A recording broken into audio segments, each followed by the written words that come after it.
Chapter 1. Since it is so, dig up the ancestral grave first. Luo Luo opened his eyes, but before he could see anything clearly, he instinctively reached out to touch his shoulder. That damn zombie nearly killed me from the pain.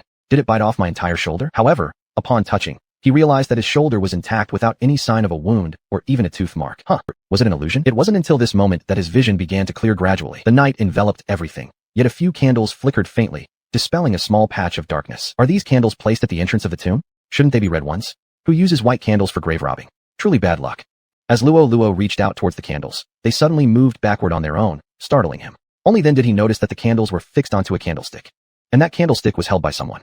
The dim light was insufficient to illuminate the entire body, but Luo Luo could only make out a pair of hawk-like piercing eyes, which were frightening even in the pitch-black night. Master Luo Luo, you should be resting in your room at this hour. Master, Luo Luo. At this point, Luo Luo suddenly felt an excruciating pain as if his head were exploding, while a flood of memories not his own surged up. Despite the discomfort, he managed to maintain composure and replied, I don't need your chatter. He then turned around and made his way back to his room. That terrifying pair of eyes hid behind the candlelight, watching him leave. Not until the door to his room was shut with a snap did it silently disappear. Leaning against the door, Luo Luo's throbbing headache slightly abated. What the hell? Who would have thought that someone like me, who has been ruling the grave-robbing world for years and seen all kinds of weird stuff? But time traveling. Even I haven't witnessed such a thing. Indeed, he had traveled through time. Originally, Luo Luo was an orphan on planet Lawn, found by a blind old man, who accidentally introduced him into the world of grave robbing. When it came to skills of identifying dragon chi and dividing gold, Luo Luo was rather mediocre in the world of tomb raiding.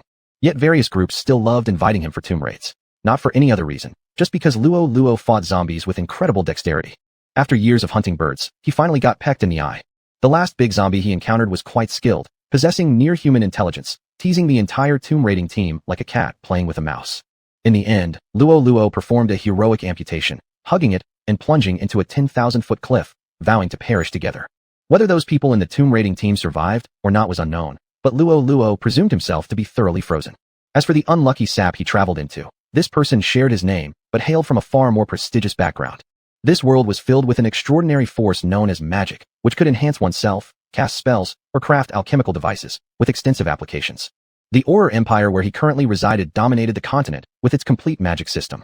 And the original Luo Luo was the only son of the border noble Lord Lampelugi, who, though unable to mingle with the elite aristocracy in the royal capital, remained a regional power with immense wealth and living in luxury.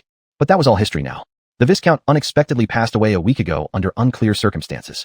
Currently responsible for the investigation was the late Viscount's younger brother, Uncle Luo Luos, also the supreme military officer in charge of all knights within the Viscounty, Uno Lampelugi. No one knew how he conducted his investigation, but he had somehow listed the original Luo Luo as the prime suspect. As the investigation progressed, piece by piece, irrefutable evidence was discovered, making his suspicions increasingly heavy. Thus, he was legitimately placed under house arrest within his own quarters in Grey River Castle.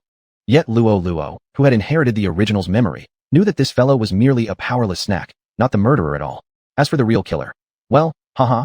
The final segment of the original's memory was when, after consuming food given by his cousin, he endured unbearable stomach pain and broke the rules by leaving his room to seek help. However, he hadn't walked a few steps before completely losing consciousness. Had it not been for this time-traveling incident, by the next day, the news of the murderer of the Viscount committing suicide out of guilt would have spread across the Viscount's territory. With the sole heir of the former Viscount dead, whose hands would the title fall into? Seizing power by slaying one's elder brother. This kind of behavior has occurred repeatedly throughout history both here and elsewhere. Tisk, looking at it this way, I've just crossed over, and I've landed myself in a death trap again. Luo Luo felt somewhat helpless, questioning who he had offended to deserve encountering these problems. Having robbed graves for years, it seems he has indeed offended many people, alive or dead. If that counts as my fault, then accepting my fate won't be so easy. Luo Luo crawled under the bed, touched a hidden compartment, pressed lightly, and a book popped out. The cover of the book had a ring of silver ornaments, looking extraordinarily splendid, yet always giving a cage-like feeling. Upon flipping open the cover, the inside cover revealed a horrifying ghost face, as if struggling with all its might to break free. This was one of the main reasons why the original was suspected, the Book of the Dead. This object has an extraordinary origin, for it was when the original body was only 12 years old that he acquired it. In an abandoned, dilapidated church on the outskirts, a mysterious figure cloaked entirely in black sold this tome to him for 1 golden dragon, which equaled a month's allowance. At the time, the seller also offered another book that looked immaculately holy, titled The Divine Sun Scripture, as a buy one get one free deal. However, the original body sternly and solemnly refused it. I am the one destined to embrace darkness. I will never touch light again. Afterward, simply by studying this treasured tome for several weeks, the original body achieved noticeable results. For instance, one of the male servants once saw him crouching in a corner of Grey River Castle, whispering fervently, "O hidden key of dark forces, reveal your true power before me, release the seal." Sometimes when the maids came to clean his room, they would find the original body laying strange objects such as snakeskin or sword sheaths on the floor while solemnly chanting words like, "I proclaim, you are bound under my banner, my fate attaches to your blade." There were even moments when his fencing instructor reprimanded him for making incorrect movements, and the boy retorted with, "The mistake isn't mine, it's the world's fault." Of course, besides this young master's shouting and babbling, nothing out of the ordinary happened in the territory. Otherwise, the knights enforcing the current quarantine wouldn't belong to House Lampelugi, but would be the Holy Knights of the Inquisition instead. Still, the original body's bizarre behavior led the entire fief to unanimously agree. This was a lunatic whose mind had been consumed by black magic. Naturally, no one genuinely believed the kid could wield black magic since ancient people, lacking the concept of adolescent idiocy, simply labeled him as a madman. A madman obsessed with something terrifying like black magic? Killing his own father in a fit of madness wasn't seen as such an unusual occurrence. It was precisely because of this mindset that Uno and his son managed to manipulate public opinion, progressively stacking blame onto Luo Luo's head. However, none of them would ever have guessed that this useless snack-sized mage actually managed to produce some results. Luo Luo flipped the Book of the Dead to its last page where a complex magical array lay inscribed. It was not particularly exquisite, but it was enough under the present circumstances. During the original body's countless attempts at haphazardly drawing magic circles, this transportation array was successfully drawn purely by accident. Perhaps due to his blood dripping onto it during creation or the family crest being stamped over it, the endpoint of the transport array happened to coincide exactly with the Lampelugi family ancestral tomb. Since the first-generation Viscount who received the title, all successive Viscounts had been buried there along with the family heirlooms representing their legacy. Even though the original body had displayed adolescent idiocy traits, he unexpectedly held a great respect for his ancestors. Once discovering this particular teleportation point led to the ancestral tomb, he carefully preserved this information by placing it neatly on the last page. But now, the filial son has passed away. Currently possessing this body is yours truly, Master Luo Luo, the descendant treasure seeker. Ancestors, any disrespect from here onwards, kindly bear with us. After all, there may indeed be quite a number of things that will dishonor you in the future. Best we get used to each other now, so as not to suffer too much shock later. Even though it's a hellish start, there's still a way out. As soon as these words left his mouth, an electronic tone echoed within his mind. Ding. Host spirit and flesh have completely fused. Intelligence system officially activated. Chapter 2. Who dares to dig my ancestor's grave before me? Luo Luo's lips couldn't help but curl upwards. This is what comes with a time traveler, right? After quickly scanning through, he found the intelligence system had 4 functions in total. Personal intel, daily intel, intel collection, and intel points. Personal intel was essentially his attribute panel. However, the original person, who was nothing more than a chicken-grade practitioner after 2.5 years of training, possessed practically no skills, only a few basic ones such as elementary horsemanship and novice swordsmanship. Evidently, Luo Luo's previous life skills of grave robbing did not come along with him into this world. Daily intel, naturally enough, would automatically refresh 10 random pieces of intel every day, and today's batch was just out. 1. The chief mate of Grey River Castle has fallen for the stable hand, agreeing to meet at midnight and profess their love on horseback. 2.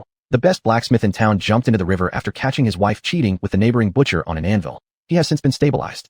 3. A large herd of migrating horned deer will pass through the Lampelugi domain soon, and hunters are gathering. Many young women fascinated by the tales of rangers are organizing group matchmaking activities. 4. The security officer of Grey River Town, Unuo Lampelugi's son, and also the head knight of the Lampelugi family, fought with a hunter over a girl, causing quite a stir in the town. 5.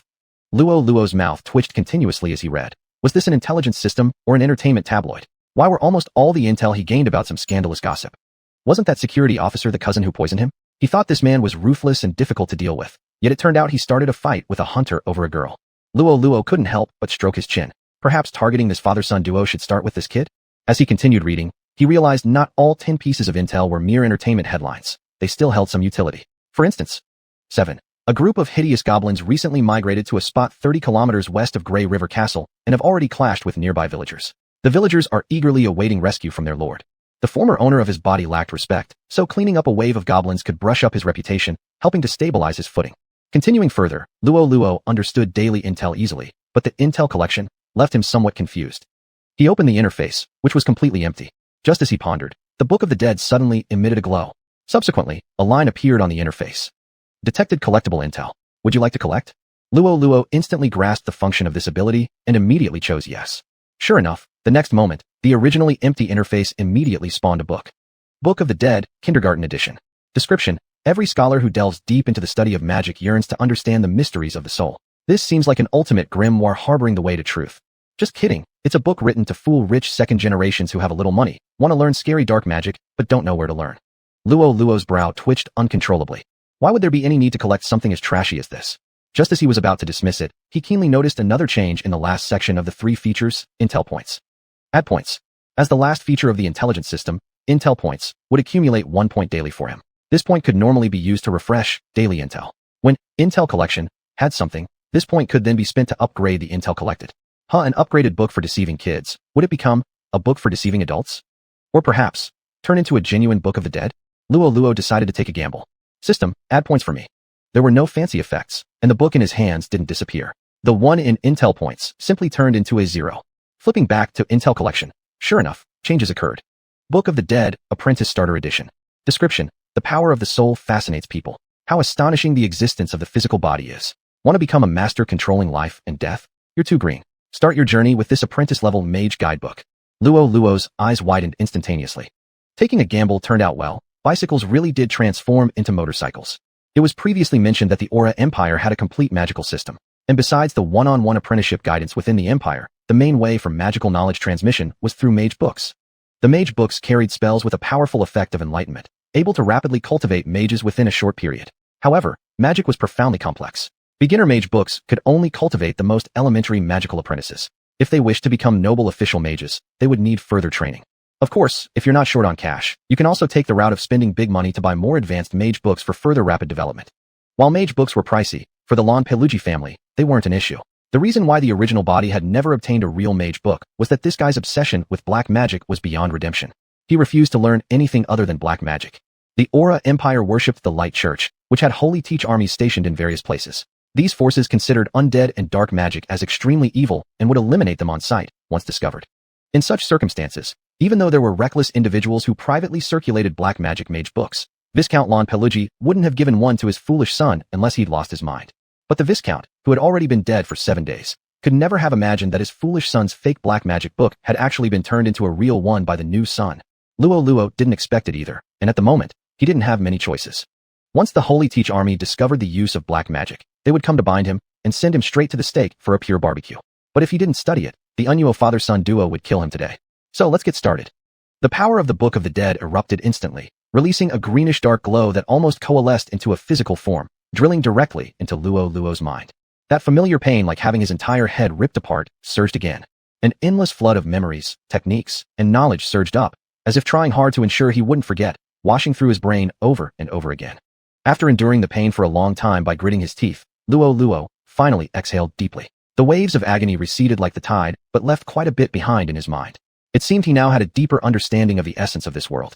Wiping sweat from his forehead, he looked into the mirror by the bed at the young man within. He felt different from before.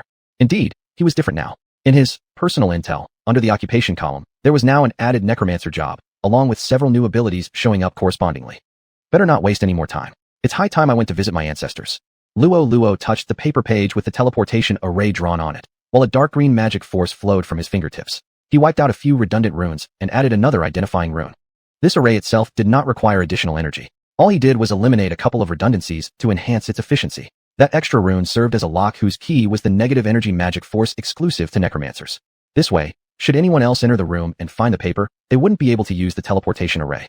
When the magical radiance inside the room dimmed, Luo Luo already stood in the ancestral tomb, located dozens of kilometers away. Though the Lon Pelugi family was merely a viscount house on the border, with their long heritage and merits accumulated in multiple wars, their fiefdom practically equaled those of some younger lineage baronies. A larger fief meant greater wealth, and as a symbol of family history, their ancestors' tombs had naturally been constructed with grand luxury. Right? After surveying around, Luo Luo found that the enormous crystal magic lamps, furniture made from precious metals, and all sorts of splendid decorations clearly remembered in the original post-memory had vanished completely. Luo Luo immediately squatted down.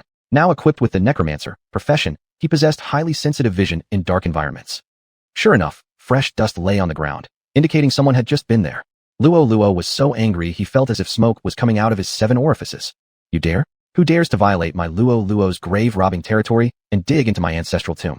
My family's graves. I haven't even excavated them yet, and you bastards dare to touch them. An enraged shout caused a shadow hidden in the corner to tremble violently. The trembling voice came forth. Luo Luo, what are you doing here? Shouldn't I have poisoned you? Chapter 3. The man who spent his life fighting zombies has become a zombie. A familiar voice rang out, followed by the emergence of a familiar figure from the corner. Taller than Rollo, this man had the badge of a constable on his chest, an ornamental golden one-handed sword at his waist that looked more decorative than practical, and the trademark pitch-black hair of the Lampedusi family. All these pointed to the identity of the person. The head constable of Ash River Town, the chief knight of the Lampedusi Viscount's territory, son of Uno, and Rollo's cousin, as well as the recent murderer of his former body, Assis Lampedusi. Even though the most splendid crystal chandelier was gone, the eternal light enchanted onto the surrounding walls was still enough to illuminate the extreme fear and astonishment on this guy's face in the present moment. This is impossible. I used the deadly poison from a scorpion-tailed lion stinger. In that dosage, even a mid-level knight wouldn't stand a chance. How did you survive? Before Rollo could answer, SAS started talking to himself again. No, wait. The main gate hasn't been opened at all. Even if you did survive, how on earth could you have entered the ancestral tomb? Could it be? At that very instant, SAS visibly trembled. Hey, aren't you going to let me talk? SAS abruptly raised his head, his trembling eyes locking with Rollo's, making the latter understand for the first time what pupil earthquake really meant. You must be dead, returning as a vengeful spirit to haunt me. Yes, it must be like that. Everyone in the Lampedusi family rests eternally in the ancestral tomb after death. SAS nearly screamed this out in a strangled voice. Rollo was briefly stunned. After spending a lifetime fighting zombies, he himself was now regarded as a zombie. After looking at SAS, whose bulk rivaled O'Neill, and comparing it to the scrawny frame left behind by his predecessor who suffered from middle school syndrome, Rollo wisely chose not to reveal the truth. If this brute decided to kill him to silence him, his current frail body would indeed find it hard to deal with him. The novice necromancy skills he gained brought along many abilities such as master of surgical skills, expert in material collection, the art of stitching zombies, and proficiency in negative energy manipulation. However, they were all auxiliary abilities without a single proper combat skill. In order to take down this dumb giant before him, Rollo had to leverage the other's empty mind. Since you figured it out already, no need for idle chatter then. Before our ancestors here, do you not plan to repent? Using negative energy to manipulate his vocal cords, Rollo's voice became foggy and mysterious, which, paired with the dim surroundings, immediately caused SAS to kneel down in fright. I'm sorry, cousin Rollo, it wasn't my intention. My father forced me to do it. It was all him trying to harm you and seize our property. None of it has anything to do with me. SS tearfully accused Uno while being utterly unaware that Rollo was getting closer and closer, and at the same time, a dense mass of negative energy had formed in his hand. Just now, you said you personally poisoned me, but now you're claiming it's not your fault? Rollo's voice resounded right next to his ear. For some unknown reason, SAS felt an icy coldness pierce through him. He immediately looked up to argue but realized that this vengeful ghost cousin of his had his hand enveloped in a dark green glow. From that glow came an unbearable chill radiating outward. It seemed like a projection of the silent world of death, devoid of any life force. Even compared to the eerie, cold graveyard, it was as if this place turned into paradise when contrasted with that glow. SAS harbored no doubt that this thing could easily kill him. This is black magic. As a beginner knight who received formal noble education from a young age, although SAS had never seen real black magic, he knew the characteristics of those terrible witchcraft spells and instinctively rose to draw his sword. His movement was fast. The muscle power contained within his bulky body produced explosive speed. Normally, at this kind of distance, if caught in an assassination attempt, his armor would block the assassin's dagger, and his sword would decapitate the opponent before they even had a chance to react. Wait a minute. SAS panicked. He didn't wear his armor because he snuck into the ancestral tomb. That brief panic gave Rollo a perfect opportunity. Charged with the unique negative energy of a necromancer, Rollo's entire left hand became like an ice-cast blade, piercing through Saz's chest in an instant. The negative energy rapidly spread along the veins, the eerie green light expanding everywhere. Virtually, a flower symbolizing death bloomed in front of him. With his whole body trembling, Saz's eyes turned bloodshot red, and his mouth continuously spurted out fresh blood. His jaw shook constantly as Rollo could only barely hear several words. You really black. The last breath dissipated. The light faded from Saz's eyes, leaving just a freshly dead corpse behind. Finally relaxing his taut state, Rollo sighed deeply in relief. Looking at the corpse before him, he couldn't help but feel a mix of emotions. It was the first time in a lifetime of fighting zombies that Rollo now found himself pretending to be one in order to kill. But despite his success, Rollo remained very clear about his own capabilities. He was still a nobody. Negative energy has an easement effect on living flesh, which is why his hand could pierce through the body like a blade. However, it would have been ineffective against armor. Coupled with Saz's guilt from tomb raiding, Rollo managed to get close enough for an attack. Otherwise, given the scrawny frame inherited from his former self, even if SAS were barehanded and naked, he could still beat Rollo 5 times over. A series of coincidences led to this victory, but when facing the territory's first night, so many coincidences might not come into play again. Rollo needed help.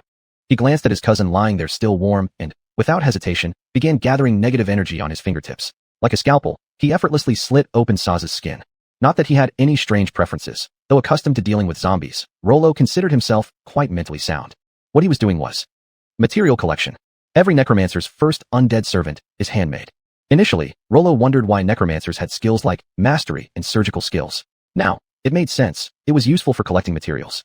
The heart, brain, skeleton, chunks of meat, and blood, all separated and stored in the personal inventory provided by his personal data. By the time he finished disassembling the body entirely, all that remained were some tattered clothes and dried blood too crusted to collect. According to the information in his mind, the full version of the Book of the Dead could create terrifying undead creatures with sufficiently high-tier materials, even degraded versions of death gods. But currently, he only mastered the beginner level, Youth Edition. The undead creations he could produce included: should I make a skeleton soldier or a zombie? Which is better? The skeleton soldiers were cleaner and more aesthetically pleasing to him. Zombies looked identical to them to zombies. Honestly, they were something he never wanted to see again. After considering both options, Rollo ultimately made his decision. A zombie. Firstly, Saz's large body yielded a lot of flesh, so using it to make a zombie maximized efficiency. More importantly, Saz's low-tier knight profession was partially preserved through his brain, and if applied to a zombie, it could grant the zombie some knight abilities. Of course, such strength still wasn't enough to defeat Uno, who was on par with mid-level knights. Rollo looked around and spotted the sarcophagus in the center of the crypt containing the remains of the first ancestor, giving him an idea. Upon lifting the heavy lid, the brave ancestor responsible for securing the Viscount title was now reduced to bones. The black armor accompanying him throughout his life was significantly larger now, and the legendary rune sword passed down through generations had long lost its magic's radiance. Centuries of history were condensed into this small coffin, displayed before Rollo at this moment. If it had been the previous him, the man likely would have already knelt down excitedly in respect. But Rollo, ancestor, let me borrow your things. Did the ancestor agree? Unknown. Since he didn't speak, Rollo took it as non-rejection. That imposing yet old-fashioned suit of black armor was placed on the newly crafted zombie follower. He infused the runed great sword, which had already lost all its magical power, with negative energy. The dormant runes, upon contact with new magic, lit up momentarily, but only for that brief instance. Rollo's current magic reserves were far from sufficient to revive the legendary sword, so he abandoned the plan to transform it into a pseudo-frostmourne using negative energy. As the zombie follower, clad in black armor and wielding the grand sword, stood before him, Rollo was satisfied. He also gave him a new name. Since your next task is to kill your own father, your name shall be Arthas. Chapter 4. Go back to the old trade, get bigger and stronger. Given time, rebuild glory. Luo Luo was quite satisfied with the name he had chosen. After all, the name Arthas sounds like it's very father-killing. Coupled with this guy's massive physique comparable to O'Neill, and the armor and greatsword passed down by his ancestors, it instantly gave him a great sense of security. But that was not enough. Although Arthas looked every bit like a terrifying death knight from his appearance and name, inside he was merely a zombie with some low-level knight combat skills. Against Uno, a seasoned middle-ranking knight, this guy alone was far from enough. No problem though, necromancers excel at recruitment. No, should we call it ghost recruitment? Luo Luo cast his gaze again into the coffin of his ancestor. Our old ancestor was so awesome in the past, putting together skeleton soldiers out of bones should be pretty effective, right? Practice is the source of true knowledge. Luo Luo embraced this truth with great scientific spirit. For nearly half the night, Luo Luo ransacked the family tomb. The things found in the end were surprisingly numerous. In this family tomb, apart from the sarcophagus of the first-generation patriarch in the main burial chamber, the coffins belonging to each subsequent head of household totaled 14, providing a total of 18 human skeletons. Yes, 14 coffins, but 18 human skeletons. The reason wasn't because certain ancestors had gene mutations producing extra limbs, but rather, accompanying burials. On the surfaces of those coffins containing more than one person's remains, there were considerately engraved the last words of the coffin owners, or what you could call epitaphs. Hence, Luo Luo could know the origins of these additional skeletons. After carefully reading through them, his expression turned peculiar. These accompanying burials weren't oppressed by the wicked feudal society. Rather, they were the mutual suicides of lovers. He originally thought that love-suicide was just an ancient legend, but who would have known that today? He'd see so many couples at once, and all from the same family. Luo Luo felt that their Lampailuji family probably had genes deeply embedded in their bones for some kind of grand love. The only issue was that all 18 skeletons were male. Upon contemplating that his own genes might also contain such preferences, Luo Luo sighed. At least, thinking from another angle, these ancestors loved stabbing people so much during their lifetimes, and specially picked the tough ones to stab. Therefore, skeleton soldiers made from their bones might receive some special bonuses as a result. After gathering all the bones together, Luo Luo began his creation. As a novice necromancer apprentice who has just started, he did not have the ability to showcase his creativity. He could only mechanically follow existing diagrams, inserting materials accordingly, and assembling skeletal warriors on an assembly line basis. These skeletal warriors were somewhat disappointing, as nothing particularly extraordinary occurred. Including his mighty first-generation ancestor, the final product was simply a slightly larger-sized regular soldier. In terms of weaponry, Each sarcophagus contained a suit of armor and a sword. Although insufficient to fully arm every skeletal soldier, there was roughly enough to equip most of them.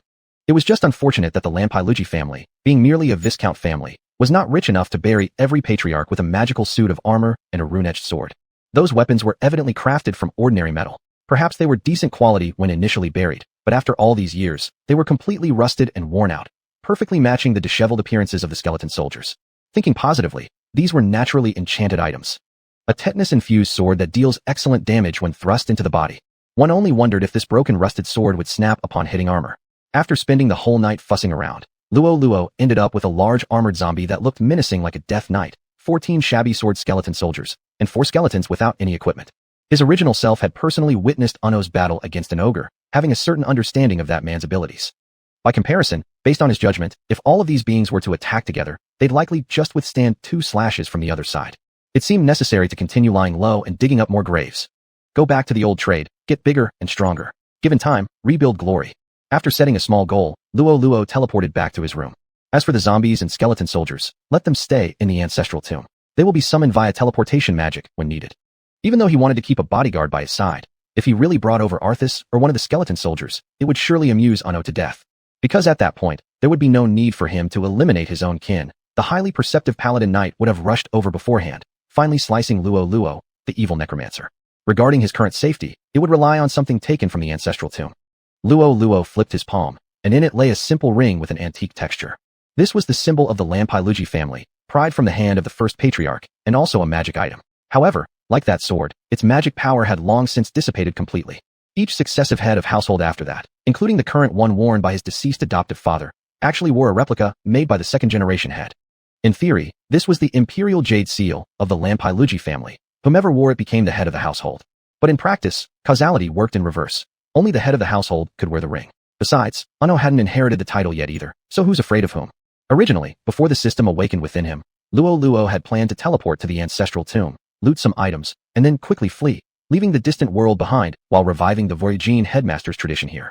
After all, the original host, afflicted with mid-teenager syndrome, left absolutely nothing useful for him to use against anyone. But things were different now. With the system at his fingertips, how could he possibly let himself be labeled as anything less than a true transworlder without thoroughly turning their world upside down? Luo Luo fell asleep with great confidence and was awakened the next morning by the system's notification sound. Today's intelligence has been refreshed. Please check. Today's intelligence points have been obtained. Please check. Luo Luo glanced over. Intelligence. A mare in the Grey River Castle stables has given birth to a filly weighing 9 kilograms. Mother and child are doing well. Intelligence. The wife of the shepherd of Grey River Castle is in labor. He plans to sneak back home during today's grazing time to attend her. Intelligence. The goblin settlement on the outskirts of the Lampai territory is preparing to raid to secure enough food for their growing population due to upcoming births. Intelligence. After reading through the intelligence updates, Luo Luo couldn't help but twitch at the corner of his mouth. Yesterday's gossip column, today's maternity section, why all this talk about childbirth? But the last piece of information finally seemed worth something. Intelligence. 20 kilometers north of the Lampai fief, beneath a towering giant tree, lies the burial place of the chief of the Amulan tribe.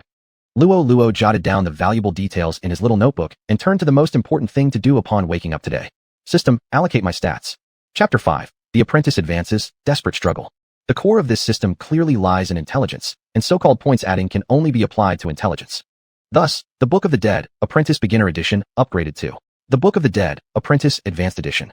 Introduction. Necromancers are the greatest doctors because we can cure the worst illness, death. Of course, at your level, you're not yet capable of achieving that. However, having completed the apprentice beginner stage, you can now start learning deeper spells. Almost in sync with the upgrade of this magical book, Lolo felt an extraordinary energy suddenly emerge from his mind, as if a call from ancient times was echoing in his ears. His spirit seemed to immerse itself in a sea of death, witnessing a multitude of bizarre and eerie sights, before being abruptly returned to his original state. Stunned for a moment, Lolo raised his right hand and snapped his fingers. In an instant, at the same time he felt his internal magic being activated, a ghostly green flame erupted at his fingertip. In the center of the flame, a faintly visible pale skull opened its mouth wide, as if shouting, yet it quickly disappeared along with the fading of the flame. A minor necromantic trick, but it symbolized how much different he was today than yesterday. And more prominently, his personal intelligence finally featured some skills worthy of a true necromancer. Necromantic trick mastery, low-level necromantic spell mastery, undead vision. These abilities had already endowed him with the most basic spell-casting capability of a magic unit. He believed that if he were to encounter another bulky low-level knight like SAS from yesterday, he would still lose. After all, While the spell manual had helped assign skill points, the magic required for casting still depended on his own gradual training. Fortunately, a necromancer's magic could grow rapidly by absorbing negative energy existing in nature. As for this negative energy, it mostly gathered in various tombs. Luo Luo found this quite comforting. Even if future tomb raiding didn't yield great treasures, absorbing a wave of negative energy would leave him no worse off. About time to get up. Just as he lifted the blanket, there was suddenly a sound of the door opening. Luo Luo looked up, meeting a pair of eyes sharp as hawks. Despite having only seen him once, the impression these eyes left on him was indelible. This was the person who intercepted him outside his room last night. According to the memories left by the original body, this hawk eye was called Casper Belmondo, a longtime steward serving the Lampergi family, coming to the castle to serve their family in Luo Luo's grandfather's generation, a veritable elder statesman across 3 reigns. But now, Luo Luo felt that there was something off about him. Just as Luo Luo was scrutinizing him, Casper was also staring at Luo Luo intently. Though his face remained expressionless like a block of ice, Luo Luo managed to catch the fleeting micro-expression that flashed upon seeing him. Luo Luo scoffed inwardly. After all, according to the script written by Uno and his son, what should have greeted them after opening this door today was his corpse, painfully dead. Good morning, Mr. Casper. Casper quickly recovered from his astonishment and responded flawlessly with a bow. Good morning, respected young Master Luo Luo. When Uno Lampergi learned that Luo Luo was actually still alive, his expression was rather exaggerated. That boy SAS, where has he gone? What kind of job did he do? Did he siphon off the poison budget I gave him and buy some cheap fake goods? As Saza's biological father, Uno inherited the same large stature, and with an equally fiery temper, he punched the marble table in front of him in anger, shattering it into pieces. The knight standing by the door glanced at the rubble scattered on the floor and silently thanked himself for not stepping into the room earlier to report. General, young Master SAS, has been missing since he left Grey River Town last night. Missing? Uno snorted through his nose, his lips curling up fiercely. He probably embezzled the money and eloped with yesterday's village girl. Thinking back to yesterday when a soldier reported this scoundrel fighting with those hunters over a civilian woman, Uno's chest swelled with rage. Why must my Lampergi family spawn such a group of useless offspring this generation? Don't worry about him now. He'll return once the money runs out. Gather the soldiers, and say there was an intruder assassin. Immediately follow me to Grey River Castle, to protect my good nephew. The knight promptly took the order and headed off to gather reinforcements. At the first glance upon leaving the building, one could see the towering Grey River Castle of the Lampergi family standing by the Grey River, as if a giant who had already protected this place for hundreds of years, supporting a prosperous stretch of the riverside sky. But now, it seems like the heavens may change. The Lampergi family established its household through martial prowess, and with their vast territory, they commanded nearly 200 sworn knights. Even during peacetime, disregarding the knights for a moment, the sum of soldiers stationed across various areas amounted to a standing army of 1,500 men. As the supreme military officer, Uno's call to arms successfully rallied 1,000 troops before he even left, among which there were over 100 sworn knights. The rest of the forces were dispersed among the port, land checkpoints, and border watchtowers, making them hard to assemble quickly. But this was more than enough. Of the 10 sworn knights garrisoned at Grey River Castle, 8 owed allegiance to him, and the remaining dozens of gate guards certainly wouldn't dare die to defend that lunatic boy, Luo Luo. No, throughout the entire castle, how many people would willingly swear to defend Luo Luo unto death? None, it simply didn't exist. When Luo Luo died at the hands of an assassin, these individuals would probably feign some tears before turning around to joyfully welcome Uno as the new Viscount Lampergi. Not only did he crush them with military power, but also with the hearts and minds of his people. The advantage is on my side. Uno mounted his warhorse, his enormous eyes glaring intensely towards Grey River Castle. He despised his cowardly brother and looked down upon this childish nephew. How could such glory of the Lampergi name ever fall into the hands of these incompetents to decay and diminish? With a swift draw, he raised his long sword high into the air. Advance, surround Grey River Castle, eliminate the assassins, and protect the honor of the Lampergi. 1,000 troops departed in unison, presenting a truly grand spectacle. Standing atop the castle's lookout tower, Luo Luo watched as his dear uncle galloped ahead of everyone, looking so eager it was almost comical, especially when he heard him shout, "Protect the Lampergi," which almost made him burst out laughing. Wasn't the biggest rebel of the Lampergi family right here in front of us? Mr. Casper, did you hear what they shouted?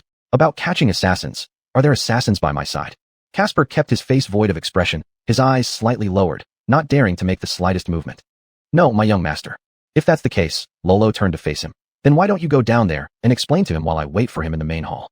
Casper bowed deeply and then exited the lookout tower. Only after ensuring no one else remained did Luo Luo hurriedly crouch down to catch his breath. This was suicide.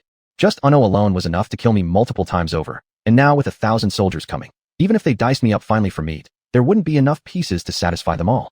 He had originally planned to rely on tricks with the ring to bluff and deceive Uno, buying himself time to produce more skeleton warriors and build strength. But now, it seemed that he'd have no choice but to rely on the cheap inheritance from his deceased father, along with these few mixed ragtag undead troops, and fight to the bitter end. Chapter 6. filial descendant, sword to sever ancestry. The front hall of Ash River Castle was the widest room in this fortress, with the throne symbolizing noble glory set before a raised platform at the center of the room. Two massive banners crossed behind it and hung down. One stood for honor, and the other represented justice. At the center between these two great banners stood an exact life-sized suit of armor statue. It was exactly the same as the one worn by the first patriarch in his coffin.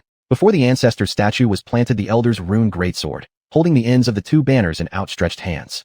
Whenever there were cases to be tried within the fief, the current Viscount Lampailugi would sit before the throne, under the gaze of the ancestor clutching honor and justice, administering justice impartially. Uno, also a descendant of the Lampailugi family, naturally understood the meaning of this grand hall. When he learned that Luo Luo had ultimately chosen here for resolution, the disdain in his eyes, rarely reined in, slightly softened. Nearing death, yet you've finally shown some spirit of our family. Pushing open the doors, Uno walked into the grand hall alone. Not out of arrogance, across the entire fiefdom, those who could match him numbered fewer than the fingers on one hand. And if we consider his now fully enchanted plate armor and fine sword, then no one could stand against him. Moreover, killing his nephew who was the heir to the title was indeed something he preferred not to be seen by others. When he steps out sorrowfully carrying Luo Luo's corpse, and says the assassin somehow succeeded, he would make sure the enemy knows the wrath of the Lampailugi family. What could anyone present say? The Lampailugi clan is sparsely populated after all. With Luo Luo and his father gone, the title could only fall upon Uno and his son. As he walked to the foot of the high platform, glancing up over dozens of stairs, he saw Luo Luo sitting alone on the throne gripping a longsword, and he let out a derisive laugh. Luo Luo, I have come to protect the family honor. Luo Luo said in a deep voice. My dear uncle, after you killed my father, have you finally decided to strike at me? Upon seeing the other side speak plainly, Uno bothered no longer to pretend, directly drawing his blade. A magic glow immediately covered the sword, and a faint red light burst forth with overwhelming heat. Luo Luo, the Lampailugi family will only perish under your hands and your father's. And I am the one destined to bring it to glory. Uno's proclamation served as the signal for the commencement of battle. Being an intermediate knight, his speed far surpassed that of his son SS, charging forward like a wall of copper meeting him head-on while clad in heavy armor. Luo Luo didn't even have time to draw his sword, barely managing to dodge at the last second. But the throne was cleaved right through by that one slash, and the fiery blade's radiance extended outward, shattering the ancestral statue behind the throne. Uno, how dare you show disrespect to our ancestors? Uno gritted his teeth, clearly annoyed at damaging the ancestral statue which he believed symbolized hope for restoring the family. But killing Luo Luo was more important than everything else. Zing. Just as he was feeling regretful, Luo Luo successfully drew his sword, and dozens of runes emitted brilliant light, making the entire longsword look as if forged from pure light, extremely dazzling. Uno certainly wouldn't fail to recognize this sword. It was also one of the heirlooms created by the second patriarch. It had endured centuries of infusions of magic, thus the inscribed runes still held power after the death of this generation's Lampailugi Viscount, the bright star blade. Although it was a long sword, its enchanted runes mainly strengthened spell-casting effects, serving less as a weapon of war and more akin to a staff shaped like a sword. So, pure martial combatant Uno found no use for it, leaving it neglected, gathering dust in the Ash River Castle Grand Hall. At this thought, Uno couldn't help but laugh. The well-known waste that is Luo Luo can top out knowing two basic sword techniques. Could he cast spells? Or does this kid think that the bright star blade, having a higher enchantment level than his own crimson flame long spear, would allow him to reverse defeat into victory? With a scoff, Uno prepared to unleash another charge attack, when suddenly, Luo Luo snapped his fingers. A heart-stirring sensation erupted abruptly, causing Uno to instinctively sidestep, watching a massive emerald green flame explode where he previously stood. He even caught sight of a pale skull head, opening its mouth wide in the fire, as if trying to swallow him whole. This is black magic. Uno almost froze instantly. How could this be? This kid Luo Luo actually truly knows black magic. At this point, he dared no longer act arrogantly, and quickly fled towards the door. However, after just 2 steps, he felt he had stepped on a piece of paper. In the next instant, experiencing a brief dizziness, he found himself standing in a dimly lit environment. This place, it's the ancestral crypt. Even though the most precious decorations such as luxurious crystal chandeliers and noble metal furniture had all disappeared, Uno, who was fully focused on restoring the family's glory, had imprinted this place in his mind. He recognized it at the very first glance. Why am I here? Could it be because of that magic formation just now? Before he could think further, an ancient and Tongsong voice resonated with trembling tones. You, no. In front of Uno's astonished gaze, the coffin cover at the center of the crypt actually opened by itself, a hand reaching out. For heaven's sake, the ancestor has risen from the coffin. That massive figure slowly stood up, the armor covered in the scars of time, which was black as well, standing out conspicuously in the dimly lit tomb. You, no. The raspy voice emerged from within the armor again, like an accusation and also a question. Zing. The grand rune greatsword that accompanied the ancestor throughout his battles for life was pulled out from the coffin. What used to be a sword with a body as splendid as Starry Night no longer existed. All that Uno saw was a severely worn-out iron piece. You, no. This was the third call from the ancestor, now fully out of the coffin, gripping the giant sword in front of him, but Uno still didn't understand his meaning. You. The fourth shout only lasted halfway before being drowned by a huh sound. That was the slicing sound of the long sword through the air. Uno saw the ancestor suddenly become unbelievably agile, skillfully executing a jump slash, bringing down the gigantic sword over his forehead. This is an ambush. Uno immediately held his sword horizontally to block, and the moment their swords collided, a sharp explosion deafened his ears for a while. After the old ancestor swung his sword once and stepped back, Uno prepared to chase, but suddenly stiffened all over. Next moment, a chilling coldness came from his neck, partially robbing him of his vitality. Acting decisively, he kicked heavily, producing a muffled sound, throwing someone far away. Upon realizing who it was, Uno immediately comprehended what had happened and became red-faced with anger, roaring, "Luo Luo, you dared desecrate our ancestors with black magic. Bullshit. It was you who killed the current Viscount, your own elder brother, and brought troops to besiege the castle. Moreover, you smashed the ancestral statue. Lord Ancestor couldn't bear seeing it anymore, so he rose to help punish you. Don't talk nonsense. Killing you will naturally lift the black magic." With a sneer, Uno was about to charge forward but found himself blocked by dozens of armored skeleton soldiers. Can these things really stop me? Swinging his sword once, a fiery hot wave left behind a curved streak of sword light, cutting apart all skeleton warriors and the broken armors they wore. As Uno's gaze passed over these minor threats, he realized Luo Luo was gone. Before he could find him, the Ancestor Lord charged again, slashing fiercely several times, all of which were easily parried by Uno. At this point, he was thoroughly reassured. Even though this guy was wearing the Ancestor's armor, his strength fell way short. There's no way this was the actual Ancestor. Killing him would pose no problem. What he failed to know is that the genuine remains of Lord Ancestor were among those dozen or so skeleton soldiers and had already been cleaved by him. Chapter 7. The True Death Knight. Clang. Uno blocked Arthas's sword blade with his left arm armor, simultaneously mobilizing all his magic power, gathering it in both hands, and roared. Power Slash. A skill that could only be mastered after becoming a mid-level knight, infusing all one's strength for a fatal blow. The terrifying power was instantly unleashed upon the clash of swords, releasing onto Arthas. Crack. Without any hindrance, Arthas was forcefully pressed down, his knees smashing hard into the floor, the sound of bone cracking echoing. Even though this zombie was far stronger than ordinary weaklings, even though the material of this set of armor and greatsword was very special, when facing an experienced mid-level knight, his strength was still far from enough. Die, undead abomination defiling our great ancestors. Uno's biceps bulged, increasing the force again, pressing Arthas entirely into the floor. Even with the barrier of the greatsword, the scorching heat waves of Scarlet Fire Spear were hard to reach the opponent, but the battle was already decided. Rollo, do you think these undead monsters can stop me? You defiler of ancestors, disgracer of honor, madman of black magic, come out to die. Uno's voice reverberated throughout the tomb chamber, making Rollo's ears buzz as he hid in the corner. This guy is leading a rebellion so brazenly. If anyone didn't know better, they'd think I killed his father. In the precious time that Arthas bought, Rollo wasn't idle either, trying hard to repair those dismantled skeleton soldiers using negative energy. Thanks to his recently advanced necromancy, the whole tomb chamber was full of hidden negative energy. It was just that his level was too low and his output insufficient, which is why he hadn't repaired everything yet. He needed more time. Ho ho, Uncle Uno, are you not curious where your son went on your big day of rebellion? Sass. Uno frowned. That guy didn't flee with the money. No. His gaze shifted to the pseudo-death knight underfoot, his expression gradually losing control. This tall figure. Could it be? You not only desecrated the corpse of our ancestor, but also turned my son into a necromantic monster?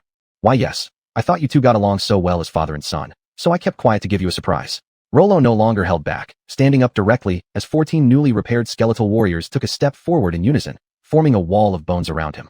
By the way, among these creatures is the revered ancestor of yours. Including the incident in the Great Hall, this is the second time you've shattered our ancestor. Enraged beyond measure, Uno roared and charged at him. The 14 skeletal warriors quickly responded, surrounding him, only to be swept away with one strike. Get out of my way. Burning flames erupted instantly, forming an arcing wave of air, shattering the 14 skeletal warriors once more. The scattered firelight momentarily illuminated the entire tomb chamber. Upon illumination, he realized that the Rollo speaking was actually a skeleton dressed in his clothes. He had been tricked. An indescribable chill raced up his spine instantly, leaving Uno without hesitation as he turned around immediately, aiming to thrust Scarlet Fire Spear backward. I have time. With my physical strength, this action takes but a brief moment. That good-for-nothing Rollo, whose hands shake like an old woman dancing disco, even while handling iron, could absolutely not ambush me before then. Uno's confidence was shattered by the sudden sensation of resistance coming from his limbs. A glance revealed 3 naked skeletal warriors clinging to him, tightly hugging his arms and legs. That second of delay gave him just enough time to see launching blade projected toward him at some angle, then suddenly flashing the characteristic emerald green glow of necromancy magic. The enchantment rune's amplifying spell effects transformed a simple beam of negative energy flame, enhancing it enough to threaten his life. In the terrifying death fire, a massive skull slowly opened its mouth, revealing countless white teeth akin to blunt blades, crashing down. Crack. Uno's enchanted armor protected him from the physical attack, but the negative energy from the death flames seeped through his eyes, nostrils, mouth, and ears, swiftly devouring his vitality. With the situation settled, Rollo finally emerged. Uno's remaining vision cast a furious glare, the eyes brimming with anger and regret quickly dissipating under the burn of the death fire. In the end, he could only barely move his lips to curse. Cursed black magic. Rollo didn't indulge him, picking up the fallen, launching blade, and driving it straight into the wretch's foul mouth. Afterward, there was no more light in Uno's eyes, descending completely into silence. Rollo let out a long breath, leaning against the coffin to steady his trembling legs. It wasn't from fear, of course. He'd faced far scarier ancient mummies head-on. Uncle Uno wasn't enough to frighten him. The main reason was the magic he had channeled into the launching blade earlier. To ensure Uno's death, Rollo had poured in all his remaining magic power at once, leaving his body drained and weak, as if it had been hollowed out. Reviewing the battle, Rollo realized how perilous his victory truly was. Thanks to the Necromancer's night vision, long-range spellcasting abilities, a teleportation gate linked to the ancestral tomb, absorption of negative energies within the graves, along with the large batch of undead mummies he personally created, and most importantly, the launching blade delivering the decisive blow, any single piece missing would have made it impossible for him to defeat Uno today. There was still a lot of negative energy lingering inside the tomb. Rather than waste it, Rollo decided to sit down, slowly absorbing the energy to recover his strength, while simultaneously salvaging what remained of his so-called uncle. No need for compliments. Uno and Sass were undeniably father and son. Both yielded prime cuts of meat when dismembered. This time, Uno provided a large amount of premium quality flesh. Beyond the bones, internal organs, and blood, the greatest prize was that brain, imbued with the powers of a mid-level knight. A low-level knight's brain was enough for a zombie to inherit part of a knight's skills, but what about the brain of a stronger mid-level knight? Would he instantly obtain the rank and title of a knight? With the small bit of restored magic power, Rollo immediately started creating anew. Not much usable meat remained on Arthas, who had been buried deep into the ground, but strangely, the few intact chunks seemed to have mysteriously upgraded in quality. Was it because they had been pounded, making them more tender? Rollo thought this was completely unscientific, but it was undeniably magical. At any rate, getting high-grade materials was good news. The rest could be supplemented with Uno's materials. In the final step, place that fresh brain. Suddenly, green flames flickered in Arthas's eye sockets. He noticed Rollo nearby, promptly stood up, bowed respectfully, and opened his mouth. A hoarse voice rasped out. All Rollo heard with his ears was an excruciatingly shrill sound, like fingernails scraping across a chalkboard, but his mind clearly understood the meaning. Underling greets master. This undead creature now possessed its own consciousness. What's more, even his own personal stats interface gained a new followers section. And beneath this category, only one entry appeared. Follower, Arthas. Class, Death Knight, low rank. Chapter 8. Who's for, who's against? Outside the Grey River Fortress, 1,000 troops of the Lampailugi family had been assembled for half a day. Their commanding officer claimed that an assassin had infiltrated the castle, attempting to kill young Master Luo Luo, which was why these people were gathered together to protect the fortress. No one questioned this point. After all, it was well known that young Master Luo Luo was a madman obsessed with black magic, and also the prime suspect in the murder of his father, the late Viscount Lampailugi. The late Viscount, known for his kindness and benevolent rule, was highly respected within his domain.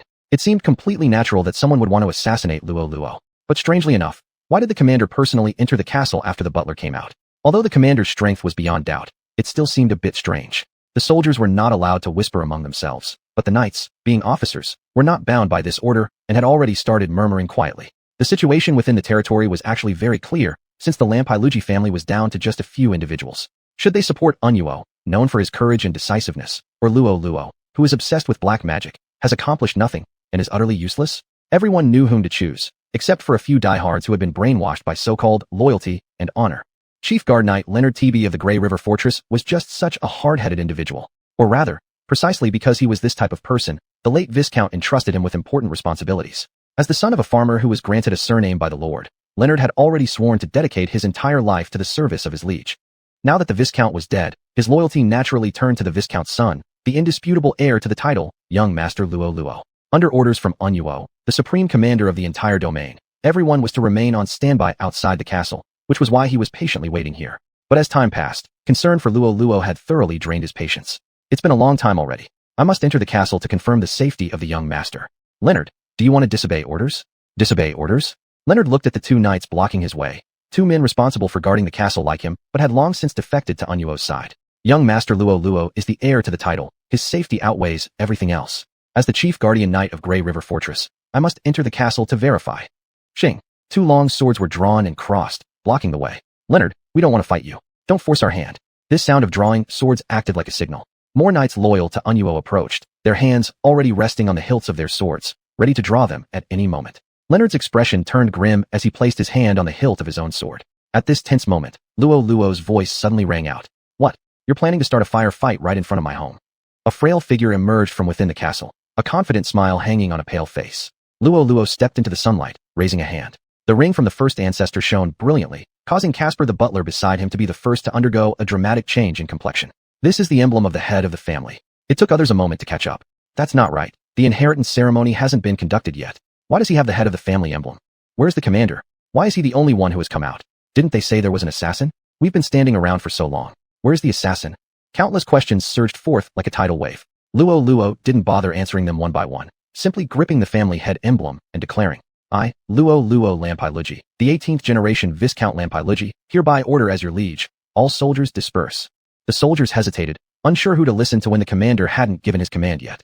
Seeing this scene, a few close confidants of Unuo realized things were going badly and quickly tried to halt the unrest among their subordinates, inciting the other knights to surround Luo Luo. Luo Luo, don't forget, you're a suspect in the Viscount's murder. The commanding officer is currently the interim lord. Even if you are wearing the family head emblem, doing so without permission makes you unqualified to command us. Yes, where's the commander? Step aside. We need to see the commander. Seeing these guys dare to confront him openly infuriated Leonard. He drew his sword immediately and positioned himself in front of Luo Luo. What do you intend to do? Guards of the castle, gather and protect the master.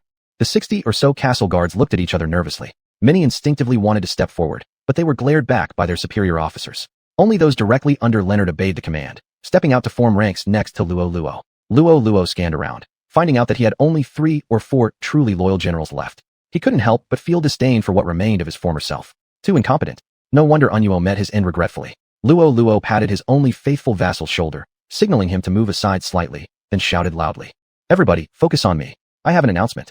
Ladies and gentlemen, Unuo is the real murderer of my father. He also tried to fabricate lies to kill me in order to seize the title, but I have already killed him. I believe all this was done solely by him while you were all unaware. Disperse now, and I will pretend nothing happened. Otherwise, everyone will be punished for treason. The news of Unuo's death immediately caused an uproar. Luo Luo had killed Unuo? That was absurd.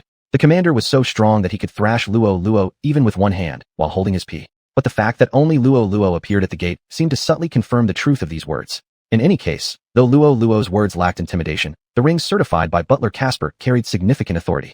Unuo's persuasion was limited to the knight class. Ordinary soldiers did not deserve the commander's favor. Moreover, since it seemed the commander was already dead, naturally, everyone would obey the Viscount. So at this moment, many people were beginning to waver. However, diehard elements never abandon resistance just because of a few words. It's impossible. There's no way the commander could be killed by someone like you. You must have used some kind of trap magic to ensnare the commander and took the opportunity to disband us, leaving only your loyalists to surround and exterminate him. Follow me and break into the castle to rescue the commander. With this rallying cry from one of Unuo's confidants, some quickly responded. Knights fully clad in armor charged toward the gate, where there were only 5 or 6 defenders, full of menace. Leonard TB could hardly believe it. They actually dared. Seeing so many knights charging forward together, his men couldn't help but feel tense. Casper, who had been watching silently all along, noticed that Luo Luo wore an expression of confidence, which made him narrow his eyes slightly. What exactly was Luo Luo's confidence based on? Soon, a familiar greatsword revealed the answer. A towering knight cloaked in pitch-black heavy armor emerged from a corner unnoticed by everyone. With unmatched speed, he arrived before the confidant in the blink of an eye. The knight didn't have time to react before being cleaved in half diagonally from the shoulder down by the massive blade. The other knights charging alongside him froze in shock, immediately retreating. Fortunately, the black-armored figure showed no intention of pursuing them, saving their lives. The tall knight walked to stand behind Luo Luo, planting his great sword into the ground. Then, he extended his arms out wide as if supporting something, a posture identical to the statues of ancestors in the Grand Hall. At this moment, everyone finally remembered. The familiar set of armor and that colossal black sword belonged to none other than the first ancestor of the Lampai Luigi family. Luo Luo cleared his throat. You ask how I killed Unuo? To tell you the truth, thanks to the protection of our ancestor, he descended from the ancestral tomb, slaying that man. He also simplified the inheritance ceremony and directly bestowed upon me the family crest. The knight behind me is none other than the incarnation of our ancestor. His casual gaze swept across the scene as he spoke calmly. Now I've said dismissed. Who's for, who's against? Chapter 9. Come to be dumplings. The organizational structure of armies in the feudal era was far more inferior than Rollo imagined. Even though the private army of the Lampai family was better than the average level of imperial nobles, it still fell far short of being able to make a qualitative change. After losing their commander and being deprived of the righteous cause of defending the castle and expelling assassins, they were plunged into a state of confusion. Rollo's subsequent display of martial might scared everyone senseless. After all, Even ignoring the ability to cleave a fully armored knight in two, this armored giant's appearance was just too similar to the ancestor statue in the Grand Hall. Currently, the army was disbanding in an orderly manner, either retreating to the barracks or returning to their posts. Although many knights loyal to Uno still bore expressions of resentment and reluctance, after seeing the corpse that had been split in two by the ancestor apparition, they tacitly remained silent and led their troops back to camp. Rollo, who had seemed calm all along, finally exhaled with relief. But next, there would probably be even more troubles to resolve. Could Alphys, pretending to be the ghost of the ancestor, be suspected of being an undead? Would those stubborn elements attempt another coup? Could some idler really come by and decide to slay him for justice? With all these happenings within the Viscount's territory, would Duke Frostburn, the Guardian of the North, send any inquiries? Would the power players at the Capital Senate take advantage of this incident to gain more leverage against the Emperor? It was hard for Rollo to know what all these people were thinking. The only thing he could do was one single task: get stronger. Only if strong enough could he crush all conspiracies aimed at himself. Flipping through the already read Today's Intelligence, his eyes once again landed on the last line. Intelligence: 20 kilometers north of the Lampalugi domain, under a towering tree, the chief of the Amulan tribe is buried. As a powerful noble family at the border, the Lampalugi hadn't had few dealings with various tribes on the Great Grass Sea in the north. A cut from you today, a stab from me tomorrow. We've exchanged pleasantries like this for thousands of years. As the cuts piled up, familiarity grew. Back then, the first ancestor of the Lampalugi clan carved out their own empire thanks to his upright attitude and skillful technique in cutting down others, not to mention his ingenious methods. It was precisely because of this that Rollo knew. Don't let the seemingly savage appearances of these tribal people fool you. They're actually rolling in wealth. The status of the Amulan tribe in the Great Grass Sea was akin to the position of the Lampalugi family in the Aura Empire, neither high nor low, but ruling over a small domain as petty emperors. Surely, the tomb of such a tribal chief wouldn't be anything less than spectacular? So tonight, I should probably visit my good neighbors on the grasslands. However, before that, he needed to arrange his stronghold first. Rollo looked around. After all soldiers had retreated, only the castle guards and the knights specifically responsible for protecting Grey River Castle remained. There were 10 knights in total, but only Leonard came forward to support him. The rest not only didn't help, but 2 of them actually dared to obstruct. These guys are unreliable. The soldiers, on the other hand, seemed to lack firm determination and might be swayed. Rollo turned his gaze to Leonard beside him. Tell me, which knights can be trusted? Leonard glanced at his 9 colleagues, then decisively shook his head. There is not a single one among them worthy of trust. This statement immediately set off an uproar among the knights. Since Uno is dead and Rollo has the powerful aid of the so-called ancestral spirit, why wouldn't I switch sides? You're making things difficult for me, damn it. Leonard, this is your personal vendetta. I challenge you to a duel in the name of a knight. Master Rollo. Lord, absolutely do not believe this man's words. Lord, actually, I am the late Viscount, that is, your father's mole among them. I'm on your side. The knights, once resplendent, now displayed their disgraceful antics, shouting with red faces and thick necks. If Rollo hadn't witnessed everything firsthand, he might have truly believed that these were a group of brave and loyal generals. Looking at the agitated knights, Rollo smiled, his pale corners of the mouth twisting in an eerie way that sent chills down everyone's spine. I've already felt your loyalty. Rollo lifted his hand to stop Leonard, who mistakenly thought he'd been deceived, and stared straight at several knights. So I need you all to help me execute a mission. Gather all your arms and horses, assemble here tonight. The knights looked at each other hesitantly, and eventually agreed. This must be a move by the new Lord Rollo to consolidate control over the territory, giving them a step down. Almost everyone quickly convinced themselves in this way. After all, in this vast territory, could Rollo alone, plus a rigid knight, and at most count in a few soldiers under Leonard's command, possibly manage it all? This handful of people probably couldn't even handle the Grey River Castle well, let alone issue orders across the entire territory, which would still rely on them knights. Tonight's so-called mission was likely to kill some people he detested in daily life, marking their allegiance to him. Thinking about this, some began to look at Rollo differently. This guy seemed not as rumored, just a madman obsessed with black magic who got nothing out of it. Soon, Rollo returned to his room, and the knights went back to their posts guarding Grey River Castle. Everything seemed normal as usual, but everyone knew that everything had changed. For instance, Gasper. As a front-row audience for today's big drama, Gasper the butler was deeply impacted. Having served the Lampalugi family for generations, his loyalty to this family was extreme. Of course, his loyalty was to the family, not necessarily the head. Because the head did not always rationally place the interests of the family first, they might act emotionally, leading to actions that harmed the family's interests. Unfortunately, the last head, that is Rollo's original father, was judged by Gasper to be an unqualified head. He actually reduced the land tax for the serfs, increased the rewards for soldiers, built free clinics, and adopted orphan children without charge. All these things drained a large amount of treasure from the warehouses. Each huge expenditure felt like a knife stabbing into his heart. Bright gold coins, scattered to the poor. It was sinful. If this continued, the Lampalugi family would eventually be ruined. This glorious title should have a strong owner. However, the next heir was Rollo's original self, that kind of waste. So when Uno approached him for cooperation, he agreed without hesitation. Now he regretted it. But it was too late. Just as Gasper opened the door to his room, his eyes met with those of a skeleton warrior clad in battered armor. The dim soul flame flickered beneath the pale skull, just like his current life, seemingly able to be extinguished by the wind at any moment. The skeleton warrior opened its mouth, and the rotten teeth clattered together, emitting a grating sound. That noise somehow reached a peculiar frequency, one that allowed him to understand it. Gasper, butler, make the final contribution to the family, and become a dumpling.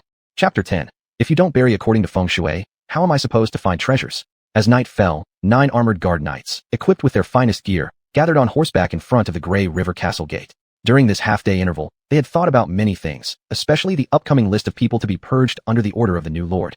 Who exactly would be on that list? Soon enough, the castle gates creaked open and Rollo emerged riding a black steed. Curiously, Leonard Ironarm, the supposedly most loyal Grand Minister, was nowhere to be seen at his side. Could it be that the master trusted them so much? Some began harboring suspicions. Could it be that Leonard harshly criticized the dirty business planned for tonight and thus parted ways with the master? Given that guy's stubborn nature, one could say this was the only plausible scenario. Otherwise, how could someone like him allow a group of rebels from not long ago to meet privately with the master? Many looked toward Rollo's side. Although this new master clearly wasn't as benevolent as the deceased Viscount, nor as brave as the insurgent leader, still, he was the Viscount. If Leonard the stubborn stiff got left behind, didn't it mean someone else should rise up to become the right-hand man of the master? Almost simultaneously, 5 or 6 people realized this and started ingratiating themselves with the master. But to everyone's surprise, Rollo paid no attention, simply counting the numbers before swinging his hand. A sudden wave of intense dizziness surged through their minds. Before the knights could react, they found the sensation already gone. The surroundings had changed too. They were now surrounded by vast plains, yet directly ahead stood an estate encircled by towering walls, revealing nothing of what lay within. Is this the ancestral tomb? Indeed, it is the ancestral tomb of my Lampalugi family. Riding up to them, Rollo displayed the crest symbolizing the authority of the head of the household, which was glowing prominently. Gentlemen, how did you find the sensation of teleportation magic? Everyone froze in shock. Everyone knew Rollo was obsessed with dark magic, but they also believed his obsession to be childish and laughable. Yet if he just pulled off this trick, doesn't that mean his dark magic might be real? Already some began feeling chills down their spines, even perceiving an ominous air emanating from the grand tomb ahead. Rollo coughed once, and the crest that was already shining suddenly emitted a brilliant light. Gentlemen, this isn't dark magic. It is the blessing of our ancestors. His hand tenderly caressed the ring as if touching his dearest lover, his face brimming with pride. But I don't blame you for misunderstanding. After all, how can you ever fathom the profound legacy of a Viscount family that has existed for hundreds of years? This statement carried considerable weight, and on the surface, no one dared to question further. However, another question arose. So master, what are we here to do? At first, they assumed Rollo summoned them to eliminate dissenters, but why bother transporting them such a great distance? Did he intend for them to sweep the graves of his ancestors in the dead of night? Rollo gave no direct answer, but instead smirked mysteriously, gesturing toward tools he had prepared in a corner. Bring the equipment and follow me, your young master. Your Viscount will take you to make a fortune. According to intelligence, the chief of the Amulan tribe was buried beneath a towering tree 20 kilometers north of the territory. Fortunately, Rollo knew where it was. In fact, across the entire Lampalugi Viscounty, no one was unaware of its location. In the boundless sea of grasslands, this towering tree rose abruptly, as conspicuous as a chopstick sticking out of a bowl of Lanshow noodles sprinkled with scallions. Anyone who'd ever set foot on these grasslands had heard of this tree. Through extensive investigation over the years, the Lampalugi family had learned that 300 years ago, when the Amulan tribe failed to secure the richest pastures in the heart of the Great Grass Sea and ended up settling in this area as overlords, they planted this tree to symbolize their ambition. They hoped their tribe would grow strong and tall like it, eventually reaching for the heavens. Dreams were big, reality cruel. 300 years later, the tree had indeed grown as large as described, while the Amulan tribe remained stagnant, or worse, overtaken by the Lampalugi family. The current chief passed away with regrets, requesting to be buried beneath this tree.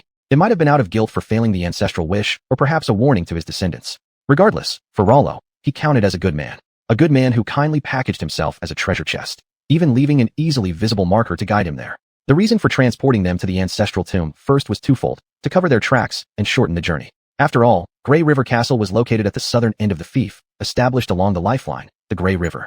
The journey from there to the towering tree under 20 kilometers north of the northern border was indeed too long. The ancestral tomb, however, was positioned roughly at the farthest northern frontier conquered by the first ancestor, right in the middle of the Lampalugi territory, only about 15 kilometers from today's northernmost border. That meant they now had to cover a distance of 35 kilometers.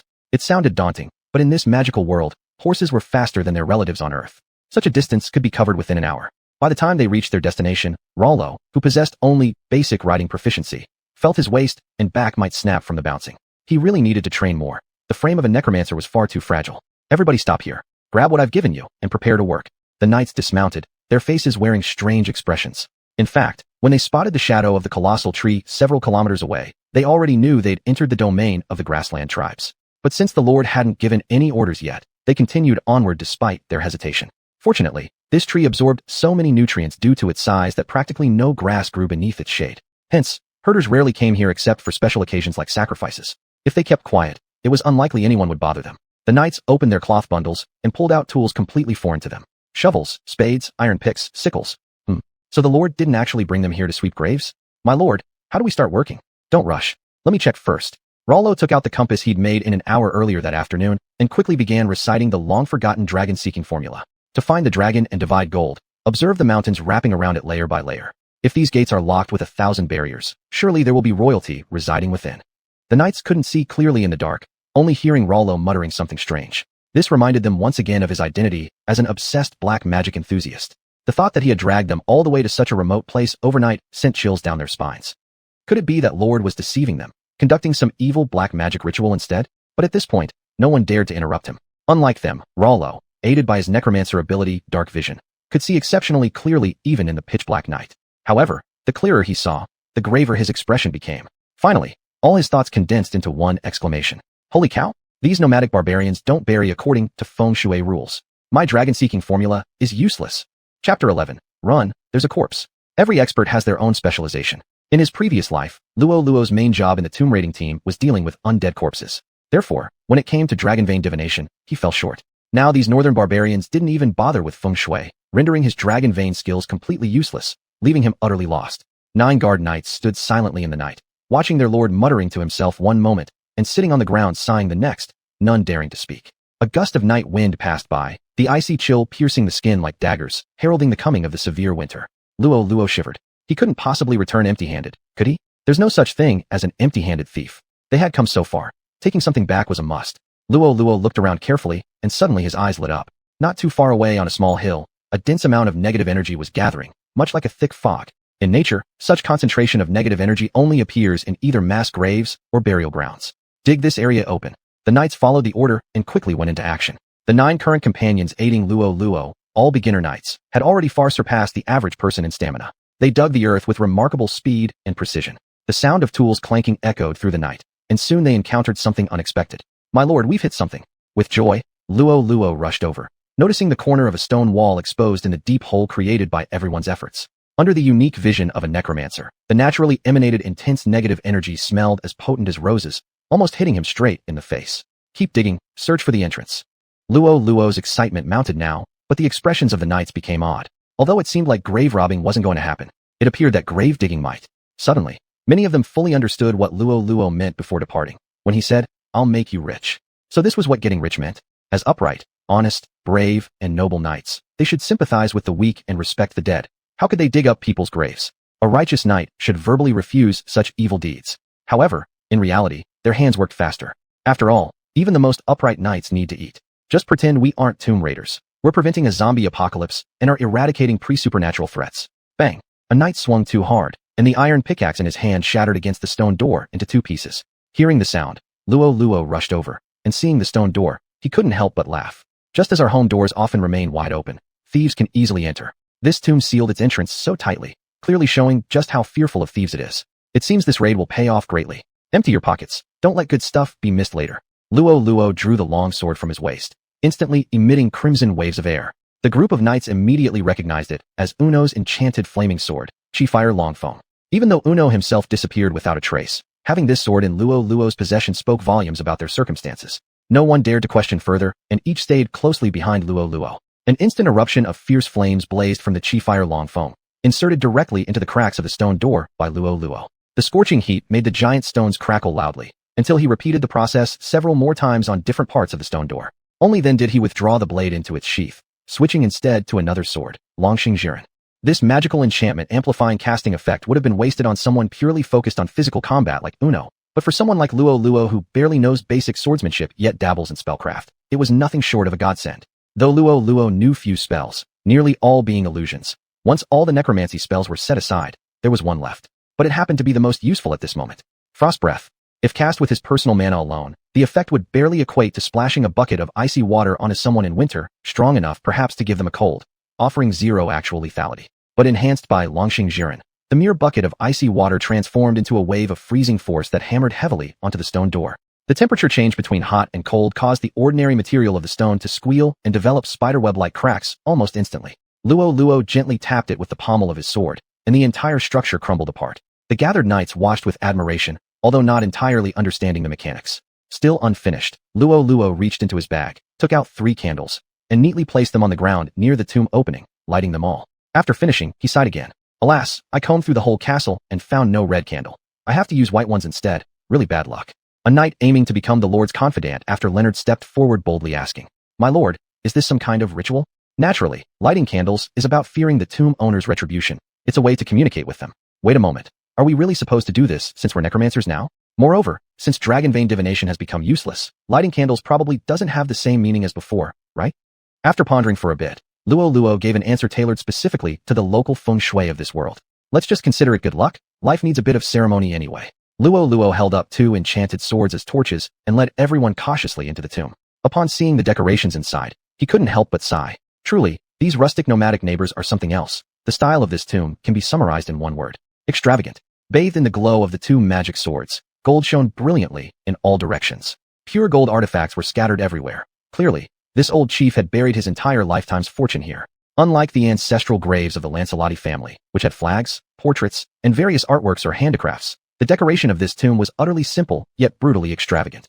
Everyone, move freely and take what you can carry. If you find coffins or corpses, don't touch them. Let me know immediately. Regarding those candles, Luo Luo thought for a moment, still wanting to respect the intentions of the tomb owner, so he instructed, "If the candles go out, light them again." I figure old chief would feel lonely in such darkness at his age. The knights immediately dispersed, beginning to search through the gold and gems. Luo Luo, however, was more interested in the central coffin. Perhaps because of their geographical proximity, this chieftain of the Amolan tribe shared a striking resemblance to the first ancestor of the Lancelotti family in terms of the design of the coffin, made of marble as well. The main difference lay in the patterns and runes carved on its surface. Upon closer inspection, these runes looked surprisingly familiar, even closely linked to the Book of the Dead stored within his mind. Without realizing it, Luo Luo began to read aloud. "My torment has ended, and eternal life begins anew. He who disrupts my immortal slumber shall face the unbounded fury of my darkness." As he finished, the runes flickered briefly. "Lord, the candle went out, and I'm relighting it." The voice of the guard knight reached Luo Luo's ears. At the same time, he watched helplessly as the lid of the coffin was thrown aside. Then, a hand rotted down to dry skin emerged. This all-too-familiar scene triggered Luo Luo's instinctive reaction. He leaped backward and shouted, "Run, there's a corpse." Chapter 12. Take the person and the coffin together. Decayed hands clawed at the edge of the coffin as a body rose, draped in gold decorations but withered to just a layer of waxen yellow dry skin. The head was so rotted that its features were unrecognizable, though a strand of hair still clung to the scalp, dangling by the mouth. This braided hair assured Rollo that this was indeed the corpse of a nomadic people. The head twisted mechanically, the sound of creaking bones sending chills down the spine. When their eyes met, and Rollo caught sight of the emerald soul flames in the other's eye sockets, his retreat faltered for a moment. "No, wait. I'm a necromancer now. I'm the one summoning corpses. Why should I be afraid of some walking dead? Destroy me, slumber, must die dash." Interrupted words came out from the other's throat, sounding like an old speaker gathering dust in a storeroom for 5 years. It was most uncomfortable to hear. Once he calmed down, Rollo burst into laughter. Although the other had risen as an undead, it was evidently weak, struggling even to speak properly. Its level couldn't possibly exceed that of Rollo's Death Knight. This meant that even if all the men under him died in this battle, he could still rely on his Death Knight to handle the situation. With someone capable to rely on, Rollo found his confidence back. With a sword in hand, he pointed toward the resurrected chieftain's corpse. "Whoever kills this guy will inherit Yuno's fortune." The knights' faces carried confusion. Wasn't he just telling them to run away? But with Yuno's legacy as incentive, coupled with the advantage of numbers, no one wanted to flee anymore. Some even cast glances towards Rollo's hand. Yuno's sword. It too would fall under Yuno's property? A fine steel longsword could be worth more than a dozen golden dragons, equal to months of salary for these knights. And Yuno's red fire-long spear, which not only mixed in mithril, a valuable magic metal, but also engraved with magical runes. The value of such a rune magic sword could reach several thousand golden dragons. Beyond its monetary value, the appeal of such a powerful weapon to a knight was absolutely irresistible. Driven by greed, the knights unsheathed their maces and drew shields from their backs, advancing step by step towards the chieftain. Even though it was a low-tier undead creature, the chieftain understood the current situation well enough. "My warriors die for me dash." Eerie syllables emanated from the dried teeth, akin to an ancient call, causing the ground to tremble. No, it wasn't an earthquake. Rather, something was about to break through the soil. Rollo quickly detected the movement of negative energy and immediately looked around at the walls. Sure enough, skeletal hands broke through the earth, clinging to the walls and pulling entire bodies out. Without protection from coffins, their flesh had completely rotted away in the dirt, leaving only fragments of broken clothing. Rollo watched as each skeleton warrior pulled a decayed nomadic saber from the ground before them, opening their skull mouths in silent roars, rushing towards the group of knights. These skeletons' concentration of negative energy was inferior even to those Rollo had summoned yesterday. Their equipment was far worse, giving them no advantage against the knights wielding maces. A knight sidestepped the saber strike, changing stance to press his full weight onto the shield, driving the skeletal warrior back several steps. Seizing the opportunity during the stagger, he smashed his mace into its head. Shatter Strike. The exclusive martial skill of the warhammer combined with a natural bonus when striking fragile bone, instantly shattering the skull, just as the name of the technique implied. The knight smirked in disdain, preparing to turn and attack the next target, when suddenly he felt a cold sensation followed by sharp pain in his ankle. How is this possible? He looked down to see that a skeleton warrior had pierced his foot with a blade. What's more, the shattered head was being repaired by some unknown energy, gradually growing back to its original form. This scene repeated itself across every fight. Although the knights vastly surpassed the skeletons individually, this annoying regenerative ability drastically delayed them, and granted a major advantage in another less obvious aspect: morale. The greatest advantage of undead creatures facing mortal beings are inexhaustible stamina and unbreakable morale. Rollo marveled internally how unreliable human subordinates truly were. What made this batch of knights any different from those treasure hunters from his past life who, upon encountering the undead, could only shout 666 behind his back? Still, his own personally crafted undead were far more useful. After seeing everyone detained, the chieftain slowly straightened up, drawing out a curved saber from his coffin. As the chieftain, he was no common weakling without even his own coffin, wielding some rusty blade or broken sword. His curved saber still gleamed brilliantly under the light, its edge radiating an intimidating cold luster. Moreover, the magic imbued within it had not entirely dissipated. Rollo couldn't help but smile, his eyes curving into crescents. An enchanted weapon. What a treasure. After staggering unsteadily for a couple of steps, the chieftain suddenly accelerated, almost in the blink of an eye, rushing straight to Rollo's face. You bastard, was he pretending to be weak just now? Without hesitation, Rollo snapped his fingers, triggering a teleportation spell on the spot. At that very moment, the chieftain's enchanted saber was merely an arm's length away from Rollo. If Rollo relied solely on his frail physical form, there would have been no way for him to salvage the situation. He would have been decapitated within seconds. But his abilities extended far beyond his own body. A colossal black greatsword cleaved through the air with tremendous force, shattering space as if tearing open a dimensional rift, and crashing down like endless surging waves, slamming both the enchanted saber and the chieftain away. At the same time, over a dozen skeleton soldiers, clad in fine full-plate armors scavenged from the castle's arsenal, gathered around him, forming a tight protective circle. It is well known that I, Rollo, am a necromancer, so bringing along a group of undead bodyguards is quite reasonable, isn't it? When the chieftain regained his footing and caught sight of this muscle-bound brother who stood over 2 meters tall, named Arthas, he froze instantly, demonstrating through the soul flames flickering wildly in his empty eye sockets just how astonished a deathless being can be when experiencing what one might call a pupil quake. Having likely sensed the power gap between himself and Arthas, the chieftain ceased advancing and began retreating slowly instead, inching closer and closer to his sarcophagus. Was he planning to retreat back into his coffin? Rollo stroked his chin thoughtfully. Recalling the inscriptions etched upon the chieftain's coffin lid, it occurred to him that this individual probably didn't transform into an undead by mere chance, but deliberately pursued becoming an undead creature. Ordinarily, people arrange tomb guardians either in the form of statues or expensive magical constructs like golems or gremlins, who buries the bodies of soldiers inside walls to serve as guards. Coupled with these skeletal soldiers' self-repairing abilities, it seemed the chieftain must have set up a relatively large necromantic array within the tomb. As for the core of such an array, its position was most likely. Arthas, kill him. Don't let him get near the stone coffin. Upon hearing this, the chieftain sprang into action, diving headlong into the coffin without giving anyone a chance to stop him. Before he could savor his apparent triumph, however, everything went dark around him, followed immediately by a dull thud, dong. The coffin lid had been slammed shut. Rollo patted the top of the coffin and chuckled. Brother Chieftain, thank you kindly. This makes it convenient for me to carry both you and your coffin off directly. Chapter 13, Great Harvest, the Undying Spellcaster. As Rollo absorbed the negative energy from this graveyard to restore his magic power, he watched the chief who kept wriggling and trying to pry open the coffin lid. He couldn't help but sigh. Tricked by me so easily, it seems Chief Brother hasn't been a necromancer for very long. Which necromancer gives orders to their minions by shouting? How disgraceful. Just as an elemental mage and their elemental followers share a peculiar telepathic connection, necromancers and their undead followers are even more attuned. A single thought is enough. Arthas already knows what nonsense the chief intends to spout off. Being another necromancer, Rollo's chief counterpart was duped by such a simple ploy of misdirection, clearly indicating insufficient experience. He probably just started being a necromancer today. Speaking of which, Rollo himself had only been one for 2 days, not much longer than the chief. When sufficient negative energy had been absorbed, Rollo promptly activated the teleportation array. Since his necromancy advanced, when equipped with adequate negative energy for driving, he can now teleport as freely as an ordinary mid-tier mage. After all, necromancers themselves aren't good fighters, relying entirely on summoned zombies. If the teleportation magic isn't used skillfully enough, by the time the minions arrive from afar, they'll likely just be collecting the master's body. Upon the end of the incantation, the teleportation array instantly emitted a brilliant light, and Rollo gave timely instructions. You guys hold on for a while. Try to avoid unnecessary deaths. I'm going back to the city. Before the knights could shout in protest, Rollo had already disappeared with the coffin and several attendants. However, thanks to the automatic regeneration of the skeleton warriors inside the tomb, which ceased as soon as the coffin vanished. At least, they wouldn't be drained continuously any longer. With a sigh of relief from the knights, Rollo already arrived at his family's ancestral tomb. Placing the chief's coffin next to the first ancestor's sarcophagus, Rollo realized how much more similar these were than he initially thought. Couple's edition? Thinking about his previous ancestor's penchant for stabbing the strong ones in the back, an odd notion crept into his mind. Boom. The sound of the coffin lid snapping shut brought Rollo back to reality. The chief persisted tirelessly smashing the coffin lid, trying to crawl out, but firmly held down by Arthas. All he could do was emit desperate screams of despair. At first glance, it almost looked pitiable.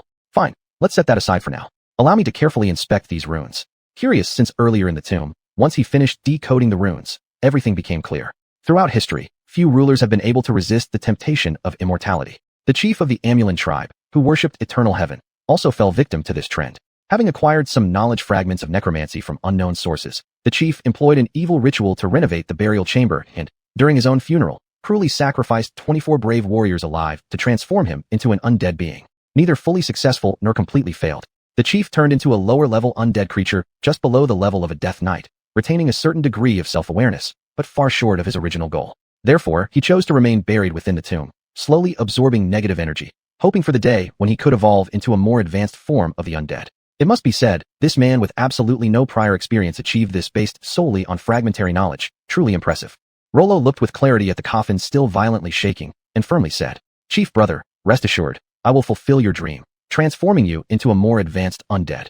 Of course, I want something in return. Not too much, just the sovereignty of your soul." The chief inside the coffin seemed to understand Rollo's meaning, suddenly getting agitated, writhing even more violently. "Oh, you couldn't wait either, huh? Then let's begin." As soon as Arthas loosened the coffin lid, the chief decisively kicked it off, holding his scimitar and rushing outwards. Upon seeing Rollo, the soul flames in his eye sockets showed unmistakable fear. In the next moment, he ran towards the tomb entrance. But it won't be that easy. Rollo may not have as much gold as the chief, but when it came to arming his subordinates, it was unmatched. Several well-armed skeleton warriors quickly surrounded him with shields. Before the chief could react, the over 2-meter-tall Arthas grabbed him, pressing his head to the ground and using his weight to trap him like a cage. A seasoned warrior in life, after death he suffered such humiliation. If not for the physiological restrictions inherent to undead beings, the remnant consciousness of the chief might have made him cry. Rollo approached, crouched down, and pressed his hand against the chief's forehead. A greenish glow spilled from Rollo's fingertips, instantly forming a series of runes on the chief's body. The chief, sensing something amiss, began struggling violently. But it was futile under Arthas' muscular frame, leaving him at the mercy of Rollo's magic coursing uncontrollably through his body. This was one of the signature spells of necromancers: control undead. Wild, unclaimed undead creatures are an important source of followers for many necromancers. And those with rare features? They're like Pokemon, highly prized and resilient. Currently, Rollo's skill level only allowed him to control one low-tier undead creature and a dozen or so weaker ones. Since Arthas, the Death Knight, was low-tier, this chief, being even lower in rank, should not be able to resist Rollo's control. Sure enough, as the magic coursed through, the chief's struggles gradually ceased. And then, at one moment, Rollo felt a mysterious connection form between his mind and the chief's. It worked. In his personal info panel under Followers, there was indeed a new entry. Follower, unnamed. Class, Lich Cadaver, low tier. A Lich Cadaver differs from a zombie.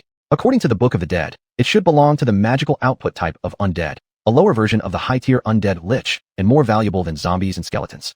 Rollo suddenly understood. No wonder this guy had so much less physical strength than Arthas. He was a spellcaster type. Still, this fellow was truly lucky. With the fragmentary necromantic knowledge he had, not only did he successfully transform, but he transformed into such a relatively advanced undead. If he had remained buried for 1,000 years or more, he might very well have become a lich and caused chaos. But now he belonged to Rollo. As for the name, it would naturally be Kel'Thuzad. Of course, for now, little Kel and the other Lobies still had a long way to go before they could grow into the powerful lich or death knight that Rollo envisioned. After naming his new follower, Rollo received yet another pleasant surprise. Asterisk Book of the Dead Asterisk, Apprentice Advanced Edition. Updated, adding Formula 4 Lich Cadaver. Chapter 14. Our Viscount is truly extraordinary. This night, many people in the Lampilugi fief couldn't sleep. Everyone originally thought that Uno becoming the next Viscount of Lampilugi was a sure thing. But unexpectedly, Luo Luo, the waste that everyone ignored, became powerful and not only pulled out the nail, but also overturned the board. Even though he declared no punishment at the front of the castle, which leader would really relax after such rebellion? Almost all knights, once known as Uno's confidants, kept their armor on all night, using their swords and shields as pillows, ready to fight at any moment. It wasn't until morning light filtered through the windows, illuminating the room and dispersing the cold air on the armor, that they dared to believe. Could it be that Luo Luo had really let them off? In fact, at this moment inside the castle, Luo Luo had just gone to bed. The affairs of the territory were temporarily handed over to his loyal guard knight, Leonardo, for handling. He himself needed to quickly catch up on some sleep. Last night was bountiful. Besides the large amount of gold and jewels looted from the chieftain, or rather what is now Kel'Thuzad's tomb, the most important thing was Kel'Thuzad's necromantic corpse with the potential to become a lich, along with the method for creating necrotic bodies. However, to make a necrotic body, a few important materials were still missing, so he couldn't yet increase the number of magical undead under his command. As for the unique case of Kel'Thuzad, despite being a magic unit, he couldn't cast a single spell. After all, when our chief was alive, he was a warrior who didn't understand magic. Without a system in place, how could he suddenly become skilled posthumously? This meant that Luo Luo would have to teach him necromancy first before truly possessing a necromancer. Sigh, so bothersome, time to sleep. As for the intelligence reports, we'll check them upon waking. Just like Luo Luo, the 9 knights who were equally exhausted for the entire night were sleeping in Grey River Castle. These individuals themselves had the duty to guard the castle and naturally had rooms available within the fortress for rest. Although there was some crowding, thinking about all the gold plundered last night, even the stench of fellow soldiers' feet smelled sweet. When the sun reached its peak in the sky, the chaotic Lampelugi fief finally saw its first direct governance under its new master. Currently, the castle hall, having endured Uno's haphazard destruction resulting in cracks everywhere, was being urgently repaired.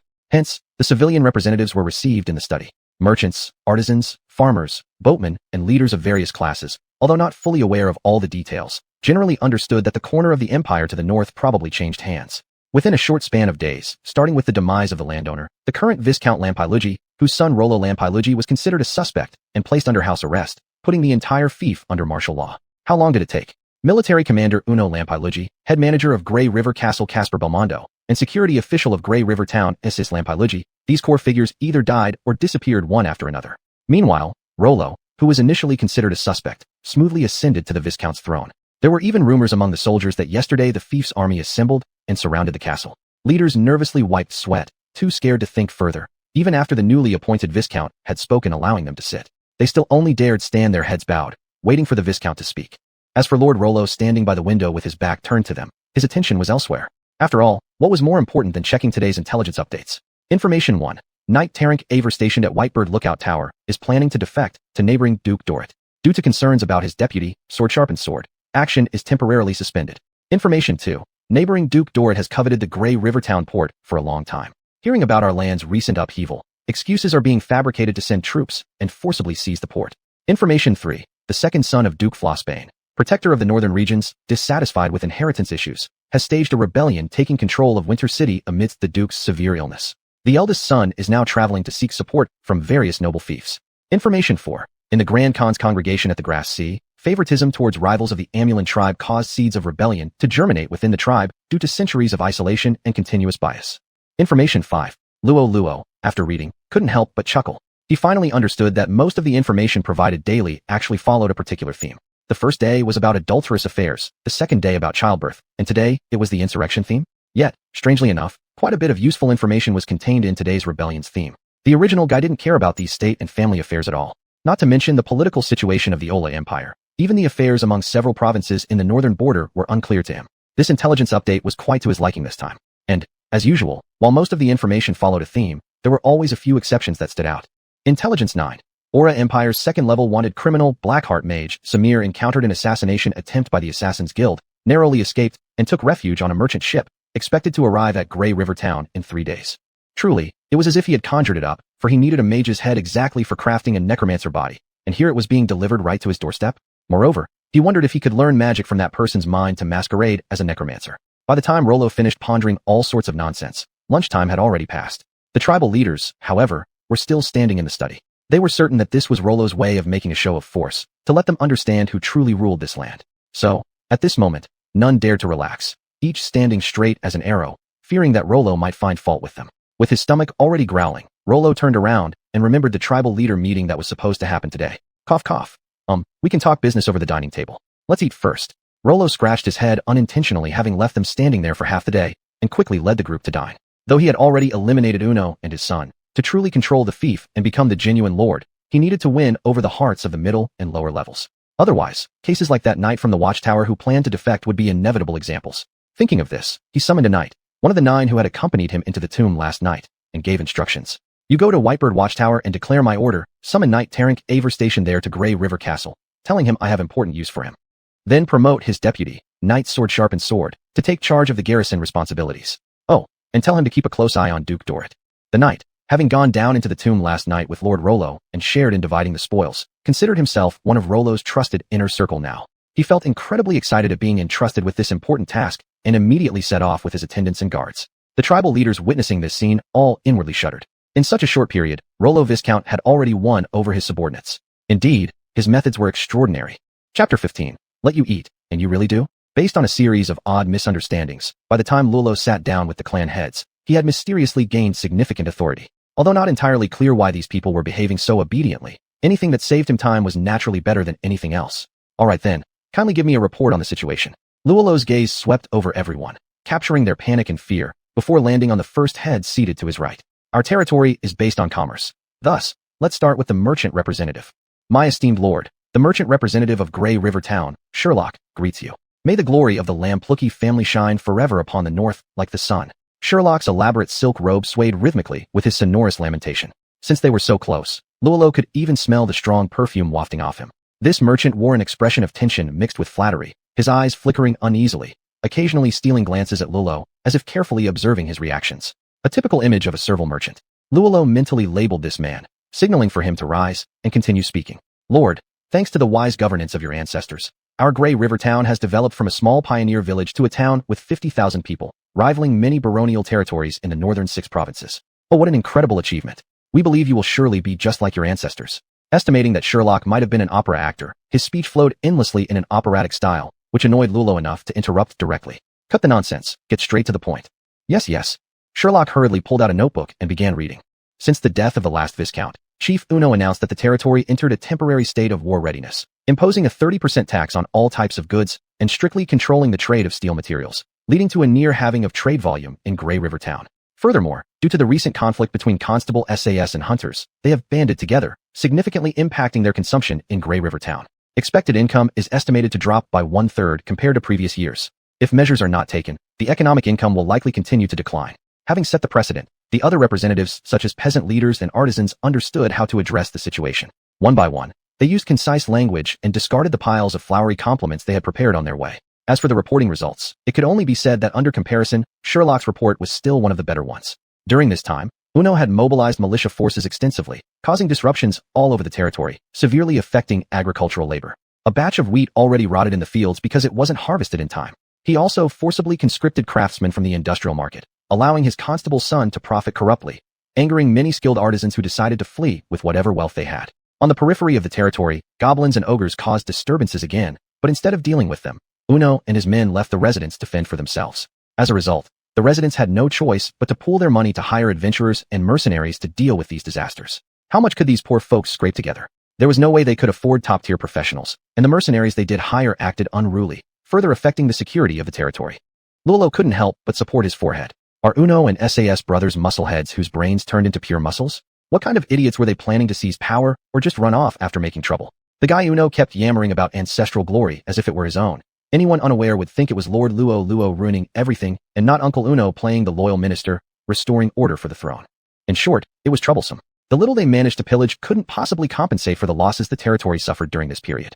Alright, transmit my orders. Abolish all laws enacted during Uno's acting period as lord.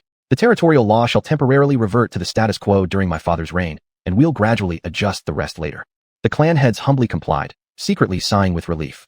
At least this lord wasn't so cruel. With the reports concluded and specific policy formulation not yet their concern, the dinner gathering ahead was truly just about eating for these clan heads. Maybe it was the relaxation of surviving a crisis, but these people ate with gusto, thoroughly enjoying the feast. It was different for Luo Luo. Though technically now a viscount and feudal lord, he wasn't very interested in the food on the table. After picking at it with little appetite, a knight he had dispatched earlier returned in a rush. With him was another knight, towering tall and sturdy with a square face, looking exceptionally trustworthy. Master Luo Luo, honored to have not failed your mission, and I've recalled Knight Terrank Evelier who originally guarded the White Bird Watchtower. Upon being introduced, the square-faced knight, Terrank Evelier, knelt on one knee, and paid his respects to Luo Luo in the standard knightly manner. Judging by appearances alone, he truly seemed like a reliable knight. Who would have guessed that this thick-browed man with piercing eyes was actually a traitor who planned a defect? It was understandable that Viscount Dolly had tried to buy his loyalty, but after eating the food of the Lamplucci family for so many years, he actually wanted to switch sides voluntarily? At the sight of this man, Luo Luo was seething with anger inside, but still managed to plaster a smile on his face and invited him to sit and dine together. Lord, how dare I take such a liberty? Really? Then your meaning is that all these clan heads are taking liberties.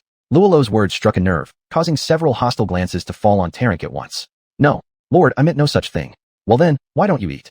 Terrank had no choice but to grit his teeth and sit down. He wasn't there during yesterday's mutiny, but heard about it. People had died, although details remained unclear. He assumed today's summons meant a promotion to fill the vacant positions left from the casualties. But now, it didn't seem that straightforward. Knight Terrank, why are you just sitting there not eating? Lord, I'll start right away. Under Luo Luo's gaze, Terrank hastily grabbed the dish before him and stuffed meat into his mouth, the fork clinking loudly against the plate, all grace and dignity lost in his haste. Luo Luo furrowed his brow. You eat when I tell you to? Do you even know you're worth to share a table with me? Someone, drag him out. I shall strip him of his knighthood, reduce him to a common soldier, and hand him over to Knight Leonard later, to be sent to fight in the goblin tribe on the frontier. Unable to endure any further humiliation, Terrank leaped up, unfastening the wall-mounted decorative sword as his own weapon had been removed. I came here to eat. What are you trying to do? I've done great deeds for this land, spilled blood for this territory. What are you, Luo Luo, some crazed practitioner of dark magic, or a suspected parasite, that you can strip me of my honor? The guard knights stationed by the door immediately realized trouble was brewing and rushed in. However, as appointed garrison commander, Terrank was no pushover. Roaring like a lion, he charged forward, brushing aside two guards in one fell swoop, rushing toward Luo Luo. Luo Luo shook his head sorrowfully. I had hoped to spare your life, but alas, you've sealed your own fate. No sooner were the words spoken than a flash of cold steel flickered through the air. A crimson line cut through Terrank's vision, splitting it into two. As he collapsed to the ground, the last thing he saw was the towering figure clad in the first ancestor's armor of the House Lamplucci, raising his blade once more in final judgment. Chapter 16. Does this handmade figure have a soul? Terrank was undoubtedly dead. His body was dragged away by the soldiers, and his unrelenting expression terrified everyone. Where's this lord not cruel? Isn't he killing people at will? Luo Luo saw the chieftains were afraid, so he showed a kind smile.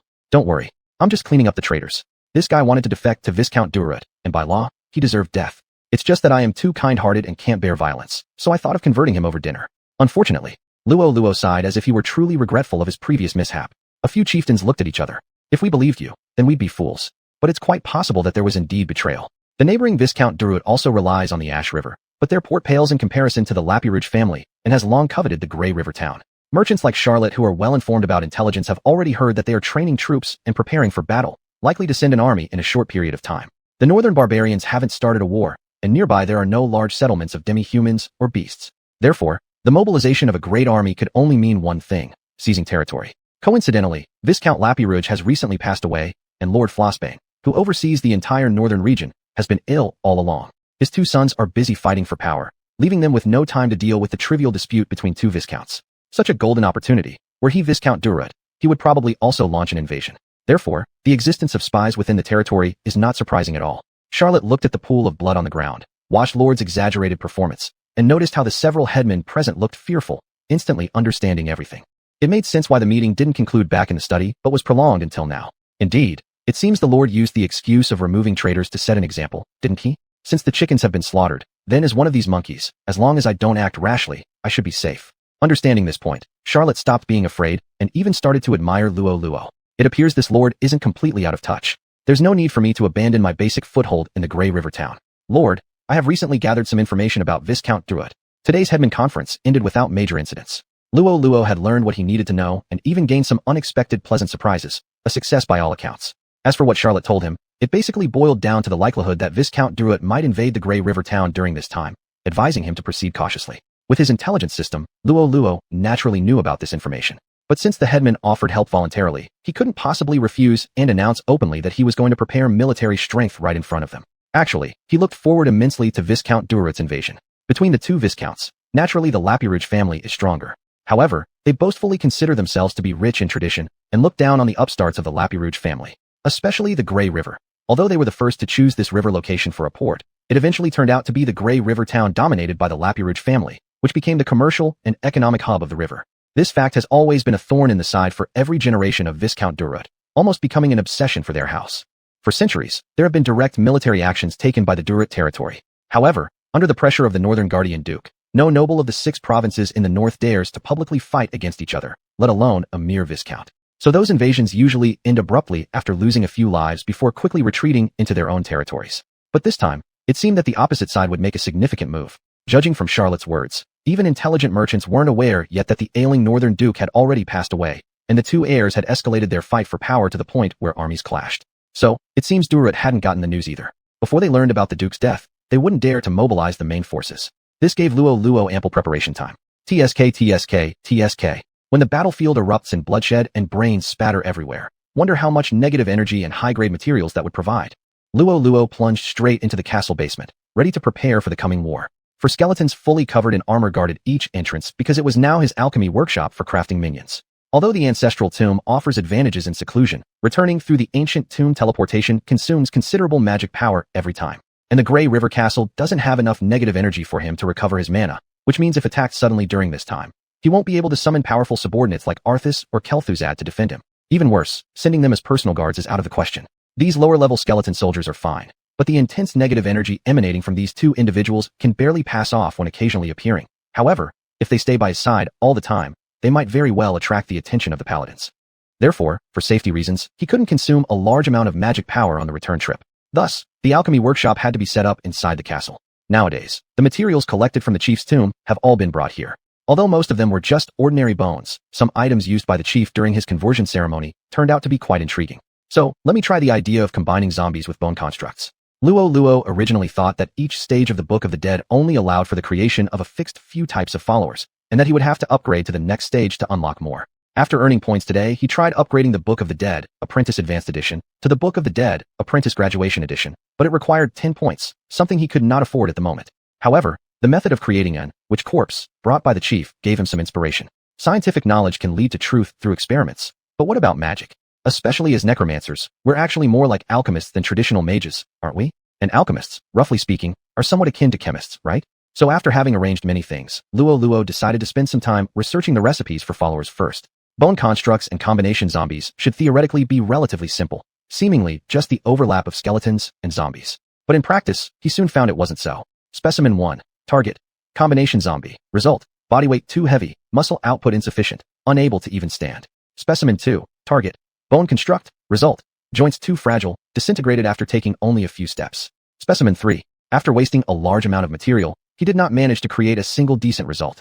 All combination zombies suffered from being too heavy with inadequate muscle strength to support themselves, while the bone constructs, although lighter and avoiding this issue, were too brittle at their joints to move properly. In short, they were all merely showy but entirely soulless junk works. Luo Luo flipped through the information in his mind's copy of the Book of the Dead, searching for answers. Suddenly, upon seeing the introduction of the Book of the Dead, he came up with an idea. Perhaps, lacking a soul was the problem? Chapter 17, Clearing the Troublemakers. The soul is an eternal topic. Whether it be the priests who worship deities and dedicate their entire being to the holy faith, or the mages who pursue truth and spend their lives exploring the mysteries of magic, all understand the importance of the soul. However, when it comes to in-depth research on souls, none can surpass the necromancers. As the equivalent of a specialized magic guidebook for necromancers, the Book of the Dead naturally contains knowledge about the soul. But since this is merely the Apprentice Advancement Edition, such knowledge remains superficial and deeper studies are non-existent. Luo Luo thought for a moment. Among various undead legends, aside from zombies and skeletons, ghostly spirits are the most common type, right? Apparently, those are the undead followers crafted using souls as raw materials. Or perhaps more advanced undead followers, such as liches or upper-tier death knights, from their higher self-awareness, should have souls as part of their ingredients. Luo Luo believed that the problems with composite zombies and bone constructs likely stemmed from this. Unfortunately, even though he guessed the cause, he had no solution. TSK, I guess when 9 days pass, and I collect 10 points to advance to the next stage, I'll unlock abilities related to souls. Even though Duke Dorit's army is not as strong as the Lampelugi families, they are still powerhouses among the northern border nobles, absolutely not to be underestimated. Especially after the Lampelugi lost Uno, their only mid-tier knight, making their public top-tier combat strength weaker than the other side. Death Knight Arthas was indeed powerful. His previous interventions were swift and decisive, but once he enters the battlefield and exposes himself too much to outsiders, the risk is too great. We don't want to repel Dorit's army only to bring in the Holy Church troops. It seems that I will have to start working on skeleton units first. Skeleton soldiers covered head to toe in full body armor look no different from heavy armor human warriors, with low concentrations of negative energy, unlikely to raise the Church's suspicion, and possessing terrifying characteristics like fearless courage and infinite stamina, which make them an excellent choice for now. The upcoming battles should focus primarily on them. The trouble, however, is the lack of armor.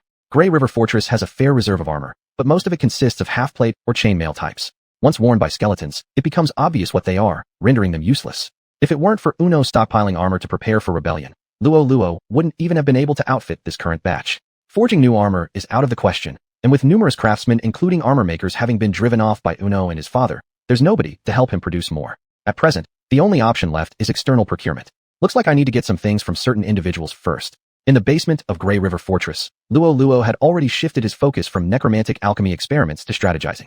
Meanwhile, his territory had quietly welcomed a group of unwelcome guests. Gray-green skin, slim monkey-like bodies, fierce, dull eyes, and sharp-pointed ears. When these traits come together, they form one group of creatures universally despised across the continent, goblins. This inferior species generally shares a niche similar to rats, unless rare genetic mutations occasionally produce a couple of wise and valiant leaders. Their survival depends solely on robust reproduction and adaptation abilities, existing in dark corners here and there. The northern border of the Aura Empire marks the boundary between civilization and barbarism, where the endless Gestal Mountains stretch westward for thousands of miles. The freezing air flows down the cliffs, bringing large amounts of rain to form the Grey River that runs through 3 provinces while also irrigating an otherwise barren floodplain. Originally, a large population of goblins gathered here, feeding on smaller animals like possums and grass rabbits. Occasionally, herds of sheep from nomadic tribes would pass by, triggering frenzied raids. Through losses under the curved swords of grassland warriors, the excess goblin population was culled, restoring balance to the plains ecosystem. Until this plain was occupied by a putrid stench so despicable and corruptive that countless numbers of goblins were forced to abandon their homeland and scatter everywhere. Actually, the friendly neighbor of the Lampalugi family, the Amuan tribe, has recently faced a serious shortage of manpower because the current chief led elite youths to attend a grand meeting in the heart of the Great Grass Sea. Thus, they have been unable to clean up the goblins infesting their pastures like rats. Not long ago, the Lampalugi territory was preoccupied with Uno's rebellion and put aside the goblin issue, leaving it for the local residents to deal with themselves. The currently marching Sword of Cleansing mercenary group is one of the so-called experts hired by the townsfolk using pooled funds to clear out these goblins. Meanwhile, they are also one of the main culprits mentioned by Charlotte and other heads, described as low-tier riffraff with terrible conduct that severely disrupts the area's security. Drac rode a lean black horse, stroking his bald head while reminiscing about the taste of a village girl from the night before. An evil grin involuntarily spread across his face.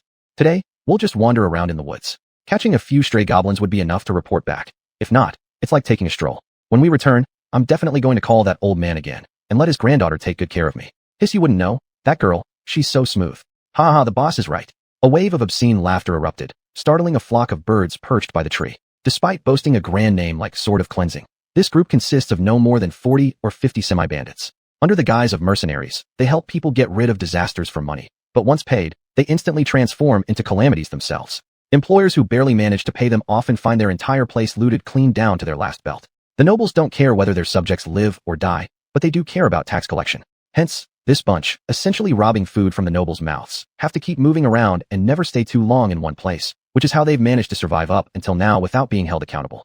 After a leisurely stroll for half a day, Bald Drac grew tired of basking in the sun, randomly pointing at a spot and ordering everyone to rest. Truly deserving their title as bandits, these men set up camp haphazardly. They left only a few sentries while the rest sprawled casually on the ground. Some even began to take off their armor, using it as a pillow for an impromptu nap.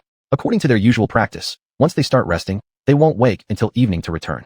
It wasn't because they were neglectful, it was simply that the Lampalugi territory had been exceptionally safe lately. There were neither foreign invasions nor armies of the Lord coming to hunt them down, and the cowardly goblins would certainly not dare to attack when seeing their numbers. Every day here felt like strolling and sleeping peacefully, followed by enjoying a special treat of village girls at night, all free of charge and on top of that, getting paid. Where else could you find such good fortune? Little did they know, a pair of emerald green eyes had already locked onto them from the shadows. Chapter 18. On the reasonable placement of foreign populations in the territory. The sun began to slowly set, painting the sky a golden yellow. A few soft clouds floated in the sky, illuminated by the sunset into vibrant colors, as if forming a dreamlike painting. But beneath the beautiful painting was a scene from hell. Undried blood gathered into a river, saturating the soil and turning it muddy. Hanging all around were dismembered limbs, broken internal organs, and heads, some intact, some shattered into pieces, all with eyes wide open, staring blankly, their sheer terror still vividly present in their gaze. When Luo Luo teleported over from the ancestral tomb, even after having dealt with numerous dismembered bodies for material extraction, he nearly couldn't help but react. Shit, why does it have to be this brutal? If they're chopped up too much, it'll affect my material collection. The Scourge Sword, this infamous mercenary group in the northern territories, had today been utterly annihilated. Most of these individuals weren't even professionals. Only a few leaders and captains possessed beginner-level strength. Before Death Knight Arthas and Lich Kel'Thuzad, They were no match at all. It was one-sided slaughter.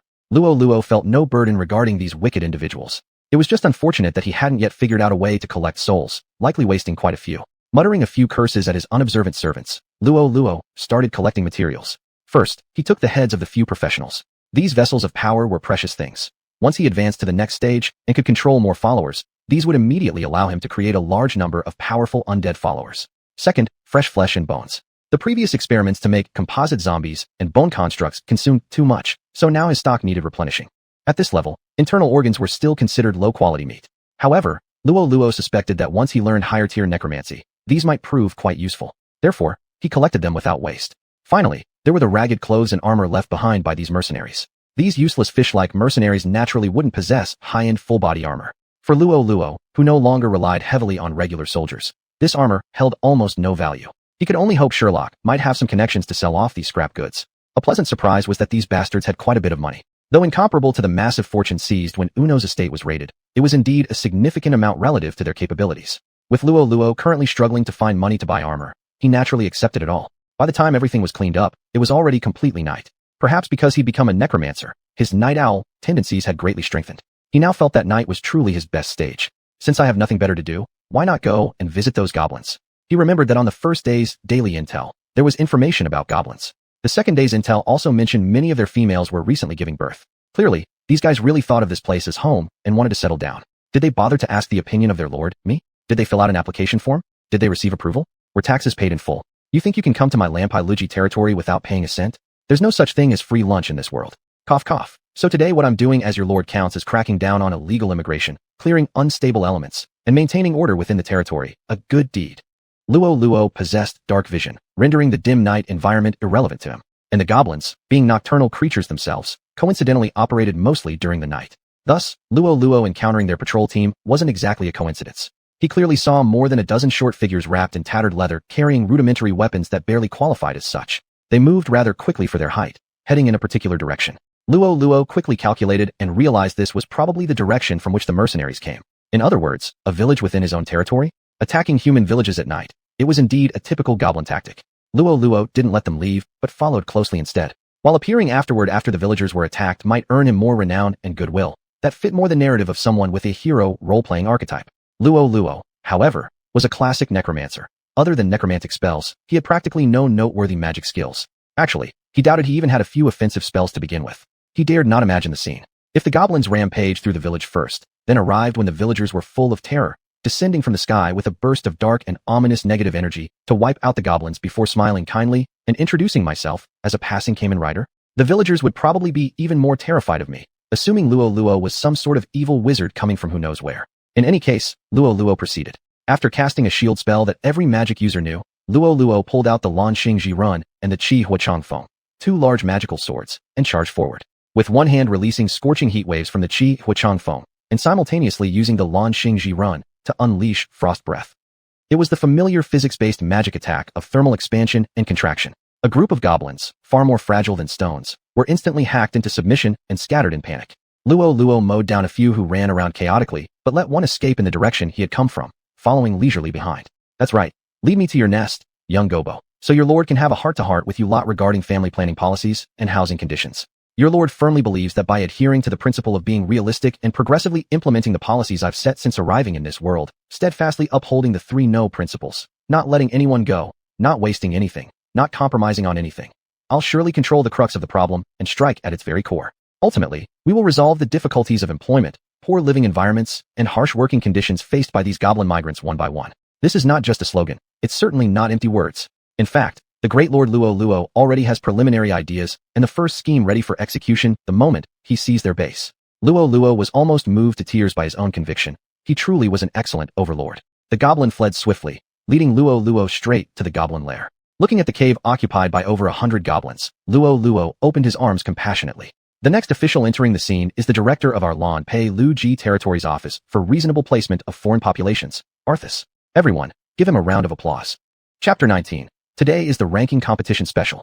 That night, under the introduction of Comrade Rollo, the Lord of the Lan Paluji Territory, the Director of the Office for Proper Settlement and Handling of Foreign Population in the Lan Paluji Territory, Comrade Arthas, along with some office staff, successively arrived at this goblin gathering area. Both sides had a friendly and cordial exchange. Despite Comrade Arthas being unable to speak fluently due to various issues, under Comrade Rollo's translation, constructive opinions were still provided on the seriousness of the current living situation of the goblin settlement, and practical assistance was given for the missing living supplies, chaotic labor structure, and unclear future plans of the goblin group.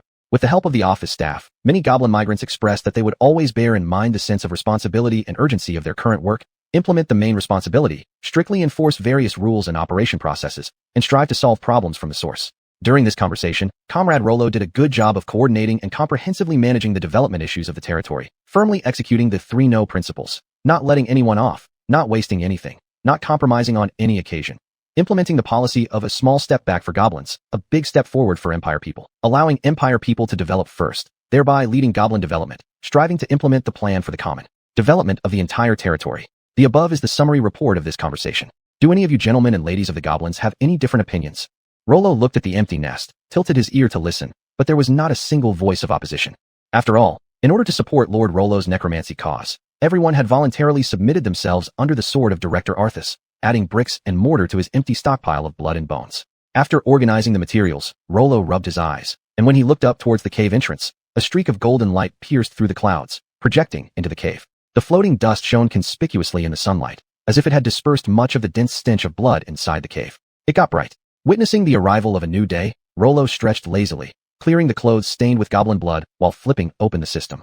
I wonder what today's daily system theme will be. I hope it's someone noble's tomb. Intelligence 1. The tomb of Count Samir of Aura Empire's western border, known as the White Fire Sword, has been robbed, and his family has issued a bounty of 900,000 gold dragons. This unknown tomb raider has surpassed the renowned assassin Igenia, who earned 500,000 gold dragon bounties for assassinating the Northern Protector, topping the list of wanted criminals in the Aura Empire. Intelligence 2. Renowned assassin Igenia, because her ranking on the list was overtaken, has decided to attempt another assassination on the Northern Protector, aiming to succeed and gain an even higher bounty to resurpass the unknown tomb raider and reclaim the top spot on the wanted list. Intelligence 3. The former 3rd Legion of the Empire, Griffin Claw, successfully slayed the Sindragon Erics, significantly improving their record, surpassing the former 2nd Legion, Sword Drake, and replacing them in 2nd place in the Imperial Legion's ranking. Sword Drake fell to 3rd place. Intelligence 4.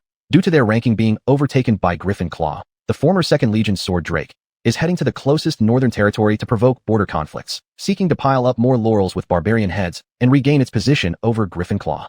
Intelligence. So today's theme is, ranking competitions? First there was the fugitive rankings, then the Legion merit rankings, followed by things like family wealth rankings and adventurer rankings for killing monsters. But it left Rollo utterly baffled.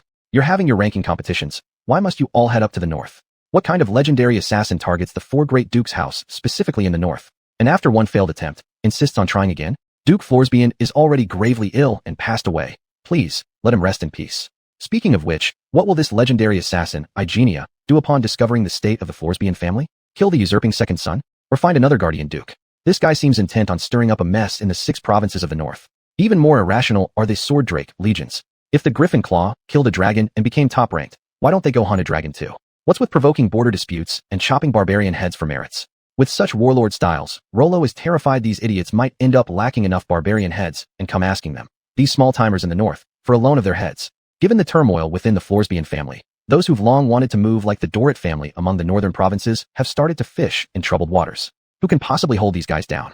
Let's not even talk about the adventurers and merchants who will come to add chaos later. Rollo couldn't help but press his forehead, barely holding back a laugh. The more chaos, the better.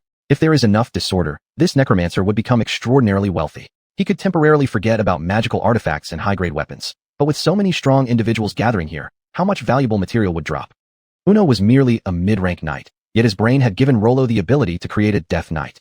But just imagine when the great battle in the Northern Territory begins, how many mid-rank, high-rank, or even legendary warriors would fall. And those who perish won't just be knights. Casters, and even Holy Templars, might find it hard to survive. Rollo even had a strange idea. What if he stuffed a Holy Templar's head into a zombie skull? Would that create a new kind of undead creature?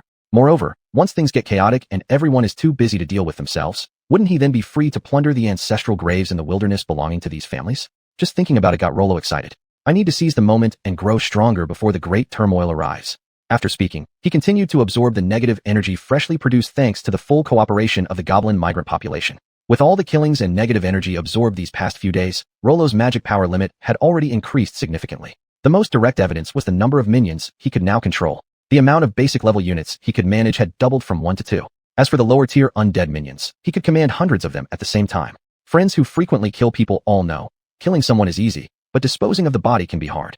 Killing someone may feel good in the moment, but improper disposal of bodies often invites trouble. Not so with Rollo. He didn't just kill. He also absorbed the negative energy and left no corpse behind, slicing them up and storing them away. In short, I want it all. Once he finished, I want it all. With this group of goblins as well, Rollo teleported back to the castle. What a fulfilling day. Chapter 20. On the feasibility of making zombies from goblin flesh. Spending the entire night wandering around, looking for people while killing others. During the day, he would sleep until the afternoon. Luo Luo felt that if this continued, his schedule would be completely out of whack. But he subjectively felt his body was in very good condition. No, wait. I seem to have just become a zombie production master. This body should not have turned into a zombie, right? Luo Luo snapped his fingers, and the already well-controlled negative energy danced like sparks on his palm, constantly changing shapes according to his will. Could it be? The negative energy remodeled my body? The more Luo Luo thought about it, the more likely he believed this to be the case.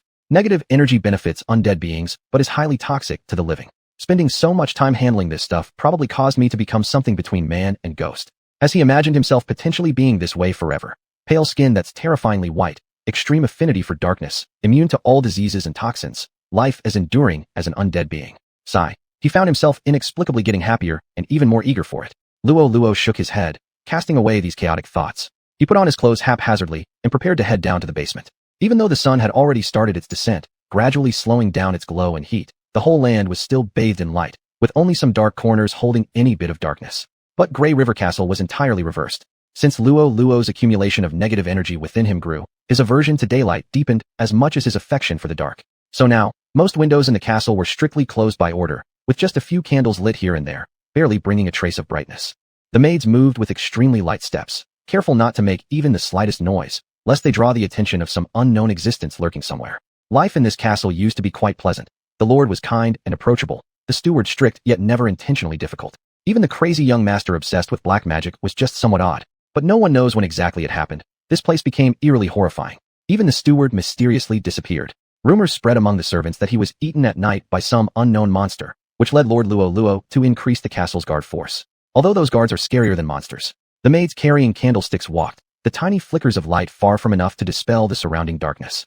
They relied solely on their memory of the castle, moving cautiously. In the pitch-black environment, apart from their own and their companions' breathing, almost no other sounds could be heard. Just as she thought that, a sharp sound broke through, a rebuttal to the silence. Shhhhhhla. This sound had been frequently appearing within the castle recently. The maids had transitioned from initial shock, fear, and unease to current numbness. They stepped aside, trembling as they held perfect etiquette waiting for the entity to pass. Shhhhhhla. When they came closer, a metallic scent could be detected, corroborated by the reflected candlelight. 3 fully armored figures, their entire bodies hidden under heavy armor with not a speck of skin visible. Were they knights? Could soldiers be allowed to wear such comprehensive armor? They marched past the maids in perfectly synchronized steps without any deviation, as if they didn't even notice them, then gradually exited the camellit area, disappearing into the darkness. Only the gradually fading sound of metal plates rubbing, shhhhhla, proved that these beings hadn't been swallowed by the dark monsters.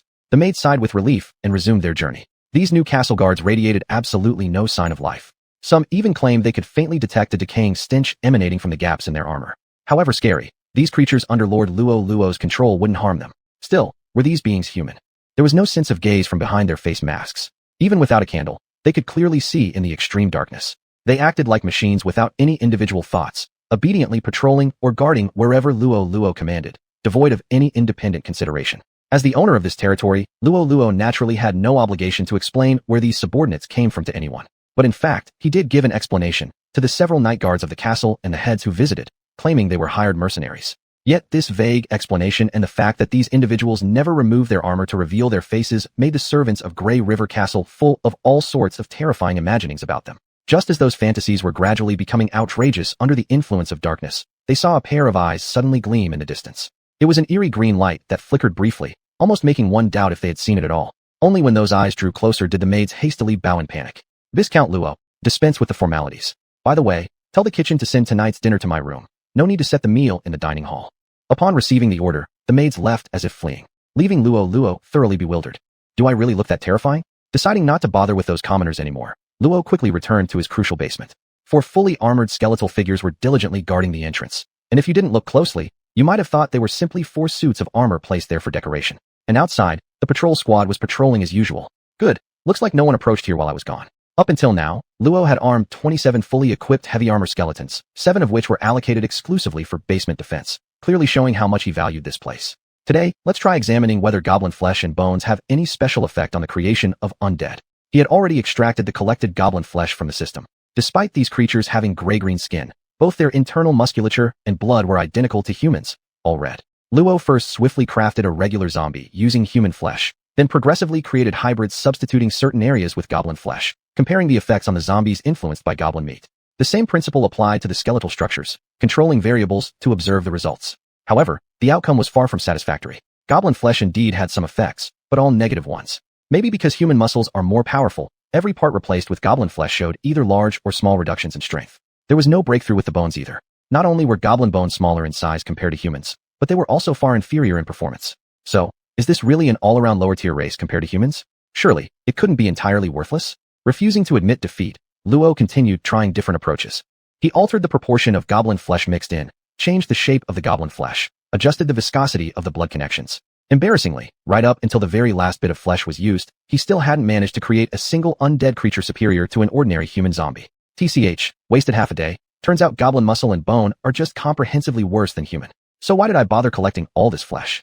Suddenly, Luo remembered that apart from gathering the muscle tissue, he had also, adhering to the principle of not wasting anything, collected the internal organs too. Given goblins' digestive abilities far exceed that of humans, could their organs possibly make decent materials? Chapter 21. The Great Sacrifice of the Goblins, Preparing New War Power. Luo Luo's experiment rarely made a breakthrough. Perhaps because they ate all sorts of dirty and filthy things. In order to successfully digest items that were no better than garbage for humans, goblin entrails were far superior to human ones in some sense.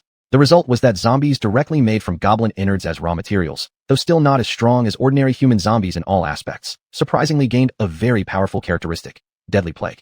These smaller creatures had vomit that contained fatal toxins with extremely high contagion ability, able to quickly cause a terrible plague in a short period of time. As for those who died after being infected by its toxins, although most of their meat would rot, thus decreasing the number of materials Luo Luo could obtain, they could screen out even more special individuals and endow them with toxicity.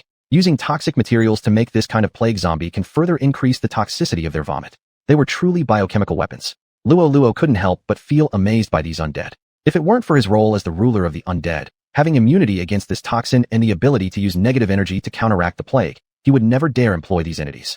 This newly created retainer made his Book of the Dead update another page. After skeleton soldiers, zombies, death knights, and mummy warriors, there was now the addition of plague zombies.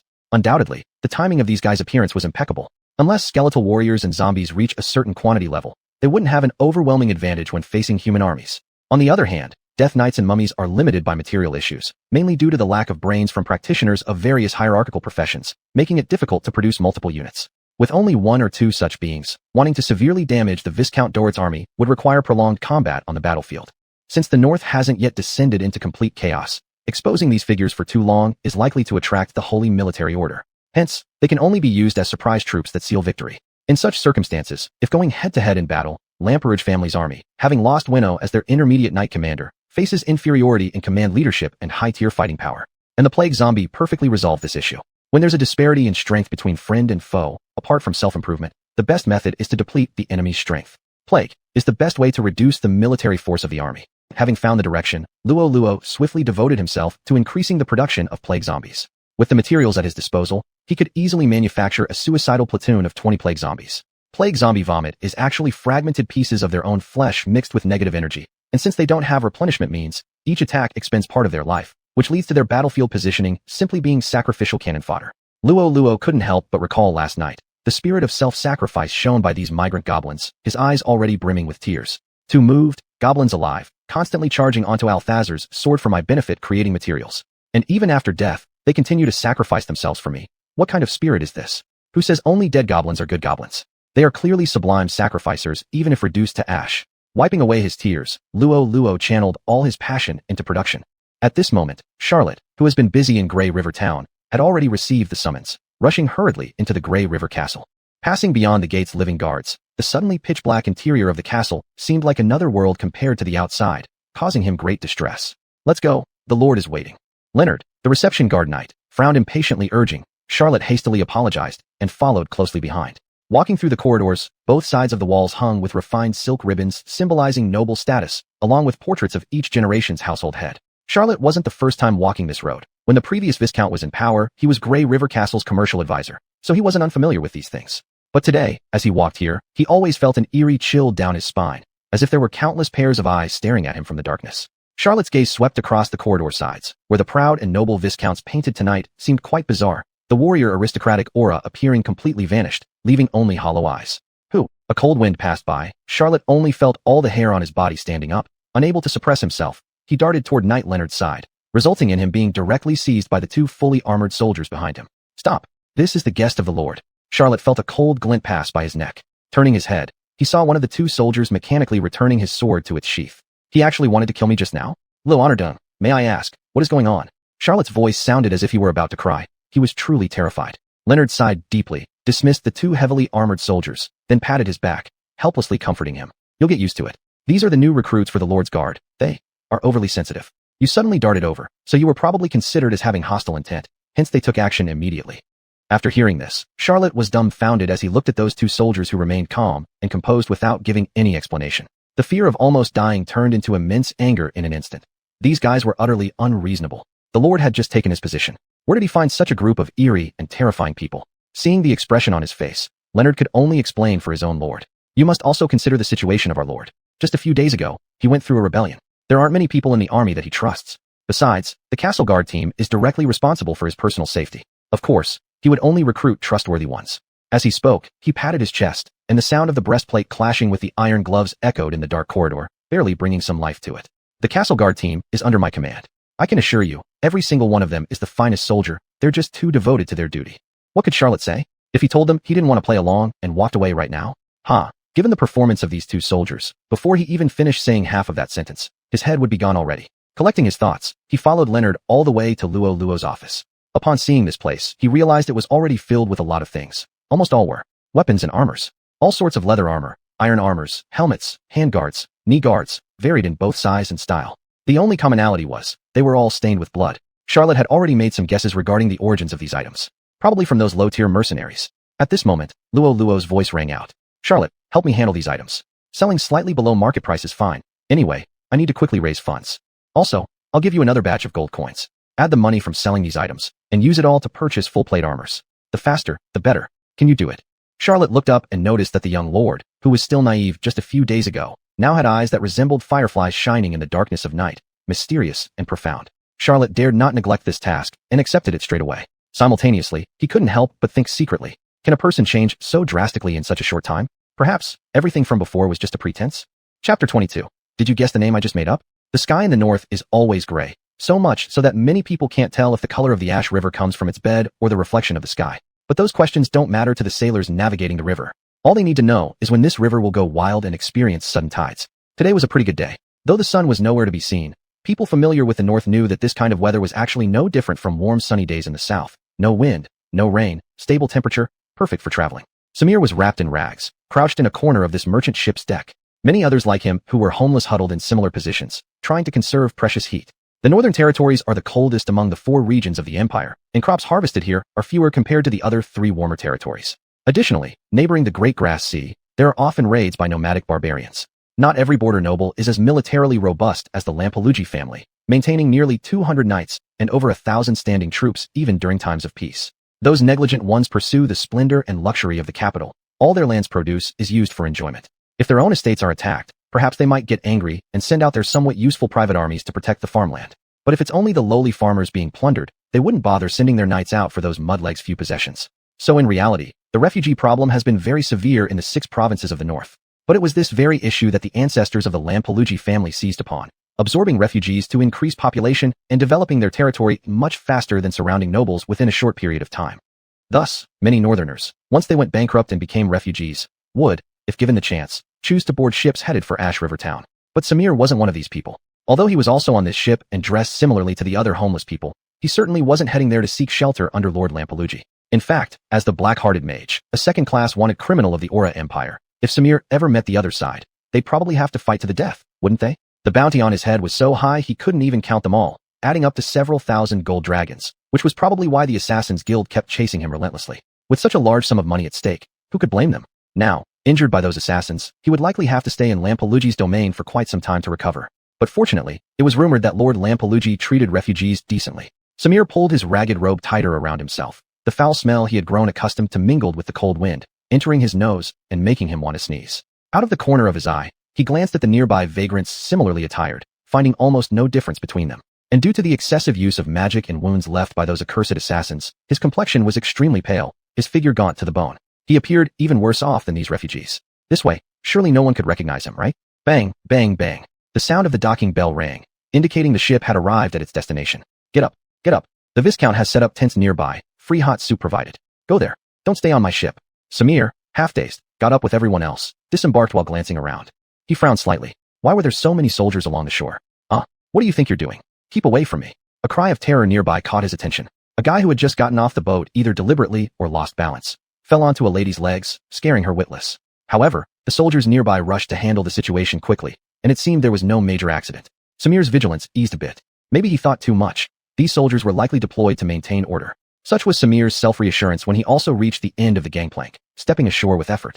After taking a breath, he noticed a commotion nearby. The crowd split apart, revealing a knight in shining armor leading a group of soldiers approaching this direction, which gave him an ominous feeling. Upon closer inspection, two figures completely covered in heavy armor in the group stood out significantly. Samir felt he detected a familiar essence on them. That is, negative energy. Samir's whole body bristled, and without a word, he bolted. The knight, who hadn't noticed him until now, was alerted immediately, and after comparing features described by the Lord, locked onto the target instantly. It's him. Don't let him escape. Everyone, surround him. Today at the port, there were 50 knights and 300 soldiers arranged. Rollo also dispatched 20 heavy armor skeleton warriors. Aside from the two following Leonard, all others were stationed in pairs at each entrance and exit, forming a tight net. All they needed was for Samir to walk into the trap by himself. Now that the fish has appeared, it's time to reel in the net. The harbor of Ash River Town isn't small, but before Samir even left the mooring area, he had been spotted and had no place to evade. Although he took a few steps ahead, he was quickly surrounded by dozens of people. Leonard stepped forward, looked over his opponent briefly, then held up a warrant bearing the seal of the Lord and announced it publicly. Lord Rollo orders, appointing Leonard Ironarm, the guarding knight of Ash River Castle, full authority to arrest second-level Empire fugitive, black-hearted mage, Samir, dead or alive. All commoners and soldiers must cooperate fully. Having finished speaking, he pointed his drawn sword at Samir. Black-hearted mage, do you plan to be shackled away standing or be carried off lying down? Samir forced out a humble smile. Master, you must be mistaken. I am not Samir. My name is Tom, and I fled here from the earldom of Lord Le. His expression was extremely sincere, filled with fear mixed with flattery, kindness tinged with dread, exactly like every other oppressed peasant who fears nobles and endures hardships without resistance, revealing absolutely no hint of deception. But Leonard immediately hesitated. Then a look of admiration crossed his face. The master truly possesses divine calculation skills, even guessing your alias as Tom from the Earl region. Humph. Samir, stop resisting futilely. Come along with us peacefully. Samir was dumbfounded. He had just made up this name and backstory on the spot. How could anyone divine that kind of divine calculation? Hold on. In this magical world, it was entirely possible. The high-ranking priests' grand divine words, the high-grade celestial mages' star-viewing prophecy, or other magical methods, could potentially foresee the future, thus knowing what he hadn't done yet. However, did Viscount Lampelugi from such a remote and tiny place have that ability?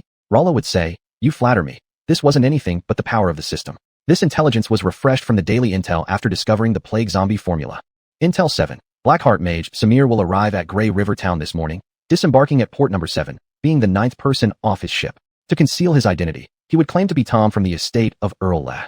Chapter 23. Report. Dorit is attacking. Capturing Samir was just a minor episode.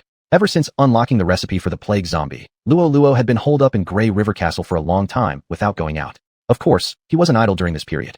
First, there was the collection of corpse materials. He couldn't rely on humans temporarily, so he turned to goblins. Although the goblins within his territory had already been wiped out by him, weren't there still goblins outside the territory? Under the pretext of preventing smuggling of goblins from outside the territory, Luo Luo issued a bounty targeting these green-skinned little dwarves. Anyone who could bring roughly intact goblin corpses could claim 1 gold dragon per body at Grey River Castle. Mercenaries that hadn't been entirely eliminated by Luo Luo, adventurers active around the Northern Territory, and even knights looking to earn some extra money were all drawn to this bounty, like starving wolves spotting prey in the wild. Those green little dwarves were no longer detestable rats. They were literally radiant gold dragons nurtured by nature. Meanwhile, Luo Luo also announced bounties for other subhuman races and alien species to experiment with their material effects. However, due to the unknown effectiveness, he was reluctant to set high prices, so there wasn't much enthusiasm. Moreover, those creatures weren't as widely distributed as goblins, which resulted in their collected materials during this time basically consisting only of goblin ones. As for Samir, Luo Luo was very satisfied with him. This man truly lived up to being a spellcaster. After replacing Kale that's original parts with Samir's corpse materials, the basic attributes of this lich improved significantly. Especially the concentration of negative energy, the growth was visible to the naked eye. Thanks to this, Kale that's finally awakened a rudimentary magical ability, negative contact. In simple terms, it was about releasing negative energy through close contact. A living being without protection would be quickly eroded upon touching negative energy, much like how foam plastic melts when it comes into contact with camphor oil. Luo Luo initially relied on this ability, gathering small amounts of negative energy on his fingertips to create an effect similar to a chakra scalpel to strip away materials. But Kale that's could not yet achieve such a fine degree of control. His method of releasing negative energy involved skillful positioning to get close to opponents, and then releasing large quantities of negative energy through palm contact to deal damage. It always gave him a feeling reminiscent of the shimming palm. The bandits captured by Luo Luo's heavily armed skeleton warriors had the honor of experiencing Kale that's first trial. Their expressions of extreme agony vividly demonstrated the terrifying nature of this move. Finally, the most important material, Samir's brain, he only prepared to use today. Because today, he had finally accumulated 10 points and was ready to officially advance to the next stage. System, give me my stat points. There was no flashy special effect. In fact, nothing changed in his field of vision. If it weren't for flipping through the intelligence compilation, one wouldn't know that anything had changed. The Book of the Dead, Graduate Apprentice Edition. Introduction, ancient powers are calling you. Life will eventually fade in the vast river of time, but only death endures forever. Congratulations, you've completed your apprenticeship and are about to step into a new phase, mastering souls. Almost synchronously with the upgrade of this magic guidebook, Luo Luo felt a mysterious power suddenly emerge from his mind, like the whispers of a grim reaper echoing in his ears.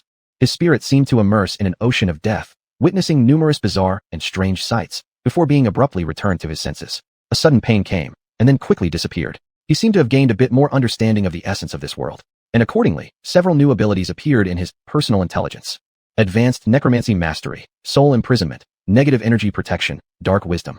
The first one was easy to understand. With his guidebook upgraded, naturally, the spells he mastered had also advanced. The following three became increasingly sinister. Soul Imprisonment was the soul-related ability he had been longing for. It allowed him to imprison the souls of the recently deceased who had not yet returned to the Soul Sea for his own use. Negative Energy Protection generated a protective effect when the negative energy inside him reached a certain level, akin to a permanent magic shield that could mitigate many types of magical damage. This meant a great deal for him, who had a fragile constitution.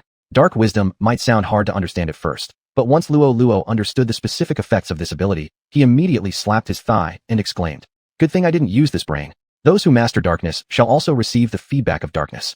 After sacrificing any creature's brain in a dark ritual, one can learn all dark attribute abilities contained within the brain, as well as a random additional ability. This effect was simply invaluable for Luo Luo, who currently only knew basic necromancy and desperately needed various means to enhance his offensive power while masking his identity as a necromancer. As for making an entry-level witch zombie with this brain, that could wait. Without a second thought, Luo Luo immediately prepared the dark ritual. It wasn't complicated, just draw a magic array with blood, place the offering in the center, then drop some of his own blood on it, and the ritual was complete. The crimson traces drawn with fresh blood glowed faintly, and the brain that had been dead for a long time suddenly came alive, floating into midair and pulsing like a heart. Gulping sound, gulping sound. Each pulse made the brain expand slightly more, and after 4 pulses, it burst like an overinflated balloon. The scattered pieces of flesh and blood were absorbed by the magic array, and at the same time, a mist of blood vapor seeped through Luo Luo's nostrils directly into his brain. A wave of intense dizziness accompanied the sudden emergence of vast amounts of black magic knowledge in his mind. Samir earned his title Blackheart Mage, precisely because he specialized in black magic too. However, different from Luo Luo's necromancy, Samir pursued the path of shadow magic. Moreover, just as the system had said, there was one ability that didn't belong to the shadow side. Luo Luo sensed through the brain that this guy had many skills: close combat, long swords, crossbows, horseback riding, driving carriages. He was far from the stereotypical fragile mage. But among all these, Luo Luo drew Blackheart, Slave Master. Samir once enslaved a large number of servants in his stronghold to work for him, thus gaining rich experience in slavery. In front of all slave-status humanoid creatures, he naturally exerts intimidation. However, when the slave's awareness of freedom awakens, this intimidation becomes ineffective and instead stimulates hostility towards Samir and enhances their aggressiveness. Luo Luo's face turned black instantly. Judging from Samir's character, one could tell how good a slave master he must have been, boasting rich experience.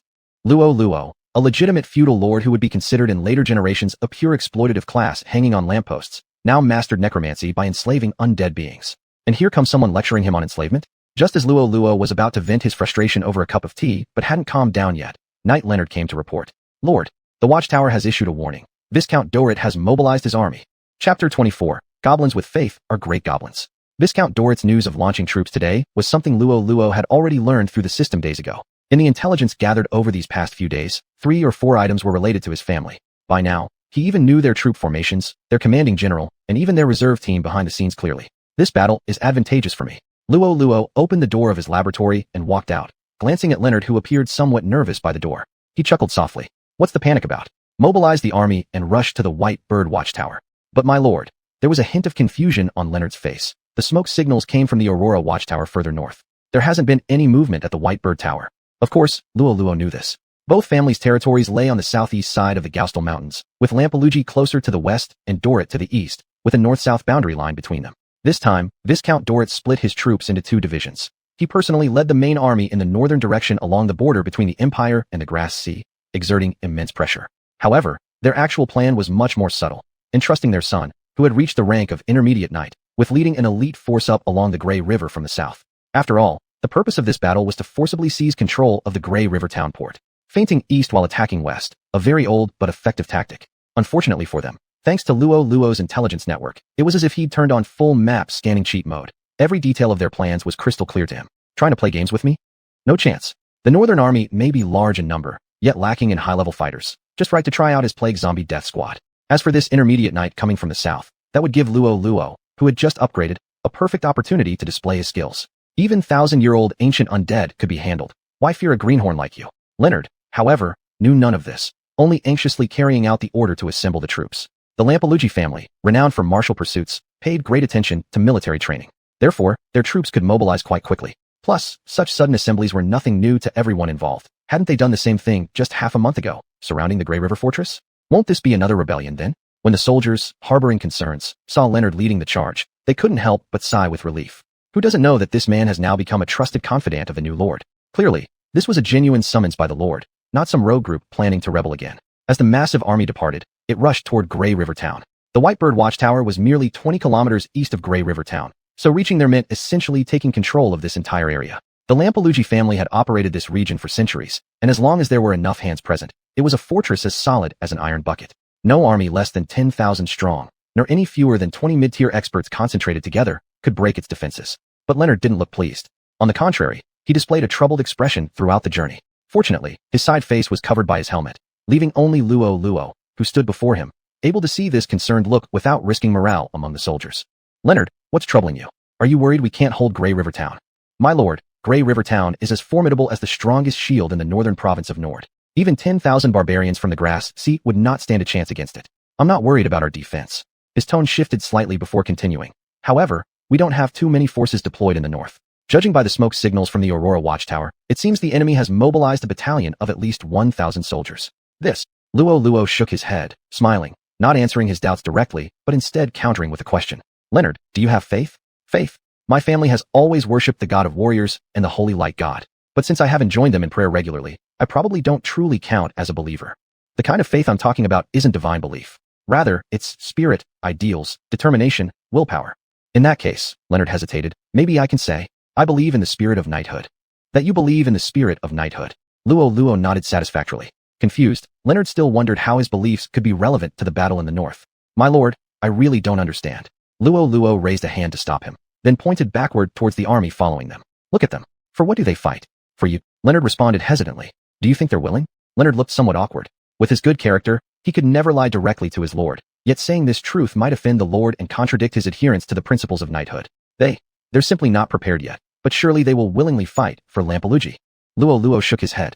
They only fight for money. The reason they've chosen to fight for Lampelugi now is because Lampelugi pays them. If Dorit offers more, they'll turn their weapons on me instead. Leonard instinctively wanted to object, but as soon as he thought of how just over 10 days ago, these men had really followed Uno in a rebellion, his rebuttal died in his throat.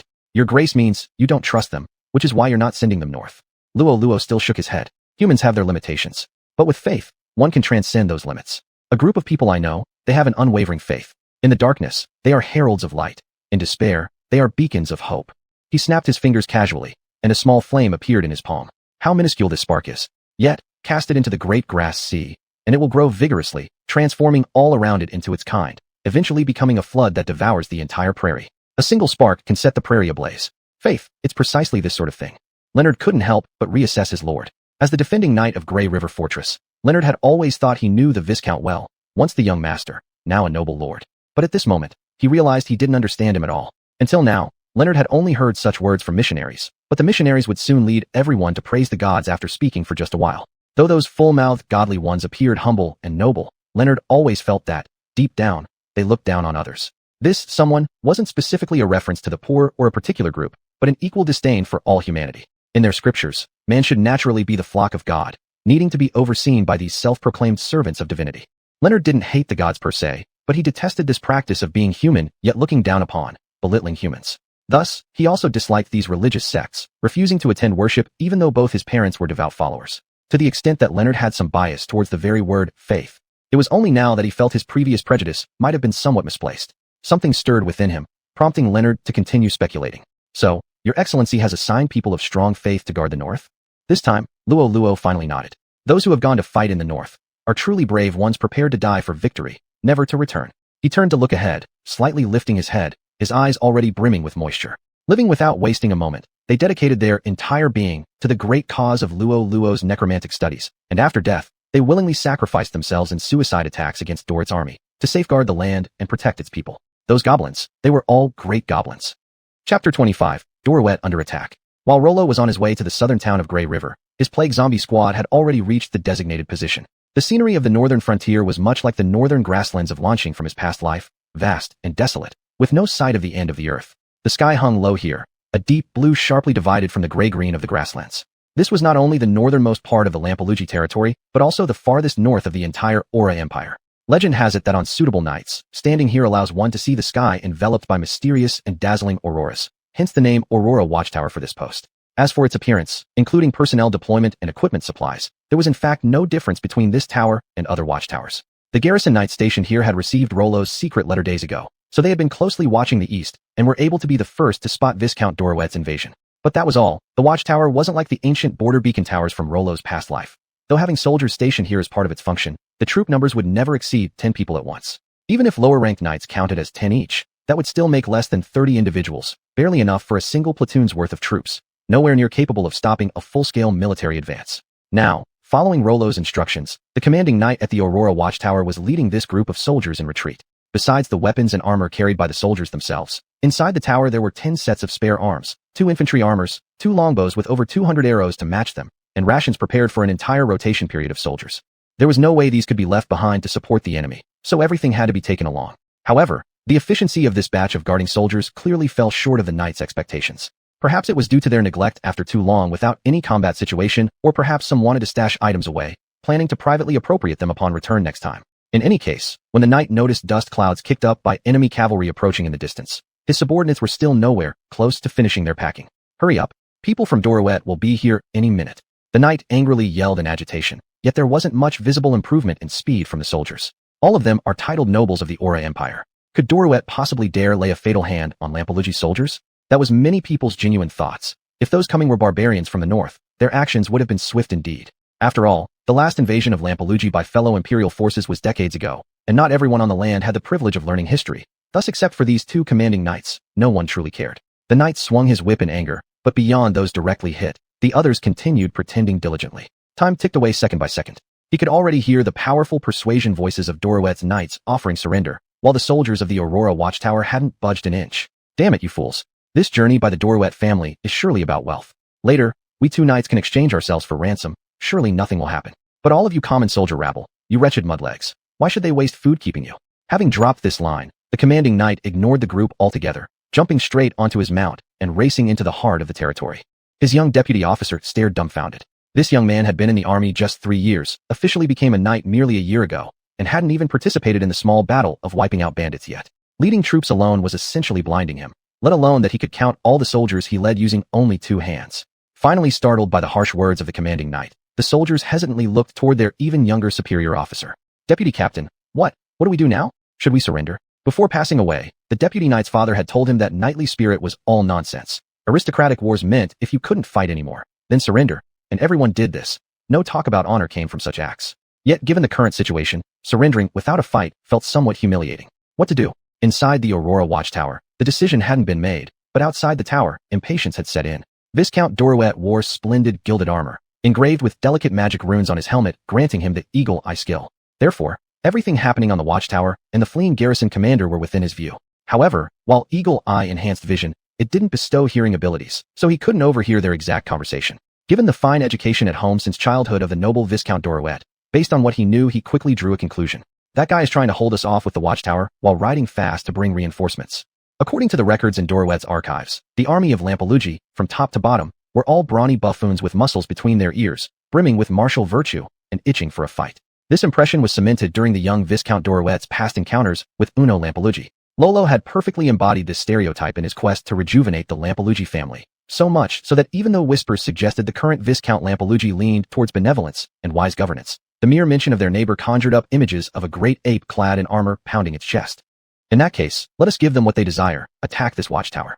Viscount Dorouet smirked indifferently. After all, their original goal for this expedition was to lure out the massive army of Lampelugi for a showdown. The adjutant standing beside him didn't possess eagle eye, but he had a feeling that the knight wasn't rushing to bring reinforcements. Rather, he was fleeing. However, not daring to challenge his own viscount, he simply raised his hand and issued the order. The 3rd, 5th, and 6th squadrons will move out. Flank the watchtower from the left, and be wary of any approaching enemies. The 4th, 7th, and 8th squadrons. The adjutant's robust command suddenly halted as the messenger soldier looked up in confusion just in time to see him abruptly draw his sword, face filled with alertness as he swung it forward. Being only an initial rank knight armed with a fine iron sword, there were no earth-shattering special effects when he slashed. Still, he did witness a large glob of dark green viscous liquid explode in midair, releasing a wave of foul stench that rushed toward them like an ocean tide, instantly enveloping everyone and assaulting their nostrils. This seemed to be a signal. Soon after, numerous similar fluids were hurled from all directions, exploding throughout the formation. The foul gases coalesced into a thick green fog that began to consume the entire army. Only then did the adjutant finally shout, "Everyone, be on high alert. Enemy attack! Enemy attack!" Chapter 26. The young master is defeated and killed. The number of plague zombie suicide squads sent by Luo Luo reached 30, with every 5 forming a group standing in 6 different directions, continuously spitting toxic mucus. At first glance, this method of spitting mucus seemed like a physical throwing attack, but how could the affairs of a necromancer be merely simple physical attacks? For instance, to this day Luo Luo still doesn't understand how that heavy armor, which he finds hard to wear himself, can be so easily worn by those skeleton soldiers with no muscle. Thus, all mucus attacks had unimaginably long ranges, completely confusing the Dorite army being attacked. Besides range, their power was also quite commendable. Though called phlegm, each spit was nearly the size of a child's head. Once it hit the ground or a person, it exploded instantly like a water balloon struck heavily, splashing that nauseating slime all around, directly affecting the morale of the enemy forces. Not to mention the toxicity contained within, which once evaporated into a poisonous mist, caused widespread harm again. Currently, the bombardment of phlegm from all directions left Viscount Dorite utterly unprepared, especially after he had transferred his elite knights to his treasured son heading south. This left the cohesion of the army around him severely weakened by half. In this era, feudal armies relied on knights not only as the main combat force, but also as the most crucial mid to low-level officers. Even if Lamperouki's more organized army were to suddenly transfer so many knights, its organization and cohesion would plummet significantly.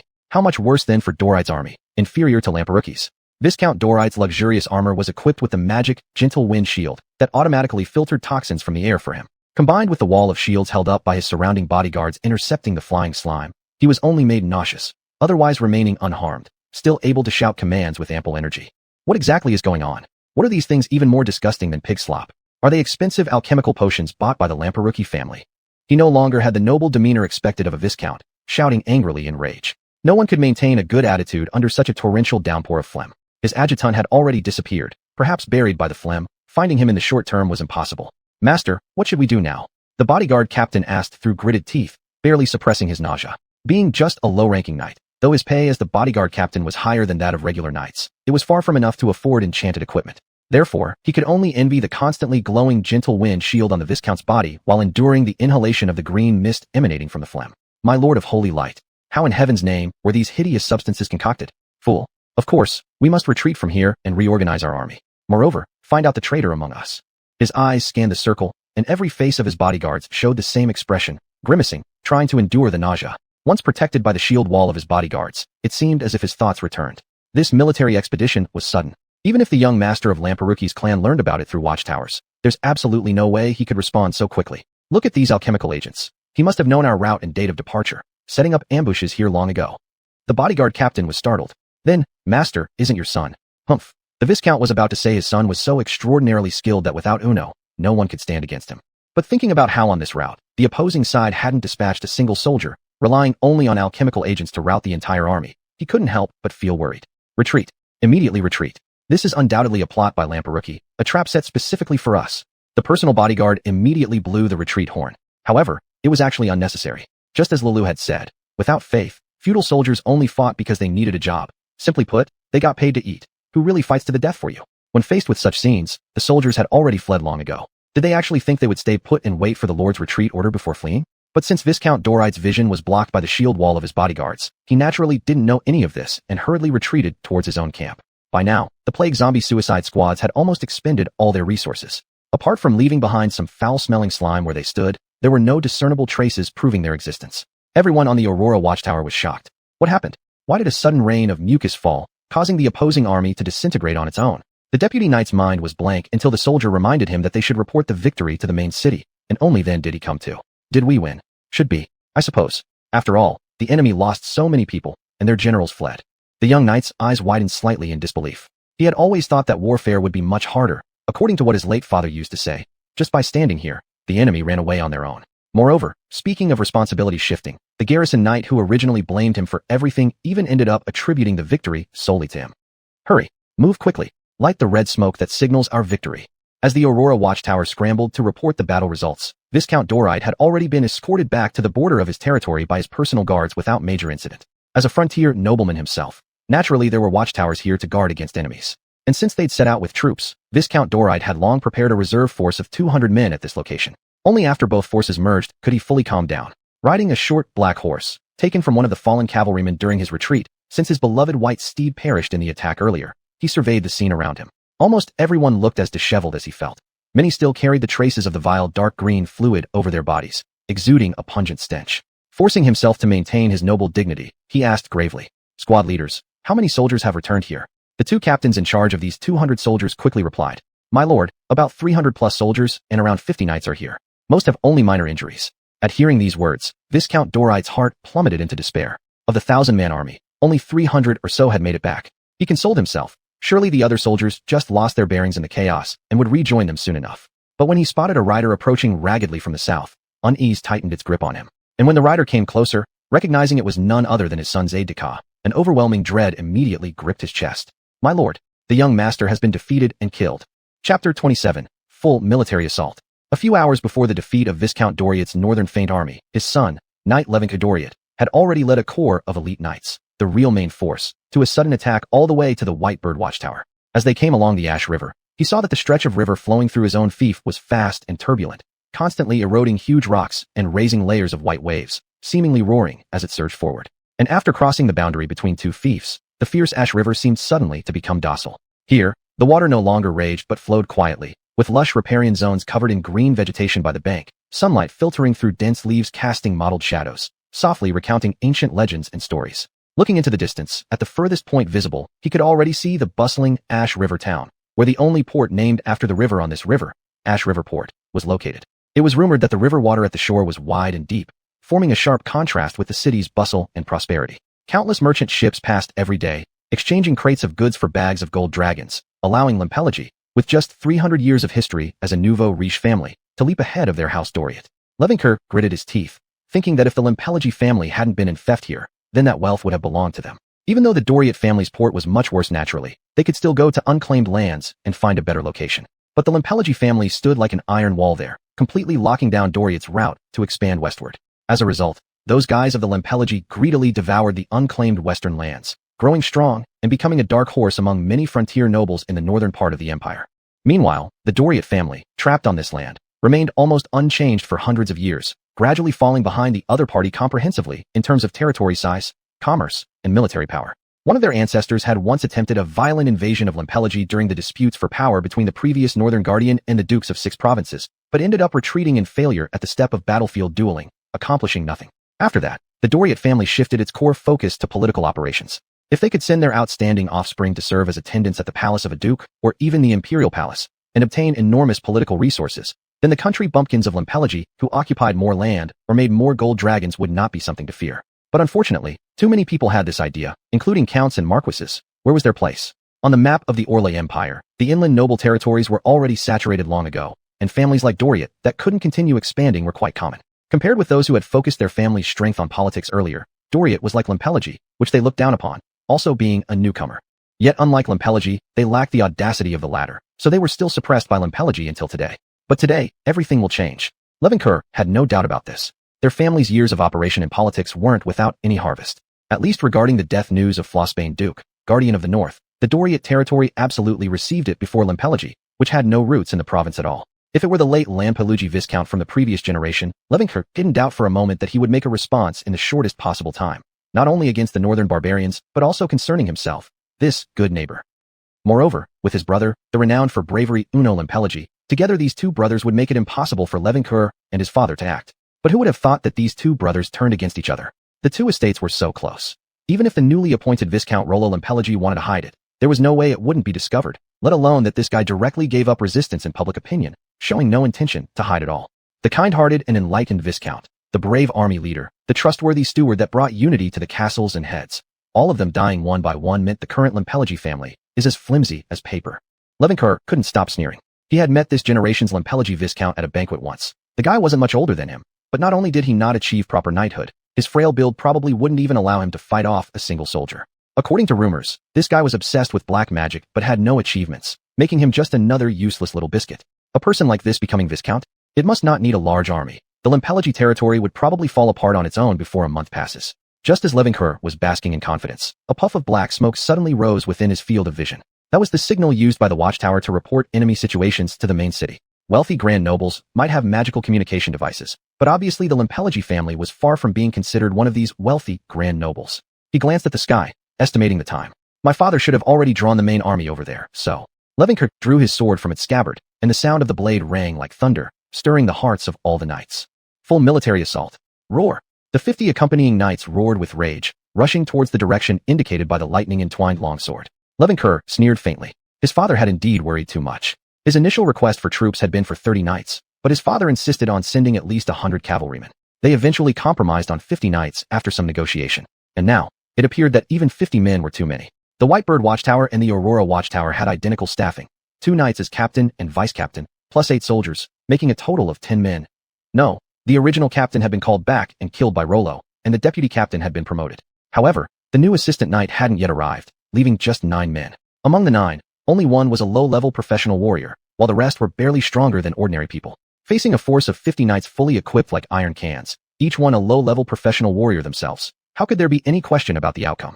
Levenkur felt like exclaiming, "The advantage is mine." But when his men rushed to the base of the tower, they found dozens of warriors even more heavily armed than they were, not showing a single bit of skin. These real, iron cans held shields akin to castle gate panels, blocking the entrance to the watchtower entirely. The knight captain quickly ordered a halt to the attack. He was puzzled. This level of equipment was undoubtedly for elite warriors, who would not simply be assigned to a watchtower. If they were here, that meant their presence must have already been detected by this force. But if this was a trap, with only these few individuals, wasn't it quite an insult?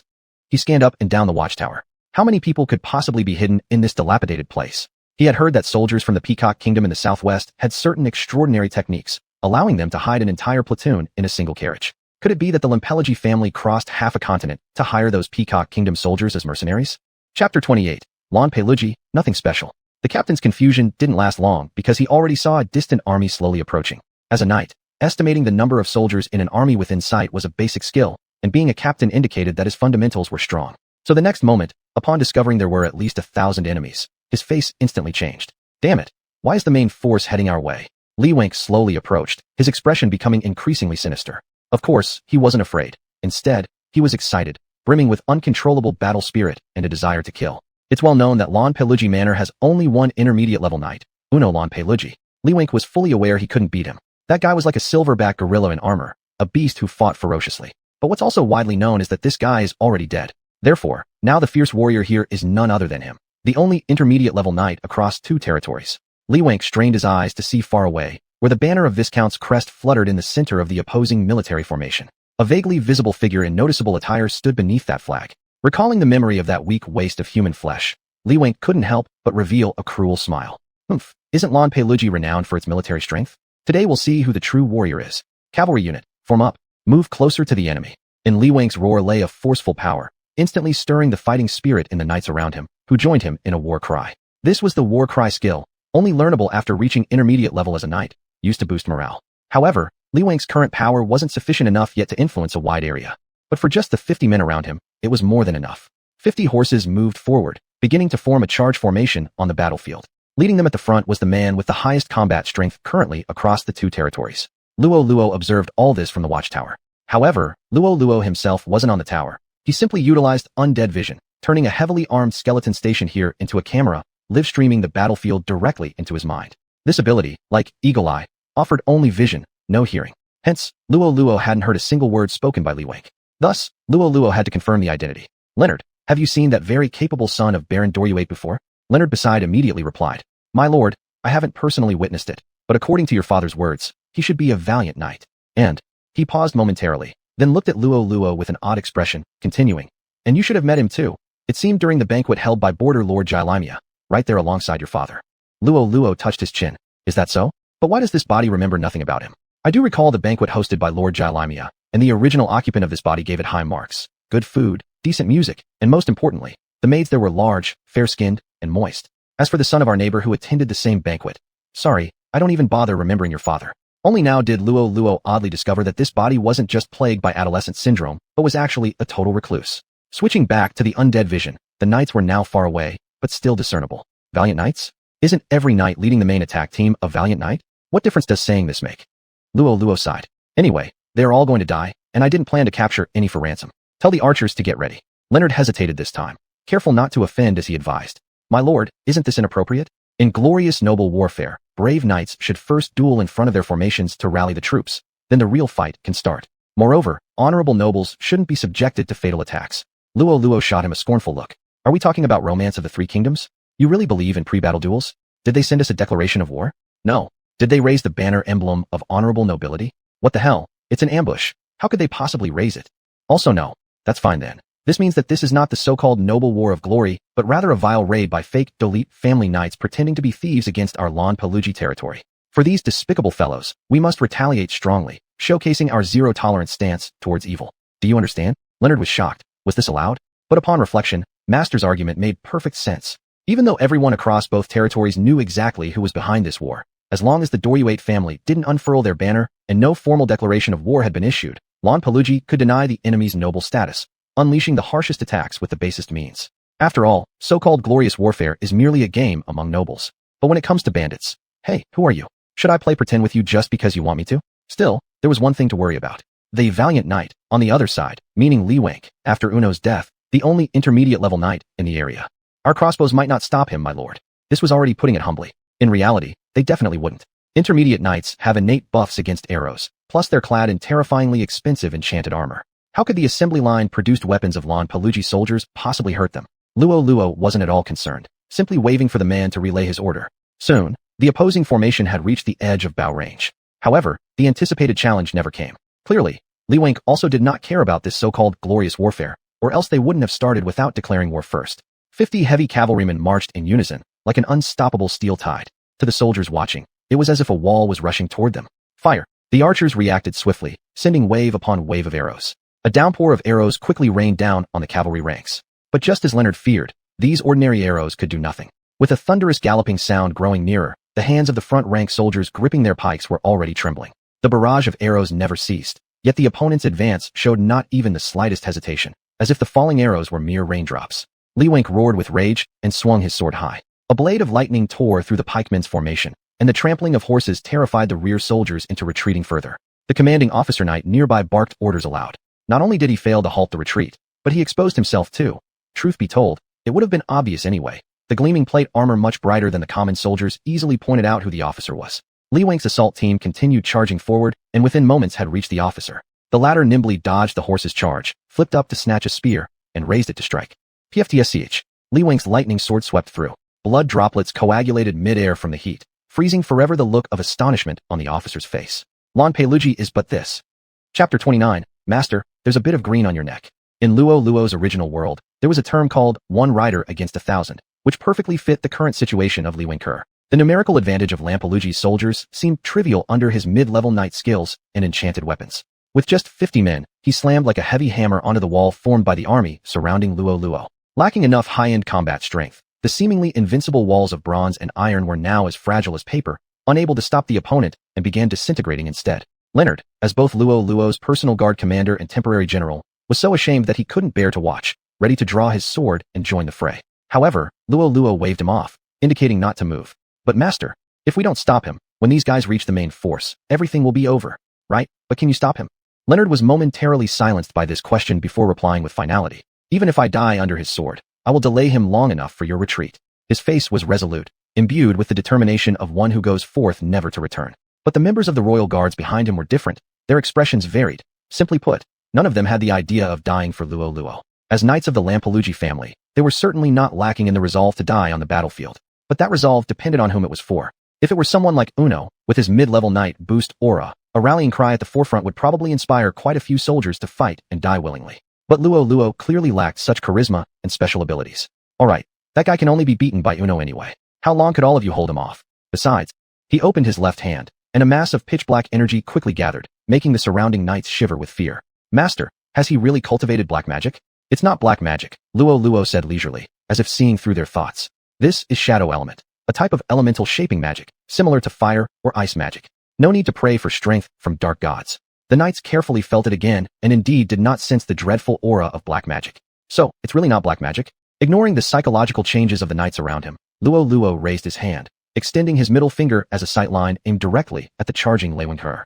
Subsequently, with the full mobilization of his magical power, the shadow energy originally apple-sized rapidly expanded to the size of a watermelon, but then collapsed suddenly after an instant, compressed to the size of an arrowhead. Leonard standing beside him felt an intense sense of oppression from that dark arrowhead. Shadow arrow. It contained highly hidden corruptive power. That shadow arrow instantly shot out, trailing a long trail of black tail flame, as though a god used a pen to suddenly draw a line in the air, causing it to appear abruptly. Luo Luo's words were half true and half false. This was certainly not elemental magic, nor was it entirely black magic. It seemed like a combination of both, centered on black magic but enveloped in a shell of shadow elements, masquerading as an elemental spell. This was Samir's masterpiece as a Blackheart mage. This guy managed to deceive many using such tricks, helping the dark organization Hand of the Abyss across the continent until he met a legendary priest recently, exposing him and putting him on the wanted list.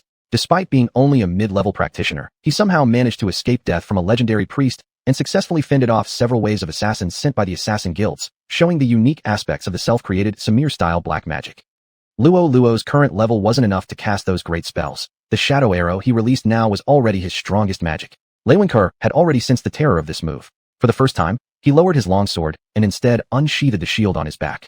This shield was of a much lower grade than his armor and longsword, but speaking purely of defense, it was absolutely top tier. Fortress. The enchantment upon it activated with Lei Wenke's roar, immediately conjuring up the illusion of an impregnable fortress. Arrows fell sparsely, breaking into pieces upon contact with the phantom, even the metallic arrowheads shattering instantly. Lei Wenke wore an expression of smug satisfaction. This shield was crafted by a master of magical artifacts they came into contact with through flattery of the Margrave Jeremiah. It was initially prepared to counter Uno's overwhelming attack power. Now using it to handle Luo Luo was like using a sledgehammer to crack a nut. Thinking about this, he couldn't help but frown slightly. Could it be that Luo Luo, that good-for-nothing, actually managed to conjure up black magic? His train of thought was interrupted as the shadow arrow suddenly changed direction, his gaze shifting in horror as he tried to shift the shield to his left, only for the next moment to feel a fine line strike the back of his neck. He had been careless. The shadow arrow wasn't turning, it was splitting. Vile creature, where is your honor? Luo Luo burst out laughing at the red-faced Lei Wenke. You didn't even send a declaration of war or raise your banner, yet you suddenly led an ambush on my territory, killing so many of my soldiers. Now you dare ask me about honor? Lei Wenke was silenced, pulling out his sword and charging forward. But just as his horse had taken a few steps, he suddenly felt a chill run down the back of his neck, as if a hole had opened there, draining away his strength and heat rapidly. Master, your neck is glowing green. Lei Wenke quickly touched it, feeling an even colder sensation through his iron gauntlet. Luo Luo couldn't help but start laughing. As a necromancer, isn't it normal to put a little poison in a shadow arrow? Moreover, black magic energy itself has corrosive effects. Come to think of it, don't these mid-level knights all have some kind of illness? Whether it's Uno or this Lei Wenke, none of them wear helmets during battles. Without mage shields, they insist on using their faces to block my spells. No wonder they keep dying. Lei Wenke's vision blurred. Not only could he no longer see Luo Luo's smirk, but even the large flag of the Lampelugi family became unclear. His desire for victory faded with the increasing cold coursing through his body, gradually turning into fear of death. Retreat! Retreat! Quick retreat! Lei Wenke turned his horse around. The soldiers of the Lampelugi army had already scattered everywhere, those blocking his way being his own men. The knight from the Dolate family stared in disbelief at the raised sword of their young master. Get out of the way, don't. Before Lei Wenke's electrified longsword could strike, another shadow arrow pierced straight through his throat. The final word, Lu, was forever trapped in his throat. Chapter 30. From now on, you are the tyrant, codename T. 103. By the time Lolo returned to the city with his troops, it was already night. Leonard was still visibly excited, even though he hadn't unsheathed his sword during today's battle. But that didn't stop him from leading the campaign as the nominal commander. Master, after today's victory, Viscount Dorite's territory is practically ruined. We should immediately petition Duke Florisbane and demand reprimands against them, requesting a portion of their land be transferred to us as reparations. And compensation too. That's settled. I'll take care of it. You go comfort the soldiers and prepare some compensation arrangements. Afterward, I'll make my own plans. Excitedly, Leonard took his leave, still pondering how to draft a letter if Lolo asked, ensuring it would satisfy Duke Florisbane. Little did he know, the highly esteemed Duke of the Northern region had long passed away. They might soon place him in his tomb. The ancestral tomb of the Duke's family should be far better than mine, right? Lolo couldn't help but think this. Forget it. All of that comes later. Who knows if his two good sons won't fight each other to death first, then toss their old man's half-decayed corpse into the family crypt. Right now, what's most important is my gain. The news of the victory at the Aurora Watchtower in the north had already been conveyed back through smoke signals. Specific details about the battle situation still awaited reports from the knights stationed there. This was true for Leonard and the others. But Lolo had already seen everything through necrotic vision. The Plague Zombie Suicide Squad successfully completed its mission, directly causing the retreat of Viscount Dorite's large army. From an estimate of the battlefield, there were at least 500 bodies left behind, and the exact number would only be known after cleaning up. Judging by the armor on the corpses, dozens of these must have been knights, with no certainty whether their heads were smashed or not. If not, it would surely be a massive harvest. As for the battlefield in the south where he personally commanded, the losses for the Lampaluxi family were somewhat significant. 5 knights died instantly in the field, nearly 90 soldiers were killed by Ravencur, 13 perished under trampling, and another 7 or 8 went missing, likely fleeing amidst the chaos. But compared to the losses, the gains were greater. First, this battle's ultimate objective, Knight Ravencur Dorite of mid-rank. His body was almost perfectly preserved with minimal damage. Additionally, his set of equipment, whether it be the enchanted armor, enchanted longsword, or enchanted shield, if there's no one to use them, just selling them alone could fetch several 10,000 gold dragons. 7 or 8 other knights were killed on the front lines, and when they turned to flee, they were intercepted by the heavily armed skeleton army coming out from the White Bird Watchtower, suffering heavy casualties. In the end, only a dozen managed to escape. With their armors patched up, enough material existed to re-equip dozens more heavily armed skeleton warriors. Also a commendable harvest. It was fortunate that, through this battle, Lolo fully realized the advantages that skeleton warriors possessed over ordinary human soldiers as equally unranked non-professionals. Especially since he himself could use necrotic vision to connect with any one of the skeleton warriors' line of sight, much like activating a global map cheat, making communication faster than using smoke signals from the watchtowers. It seems the plan to replace human soldiers with skeleton warriors, forming the new army of my fiefdom, can now be placed on the agenda.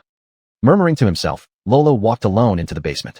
The corpses of many fallen soldiers were still lying on the battlefield awaiting disposal, but valuable rare materials had already been extracted by him. He placed a heart on the operating table and began to chant ancient incantations. It sounded like a summons, yet also a seduction, akin to inviting travelers along the river Styx. After chanting for a while, Lolo chuckled. He bit.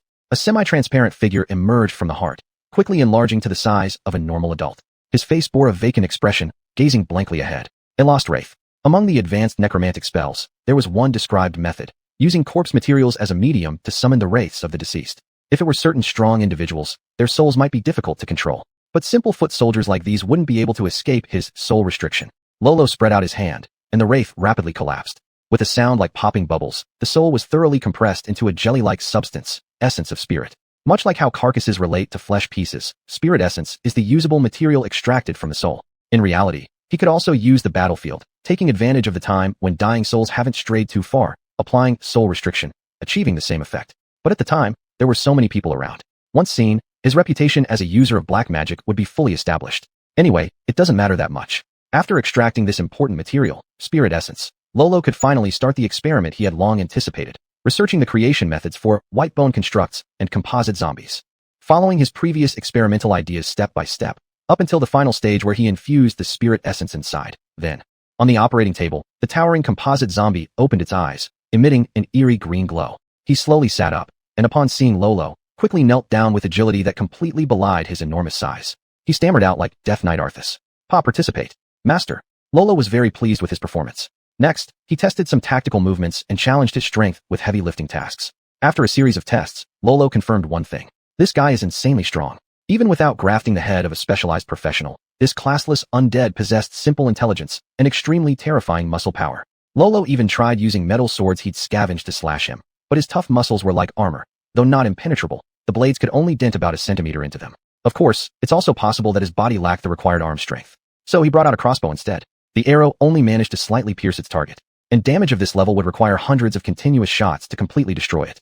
Naturally, this excludes rockets. In this world, those are equivalent to flame-enchanted arrows and can't be judged by normal standards. It has intelligence, deals massive damage, and boasts high defenses. Most importantly, they can mass-produce it. In short, this guy's explosion-proof powerful. Since that's the case, first give this guy a hairstyle worthy of a powerhouse.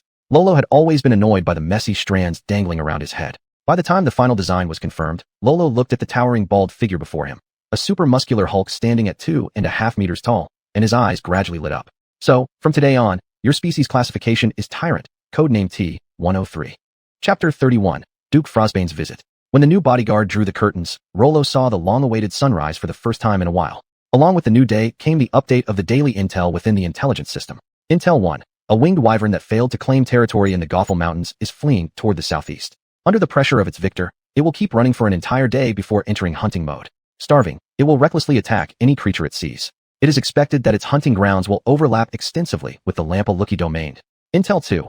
A centaur tribe numbering nearly 100 members is migrating due to changing weather patterns. Their path overlaps with the grazing land of the Amulan tribe.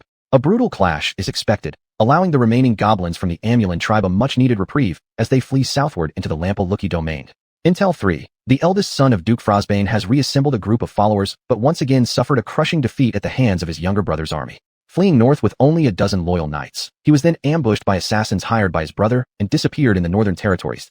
Intel 4. Renowned assassin Igenia discovered the death of Duke Frostbane and redirected her target to his second son, who had temporarily seized power. She attempted 2 assassinations, both of which failed. Believing Igenia to be hired by his elder brother, the second son ordered a sweeping manhunt, forcing Igenia to flee from the northern region. Intel 5. Rollo looked over the intel while washing up, summarizing it mentally. Today was a collection of panicked retreats. It seemed the 2 unlucky sons of the Frostbane family had already decided their fates, but whether they could fulfill their duties as the guardians of the north when facing the impending Sword Dragon Legion was still unclear. Of course, Rollo hoped they wouldn't succeed. After all, the bigger the turmoil, the more valuable the fish. For the current Rollo, a chaotic north was the best kind of north. As for those goblins, the bounty he set remained valid. Those mercenary adventurers were sharp. They didn't need any encouragement from him, having already brought back the unfortunate little dwarfs. Compared to this, what truly caught Rollo's attention was the information about the winged wyvern.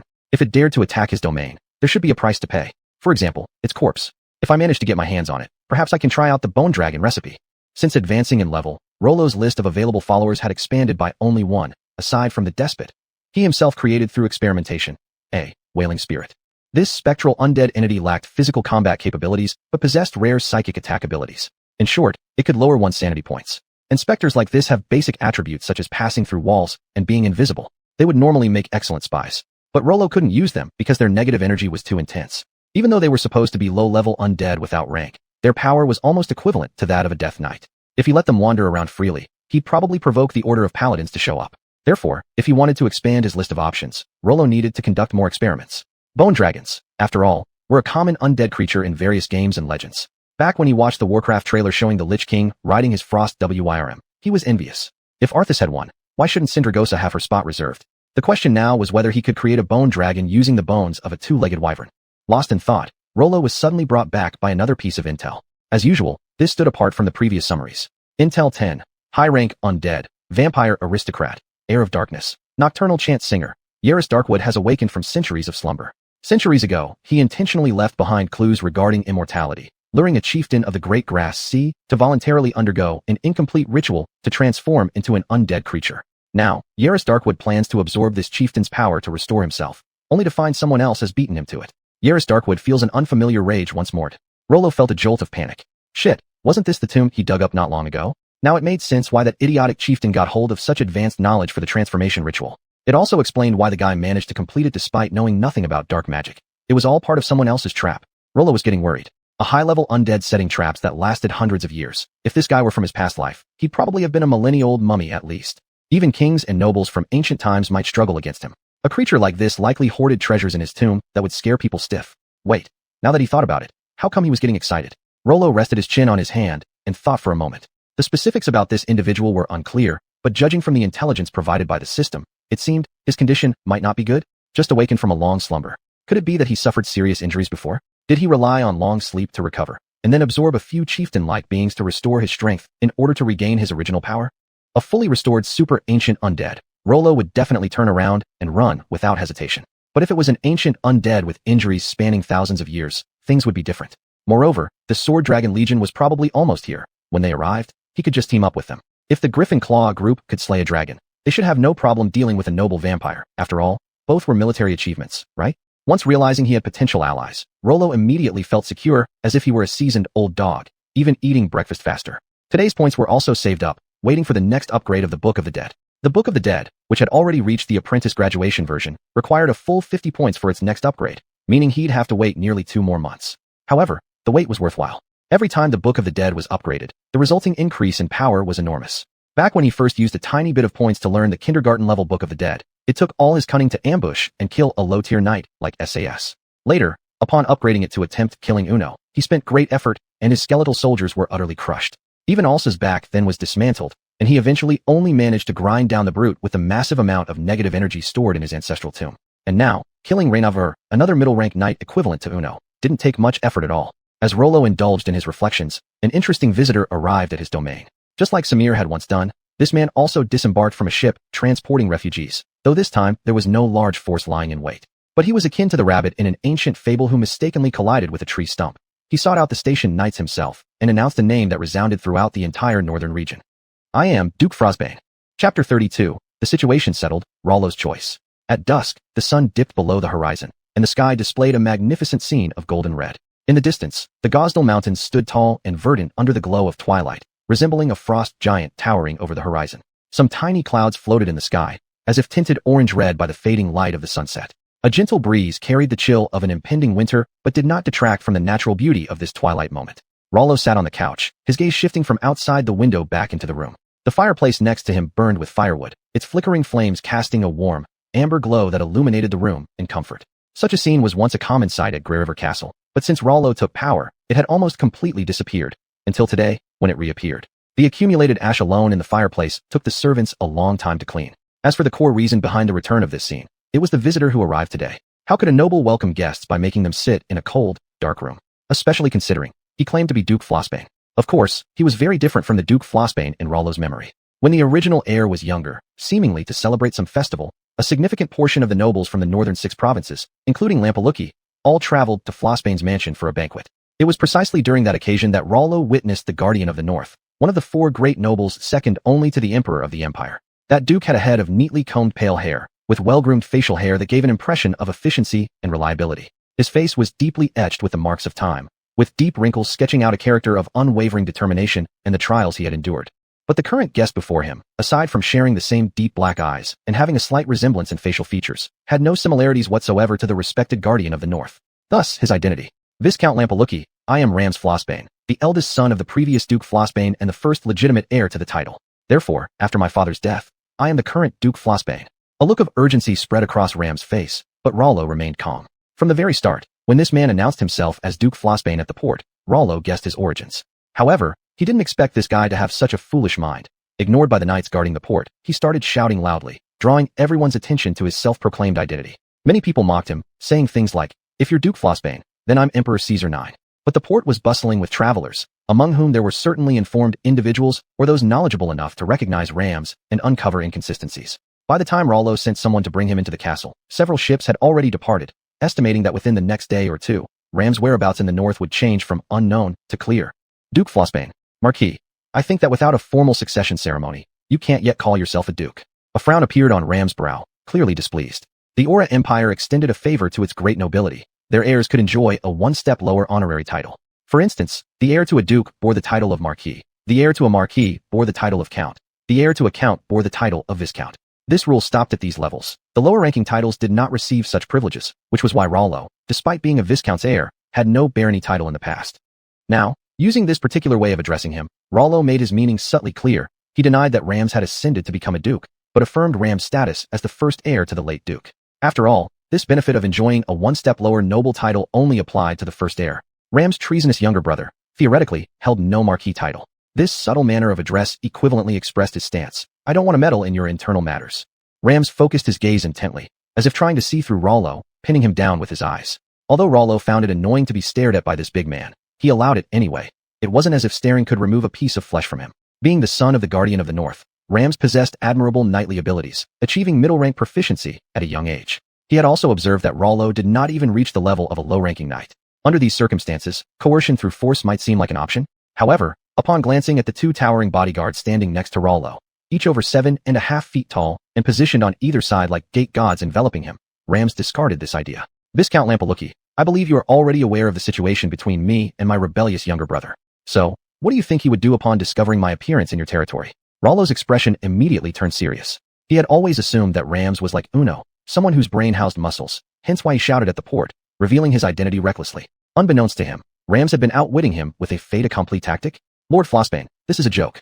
Your brother wouldn't just judge that I have allied with you based on such a trivial matter, would he? A single instance might not be enough, but if my followers also gather here and re-establish my banner, what then? Rollo frowned. What do you mean? And Rams laughed. Before they realized it, their expressions had swapped places subtly. Most of my subordinates have scattered, but a few are already converging with me on the ships heading to Grey River Town and have likely settled down at an inn by now. They, along with today's spreading news, will serve as a signpost to reassemble the rest of my men. Once my flag is raised again, Lampalucci will become my base by default, leaving you no choice, isn't that right? Rollo quietly touched the crest on his ring without responding. The internal strife between the two brothers of House Flossbane left most of the northern nobles merely as spectators unwilling to interfere. Naturally, Lampalucci took the same position. Or rather, they weren't against participating. They simply didn't have the qualifications. With merely a viscount's fief, even if troops were mobilized, there could only be 1,000 soldiers led by a mid-rank knight. How useful could that be? At this moment, even if forced to make a choice, they should opt for the younger son. He controlled the family castle, the main army, corps of vassals, and the ducal seal, which meant practically victory in this battle of succession. If Rams were eliminated, he could write to the emperor and formally request ennoblement. On the other hand, Rams had nothing but the title of being the firstborn son, offering no real advantage. Then why did the man appear so confident? Was there still some force capable of opposing House Flossbane? This local power in the north? Wait, is it referring to that? You? If you're planning to take this step, it seems you probably won't be able to maintain your position as the Guardian of the North. Rams chuckled. If I didn't take this step, I wouldn't even have the chance to ascend to the Guardian of the North, would I? Chapter 33, Rollo with no choices. The system of the Aura Empire bore some resemblance to the Roman Empire in Rollos' mind. At the core of the empire's supreme power was the emperor, but there also existed an institution called the Senate which acted as a counterbalance. As the head of state, the emperor naturally desired centralization of power. After all, an emperor with great power in hand is the true emperor. The source of power taken by the emperor, naturally, came from the large and small nobles scattered across the land. The Senate, represented by them, was an entity that opposed the emperor. In the northern territory's 6 provinces, each province had a governor personally appointed by the emperor, often originating from among the commoner students of the Imperial Academy. These governors held both military and political power over their region, were responsible only to the emperor, and were almost embodiments of the emperor's will in the north. The Duke of the Northern Guardian, established in the first constitution since the founding of the Aura Empire, had the responsibility of guarding the northern territory and possessed the authority to rebuke all the nobles of the northern lands. These two powers were rather delicate because the first constitution did not specifically describe their contents, summarizing them merely with such vague terms. Such terminology could have many interpretations. Subsequently, this resulted in situations where, when the Duke of the Northern Guardian was powerful and resolute, the provincial governors became mere figureheads, forming an alliance with the nobles, making it almost impossible for the emperor's decrees to take effect here. According to historical records, at that time, Duke Flossbane, even legally, revoked some noble fiefs and stripped certain lesser nobles of their titles, wielding an authority that practically made him akin to an independent emperor in the northern lands. However, when a generation of the Guardian Duke was weak and accommodating, the provincial governors could divide the northern territories, dissolving this alliance for the emperor, infiltrating the imperial bureaucracy into the region. Over the centuries, a substantial number of noble families had indeed been infiltrated. After all, the nobles' core interest lay in territorial expansion. However, those deep inland within the empire had lost ways to expand their territory. So, in pursuit of further advancement, allying with the emperor was indeed a fine path. The Dorite family, upon realizing they couldn't compete with Lampalucci, actually chose such a path. But due to their insignificance and lack of influence, they weren't given much attention. Yet, if the son of the Guardian Duke, who was supposed to become the leader of the noble faction in the Senate, decided to align with the emperor, it would stir up a shocking revolution in the politics of the empire. Evidently, Rams, in order to gain the dukedom, was willing to abandon the prerogatives of the Northern Guardian. And his reliance, if guessed correctly, should be this Sword Dragon Legion, right? If they are on your side, your brother would surely need considerable deliberation before proceeding with his next action. A look of satisfaction spread across Ram's face. The colossal entity ranked second in the Empire's Legion list. Even our private army would incur significant cost in defeating it, I believe. But my brother may not possess the resolve to command an attack on the Emperor's Legion. Rollo couldn't help but marvel at this. This guy wasn't even allied with the Emperor yet, but already talked like a loyal hound to the throne. And it appeared his sources were not particularly well informed either. He clearly knew they had arrived in the north, but didn't know why the Sword Dragon Legion arrived or that they had dropped to third place on the rankings. However, what he said wasn't incorrect. The 16 legions of the Empire, all direct subordinates of the Emperor, attacking them amounted to nothing less than rebellion. These forces, apart from 3 guard legions, were stationed at various borders under the pretense of defending the Empire. In reality, in an Aura Empire that has long known no external threats, who truly made the Emperor wary? Perhaps, when one of these legions comes under attack, the Emperor in the capital would dance with joy. It's like handing over the excuse for drawing swords right to them. Moreover, the Flossbane family's army had just suffered quite a bit of attrition from a civil war between these 2 unfilial sons, struggling against even a single legion, let alone openly declaring war on the Emperor. So, this was why Rams felt secure, right? As for the Emperor rejecting his allegiance, this guy probably never considered such a possibility. With such a significant political card tossed his way, how could an Emperor, who desired centralized power above all, refuse? Rollo's silent contemplation left Rams, who was full of confidence, somewhat dissatisfied. So, Viscount Lampalucky, what is your choice? This was a final ultimatum. Rollo had no doubt that if he refused, Rams would immediately take action, inciting the subordinates already mixed into Grey River Town to initiate destructive actions. Then, even if he could rely on the Tyrant and Death Knight for an escape opportunity, this hard-won base and wealth would most likely go up in flames. Thus, there was simply no other option. As a member of the Northern Territory, I naturally choose to support the most legitimate Northern Guardian. He clearly left some room for maneuver in his words, which made Rams frown, but fortunately, Rollo continued and said, "And you, as Lord Flossbane and the eldest son of the former Duke, are obviously the most legitimate successor." Rams was very satisfied with his attitude. "All right, then next, you should go prepare. My followers should gather here very soon." Although the castle's master was Rollo, Rams gave orders very naturally, as if everything was justified. Rollo bowed respectfully and took his leave, with the 2 tyrant bodyguards following closely behind, a sight that filled Rams with envy. Why didn't he have such powerful warriors following him? But it doesn't matter. Once I inherit the dukedom and gain the favor of His Majesty the Emperor, people willing to follow me will line up from Mount Gostardal all the way to the far southern sea. Rams couldn't help but start fantasizing about the wonderful times after becoming a duke. Rollo walked down the corridor frowning deeply, lost in thought. Why Lampalucky? Although their family stood out among the viscounts in strength, they were still just viscounts. The powerful nobles of the Empire's northern territories were as numerous as cattle hair, and closer by there was Jeremiah Border Earl, an absolute powerhouse. Moreover, Jeremiah was an ardent supporter of the Emperor, and given Ram's plans to pledge allegiance to the throne, they would have been natural allies. So why didn't Rams approach him? Walking to the window, Rollo saw the dark curtains fluttering under the cool evening breeze, and instinctively moved beside them, slightly leaning out to feel the refreshing evening wind caressing his cheeks as he gazed into the distance. He saw the Grey River, which had nourished the entire Lampalucky territory, flowing slowly. The river water was clear and peaceful, as if bearing countless history and years of sedimentation. The setting sun hung above the river, casting crimson light, dyeing the whole Grey River into a magnificent red, like a path paved with glory stretching through the heavens and earth towards the horizon. Now he understood. Rollo realized the reason Rams chose this place, the Grey River. Chapter 34. Today's intelligence is a bit abstract. The Ash River, originating from the Gaustal Mountains, flows through 3 of the 6 provinces in the north before surging into the Squid Lake. It is an important transportation line in the north. Whether it's for assembling large armies or gathering small groups of followers, traveling by water is obviously more time-saving, labor-efficient, and discreet. Among the various territories traversed by this Ash River, some have ports too small for large armies to dock, while others have rapids that make mooring inconvenient. Only a few locations meet the necessary conditions, and most of these ports are controlled by truly powerful old aristocratic families. These cunning old nobles, with their formidable strength, aren't afraid of Ram's threats. So he picked the Lampalucky fief as the easy target to crush? Lolo gave a self-deprecating laugh. In this world, it seems strengthening one's power remains the top priority. When I have time, I'll visit your family crypt, Flossbane. I'll drag your ancestors out of their coffins and teach them a lesson. In reality, Rams had another reason Lolo didn't know about. The Lampalucky fief is located at the farthest northwestern point of the empire, surrounded by wastelands, and neighboring nomarcha level or higher noble houses, making it perfect for fortification and waiting for reinforcements. When the battle goes wrong, he can just retreat into the Great Grass Sea and become a Keshi warrior under the Holy Khan if need be. And the original mission of the Flying Sword Dragon Corps was to attack nomadic tribes and provoke border disputes. Hence the Lampalucky fief was also ideal for them. This group of yet unallied allies unknowingly chose the same location together. Time, like the water of the Ash River, flows slowly but, unnoticed, quite a while had already passed. After staying up all night in the ancestral tomb, Lolo returned to his room at dawn and only woke up in the afternoon. Because Rams had arrived, he had to move his laboratory workshop back to the family crypt again.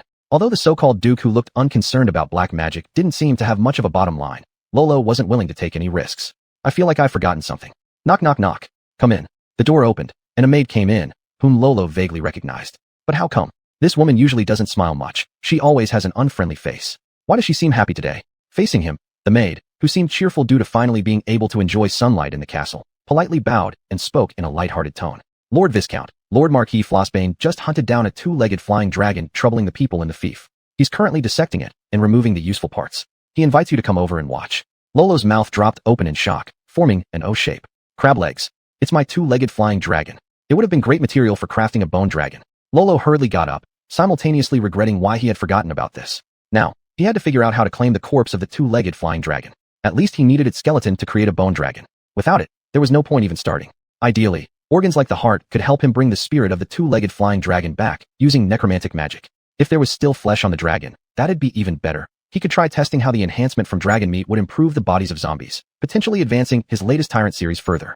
Even internal organs were not negligible. The digestive abilities of two-legged flying dragons might be useful for plague-infested zombies. Lolo mentally listed everything he wanted, then couldn't help but clench his jaw. In essence, this meant, I want it all. Rams clearly looked like a stingy person. How could he possibly give away the spoils of his hunt for free? But what Lolo hadn't anticipated was that Rams really did hand it over. Or rather, he hadn't thought to keep the body at all. Lamperugi Viscount, this two-legged flying dragon has been causing trouble in your territory. As your liege, naturally, I must rid you of this pest. With his firm hand clapping Lolo's weak shoulder, Rams resembled a kind elder. Although the house Lamperugi was actually directly infested by the emperor, meaning their real liege was the emperor himself, not the house Flossbane. It seemed irrelevant since Rams had long intended to play the dog to the emperor. Finally relieved, Lolo offered thanks and quickly began dealing with the corpse. To Rams, a layman, saying he dissected the useful parts meant nothing but wanton destruction in the eyes of Lolo, the expert. Now so practiced, Lolo could handle materials instinctively while reading daily intelligence in between tasks. As soon as he spread out today's intelligence, Lolo froze. The subject matter this time is a bit abstract. Intelligence 1. The maids of Ash River Castle, having finally been able to sunbathe in the castle after a long while, no longer needed to stay in the dark and spooky environment filled with anxiety, so they decided to secretly find a strong butcher to celebrate and relax. Intelligence 2. The chief of the Emoluan tribe had successfully slain the leader of the invading Centaur tribe and successfully enslaved all the remaining warriors. To celebrate this hard-won victory, he decided to take advantage of a rather robust female centaur that night. Intelligence 3. Due to the death of Raymondker, as the name isn't properly provided, the younger brother of Baron Doilet became the first heir to the title unexpectedly. Now fully confirmed in his status, he planned to call upon an attractive bard to his room for some pleasurable moments. Intelligence 4. Charlotte, the head merchant of Ash River Town, having obtained the authorization for armor trading from Viscount Lamperugi, has already made a great deal of money. At a celebration banquet, he got drunk, was forcefully taken by a strong mercenary, and has fallen irreversibly in love with the feeling. Since today's transactions went very smoothly, he intended to spend a large sum of money to hire 2 mercenaries to enjoy more pleasure at his guild. Intelligence. Lolo struggled painfully through reading all these reports. He felt like something unclean had gotten into his eyes. What should today's theme be called? A heavy taste special? Or, guess what my bizarre preferences are compilation? Although these intelligence updates indeed let him know useful information such as the Emoluan tribe defeated the Centaurs, or there might be problems with the inheritance rights in Doliet's territory. Did it really have to come across in such eye-searing ways? Lolo sighed quietly, a behavior noticed by Rams, who then formed a strange misunderstanding. Viscount Flossbane seems not very satisfied with this gift. You're joking. I actually like this present very much. The corpse of the two-legged flying dragon. Rams waved a hand, cutting off Lolo's words. You know what I'm referring to, and I know exactly what you want. Lolo furrowed his brow. Could he be clearer? However, Rams looked as if he had seen everything, gazing afar towards the east, Doriet's land, and then looking back at the two-legged flying dragon, saying meaningfully, some fellows just don't want to stay in their own territories properly. Only because of greed, they run amok over at their friendly neighbors' places. Folks like that sure deserve a good lesson. Chapter 35, The Valor of Dorit. Viscount Dorit sat in his broad and splendid hall, sighing heavily. As a self-proclaimed noble family with deep heritage, the Stone Tower Castle of the Dorit family, though not as militarily well-positioned as the Grey River Castle of the Lampelugi family, far surpassed it in both land area and interior decoration. The Grand Hall he was currently in, similar to the Grand Hall of Grey River Castle during the violent clash between Rollo and Uno, was used by the Lord to receive commoners and preside over trials. The Lampelugi family's decorations were minimal, only having an ancestral statue and 2 flags symbolizing glory and justice, which were so few they could hardly be considered appropriate for a noble's hall. In contrast, the Stone Tower Castle's decorations were extremely luxurious, filled with all sorts of gold and silver utensils that warriors would see as utterly useless, along with vibrant flowers decorating every corner. Even the top of the Grand Hall housed a colossal crystal chandelier similar to the one found in the Lampelugi family's ancestral tomb. The hall's decorations demonstrated, to some extent, this family's way of dealing with matters. Dorit followed this trend too. Even though he was a noble at the farthest border of the empire, he had forsaken the glory of martial valor and mimicked the manners of inland nobility, fully immersing himself in meaningless art, acting like someone trying to appear cultured. Young Li Wingker, who reached the level of mid-tier knight at a young age, had once reignited the Viscount's hope of revitalizing the family through military might. But after the death of his son a few days ago, the Viscount fell into despair instantly. An army lost can be retrained, and knights fallen can be promoted anew. After all, as long as the Dorrit family's foundation remains, any loss can eventually be restored. But the death of a young mid-tier knight, and what's more, his most capable heir, completely shattered his confidence. Must my Dorrit family remain confined here, being gradually eroded by that hick family? The Viscount, looking up and aging significantly overnight, noticed the portraits of previous ancestors hung around the Grand Hall. Their long history, far exceeding that of the Lampelucci family, produced a much larger number of ancestors. He began counting from the first ancestor, reaching close to 30 figures before arriving at the portrait of the last Viscount Dorrit, his father. Each portrait depicted people, either youthful or aged, but without exception, their eyes brimmed with fiery ambition and unwavering determination. The Viscount couldn't help but remember the stories his father told him when he was little, and his thoughts gradually wandered off. Indeed, our family also started from nothing, and with each generation enduring hardships, armed with swords and shields, carved out this domain amidst this savage land. They faced the holy Khan of the Great Grass Sea, countless hooves galloping thunderously from afar, wielding sabers while emitting blood-curdling screams, like harbingers of death sent by death itself.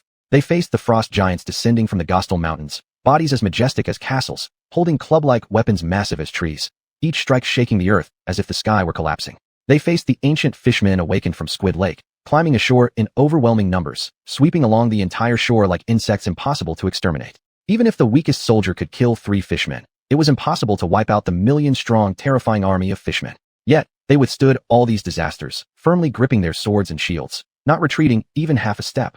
Awakening from his reverie, the Viscount felt heat on his face, touching it. It was the tear of respect and emotion filling his heart. Coming back to his senses, he realized he was still presiding over a trial. A herdsman accused his neighbor of stealing his sheep, and the neighbor denied it vehemently, accusing the shepherd in return for destroying his pasture and stealing a significant amount of property. Due to the prolonged silence of the Viscount, the 2 commoners who originally feared their noble master grew bolder, arguing more fiercely. If it weren't for the fact that he was still seated there, Dorrit thought they probably would have started fighting already.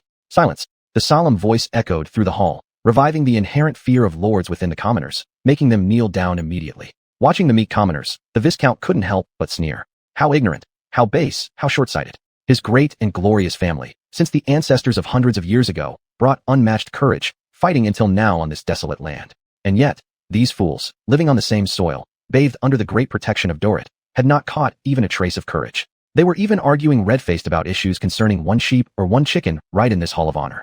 The Viscount stood up, the newly grown white hair giving him a more authoritative look, making the 2 commoners quiver in fear. I, in the name of Viscount of Dorrit, sentence you both guilty. The punishment awaiting you is death. No, my lord, please, I am innocent. My lord, I withdraw my accusation. I won't accuse him of stealing my sheep anymore. Please revoke the punishment. The 2 commoners burst into tears at once, making the Viscount feel even more disdainful. As expected, commoners are such despicable creatures, utterly devoid of glory and courage. When the soldiers dragged the 2 from the noble hall, the Viscount looked up at the portraits of his ancestors again. Thank you for your teachings, ancestors. I have regained my courage, and I will absolutely not bring shame to the Dorrit name. Lampelucci, I will make them pay. Just as Viscount Dorrit was about to leave, he heard the new steward shouting as he ran towards him from afar. The old steward, being too old, had retired with honor, and his grandson was the newcomer. Viscount Dorrit frowned, sure that young people just couldn't be relied upon. Mind your manners. I believe your grandfather would never want his grandson to disgrace the family. The new steward stopped reluctantly, bowing haphazardly in a most undignified manner, completely ignoring the Viscount's grim expression, and hurriedly called out, My lord, the Lampelucci army has reached the city gates. Viscount Dorrit's face turned grim as well. How dare they? Wars between nobles should be glorious. Even though the Dorrits unscrupulously attacked without declaring war, they only sought to seize Grey River Town, never intending to assault Grey River Castle, because that would mean an entirely different situation. Among the empire's nobility, some verbal altercations or conflicts often led to skirmishes, which were quite normal. The victor would leave an impression of abundant martial virtue among the surrounding nobles. After the skirmish, the loser might at most cede territory, pay reparations, possibly surrender some rights, and then everyone continued living peacefully thereafter. But directly attacking another noble's family stronghold? What did that signify? Breaking all ties and fighting until one side perished. Higher-ranking nobles bore the duty to mediate in these situations. Otherwise, if everyone conspired against their neighbors' lands and waged wars on each other recklessly, the entire empire would descend into chaos. And as the protector of the northern frontier, it was the greatest mediator across the 6 northern provinces. Viscount Dorrit's face darkened so much it seemed water could drip from it. He had planned to seize a big bite out of the Lampelucci while the northern frontier guardian was preoccupied. This was his fault, and he acknowledged the loss. The compensation for the Lampelucci family had already been prepared, absolutely reasonable price. but he never expected these bumpkins to have such an insatiable appetite, even wanting to devour him outright. The Viscount, enraged and frustrated, walked to the lookout tower, hoping to find the rascal who killed his son, yet wouldn't leave it at that. To his astonishment, amidst the dozens of grand banners fluttering below, there was one surrounded like the moon by stars that made him incredulous. Why is the Flossbane family's banner here? Chapter 36, Duerite's Backwater Battle. The banner of the Flossbane family's dire wolf fluttered in the north wind, and the wolf emblem on the flag seemed to come alive with its movement. It stood proud and tall, surrounded by numerous other flags like retainers, akin to the king of the Northern Territories, inspecting his domain. Riding proudly at the front of the procession was Lord Rams Flossbane himself, much like the dire wolf of his house crest, a ruler of this harsh land, exuding great authority from atop his horse. Viscount Duerite, with little influence or say, had only seen the Flossbane family from afar during the most significant grand banquets in the north. Back then, Rams was still a young and handsome lad, just like his recently deceased son. Now, separated by such distance, he could not immediately identify which member of the Flossbane family stood before him. As for the possibility that the flag might be an impersonation, he did not even entertain the thought. Impersonating the banner of a noble superior would be a crime far more severe than the annihilation of a viscounty. Rollo would never do such a thing. As the sound of horns approached from afar, Viscount Duerite dismissed the turmoil in his mind. Whoever from the Flossbane family had arrived, the appearance of the direwolf banner among their forces already signified their stance. This stirred up intense bitterness in the heart of Viscount Duerite. Why? Why should I, simply for attacking once, face total annihilation? Why should this upstart family, only risen in the last 300 years, steadily surpass the noble Duerites and rise to where they are now? Why has the Duerite family, despite years of political maneuvering, failed to secure even a barren title, while the brutish Laperlugi family directly ascended as guardians of the north, the thickest leg in the northern region? Why? His fists clenched tightly, grinding his teeth to make a click-click sound. His eyes, already clouded due to old age, shone with unprecedented clarity. Call the troops. I will make them understand that the true warriors on this land must belong to our Duerite family. As Viscount Duerite went off to gather his forces, Rollo also ordered his entire army to halt. At this moment, they were about 2 kilometers away from the Stone Tower Castle. When the nobles of the Ola Empire conducted their glorious war, the opposing armies left such distances between them prior to officially commencing battle to allow for pre-war declarations, accusations of crimes, morale boosting, or even night duels, like putting on a grand show. In truth, the essence of so-called glorious war wasn't all that different from putting on a grand show. Except in this case, the extras truly did die. The glory that came after the war had no connection whatsoever to these dead people. At best, they received a fleeting mention in a wandering poet's ballad, as extras to highlight some noble knights' innate bravery, dying needlessly for how absurd a reason. That was the tragic fate of serfs under the feudal nobility. Rollo waited idly, knowing that while the actual leader of his own army was him, at least nominally, Rams held the chief flag. Therefore, it was his subordinates responsible for shouting insults toward the enemy. Even amidst what was essentially a war of complete annihilation, he insisted on following protocol, attempting to salvage his eroded authority. They probably wouldn't engage with his provocations on the other side. After all, they had just suffered a crushing defeat. No, it should count as 2 defeats. The military losses for the Duerite family's forces were quite severe. Combined with damaged morale and desertions, their current military strength should be quite low. And on the Laperlugi side, they'd just killed their son. It was unlikely they'd agree to surrender. Thus, the only choice left for Viscount Duerite would be to hold out desperately. Given such a sturdy fortress, how could he possibly choose to leave it and confront me head-on instead? So Rollo was confident that Ram's envoy would return without success. Creak. The gates of Stone Tower Castle opened, and Viscount Duerite, clad in his resplendent and ostentatious plate armor, emerged on a new mount leading the charge. Following him were his oath-bound knights, armed squires, foot soldiers, crossbowmen. Until the whole lot had exited, the castle gates closed again. Rollo was utterly stunned. He glanced back at the Stone Tower Castle behind the enemy forces. One could tell, just from its name, that this castle's height was undoubtedly substantial. Though its design leaned more towards aesthetics while neglecting military function, it was still a competent military fortress. And yet, this same Duerite who had been playing silent tricks without declaration, misleading everyone earlier, had today suddenly abandoned his stronghold, giving up this enormous advantage to take his battered forces into a desperate fight? Rollo momentarily suspected whether this was a trap set up by Rams and the opposing side. But upon seeing Ram's envoy knight engaging in a frontal duel with the opponent, he dismissed this idea. There was no surprise in the result. Ram's subordinates easily slew the opponent, using a lance to hoist up the corpse and boast about their martial prowess. The morale of the already dispirited enemy visibly sunk even lower. Even the drum beats intended to boost morale were weak and lethargic, as if the drummer was ready to flee at any moment. Riding atop a newly recruited tall steed, originally Rollo's mount, since this so-called Duke-turned-Marquis had come by ship in disguise and lost his horse long ago, Rams drew his sword with impeccable flair and shouted loudly. All-out assault. The magical runes on the blade of the sword glowed in harmony, catching everyone's attention even in broad daylight. What a dashing commander he was, if he were actually the real commander. After Rollo nodded toward Leonard, who was truly in charge, the stiff yet loyal man began issuing orders. In short, the The army moved forward. Compared to the Duersites, who had been defeated twice and suffered heavy losses, the Lapurlugi forces were brimming with high morale. But the recent duel, or even previous victories, were not the core reasons. The primary cause was that this was an invasion. Despite noble lords' distaste for such crude terms, the reality was, after the war, and sometimes even before its end, the soldiers would become fearsome invaders on this still relatively wealthy land, freely indulging their desires. War reparations meant nothing to them. They only cared what they could plunder in the upcoming raid. Rollo naturally understood these men's nature, but there was no way to restrain them. In this era, soldiers were essentially bandits. If he stopped the bandits from looting, who knows what these men might do to him? For the new governance of Lapurlugi, it would be best not to stir up further trouble. Fortunately, their military objective was set on Duerite's castle rather than a town gathering tens of thousands of commoners, somewhat limiting the damage done. Rollo felt deeply that the nonsense he'd spouted about faith needed actual implementation soon. But reshaping the ideology of these bandit soldiers was too difficult. Clearly, the disciplined undead troops would have been far more effective.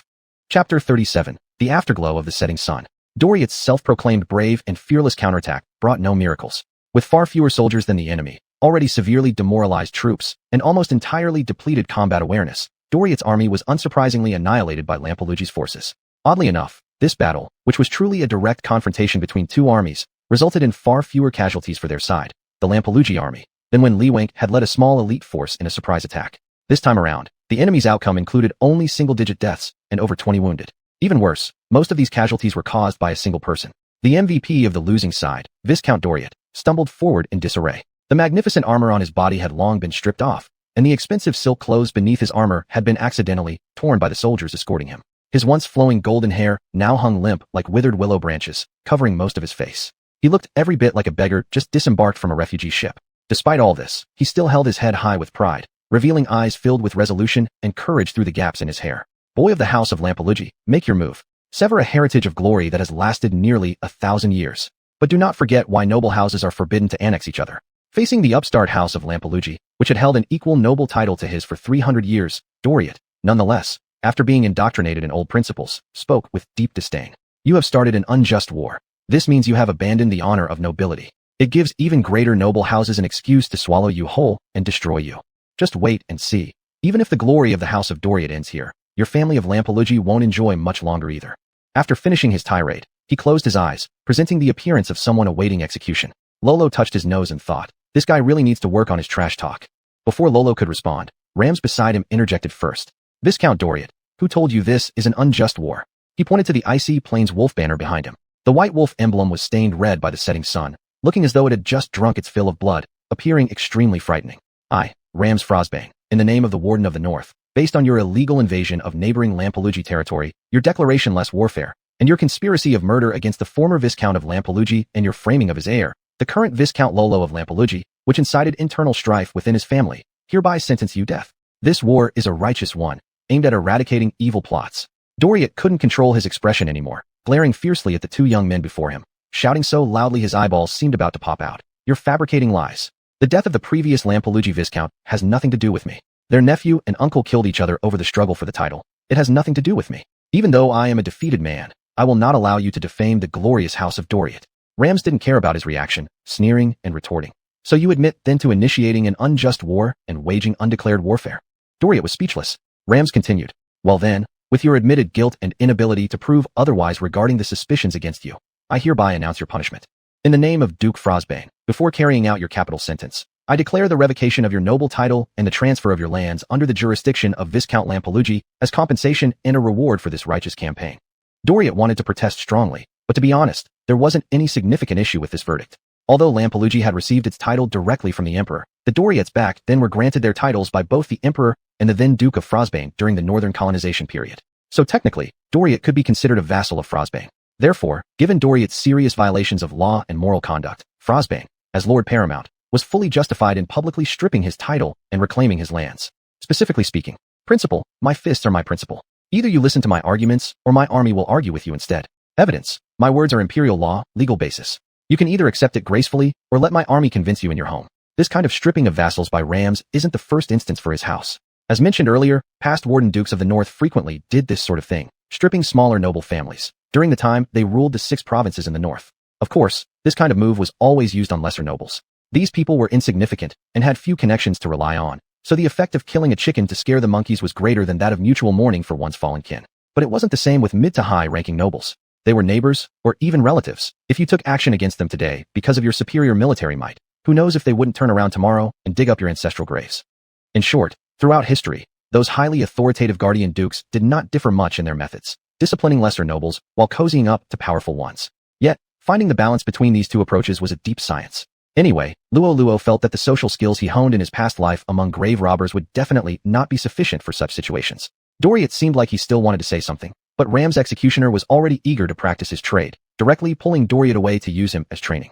Who knows why Rams brought along an executioner even while fleeing? What a psycho. As the dull sound of the severed head hitting the ground echoed, the sun also finally set. With its setting came the end of the Doriot family, which had dominated this land for hundreds of years. Yes, not just Viscount Doriot, but their entire family had come to an end together. Rams was absolutely out of his mind. No telling from whom he had learned this, but he ordered that all those surnamed Doriot be gathered, and any taller than a cart will be beheaded. Not a single one survived, since the cartwheels were tipped over, and thus, how could one not call him deranged? That scene gave Luo Luo goosebumps. The executioner, however, was utterly delighted. Lord, Duke, now that they've passed away, may I ask for your permission to collect their remains?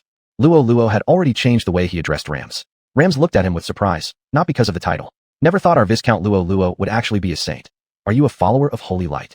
Screw that. It's just that I'm drooling over their entire family for resources.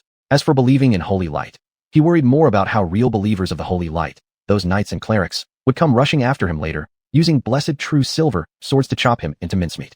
Still, surface formalities must be maintained. To be honest, I used to be quite obsessed with studying dark magic. Though it turned out the guy who sold me those magic guides was a con artist, I unexpectedly gained a lot of knowledge. Some impure things can easily be summoned by residual resentment. Just take these folks for instance. He gestured toward the chaotic execution grounds where heads rolled and blood splattered everywhere. His eyes caught a glimpse of a young head, perhaps 7 or 8 years old, filled with question marks and exclamation points in its large eyes, completely devoid of expression. It resembled a cruel period stamped prematurely. Rams frowned, pondered carefully, and recalled how church groups typically handled corpses and prayers after each battle. He waved his hand and said dismissively, "Well, do as you wish. This place will be your territory anyway. You have the final say." Chapter 38. If the mountain will not come to me, I will go to the mountain. As a historically significant Viscount family came to an end, the long-lasting peace in the Northern Territory instantly sparked intense discussions. Yes, it was just discussion. There was no appearance of any large noble who would invade under the guise of fighting against injustice, as Doriot had mentioned. Even Ram's younger brother, who could already be considered the pseudo-lord of Flosburn House, did not send out troops after he learned of Ram's whereabouts. The reason is one, Ram's real backing power has arrived. The grand flag of the Flying Sword Dragon army waved at the top of Stone Tower Castle, fluttering in the wind. And outside the castle gates, there stood a forest of kebabs made using long spears. Some nearby children once approached out of curiosity, but ran home that very day frightened to death, wetting themselves. All those skewered heads on the spears were dead people's. This wasn't because the Flying Sword Dragon army started borrowing heads from fellow villagers for military merit. All those were genuine enemies. Assassins sent to murder Duke Flosburn. Although Ram's younger brother didn't dare to launch a full-scale invasion due to his fear of the Flying Sword Dragon, he definitely didn't have any intention of letting things rest. He simply hired some assassins, just basic operations, you know. However, these assassins all underwent thorough and intimate necromantic modifications by Rollo, subsequently reforming themselves deeply repentant, declaring they'd henceforth lead a virtuous life, cutting flesh to return to their mothers, and removing bones to return to their fathers to show their resolve. Since geographically, their biological parents were too far away, everyone settled for allowing this step-parent of theirs, the regenerated parent Luo, to accept these offerings of flesh and bone with smiles. Originally, he intended to laughingly accept the whole person along with the bones, but reconsidered and sent the heads over to the Flying Sword Dragon army instead. Ultimately, he still feared that during the night these soldiers might rise up and start borrowing heads from their neighbors again. Of course, the brains were all scooped out first. Isn't it clear why our pseudo-Duke Flosburn was so rich? Hundreds of these assassins all had ranks. Though most were low-tier, 2 or 3 were mid-tier, the sheer numbers made a difference. Rollo even suspected if all the legitimate assassins in the entire Northern Territories met their end here, if this were a game, he'd earn himself the title of Assassin Annihilator. Thanks to these assassins, Rollo developed a new kind of servant, assassin. Because it utilized the brain of a mid-level assassin, it gained occupational abilities of an assassin type, excelling in hiding, reconnaissance, and assassination. The original low-rank undead Death Knight were all concealed by Rollo, only allowed to stay in the ancestral tomb, to be used only at crucial moments to create big disturbances. But this guy is different. His concealment ability can even hide his own negative energy. He has tested it before. Even the legendary tier commander of the Flying Sword Dragon Corps couldn't discover that the assassin was an undead. Finally, he could carry a ranked undead servant around with him. Although Tyrant looked quite intimidating and when guarding him, seemed like 2 gods standing left and right looking very majestic. This kind of expert lurking in the shadows, ready to appear at any moment, was what gave off the vibe of Grand Master of a prestigious family or Elder Patriarch of a centuries-old family. Rollo naturally gave it a resonant name, Hassan. Not long after Hassan's creation, the assassination actions against Rams largely ended, presumably realizing such low-end methods wouldn't have any effect anymore. Of course, one cannot rule out the possibility that the assassins in the northern territories were nearly extinct. Anyway, Lamplugi territory, which had almost doubled in size, was about to live a long, peaceful life from now on, he thought, until Rams urgently sent someone to find him. What? Alex Dracu plans to deploy troops into Great Grass Sea.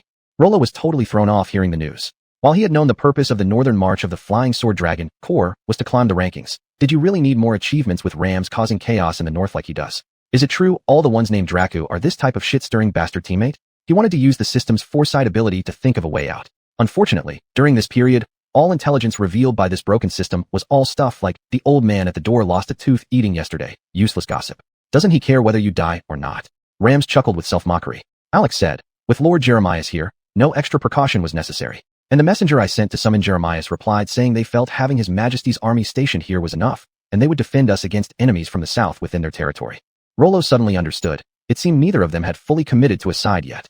The Flying Sword Dragon may be claimed as the direct subordinates of His Majesty, but from their departure from their original garrison, and even daring to provoke border conflicts without orders, it was clear that this group possessed a great deal of autonomy. Put another way, they simply didn't follow much of the Emperor's commands. Lord Jeremias of the Border Barony was the same type.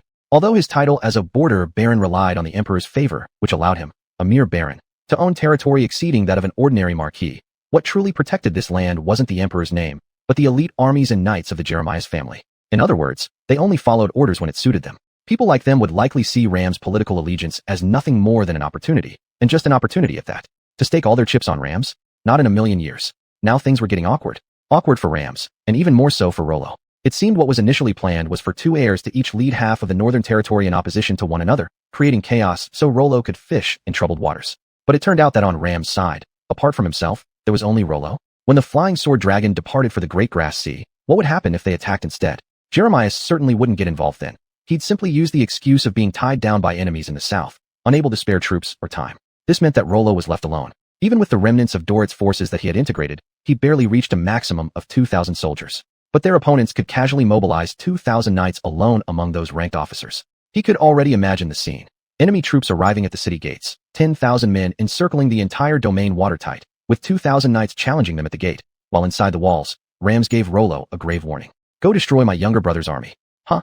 Me. Either he refused to go and got cut down by Rams, possibly dying right there if luck ran out, or he escaped using necromancy, running for his life and being pursued by the Holy Church army, much like Blackheart mage Samir. If he went, luck running out could mean death on the battlefield. With better luck, he might escape, but again, that'd be running for his life and hunted by the Holy Church army. Rollo didn't dare to think further. No, this had to change. So what should be done? He paced back and forth in his room, glanced up, and his gaze drifted through the window to rest on the distant Gostel Mountains. That towering mountain pierced into the clouds, its summit capped with eternal snow, resembling a sacred symbol untouchable by humans. Rollo's attention gradually focused on the peak, and the majesty and steadfastness of the mountain slowly seeped into his mind, giving him a deep sense of strength. He had it. If the mountain won't come to me, I will go to the mountain. Why should the Flying Sword Dragon travel so far north to attack the barbarians in the Great Grass Sea? Wouldn't it be simpler to let the southern tribes advance? Chapter 39, Luo Luo's Plan. In the world of Luo Luo's past life on Earth, the nomadic people lived in harsh conditions where the development of civilization and technology lagged behind, leading to very unstable yields from their daily production activities. As such, they constantly needed to obtain food and various supplies from the outside. Their main external exchange partners were usually more advanced agrarian civilizations, with exchanges taking many forms, resorting to war and plunder when the other side was weak, and engaging in tea-horse trade when the other side was strong. The northern barbarians in this world weren't much different either. The environment of the Great Grass Sea was nowhere near as severe as the semi-steppe semi-desert grasslands, but compared to the fertile lands occupied by the Aura Empire, it still appeared quite desolate. Here, the strongest individuals to emerge from the various tribes could earn the title of Sacred Khan, becoming the protector of the Great Grass Sea and holding supreme authority over the decisions of all the tribes. This system was almost identical to the one used by the nobles of the Aura Empire. The biggest difference was that the position of Sacred Khan was neither hereditary nor lifelong. The role of the highest leader of the Great Grass Sea, Sacred Khan, changed every 16 years. In the culture of the northern barbarians, beneath the eternal sky were 16 steeds. They were not only the mounts of the eternal sky but also his fierce generals, each responsible for overseeing all the land under the sky. Thus, the Great Grass Sea was divided into 16 regions, with the Sacred Khan changing territory each year. Once a full cycle was completed, the current Sacred Khan would have to step down, and the election for a new sacred Khan would begin. Although the word election sounds democratic at first glance, the actual way each tribe participated was through direct combat. Luo Luo had once been familiar with the details of that election ceremony. Within a designated area, armor, horses, sabers, and bows would be placed randomly. All participating warriors would enter the arena unarmed, seek out weapons, and kill the other warriors. The last person standing became the new sacred Khan. After reviewing these memories, Luo Luo couldn't help but whistle in astonishment, feeling rather unsettled. So your sacred Khan is determined by something like chicken dinner. However, it must be admitted that winners produced in this manner, like raising worms until only the strongest remains, are no ordinary individuals in terms of courage, strategy, and martial prowess. The reason the nomadic alliance of the Great Grass Sea has remained undefeated for so long, even occasionally gaining small victories against the vast empire, shows its inherent advantages. Amulin, the northern neighbor of Lan Pei Lu Ji, was one of the losers in an election hundreds of years ago. It seemed they had somehow cheated during the competition, angering others enough to be chased to the farthest southern corner by the newly appointed sacred Khan. In the political landscape Luo Luo knew, this was akin to being exiled to the borderlands. According to prior intelligence, even after hundreds of years, the Amulin tribe was still being oppressed by the current sacred Khan and the other tribes. Just how much hatred must they bear towards them? Luo Luo rested his chin thoughtfully. If this were the case, could he possibly cultivate the Amulin tribe into some kind of guide faction? Of course, not by bringing the Imperial Army to the Great Grass Sea, but by guiding the armies of the Great Grass Sea to the northern border instead. As winter approached, life would become increasingly difficult for those in the north, especially for the nomadic tribes who moved with water and grass. Their reserves of winter supplies were much less than those in the south. So, territories like Lan Pei Lu Ji and Dore composing the northern frontier line often experienced small-scale raids from southern-bound herdsmen during snowy days, which was a common occurrence. The Dorate bunch didn't bother dealing with these incidents since the losses were minimal, and it was only peasants getting harmed. However, the Lan Pei Lu Ji family would always respond militarily. But due to their fewer numbers and superior horsepower, the enemy's raids were fast and efficient, resulting in very little battle success for the knights. In previous years, even when Nuo himself attempted a sortie, but because of his size, his horse couldn't keep up with the northern barbarians, leaving him unable to pursue effectively. One could imagine that during particularly severe weather, small individual actions by southern-bound raiders might escalate into large-scale invasions. If Luo Luo were a mythical demigod who could snap his fingers to alter heaven and earth, then naturally he could easily trigger a snow disaster to force them to head south. But he wasn't. Luo Luo had to rack his brains thinking about other methods. Suddenly, an idea came to him. Right? I remember, wasn't there a vampire around here? Come to think of it, that guy had quite a history with the Amulin tribe. As the memory surfaced, he quickly recalled the relevant intelligence. Intelligence 10, the high-ranking undead, vampire noble, descendant of darkness, eternal night chanting one, Yaluo C. Dakamu, has awakened from his long slumber. Centuries ago, he deliberately left behind the secret of immortality to attract a chieftain from the Great Grass Sea, who willingly underwent an incomplete ritual to transform him into an undead. Now, he plans to drain this chieftain's power to restore himself, but discovers that someone else has beaten him to it. Yaluo C. Dakamu feels an unfamiliar anger rising within him. Forcing the nomadic barbarians to head south are usually natural disasters. But could the resurrection of a vampire also count as some sort of natural disaster? And since the opponent is a high-tier undead, he should be pretty tough to take down, which would surely bring some joy to this sword-flying dragon army. As Luo Luo was pondering how to utilize this individual, he couldn't help but find the situation absurd. In his past life, he used to fight endlessly against mummies, but now not only does he dabble in creating them himself, but he's also joining forces with wild ancient ones to scheme against others. But all that doesn't matter much. After all, if he doesn't scheme against others now, it will be his turn to die soon. Rams is already this ruthless. His younger brother won't likely be any better, and when the time comes, it's probably safe to say the Lan Pei Lu Ji family will end up like the Dorate. All those above wheel height will have their heads cut off. Though the entire Lan Pei Lu Ji family really only has him left by now anyway. From this perspective, our family is quite extraordinary. Putting aside these strange thoughts, after considering everything, Luo Luo still decides to use Kur Sunjiada, the sole undead spellcaster at his disposal, as bait to lure the vampire. After all, according to the intelligence records, what this guy values most is the chieftain he once tricked into becoming undead. Although Luo Luo hasn't noticed anything special about this chieftain, with very little negative energy around him, since he was left as a contingency by the other side, there should be some unique value to him. Fortunately, Luo Luo now has plenty of materials to quickly gather a fairly sizable undead army to wreak havoc on Amulin tribal territory. This arrangement seems more than sufficient. Chapter 40, The Interrupted Matchmaking Assembly. Today is a sacred day for the AMU Luan tribe.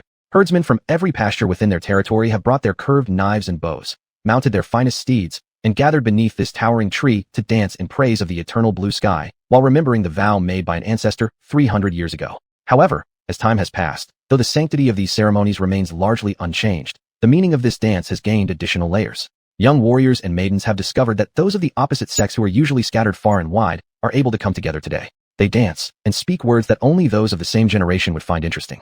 In the last dance, Samurai Tai stood out magnificently, his heroic bearing earning the admiration of the most beautiful maiden in the tribe. She bore him a strong child this year, so he has no intention of dancing this year. I'm a father now, he thought, so I'll let the younger generation have their moment in the spotlight. This was how he felt, despite being about the same age as everyone else. As he looked at the people dancing around the towering tree, his face already wore a mask of pretentious maturity. Suddenly, a hand hooked around his neck and pulled hard, nearly unbalancing him. Everyone on the great grass sea was skilled in wrestling, and out of reflex, Samurai Tai grabbed the offending hand, trying to break free while twisting his body. But that hand held onto him like the sharp talons of an eagle, making it almost impossible to escape once caught. After struggling for several minutes, Samurai Tai raised his hands in surrender. You win. Ha ha ha. Samurai Tai, did you use all your strength on women? That's why you've become so weak. Last year, you were the hero who defeated 13 mighty warriors. Samurai Tai furrowed his brows. He didn't like this statement at all. Before he found out his wife was pregnant, he indeed spent every night with her in tender intimacy. But after she conceived, he had been very restrained. Although, after the birth of their child, the long-awaited Samurai Tai returned to enjoying nightly intimacies with his wife. But absolutely, he wasn't weaker. Absolutely not. By the way, we haven't seen the chieftain or any of the other important figures today. By this time every year, they should already be leading the dance on stage. Samurai Tai stiffly shifted the topic, but surprisingly, the other party didn't care and continued without hesitation. Right, all those big shots seemed to be in the direction of the burial mounds. He suddenly lowered his voice, looking around cautiously before leaning close to Samurai Tai's ear and whispering, Do you know? Rumor has it the tomb has been robbed, and the elders are furious. Samurai Tai frowned again. Who dared disturb the eternal slumber of their ancestors? In the unique faith developed by the Amu Luan tribe, since this tree reached into the heavens, burying the dead here meant their souls could follow the guidance of the tree to reach the palace of the eternal blue sky. To dig up graves isn't just a desecration of the ancestors, it's also an insult to the Amu Luan tribe and a great offense to the great eternal blue sky. Do you know who did it? The elders don't seem sure, but there seems to be suspicion towards someone from the south called Lancaster. The memory of Samurai Tai's few-year-old southern raid for winter supplies resurfaced. There was a man of enormous stature who chased him relentlessly, resembling a powerful mountain gorilla. If it weren't for his good horse and superior riding skills, he probably wouldn't have made it back. What was the name of that guy? What was it again? Lancaster? Don't I remember it as Lannister? Is that so? But it just feels more natural to say Lancaster. It must be you getting it wrong. I've fought their knights before. Although I managed to leave uninjured, that guy left quite an impression on me. This statement held true. He'd clashed riding skills with the opponent. He, Samurai Tai, had left unscathed. As for what the listener might infer, well, that wasn't his problem. After all, he hadn't lied. If you're saying this, then it should be this name. In any case, this doesn't matter much. The key point is whether the elders will report this matter. Why? Our tribal ancestors' graves were dug up, and yet we need help from others? Would the face of Amu Luan still hold any value? This tree leading to the eternal blue sky would even feel shame for our cowardice. The other party whistled in amazement. There's no need for you to get so worked up. They haven't decided yet. They're merely discussing it. Humph. The result of this discussion will definitely be that we solve this matter ourselves. Though some individual Lannister knights are brave and strong, we, who have just defeated a centaur tribe and obtained numerous robust slave soldiers, are absolutely fearless. I feel the same way. Speaking of which, do you know which grave? Hey, could it be my ancestor's tomb? Oh, how did you know? Samurai Tai's face fell as he pointed his finger in a certain direction. Because something crawled out from my ancestor's tomb.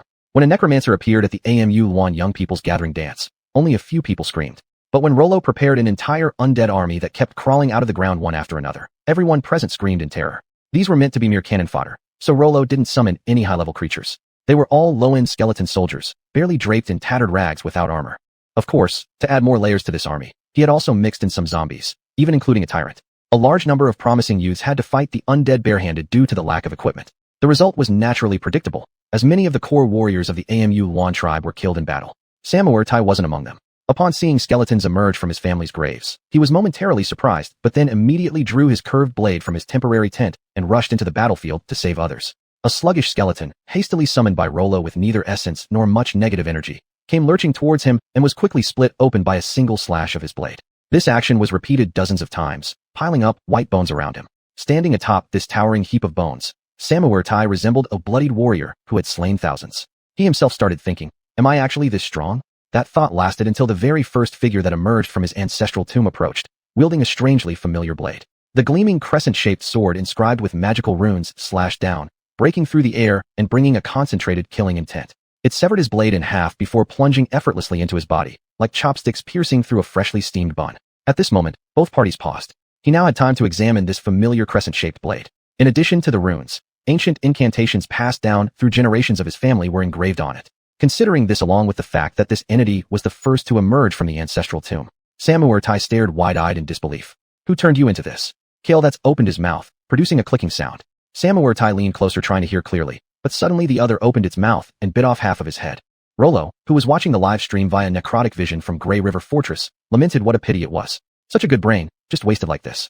Chapter 41, The Infighting Among the Undead. The chaos in the Emoluan tribe lasted for about half an hour before the nearby armed personnel quickly arrived. Being a nomadic tribe where everyone is a soldier, this speed was actually quite slow. If today's activities hadn't interfered with the warriors' judgment, and they hadn't mistakenly thought that the noisy sounds were young men and women making some sort of joke again, support forces would have arrived 20 minutes ago. 20 minutes allowed the ground to be littered with numerous corpses. The leading warrior of the Emoluan tribe was so angry that his beard stood on end. Kill all these crawling bones.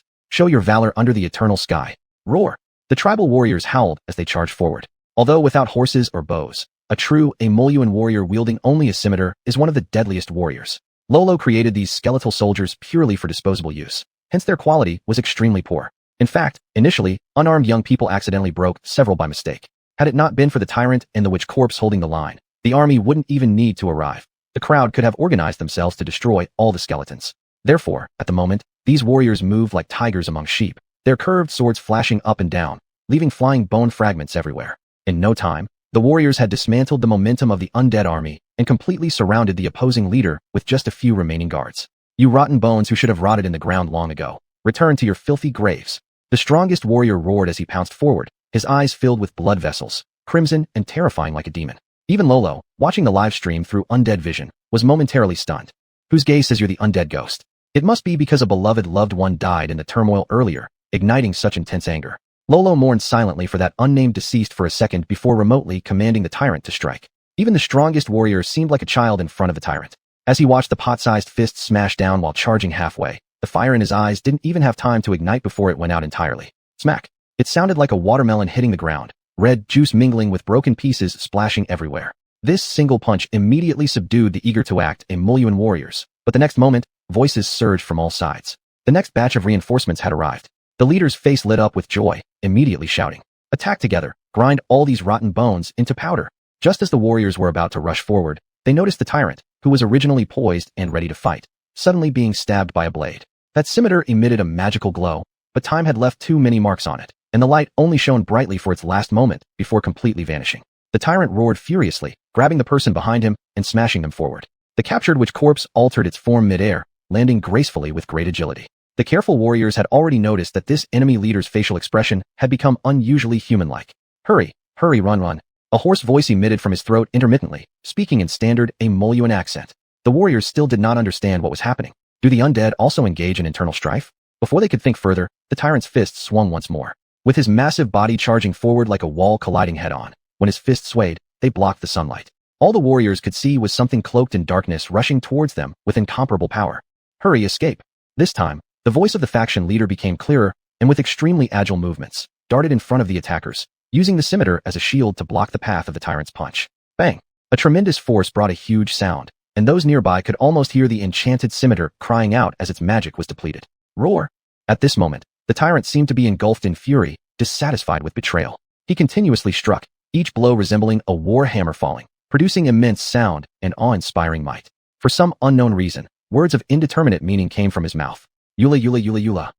Finally, the last punch fell, shattering the sword entirely and sending the faction leader flying away. Theoretically, undead do not feel pain, yet everyone clearly saw rich expressions on his face.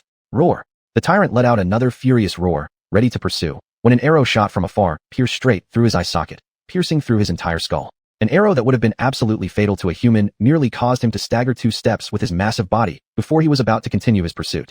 But that first arrow was not the end. It had instead acted like a signal flare, followed by an endless barrage of arrows. The scimitar is the symbol of Emoluan warriors, but the bow and arrow are their most terrifying weapon.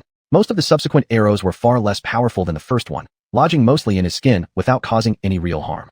However, several elite Emoluan archers used the skills of lower-tier skirmishers to repeatedly fire arrows potent enough to wound the enemy successfully. Finally, when the current chieftain shot another arrow into the remaining eye socket of this monstrous figure, the terrifying giant finally crashed to the ground.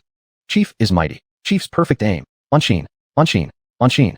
The chieftain, Anshin, riding a snow-white steed frowned as he dismounted, seemingly ignoring the shouts, and handed his beloved Bao Taimu Jia to his attendant behind him. He then rushed toward the already prostrate undead. Walking up to this, This ghost, Anshin first picked up the broken scimitar and carefully examined the twisted runes caused by the blade's fracture. Only then did he look incredulously at the owner of the knife. This is the heirloom passed down through generations of Amuluan chieftains, which was already taken to the grave by the 15th chief. Even I only have a replica. Who are you? Why do you possess this sword? The ghost didn't say much, just repeated those two words. Run fast. Then, his breath ended. In reality, the remote-controlled Luo Luo logged off. Too much acting isn't necessary. People will fabricate their own conclusions, which often turn out to be the most believable ones. As for how they would interpret things afterward, Luo Luo had already left ample information in that tomb. This generation's Amuluan chief Anshin and his predecessor's son had exchanged plenty of explanations. Luo Luo could roughly guess what kind of person this guy was. So, let's see the show you'll put on. Chapter 42, Barbarian Invasion, Ram's Plan. In the military camp already requisitioned by the Swordsfly Dragon Corps, a latest intelligence report from the frontline scout arrived at this moment. What did you say? The northern tribes are gathering. Alex Draco, commander of the Swordsfly Dragon Corps, was tall and imposing with developed muscles. He had a neatly cut gray-white short hair, thick eyebrows, and sharp eyes that always radiated piercing glances, akin to an unsheathed sword. This made him appear as a typical imperial officer. His armor was engraved with long swords and flying dragons, symbolizing the bravery of the Corps and the authority of the emperor. And the simple standardized long sword on his waist gave rise to his nickname, Sword Vanguard. At this moment, while Alex was listening to the verbal report from the scout, he tore open the envelope and carefully read the detailed report from the affairs officer. The more he read, the deeper his frown grew. He even picked up the intelligence from Lampluki that he had already thrown into the wastepaper basket and compared it with this one. The Lampluki family theoretically had a very detailed intelligence network in the border areas since they were the feudal vassals guarding the frontier, which was their duty. But Luo Luo's behavior gave him a very unreliable feeling. So before Alex stationed there, he had dispatched his most capable affairs officer to set up a reconnaissance network, completely ignoring Lampluki's intelligence. But today, upon comparison, the affairs officer's report was actually identical to Lampluki's. Either the affairs officer had been bought. No, that was impossible. He directly disregarded the possibility of the affairs officer being bought by Luo Luo. That is to say, the barbarians in the north are really making a move, and it has become serious enough for even the useless Lamplukis to notice. If this were true, it would mean that the northwest border of the empire could reignite hostilities at any time. For the north, where there are currently two self-proclaimed dukes of Frosthaven, the situation is very delicate. This is absolutely not good news. But Alex couldn't help but laugh out loud. After all, he wasn't from the north. The bigger the storm, the higher the price of fish. Once war breaks out, it will be a great opportunity for his Swordsfly Dragon Corps to ascend rapidly. Notify all departments, prepare for action, and be ready to attack at any time. Also, make sure all scouts keep a close eye. Once the enemy deploys troops, I want to know immediately. Yes. When the messenger left the room of the Corps commander, the entire camp became lively. The heavily armed skeletal soldiers stationed on nearby watchtowers observed everything, and all these details were known to Luo Luo through undead vision. It seems Alex has already made his plans. Is that so? Rams was a little confused. He leaned against the window of the stone tower, stretching his neck towards the distant military camp far away, but he couldn't see anything because of the distance. Are you really confident that he would believe your intelligence? Faced with Ram's question, Luo Luo laughed bitterly. Of course not possible. How can such a general of the emperor look up to me, a humble noble from the countryside? My intelligence must have been thrown straight into the trash bin. However, his gaze fell on the knight galloping quickly towards the castle below. Outside the knight's armor was a robe bearing the emblem of Ice Plains Wolf, the family emblem of Frosthaven. One of your subordinates has returned, so we should find out the answer soon. Luo Luo left them in suspense until the knight came to report. Only then did Rams fully understand. So there really is an ethnic disturbance among the barbarians, and you didn't just make it up to fool Alex? That goes without saying. I've grown up in the wilderness and am fully acquainted with these people who live their whole lives on horseback. The original soul grew up in the wilderness, but that young adult with middle-grade syndrome only obsessed over black magic and didn't understand the northern barbarians at all. And although my growth environment had no relation to the wilderness, I was clear about these barbarians thanks to the system. Now that we're one entity, combining these two characteristics, there's nothing wrong, right? So when Rams cast a skeptical glance, Luo Luo confidently puffed out his chest and responded with a direct stare.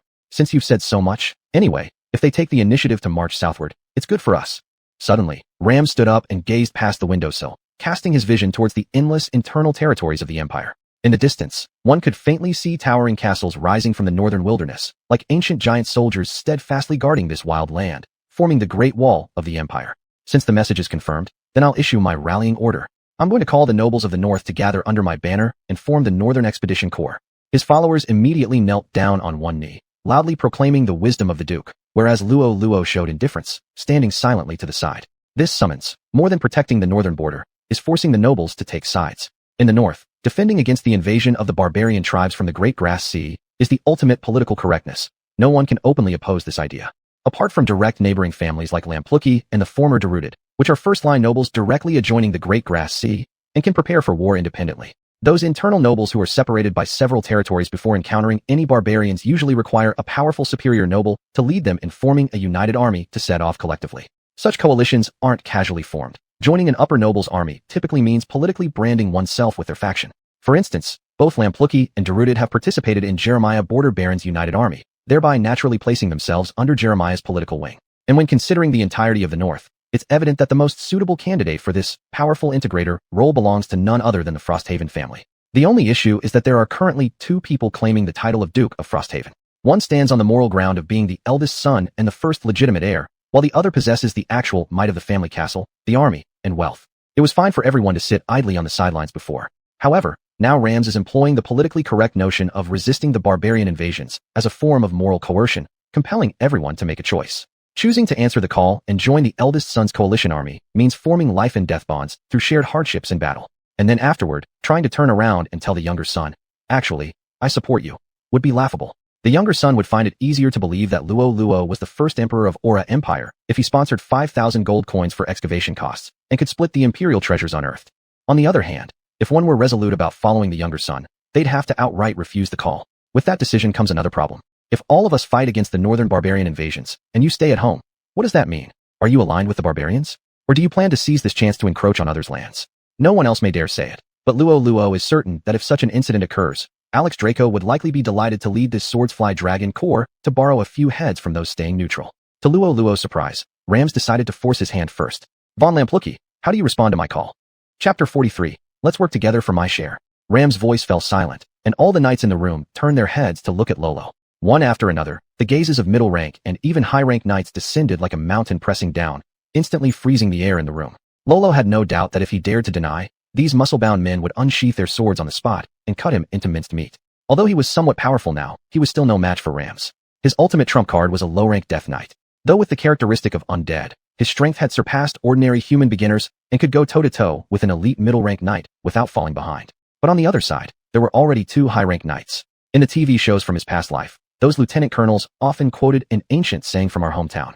Zixawuja Wei Junjia. Lolo decisively became Wei Junjia this time. Your Highness, my loyalty to you is like the ceaselessly flowing gray river, unbroken and eternal.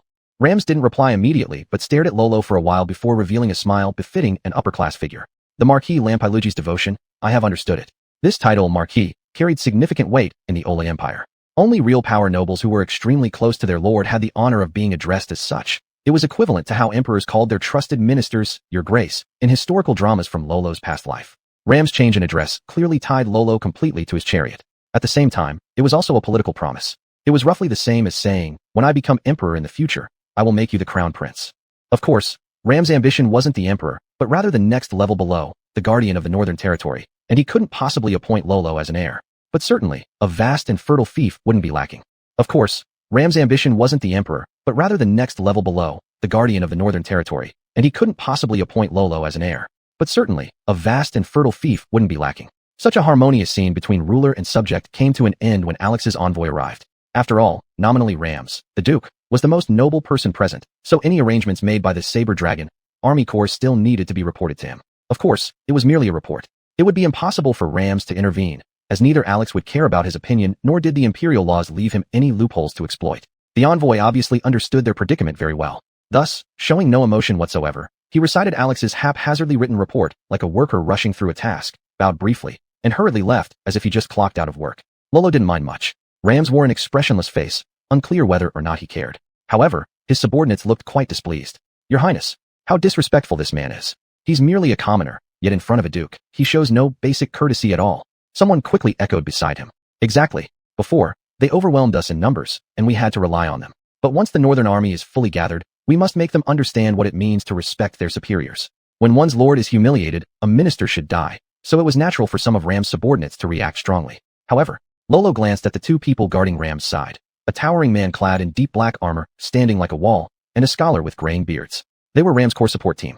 Neither of these two said a word, and even their facial expressions didn't change. The burly man seemed to notice Lolo's gaze and gave an imperceptible smile before speaking. I think, regarding this matter, it might be best to hear what suggestions our loyal Viscount Lampailugi has.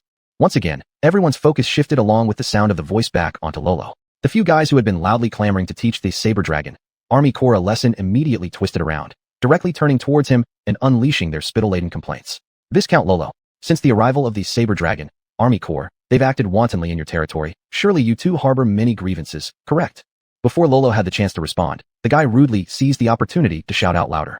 My Lord Viscount, there's no need to explain. I understand perfectly well. You dare only seethe silently. Those thugs use brute force to perpetrate wrongdoing, devoid of any honor or dignity. Word has it they even robbed the ancestral tomb of the Doriath family. Even though the Dorits have had their titles stripped, the merits their ancestors contributed to the empire and the north continue to flow quietly like the Grey River, nurturing every living soul here.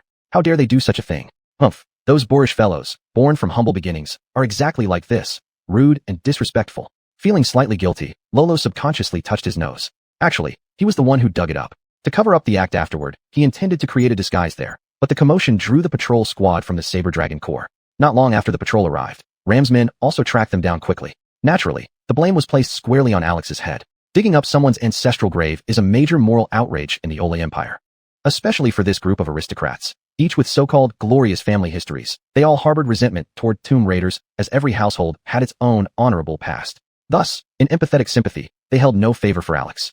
However, at that time, the call for assembling the Northern Expeditionary Force had not been issued yet. So while these nobles were angry, they dared not speak out openly and could only murmur sarcastic remarks about Alex during meetings, leaving him utterly baffled. All this fuss was ironically led by the real culprit behind it all, Luo Luo, who ended up getting nothing worthwhile from the whole affair. At the very least, the first ancestor of the Lanpailuji family wore a genuine set of enchanted armor.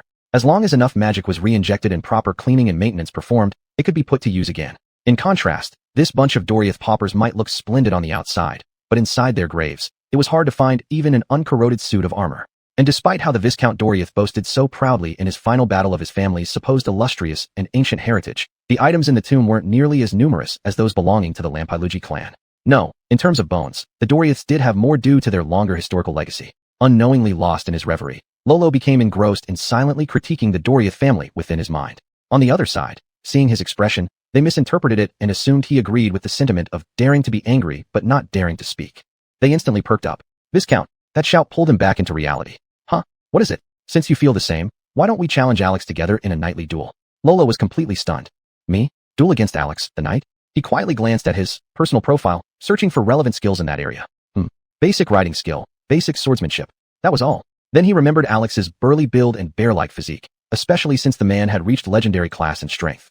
With complete calmness, Luo Luo patted the overly imaginative knight on the shoulder, ready to speak, but then realized he couldn't recall the random extra's name. Sir, my fury against them cannot be expressed in mere words. But I am even angrier with myself for being physically frail and unable to fight valiantly like a knight should. Thus, I can only entrust you with this challenge alone. I will surely provide any form of assistance other than actual help. Please, carry my determination alongside yours. Good luck. Chapter 44, Digging a Royal Tomb to Cool Down. Luo Luo's performance turned the indignant words of those several dukes into a farce. Although it ended with Ram's laughter, everyone knew it was just temporary. As long as the Flying Sword Dragon Legion and Rams did not settle their hierarchy, this open and covert struggle would never end. And before the Northern Expeditionary Force gathered, Ram's side would only engage in secret fights, so subtle that Alex on the other side might not even know they were struggling. As for the earlier minor characters challenge, it was merely all talk. Even though he was also an intermediate knight, fighting Luo Luo's good Uncle Uno would be difficult, let alone Alex, the legendary knight 2 levels higher than him. Now, the Lanpailuji territory had briefly returned to its previous tranquility. Luo Luo continued his daily routine of reviewing intelligence and finding backchannel news. Intelligence 1, high-level undead, vampire noble, darknesses descended, eternal night chanting singer. Yaris Darkwood has finally found the chief, who fell into undeath because of him. His heart, which hasn't beaten for a long time, is now abnormally angry. Even after slaughtering 2 tribes, it's hard to dispel his hatred. He is moving east, determined to clear out all humans in the surrounding area. Intelligence 2, the son of the former Centaur tribe, Tapping Wind, chief, Alger Grassmane, took advantage of the vampire slaughter of the Amu Luan tribe, broke the shackles, and successfully escaped with a few tribesmen. He, now back in the embrace of nature, vows to take revenge on all nomadic human groups across the Great Grass Sea for the perished tribe and his ravaged rear end. He will make them taste his fury. Intelligence 3, Anqing, the chief of the Amu Luan tribe, survived the massacre by vampires on the tribe. Alone, he travels the grassland like a lone wolf with just his bow and horse. Though the tribe has perished, he believes his survival is not coincidental, but the grace of the eternal heaven. He uses the bowstring to cut his forehead, drawing an eye with blood on the wound as a vow to pierce the anger of the vampire through its leather eye, avenging the innocently slaughtered tribesmen. Intelligence 4, Oliver Dorite, the younger brother of Viscount Dorite and the sole surviving member of the Dorite family, originally planned to invite a handsome bard into the castle to share his bed. But due to fear of punishment from his brother, who didn't approve of his behavior, he disguised himself and secretly went to town to look for someone. On the day Stone Tower Castle was breached, he was not inside, thus escaping the tragedy. Due to losing his noble status and having no substantial means of livelihood, Oliver became a beggar. Every day, he could only stand by the riverbank, facing Grey River Town and urinate, expressing his anger. Intelligence. Luo Luo silently categorized today's intelligence under the theme, resentment. Whether or not it needed saying, today's intelligence was pretty solid and valuable. The movement of the vampire was unexpected. He originally intended to use the items left in the chief's tomb to trick the Amulan tribe into finding the vampire's nest. Once enraged, they would flee in panic, then unite with other tribes for self-preservation. This way, it could attract the Flying Sword Dragon Legion, preventing them from moving northward. As for the vampire going south, Luo Luo wasn't worried at all. What? Did they think our church's retribution knights are vegetarian? In fact, Luo Luo believed the reason this guy didn't cause trouble right away after awakening from a long sleep was that he, like Luo Luo, feared the church. But unexpectedly, the vampire decided directly to go on a killing spree. This was unexpected but serendipitous. Since now the north would surely fall into chaos, perhaps even Holy Khan himself would lead thousands of elite archers down south. In that case, there'd be plenty of fighting in the northern territories. As for these smaller figures, such as the son of the Centaur tribal chief and chief of Mulan, although it initially seemed they wouldn't have much power to change the situation, who can guarantee that these guys won't be some kind of generation-defining heroes? Just like this Centaur Alger, remember Morongchong? Back in the day, he sold himself to Fu Jian, the celestial king of former Qin, but eventually raised troops successfully and became emperor? Sure, he only lasted a year. But this proves what? Heroes come from everywhere. A hero whose behind has been walked on can still be a hero. Upon seeing Anqing, Luo Luo couldn't help but associate with past intelligence. That time when the Centaur tribe passed by, intelligence reported that the Luan chief celebrated victory by capturing a female centaur to enjoy. Luo Luo sucked in a cold breath. This man's tastes are incredibly heavy, definitely not an ordinary person. Speaking of which, aren't the high officials and nobles around their Lampaluki territory a bit peculiar in their tastes? The heir of the Dorite family liked to seek handsome bards, while the chief of the Luan tribe preferred female centaurs. And within their tribe, there were even some unknown individuals who were more powerful than the chief and favored male centaurs. Then he remembered the pile of same-sex skeletons he unearthed in the ancestral tomb, all buried together in pairs. Was this land cursed by some demon regarding sexual orientation? Luo Luo seriously considered whether he should move house. But upon further thought, since his base of operations was already here, unless absolutely necessary, he would rather stay put for now. Luo Luo shook off the messy thoughts in his head and continued flipping through. One after another, all the intelligence was related to resentment, which had become commonplace to him. However, none of it held much value. Just like how a shepherd's wife resented the Dorite family for hanging her husband, or adventurers who resented the arrival of the Flying Sword Dragon Legion for cutting off their chances to kill goblins and trade with Luo Luo for money. The intelligence lacked substance. Until the last item. Luo Luo's eyes lit up. It appeared, as usual, the information not included in the topic section. Intelligence 10, 300 kilometers northwest of the Grey Feather Lookout Tower, in the western watchtower of the territory, the tomb of the third emperor of the former Silver Empire has been exposed due to geological activities, and no one has discovered it yet. Recommended exploration level for adventurers, intermediate. Estimated exploration income, extremely lucrative. Luo Luo's hand trembled unconsciously as he read the brief description on the intelligence paper. It was yearning for his old profession, especially those 4 big words after the estimated exploration income, extremely lucrative, which stimulated him so much that he was almost drooling. In his previous life, excavating treasures described as extremely lucrative from royal tombs only yielded gold, silver, jade, and at most some antiques. Not only was there risk involved when converting these items into cash, but unscrupulous merchants often took advantage of the situation to offer low prices. But even then, such treasures could still capture Luo Luo's interest, let alone in this magical world. A mere viscount's tomb in his area could yield an enchanted sword and a set of enchanted armor. And that was an emperor's tomb. Luo Luo could already see a sky full of fluttering money calling out to him. Chapter 45. In times of war, military affairs come first. At the shore of Ash River in the early morning, the sun had just risen, casting a soft golden light. The water of Ash River shimmered like silver silk, and ripples danced on its surface as the breeze brought the chill of late autumn. By the riverside stood neatly arranged barracks, originally belonging to Lampalugi, now requisitioned by the Flying Sword Wyvern Legion. Even from a kilometer away, Luo Luo could already see the immense changes to these barracks. Tall temporary watchtowers had sprouted up all around, like a group of giant guards, subtly encircling the main camp. The walls of the camp had clearly been reinforced. Luo Luo, with his enhanced vision, could even make out newly installed ballistae on them. As his party drew closer, they began to faintly hear the sounds of soldiers training in the dawn, with drill sergeants' commands unusually clear. At the same time, the patrol team of the Flying Sword Wyvern Legion stopped them. Behind Luo Luo, towering at 2.5 meters, a tyrant was acting as a servant, holding high the banner of House Lampalugi. In noble camps, they would usually send an officer of equal rank as an emissary to welcome and inquire about the reasons for approaching, always accompanied by some so-called glorious rituals. The Flying Sword Wyvern Legion, which originated from commoners, clearly did not follow this protocol. Only a crude lower-ranking officer came to question them without any care for formalities. Lolo's mission here was to find Alex and ask for a reconnaissance order so that he could leave the territory and head towards the old dynasty's imperial tomb to search for treasures. In theory, Lolo didn't need to seek Alex's approval, but since the defense of Lampelugi's territory was actually in Alex's hands, with scouts surrounding the area nearby, this request was more like an advance notification. Otherwise, if Lolo were to suddenly take people westward and cause any unnecessary misunderstandings, it wouldn't be ideal. If it were Rams, he might carefully listen to the request and try his best to resolve any misunderstanding. But Alex? This guy would jump at the chance to decapitate any countryman without reason, whether a misunderstanding or not.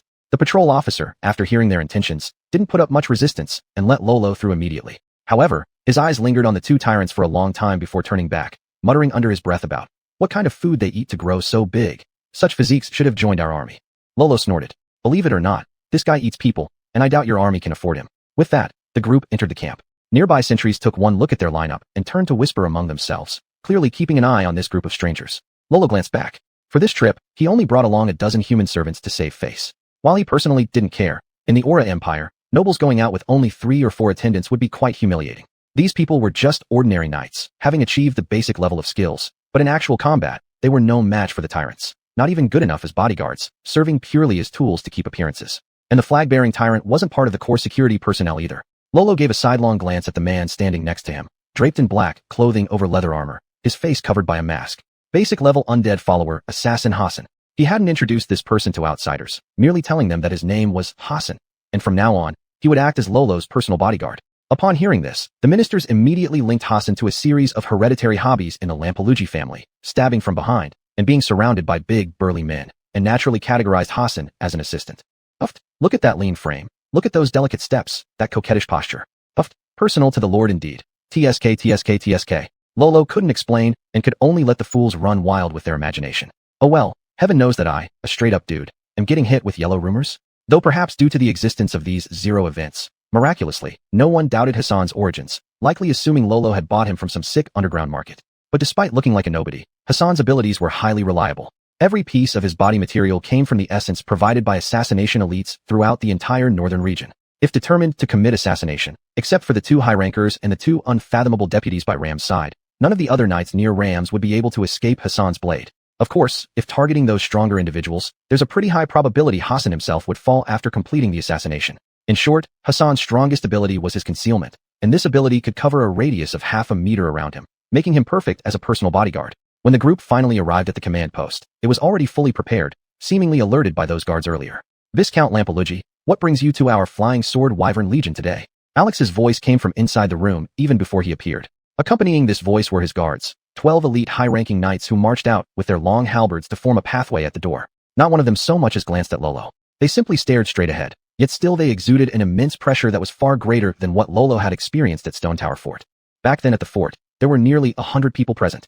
At Stone Tower Fort, if Ram's subordinates had wanted to kill him, Lolo figured he could have relied on his undead followers to delay them while he used a teleportation spell to escape. But against these men, their oppressive aura seemed to turn into actual chains binding his entire body, leaving him completely unable to move. So this is what true elite soldiers, born through countless battles, are like? The nobles trained in Ram's pampered environment couldn't possibly compare. Lolo couldn't help but dismiss his previous underestimation of this legion, and his expression gradually grew more serious. Commander, given the recent restless movements of the northern nomadic tribes, I would like to lead my family's finest forces abroad for investigation. For this, I formally request a reconnaissance order from you. Only after Lolo finished speaking did Alex slowly step out from the room.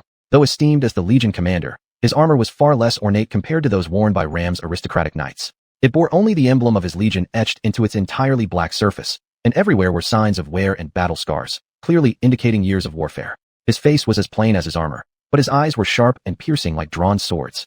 Viscount Lampelugi, I thought you should have requested this from Rams. Why come to me instead? Lolo looked directly into those sharp eyes and replied word for word. In times of war, military affairs come first. Despite whatever conflict exists between His Highness and you, Commander, concerning Imperial frontier defense, I know where my priorities lie. Alex didn't answer right away. After scrutinizing Lolo for a moment longer, he scoffed coldly. I don't care about your schemes or games you children play. The strength of the Flying Sword Wyvern Legion can crush all conspiracies and tricks. Adjutant, give him a token so the corresponding scout unit won't find it difficult to comply with his orders. I'd like to see what Rams has in mind. Chapter 46. Let's wait for his good news. As the commander of the Sword Flying Dragon Corps, Alex was indeed a man who kept his word. The token he gave successfully allowed Rollo to pass through the Lampaluki territory without any hindrance. The token from an outside officer made it possible for Viscount Lampaluki to move freely within his own territory. Rollo didn't bother to care about these humiliating matters and quickly disbanded the attendants who had accompanied him to the main camp. In turn, he gathered the majority of the heavy-armored skeleton soldiers and set off towards the border outpost with Hassan and several tyrants. Although those human knights were weaker than powerful undead followers like the tyrants, they were ultimately stronger than ordinary skeleton warriors. Even so, Rollo could not take them. This journey down into the tomb would undoubtedly expose the fact that Rollo truly knew black magic, or even more severe necromancy. Although these men had already sworn their allegiance to Rollo during his official coronation in accordance with the proper procedures at Grey River Castle, could mere vows really constrain anyone? Rollo himself would not be bound by such things anyway. Even if we assume they were loyal enough, could they keep their mouths shut after witnessing black magic? Especially when both sword-flying dragon and rams existed simultaneously within the Lampaluki territory. Just as war was about to break out, if the secret leaked out, Rollo felt that he could be executed by either of these two at any moment to honor their flags. So, out of caution, humans should not be brought along. The skeleton warriors were reliable enough. When the sun dipped below the mountain peak, Rollo's party had already crossed the boundary of the Lampaluki territory, which was also the borderline of the Ola Empire.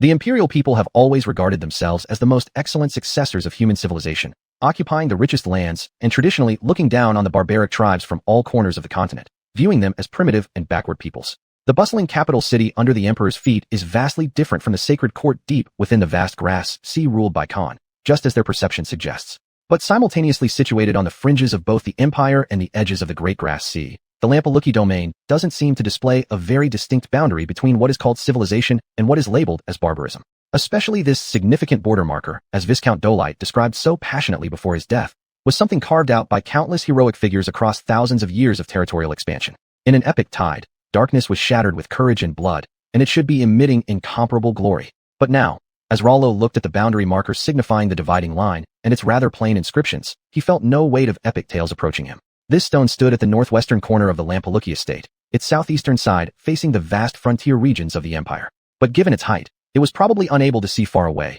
only able to glimpse an endless stretch of barren grasslands. And on its northwestern side, facing the vast expanse of the Great Grass Sea, according to what those runaway serfs had said, the Grass Sea was filled with freedom, no whip of noble lords, nor the detested tax collectors. Yet, at the same height, it could only see a small patch of grass directly ahead. Thus, regardless of which side, this significant boundary marker was confined within a tiny patch of grass, having nothing to do with epics or grandeur. Rollo sifted through the memories of his original self, seemingly never finding anyone who thought about renovating this marker. Neither the dignified officials in the imperial capital, nor the brave lords still present in the northern regions, nor even the actual owners of this marker, the Lampaluki family. All that glory, the feats of overcoming difficulties attributed to the leading nobles, were taken with them into their graves after death, eternally stored away on high shelves. Yet the real marker created in blood, the places where actual battles occurred, had long been forgotten. Rollo couldn't help but think of today's destination, the mausoleum of the third emperor of the Silver Empire. Before setting out, he also searched through the books in his house, trying to find some useful information that might aid his grave-robbing adventure.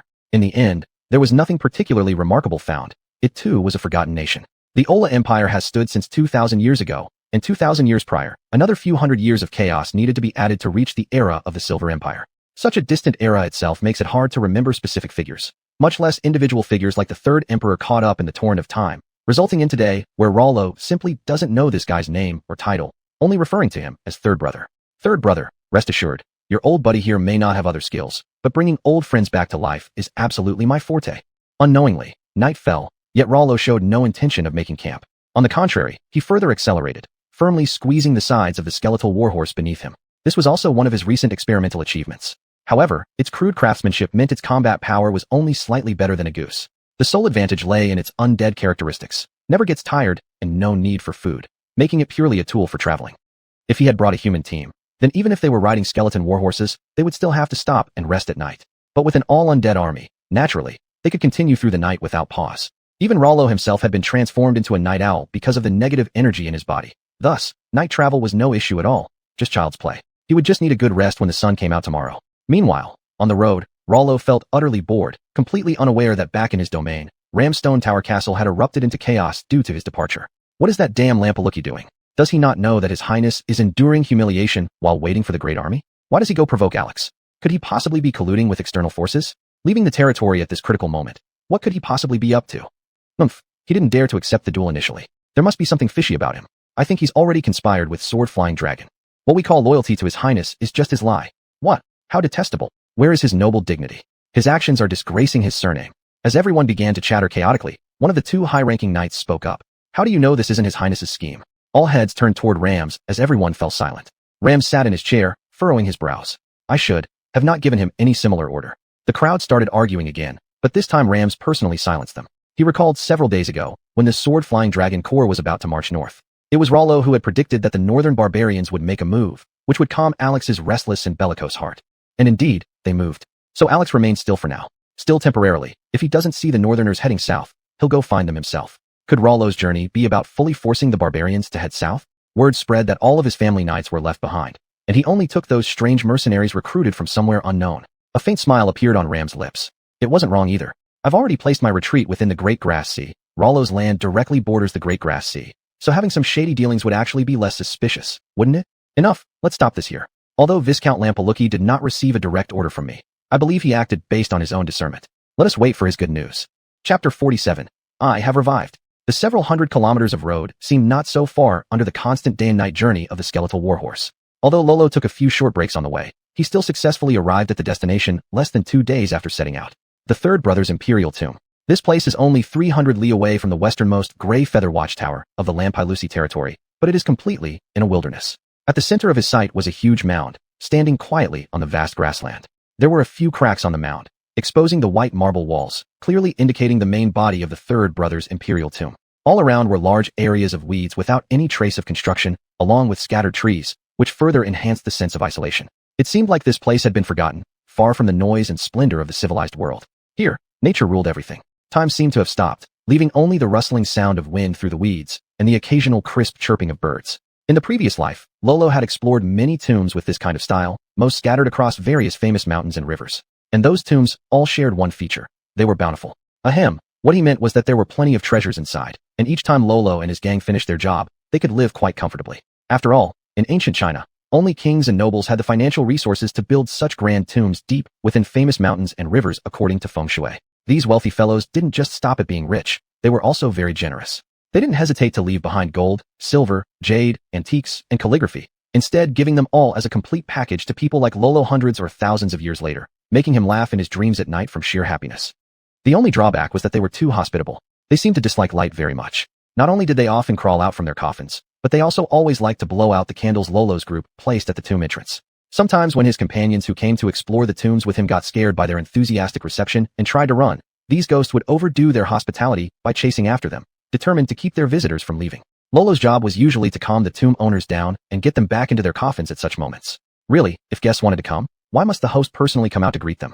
If you just stayed lying there quietly, let everyone take whatever they wanted themselves, why did the master need to personally give it to them? That made them seem more disrespectful. I wonder if the Emperor of the Silver Empire is as warm and welcoming as the ones from our land of propriety. Lolo's team consisted entirely of undead who didn't need rest, so once they reached the location, there was no need for adjustment. They immediately started digging, armed with Luoyang shovels and large hoes.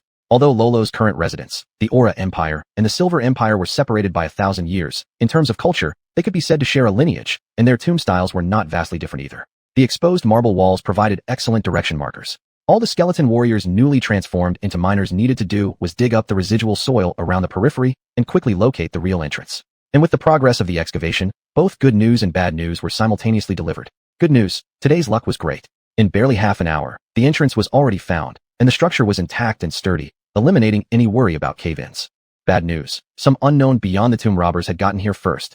The most probable suspects should be adventurers, those self-proclaimed discoverers of lost relics and hidden treasures, who loved nothing more than wandering the world to find graves and dig them up randomly. But this area had almost no signs of human habitation for hundreds of miles in every direction. Even if some adventurers happened upon it, they would return to town first to carefully prepare their equipment before coming to explore the tomb. The intelligence from earlier clearly stated that the mausoleum was still in its undiscovered state, so based on timing alone, it couldn't possibly be them. Lolo looked intently at the fresh footprints by the tomb entrance, pinching some dirt between his fingers to sniff it. He smelled horse dung, yet this area had already been searched by Hassan leading the undeads, revealing no traces of horses. This implied that the horse dung smell had long adhered to the person's body. On the Great Grass Sea, the ones with the lingering smell of horse dung could only be certain groups. Lolo immediately thought of two people. Intelligence 2, the son of the former Centaur tribe Tetat Wind Chief, Algae Grassland Main, seized the opportunity when vampires slaughtered the Amluan tribe, broke free of his shackles, and escaped successfully with a few fellow tribesmen. Intelligence 3. The Amluan tribe chief Anshin managed to survive the vampire massacre of his tribe. Now alone, he wanders the grasslands with his bow and horse like a lone wolf. These two pieces of intelligence appeared the same day as the information about the third brother's imperial tomb, and at that time, the tomb's status was still marked as undiscovered. Both these individuals likely departed from the Amluan tribe, and their distance to this place wasn't significantly farther than Lolo's own journey. From a geographical perspective, it was entirely possible for them to have arrived here before us. As for who exactly it might be, Lolo leaned more towards the former Amluan tribe chief, Anshin. His original body knew more about dark creatures, vampires, demons. They came easily to mind. But his knowledge of centaurs was extremely limited. Yet even with this limitation, he at least knew they were half-man, half-horse beings who walked on 4 hooves. The previous investigation had already confirmed there were no horse hoof prints nearby. The footprints by the entrance could absolutely not have been made by a man or a horse. The answer was glaringly clear now. TCH, this is going to be troublesome. Though Anshin probably didn't know that the real mastermind behind the destruction of his tribe was Lolo, the centuries-long clashes between their clans in the Great Grass Sea and the Empire's borders alone had brewed an ocean-deep blood feud. Just seeing Lolo would be enough for him to shoot an arrow without needing another reason. Not even a tyrant could escape the reach of Anshin's bow, let alone someone as weak as Lolo. The family wiped out, carrying the weight of a blood vendetta while wandering everywhere. Then karma turns up, accidentally stumbling upon an ancient secret realm, a tomb of the emperor, and suddenly gaining great power. Damn it, this classic setup. Does that make Anshin the protagonist? When the guy makes his triumphant return, the Lampailusi clan, which has been an enemy for hundreds of years, will surely be the first one he wipes out. No way. Even if I can't get anything myself, I definitely cannot let him complete this legendary encounter. Lolo thought about it and decided to change his clothes and wear a mask. After all, his features weren't as distinct as his mountain gorilla-like uncle, so there was no way Anshin could see through his disguise and recognize him at a glance. After he finished changing, just as he was leading everyone in, a deafening boom echoed from inside the imperial tomb. It felt like the tomb itself was being subjected to massive shocks, even causing Lolo outside to struggle to take a single step. Before he could react, an eerily cold voice reverberated from all directions. I have revived. Chapter 48. The protagonist fights the boss, and I reap the benefits. Luo Luo's eyes nearly popped out. Inside the great emperor's secret realm, after aimlessly wandering around, the protagonist accidentally resurrects a powerful being. After a grueling battle, this great being carelessly loses everything, and his skills along with all his treasures end up benefiting the protagonist. Was it going to be yet another one of these classic storylines? Shit, I must make sure Anshin doesn't survive. This guy is practically blessed by fate itself. He's truly the protagonist of the era. Even though Luo Luo himself was a time traveler, equipped with a system, just the thought of how a certain legendary who had already become an emperor, gathered an army of 400,000 soldiers but was utterly annihilated by the protagonist of another dimension with an unreasonable meteor strike spell, made him tremble uncontrollably. If a high-level vampire can personally exterminate the Amluan tribe but still manages to escape, it shows that this person indeed has destiny's favor. Truly, someone like this should be nipped in the bud. When the shaking finally ceased, Luo Luo's subordinates immediately entered one after another. The heavily armored skeleton warriors moved swiftly without any sign of clumsiness, sprinting through the broad tomb passageways. This tomb was worthy of being called an imperial mausoleum, its interior crafted with the grandeur of a palace. Even the tomb passages were wider than the corridors of the Grey River Keep owned by the Lampailusi family. Though Luo Luo himself was experienced in exploring tombs, had the proper attitude toward tomb raiding, and possessed reliable skills, he still wisely chose to hang back. Excuse me, to direct from the center of the army, and send his followers ahead first, given that the tomb had just gone through a quake, and there was an announcement so boss-like that it signaled the beginning of a boss battle.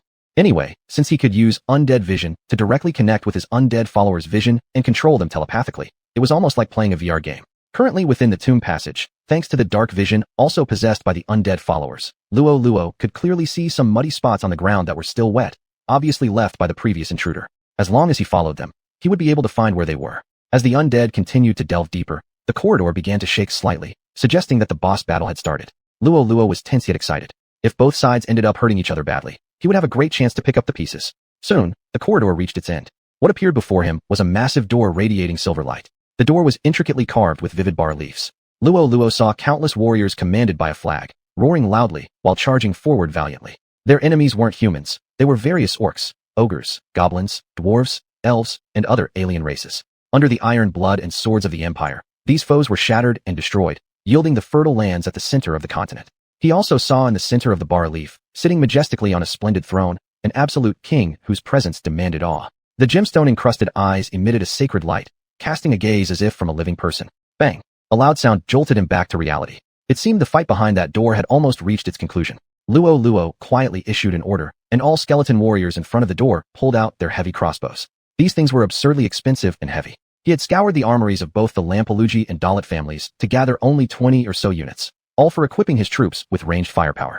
The power of these crossbows far exceeded ordinary hand crossbows and could even inflict effective damage on tyrants. If Unner approached head-on in his finely enchanted full-plate armor under the combined fire of more than 20 crossbows, he wouldn't stand a chance here. But he noticed these things didn't seem to harm the skeleton warriors much, perhaps because the bolts passed through the gaps between their ribs. Bang! Another thunderous noise. The silver door violently shook. Even the gems representing the Emperor's eyes flew off due to the impact, but the door remained tightly locked.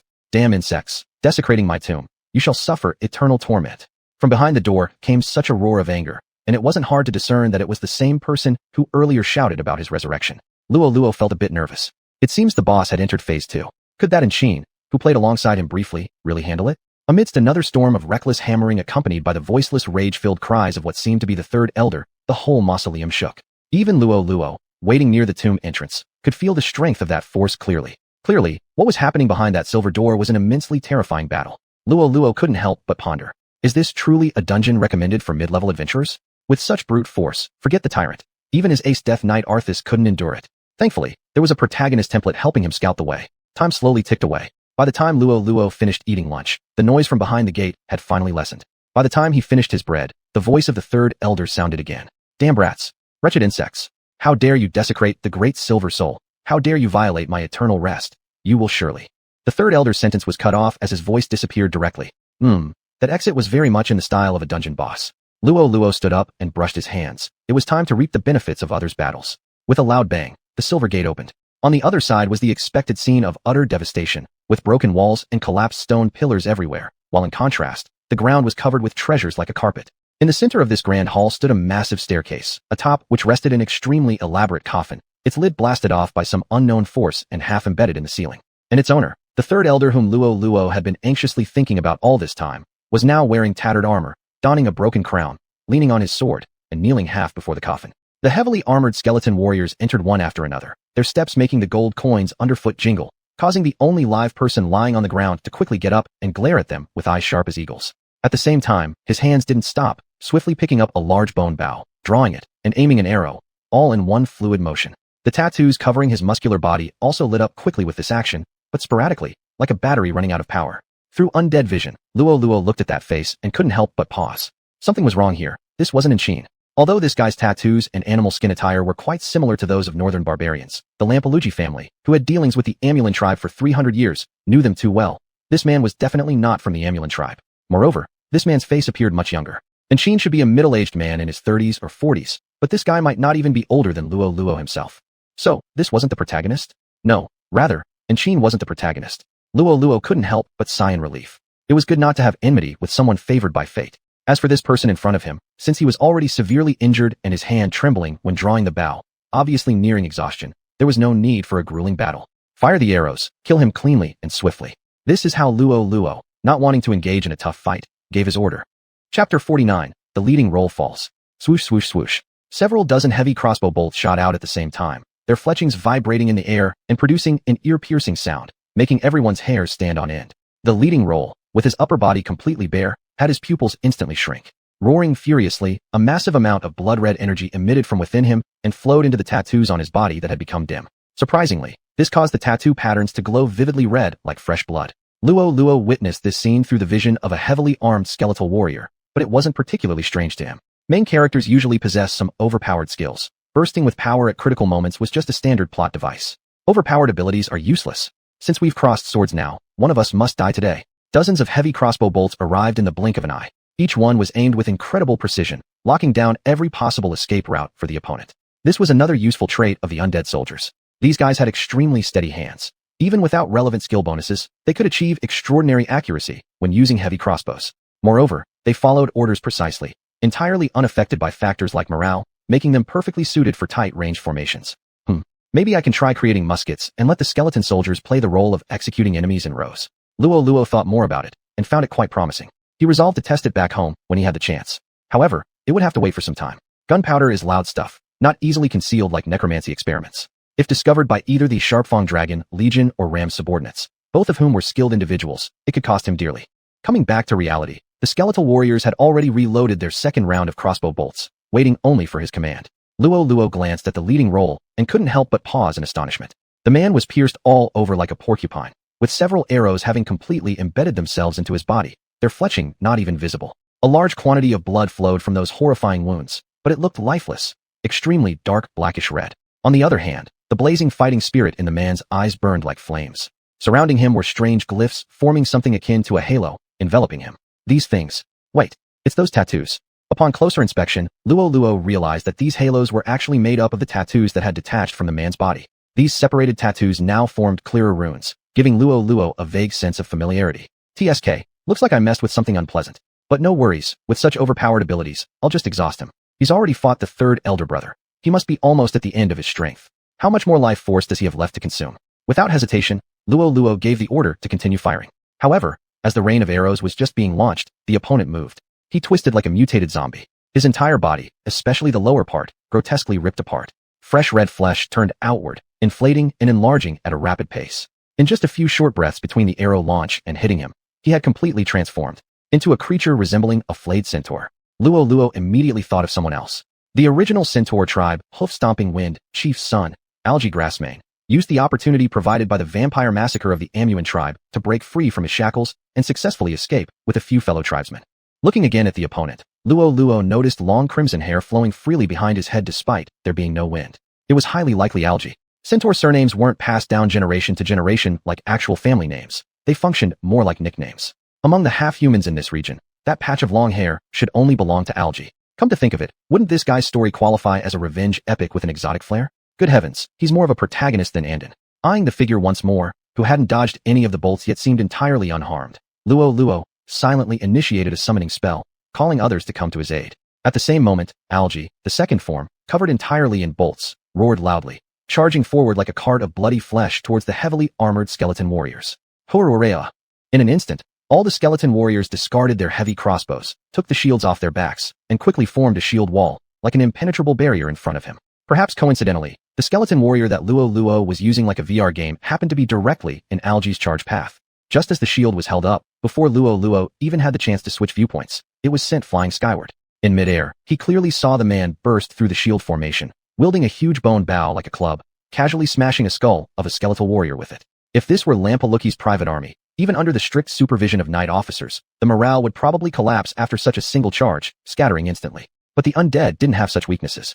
They still surged forward like fearless war machines, utterly devoid of emotion, wielding shields, page hammers, and even the severed limbs of their fallen comrades to furiously smash into the opponent. Algae roared continuously, the crimson halo around his body growing brighter, as if his strength had increased out of nowhere, allowing him to effortlessly fling two skeletal warriors off his back. However, this heavy armor wasn't for show. Although Algae threw them off, they didn't go very far. Luo Luo's eyes lit up, and he instantly changed his strategy. If this guy was already using life force at an alarming rate, why keep fighting head-on? Just wear him down. After all, skeleton soldiers' lives are valuable too. Stop attacking him. Just pile on top of him and crush him. Actually, there was no need for him to say it. The moment the idea formed in his mind, every soldier already knew what to do.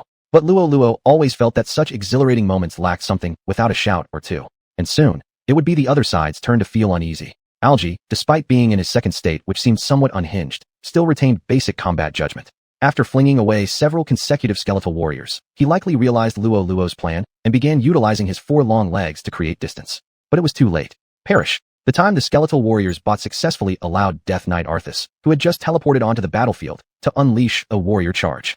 Surrounded by crackling lightning, Arthas, towering over 2 meters tall and fully armored, appeared like a divine bull incarnated from Zeus himself. With an unstoppable aura, he charged forward, slamming directly into Algae, sending this man who made others fly experience a taste of flight himself. As he crashed to the ground, the remaining skeletal warriors swarmed forward, pinning him firmly beneath their weight. Algae's furious roars continued to echo, but through the gaps between the skeletal warriors, one could see the blood-red halo around him begin to dim. Finally, Luo Luo let out a sigh of relief. You've run out of power, haven't you? Surely there aren't any more tricks up your sleeve? Still, better safe than sorry. He instructed Arthas to step forward with the sword seized from Renwinkor, the thunder-enchanted greatsword, Shadowbreaker Thunderlight, piercing directly through the openings created by the skeletal warriors. In the next moment, the roar ceased, and the halo shattered. Thus fell another stereotypical protagonist. Chapter 50, Intelligence Collection, Bloodline Secret Manual. After clearing all the enemies, Luo Luo finally strolled in under Hassan's protection. There's no denying it. Third brother was truly an emperor of the Silver Empire, his mausoleum exuding grandeur unmatched by any other. The ancestral tombs of the Lampalugi family and the Doyite family, even when combined, wouldn't compare to the size of just one hall here. It was quite remarkable that Luo Luo managed to dig up the entrance so quickly. He must have had an explosion of luck. His subordinates were systematically collecting spoils of war. The gold, silver, and gems scattered across the floor. Were they always like this, or were they scattered during the battle between Alger and Third Brother? As for the corpses of Third Brother and Alger, they had naturally been placed right in the center of the hall long ago. Luo Luo had craved their bodies for quite some time now, and at last, he could finally lay his hands on them. Of course, the first step was soul restriction. Unfortunately, not a single soul was collected from these two. Third Brother likely, because he had turned into an undead, saw his soul dissipate rapidly upon death. As for Alger, it was inexplicable. Perhaps his life force-consuming abilities had taken his soul along with everything else. Luo Luo shook his head and set aside those messy thoughts. It was best to focus on the present and collect what was left behind. Negative energy gathered at his fingertips as Luo Luo began dissecting with practiced ease. Frankly speaking, watching him skillfully perform such intricate surgery made Luo Luo realize that, even if he ever lost his touch as a treasure hunter and corpse dismantler, finding work in a hospital would be entirely viable and he wouldn't starve. Neither body was very large, but Luo Luo finished dealing with them both in quick succession. The results, they were truly bountiful. First came the most basic materials, bones and chunks of meat.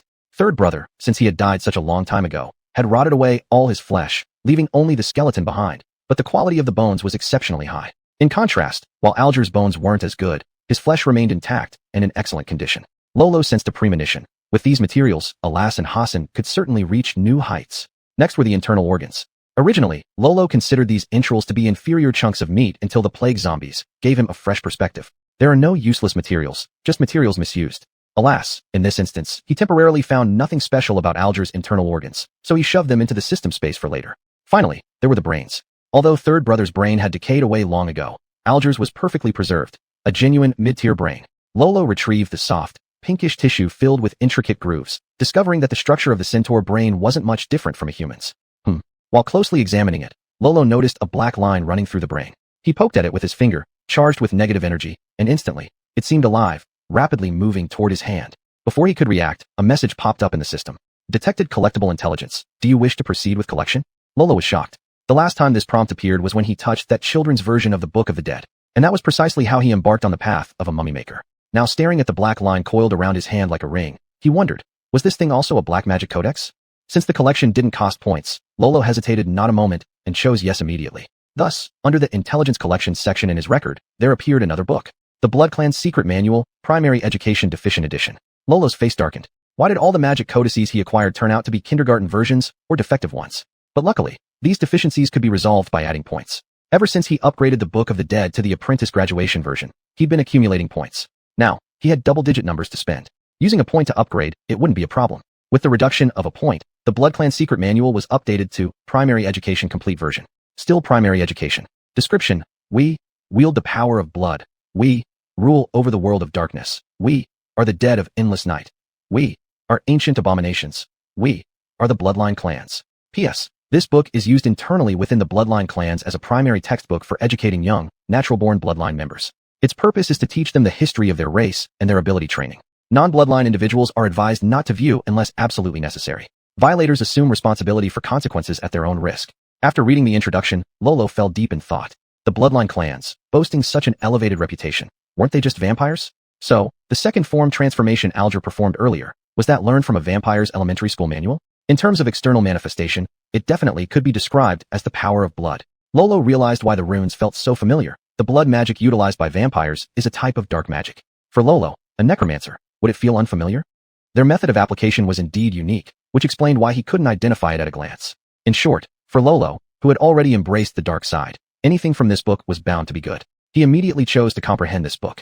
As for the consequences mentioned later, who cared about that? How many graves had he dug up in his 2 lifetimes? How many people told him he'd face consequences? And what consequences had he faced? The next moment, Luo Luo felt as if he was in the middle of an ocean of blood. There was no sky, no land, just a vividly crimson chaos. God said, "Let there be light." And thus, there was light.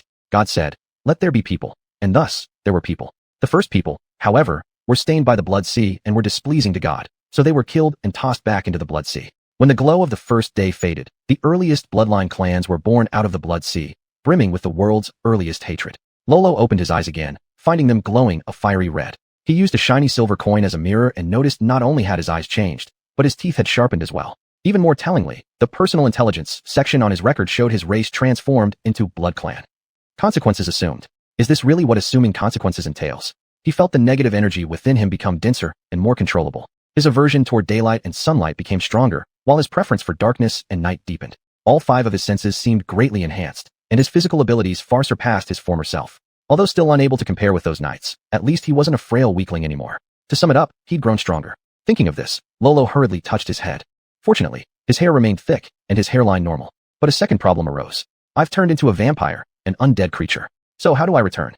Unlike Hassan, he wasn't adept at stealth, so once he returned, he'd undoubtedly be discovered. Adding to that, there was a high-level vampire nearby, which meant Rams and others would likely come up with something like, during Lord Lampelugi's absence, he was killed by vampires and transformed into a servant.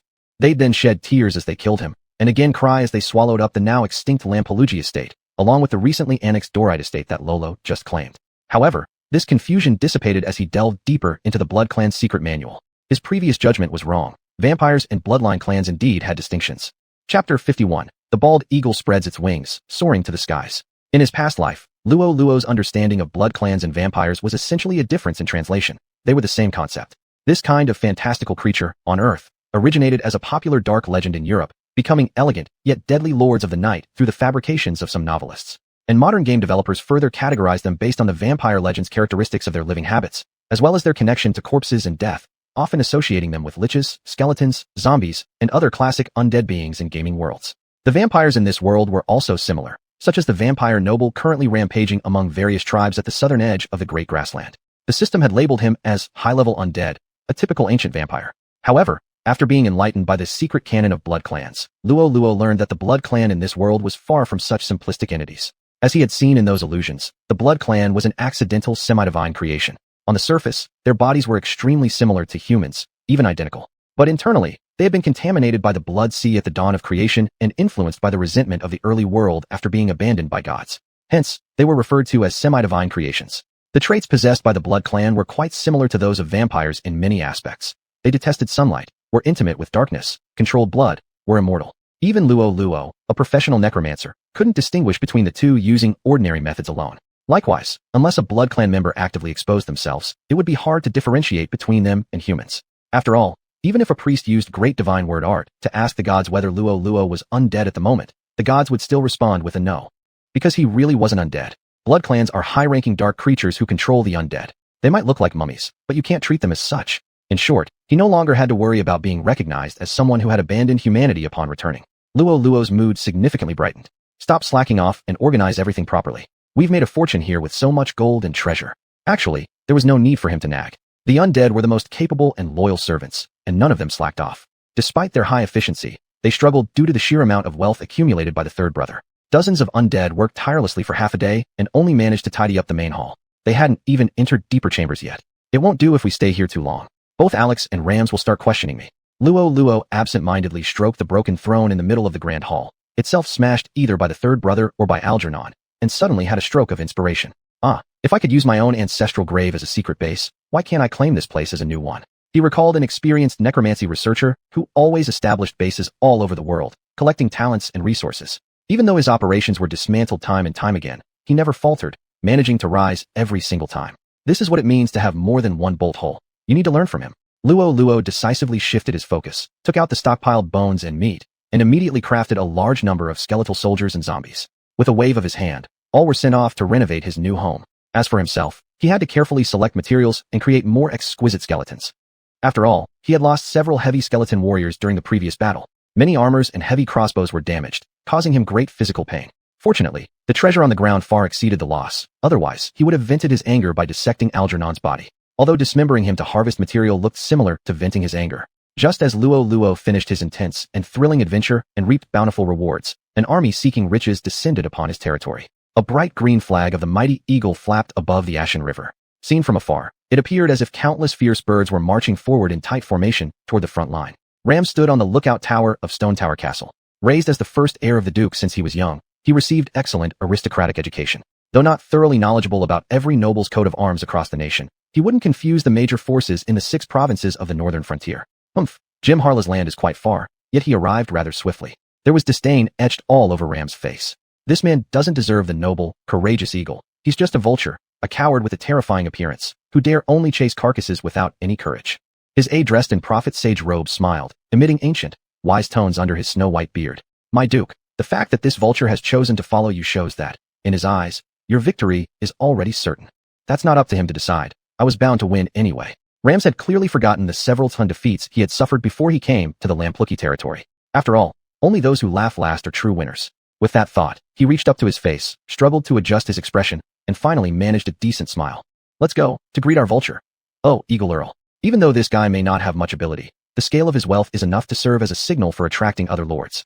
Although Stone Tower Castle was also by the river, it didn't have a large enough port to accommodate all these ships, so Lord Jim Harless had to continue upstream until Stone Tower Town, where there was a suitable landing point. However, even there it was rather crowded, only just barely sufficient. The most suitable place would actually be the Grey River port belonging to the Lampluki family. But out of political considerations, Earl Harless couldn't possibly let Duke Flossbane ride after him all the way to Grey River Town, so they made do with what they had. When his ships docked and the army disembarked, they were met by neat and splendid ranks on both sides. Over 100 bright banners held aloft formed a path of honor and dignity. At first glance, at the end of the road stood Duke Flossbane himself, striding briskly towards him. What an extraordinary honor. Jim Harless was quite surprised but extremely satisfied with this arrangement.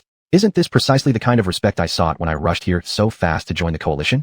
Two heirs contending for power, even the royal family dispatching its troops to interfere, while the barbarians in the northern Great Grass Sea grow restless. A reshuffling of the northern realm's powers was inevitable. On the journey here, he learned that many short-sighted individuals had chosen the second son due to his apparent stronger forces. He could not help but scoff at their decision. A bunch of fools. How could the divided house of Flossbane dare rival His Majesty the Emperor? The mobilization of the sword-soaring dragon core already revealed His Majesty's stance. It was laughable how these people from the north, having muscles instead of brains, failed to see it. The Harless family had been lying low for hundreds of years, consistently stable, never taking risks, often mocked as vultures. But today, it was time for this vulture to spread its wings and soar high, transforming into a true eagle. Chapter 52. The North is the North of the Northerners. Jim Horace's territory was not too far from the Lampluki fief, located in the far northwest corner of the empire, but it certainly couldn't be called close either. His fleet sailed upstream along the Grey River, passing through the lands of 3 earls and 2 viscounts.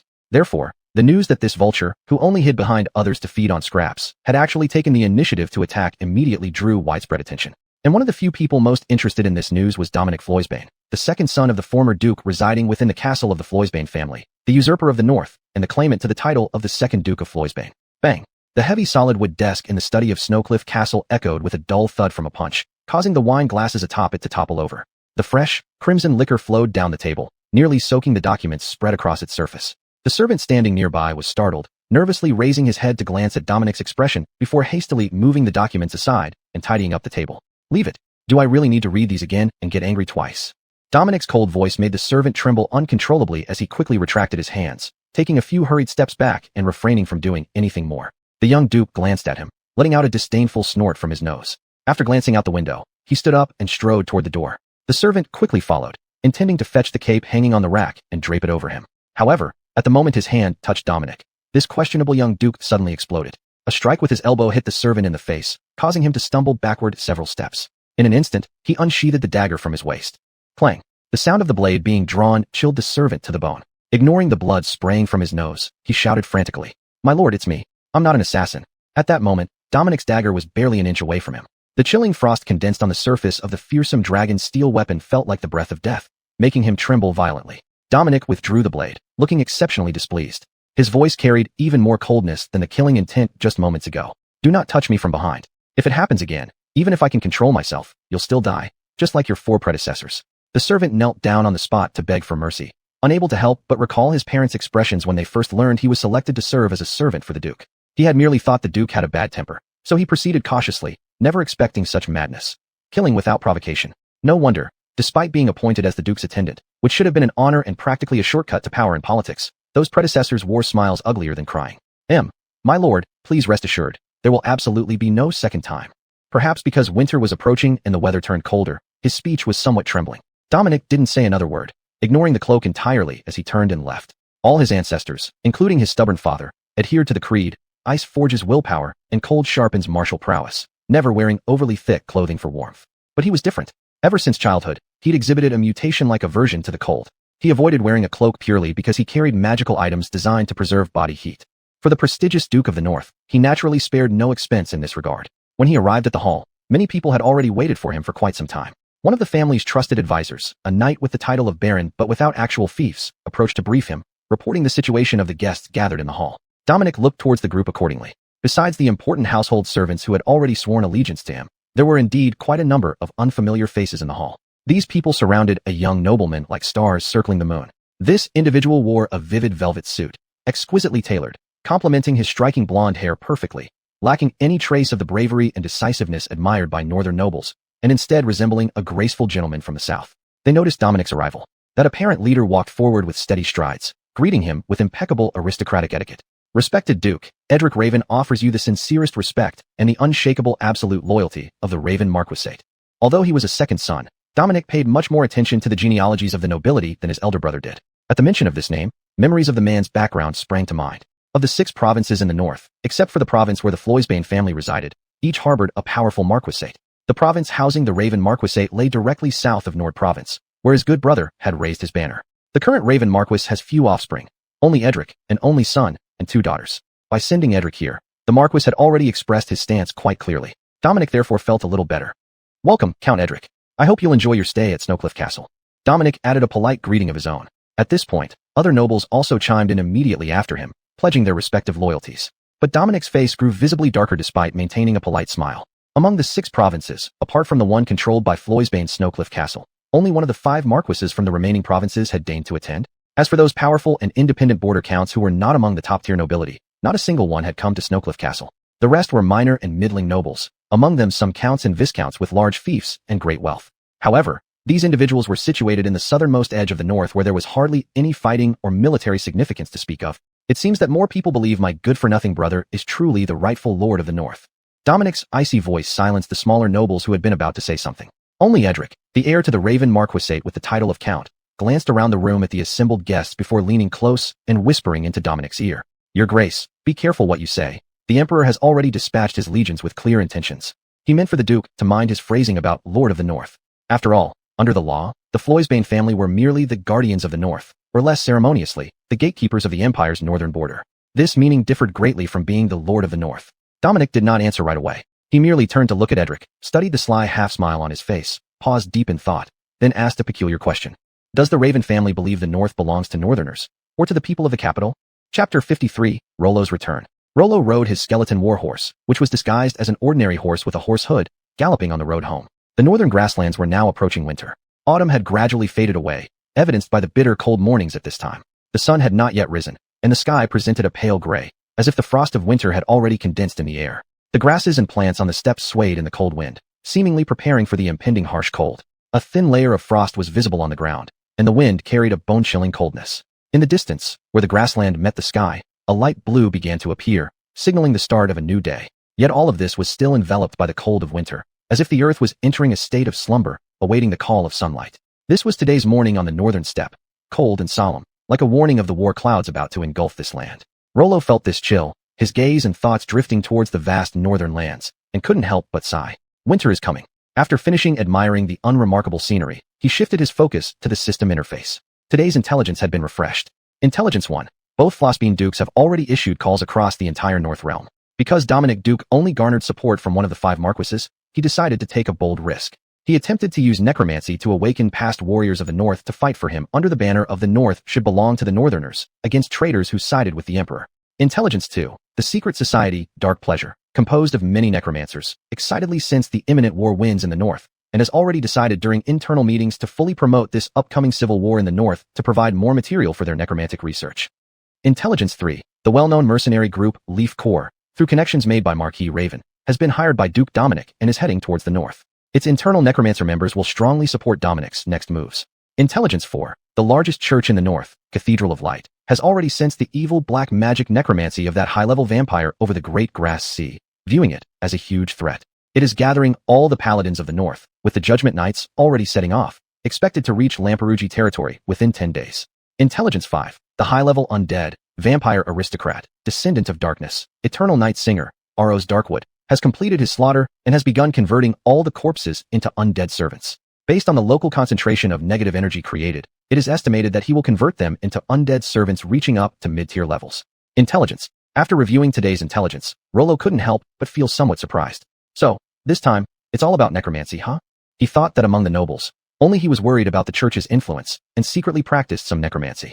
But surprisingly, even one of the 5 Marquises, Marquis Raven, along with Ram, His brother, who also claimed himself a Flossbean Duke, were involved in necromancy? But then again, considering how effective it was, Rollo wasn't so surprised anymore. These nobles were all vampires, who wouldn't spit out bones after eating people. How could they possibly follow rules and avoid dabbling in such convenient dark magic? Honestly, Rollo felt that he should find a black market merchant to buy some dark magic spellbooks. With the system's help, he believed he could quickly master these dark magics just like he did with the Book of the Dead and Vampire Secrets. Otherwise, it would be quite embarrassing for him, a professional necromancer, to be surpassed in necromancy by those outwardly polished nobles. As if thinking brought things into being, the last piece of today's 10 intelligence items related exactly to these black market merchants. Intelligence 10, a black market magic book peddler, acting as an informer for Marquis Raven, has already infiltrated the Nord province. He will gather information about Duke Ram's power during his merchant trips. Among his merchandise, although most are low-level elemental spells, there exists a dark magic book involving demonology. Rollo became intrigued at the mention of demons in this piece of intelligence. Cough cough, he meant interested. As everyone knows, demons come in a wide variety of types, but the iconic ones are just a few, like succubi. A book on demonology, wouldn't it necessarily teach spells to summon demons? And a book teaching how to summon demons, wouldn't it naturally cover something as well known as succubi? Rollo was probably someone who'd seen too many wrapped mummies in his past life, and thus had no interest in ordinary human women. Though the maids in his Grey River castle were said to favor the type who kept yelling, "Dog Shio Jinsama," Rollo was completely uninterested. He preferred something, well, more stimulating. Of course, this kind of stimulation was definitely not like his ancestor who took an interest in men, nor could it possibly be like some extreme cases from the now-destroyed Amulan tribe who had relations with male centaurs. What he wanted was someone whose appearance aligned with the aesthetics of human females, but offered more excitement internally. A succubus, appealing in looks, exciting in working style, simply perfect. Rollo immediately felt energized and quickly urged his skeletal warhorse to speed up, galloping back home. Actually, if he really needed to go fast, he could directly teleport to the ancestral tomb or Grey River Castle. But considering that he still held the reconnaissance order from the Skyser Dragoons, if by any chance Alexander sent someone to watch his movements at the border, and they didn't see him on the way, yet he suddenly appeared inside his territory, that would be problematic. It might even land him with a charge of suspicious behavior, suspected of treason. Anyway, the magic book peddler probably just set out and was still far from reaching his domain, so there was no need to rush. With this mindset, Rollo only arrived at the Lamperugi territory at noon the next day. During the journey, the intelligence system refreshed again, and it seemed like the system sensed that he was eager for something, as it gave a comprehensive collection of intelligence about various black market dealers. All 10 pieces of intelligence this time were related to these kinds of second-hand traders. Even an incident where Charlotte, his commercial advisor, had one of her merchants buy and sell in used mercenary armors at a higher price, embezzling more than 20 golden dragons from Rollo, was exposed. As for the magic book peddler, this guy had already boarded a ship, a refugee ship bound directly for Grey River Town. Recently, many lords had answered Ram's call for a northern expedition, hastily conscripting soldiers and forming armies, causing quite a commotion among the serfs in their eyes, leading to another wave of refugees and more frequent refugee ships. However, wasn't it too uniform how these people all chose to come to Grey River Town via refugee ships? The Blackheart Mage did, Rams did, and now the magic book peddler also chose a refugee ship. Perhaps he should assign someone specifically to check every refugee ship in the future. Maybe they'd catch some big fish. That's what Rollo thought. Chapter 54, The Immortals did it. By the time Luo Luo approached his territory, even though he hadn't yet touched the Empire's boundary stone and was theoretically still in the Great Grass Sea, he had already noticed that everything here had changed drastically. The size of the Lampelugi Viscountcy was enormous for just a Viscount territory, surpassing some weak earldoms. Now it had annexed the former Durut territory, which was only slightly smaller than his own, making it an extremely colossal viscounty. However, accommodating the noble coalition from the 6 northern provinces was still somewhat challenging. Just designating sufficient areas for their encampments had left Leonard Ironarm frazzled, let alone supplying provisions like food and medicine.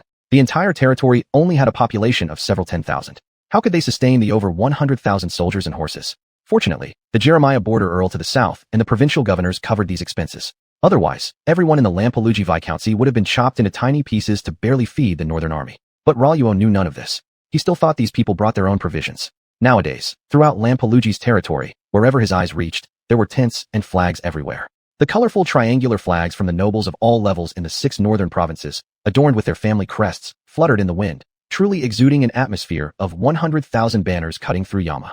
As for the military camp on his land that had been occupied by the original Sharp Sword Flying Dragon Corps, its elevated wooden walls towered above the colorful tents around it. The Sharp Sword Flying Dragon Corps' dragon-crested banner was clearly several times larger than the noble triangular flags.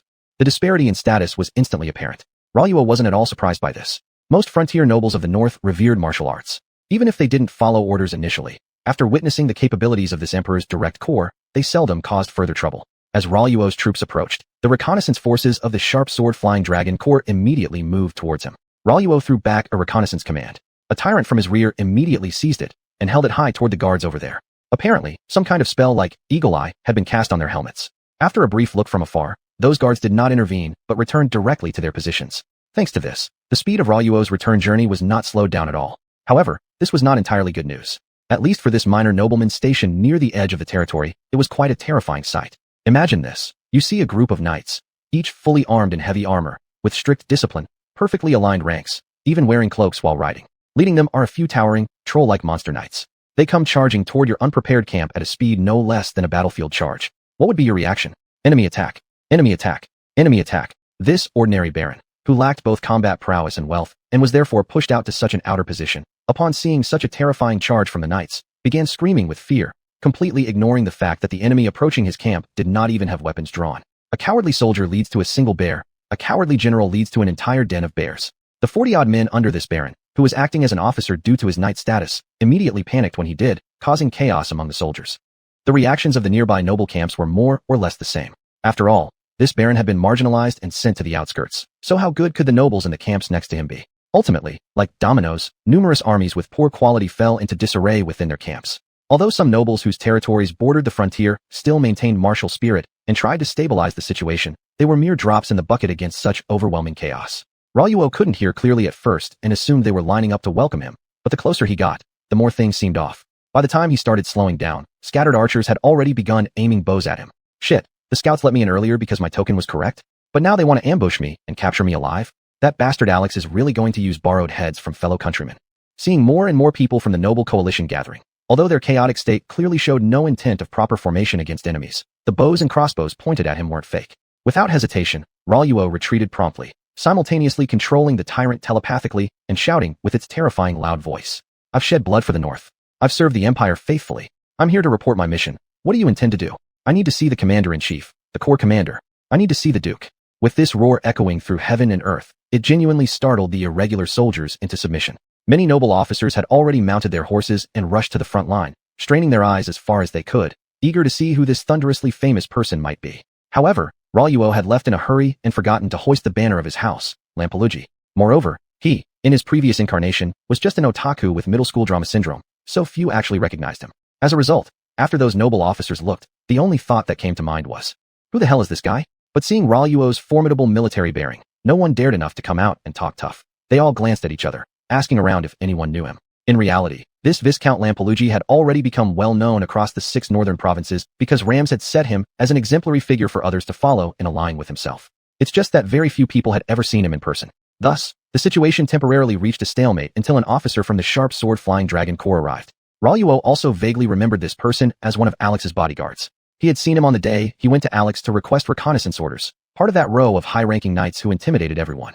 The corps commander has ordered, all men must immediately return to camp. Those who violate will be dealt with for causing a mutiny. In Luo's mind, there appeared the image of these nobles sneering disdainfully at this officer of humble origin, but no such scene unfolded. This group actually dispersed meekly like schoolchildren being reprimanded by their homeroom teacher. Luo's vigilance towards the sharp sword flying dragon corps increased slightly once more. It seems this group isn't made up of mere thuggish soldiers.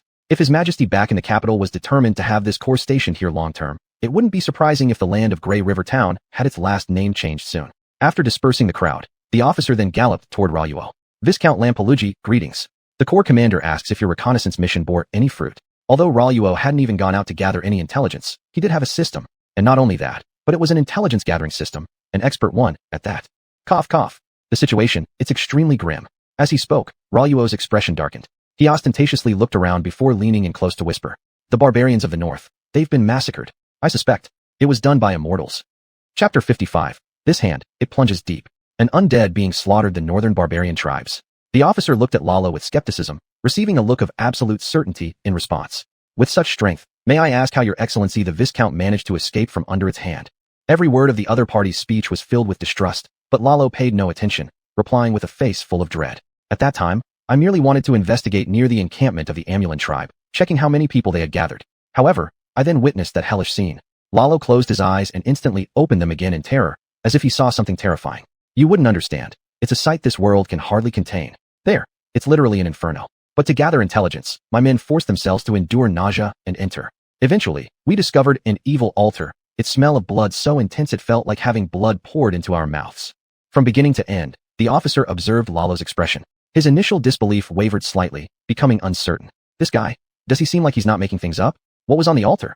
I don't know. Lalo suddenly grabbed his head and began shaking it violently. I don't know the items. Truly, I do not want to know. Those runes seemed alive, whispering in my ears. They seemed to be tempting me, luring me toward the center of the altar. I drove my sword into my thigh, forcing myself back to some semblance of clarity through agony. When I fled with my subordinates, I realized those runes. I think I have seen something similar in books about black magic. As everyone knows, Lalo Rampalugi was once a madman obsessed with black magic who didn't achieve any tangible results. But it can't be ruled out that among the black magic books he'd seen, there might have been some truth. If these were runes familiar to him, the officer's expression turned extremely serious. Come with me immediately. Report this matter to the commander-in-chief. When Lalo heard these words, for some reason, he always felt the person was somewhat, excited. Recalling the original purpose of why this group of soldiers came to the North Realm, Lalo immediately understood. That's right. They initially came here for ranking battles by collecting heads. The glory of eliminating the undead far outweighs cutting off the heads of the northern savages. No wonder they were excited. Lalo quickly followed the pace of this person, arriving at the command room soon after. The guard standing at the door stared at him with astonishment, confusedly looking towards the escorting officer as if asking, why bring this guy over? The officer gave him a signal, though his back was facing Lalo, so he couldn't see the exact content, only knowing that after seeing the signal, excitement flashed on the guard's face, and his eyes shone like green light emanating from wolves smelling meat at night. Damn, what a group of war enthusiasts. After Alex received this news, he did not act as naive. He steadily stood up, drawing the sole golden token from the cylinder in front of him, tossing it to the adjutant behind him, saying, order the noble coalition forces to move out immediately. Sweep through the tribal areas of these northern barbarians one by one. The adjutant took the hint, leaving the command room promptly to convey the orders. Lalo was somewhat unclear, asking, then, am I going with them? Alex glanced at him and sat back down, slowly stating, go back to the castle to recuperate. You won't need to participate in the upcoming expedition. As Lalo attempted to ask more, he was rushed out and urged to go home. On the way back to Grey River Castle, Lalo thought it over and found it quite peculiar. Although the flying sword wyvern corps appeared highly spirited, all levels of officers eagerly awaited their opportunity to fly directly to the grasslands to slay the undead. Why did Alex order the noble coalition forces to go first? It couldn't possibly be to preserve strength, could it? Never mind, if I can't figure it out, I'll stop trying. That high-ranking vampire has already cultivated intermediate-level undead servants. For now, it's not someone I should provoke. Let them fight it out. Fortunately, without participating in the coalition, I can carefully prepare and welcome Ravenhoe's delivery. But before returning to Grey River Castle, he had to deal with another matter first. Your Excellency Viscount Rampalugi, I bring you an invitation to Duke Ram's banquet. A gentleman dressed appropriately held a beautiful letter of invitation and handed it over at his doorstep. Lalo tore it open casually and scanned the densely written page of sheepskin paper, filled entirely with ceremonious rhetoric common between nobles. Ignoring all these frills, the essence of this letter could be summarized in one sentence. Something urgent, come fast. As Lalo's nominal overlord and the legal supporter of his annexation of the original Dali territory, Ram's transmission of such a message was something Lalo could not refuse. It was pitiful that he had toiled for several days already without even getting a comfortable night's sleep before having to deal with noble politics once again. All right, please convey my thanks to His Grace the Duke. I will arrive at Stone Tower Castle promptly for dinner this evening. In that case, we eagerly await your presence. Upon entering Grey River Castle and changing into a new set of clothes, someone else came to visit him. This time it wasn't an outsider, but rather Leonard Ironarm, his close knight whom he had appointed as temporary overseer of his domain. Master, you have finally returned. Leonard's eyes welled with passionate tears, which made Lalo's spine shiver unnervingly. Stop looking at me like that. I'm nothing like those cheap old grandfathers of mine. I don't swing that way. But as Leonard gave his report, Lalo realized he had misjudged the situation. Leonard's teary-eyed expression was purely out of frustration.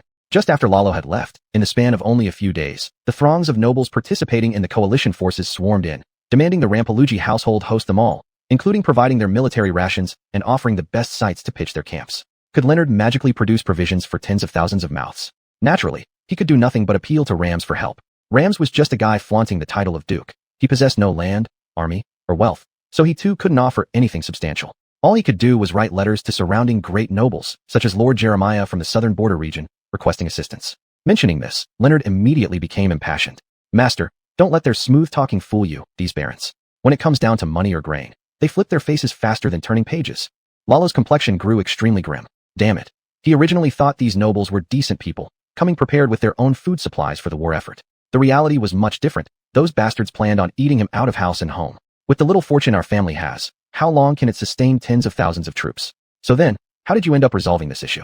Please don't tell me that you drained all the castle's reserves. Master, what makes it even more maddening is this. Leonard gritted his teeth in anger. The nobles, led by border Lord Jeremiah, each claimed beforehand there was no grain available. But after the governor of Nord province arrived with the emperor's decree and brought along more than a dozen ships full of foodstuffs, these same people suddenly found grain after all. Master, they clearly looked down on us. While Leonard's emotions reached a crescendo, Lalo instantly regained his calm. In light of this, it appeared the control exerted by the capital's figure extended far deeper into the northern regions than even the Flossbane family had noticed. Chapter 56. At a young age, taking on the family business. That night, the Great Hall of Stone Tower Castle was brightly lit. Luo Luo's carriage was still a mile away, but he could already see the lights streaming from the windows of Stone Tower Castle. The area outside the castle was dimly lit, but it did not affect Luo Luo, who possessed darkness vision. He clearly saw that there were rows of distinctively luxurious carriages parked neatly together with specific attendants managing them nearby. Luo Luo couldn't help but laugh. If one didn't know any better, they would have thought this was an ordinary grand banquet held by the nobility. Who would have thought that when going to war, someone would also bring their lavish carriage along? By the time Luo Luo's carriage approached, the long-awaiting servants immediately came forward, saying courteous yet meaningless pleasantries, guiding the driver to park the carriage well. Another person came forward, leading Luo Luo into the hall. Even before entering, just at the door, Luo Luo could already hear waves of laughter and intermittent praises directed at the surname Flossbane. It seemed that today's dinner gathering was probably just a fawning session for Rams. Frankly, he didn't want to attend, but his position was weak compared to others. When far away, he could always find some excuse. But how could he do so now when Grey River Castle and Stone Tower Castle were merely separated by such a short distance? Perhaps the young master had diarrhea? Luo Luo shook his head. At least, this dinner gathering wasn't a trap. When he pushed open the door, the laughter and flattering sounds in the great hall abruptly stopped. All eyes turned to him in an instant. Luo Luo felt a mixture of emotions: surprise, curiosity, fear, aversion, all very differently.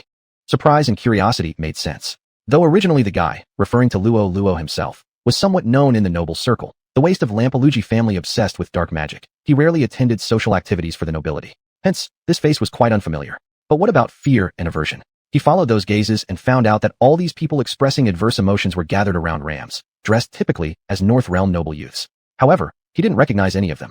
They probably weren't Ram's followers, but other nobles attending the coalition these days. He grew more confused. When had he offended these people? At this moment, Ram's voice broke the silence. Look who has come. It's our host, Viscount Lampelugi. He picked up a glass of wine from a nearby table and raised it remotely towards Luo Luo. Cheers to our Lampelugi. The nobles surrounding him quickly wore obsequious smiles, mimicking Ram's gesture of raising their glasses, but while saying, cheers to Lampelugi, none of their eyes even glanced at Luo Luo once. Luo Luo smiled in response, intending to grab something to eat, but noticed Rams was beckoning for him to come closer. The few aristocrats around him visibly soured their expressions. One of them even spoke outright. Duke, our Viscount Lampelugi must be exhausted from travel, having just completed the Flying Sword Dragon Legion's task. I doubt he has much interest in participating in the feast tonight. He emphasized the phrase, Flying Sword Dragon Legion, clearly implying that he didn't want Luo Luo coming closer. But Rams ignored it completely, continuing to beckon. Luo Luo watched this scene unfold and realized things weren't right. These few were deliberately targeting him. And, is it because of the Flying Sword Dragon? Recalling what happened earlier that day, weren't those coalition nobles supposed to be well managed by Alex? Wait, is this the real reason? Good evening, Duke. Thank you for specially sending someone to invite me to this banquet. Luo Luo casually picked up a glass of wine and lightly touched it with Rams, greeting naturally, as if he were truly a viscount. His gaze naturally fell on those antagonistic ones, asking, excuse me, as I've never really attended many banquets since childhood, I haven't met any of you gentlemen yet. Duke, may I ask for your introduction? Rams was delighted, introducing everyone in turn. They were all viscounts whose territories were distant from Luo Luo's, with no previous interaction.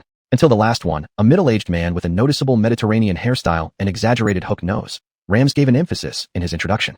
This is Count Jim Harless, the fastest responder among all the nobility to my call. His loyalty and bravery are admirable, Viscount Lampelugi. I believe the two of you will have much to discuss. Jim Harless laughed slightly, pushing his glass out a bit further, inviting Luo Luo to toast with him. However, his overly pronounced hooked nose made Luo Luo instinctively feel that this man's smile was devious. He feared this lad might smear some poison on the edge of his cup and, during the toast, let it fall into Luo Luo's drink. Still, refusing to toast would evidently disrespect Rams as the introducer.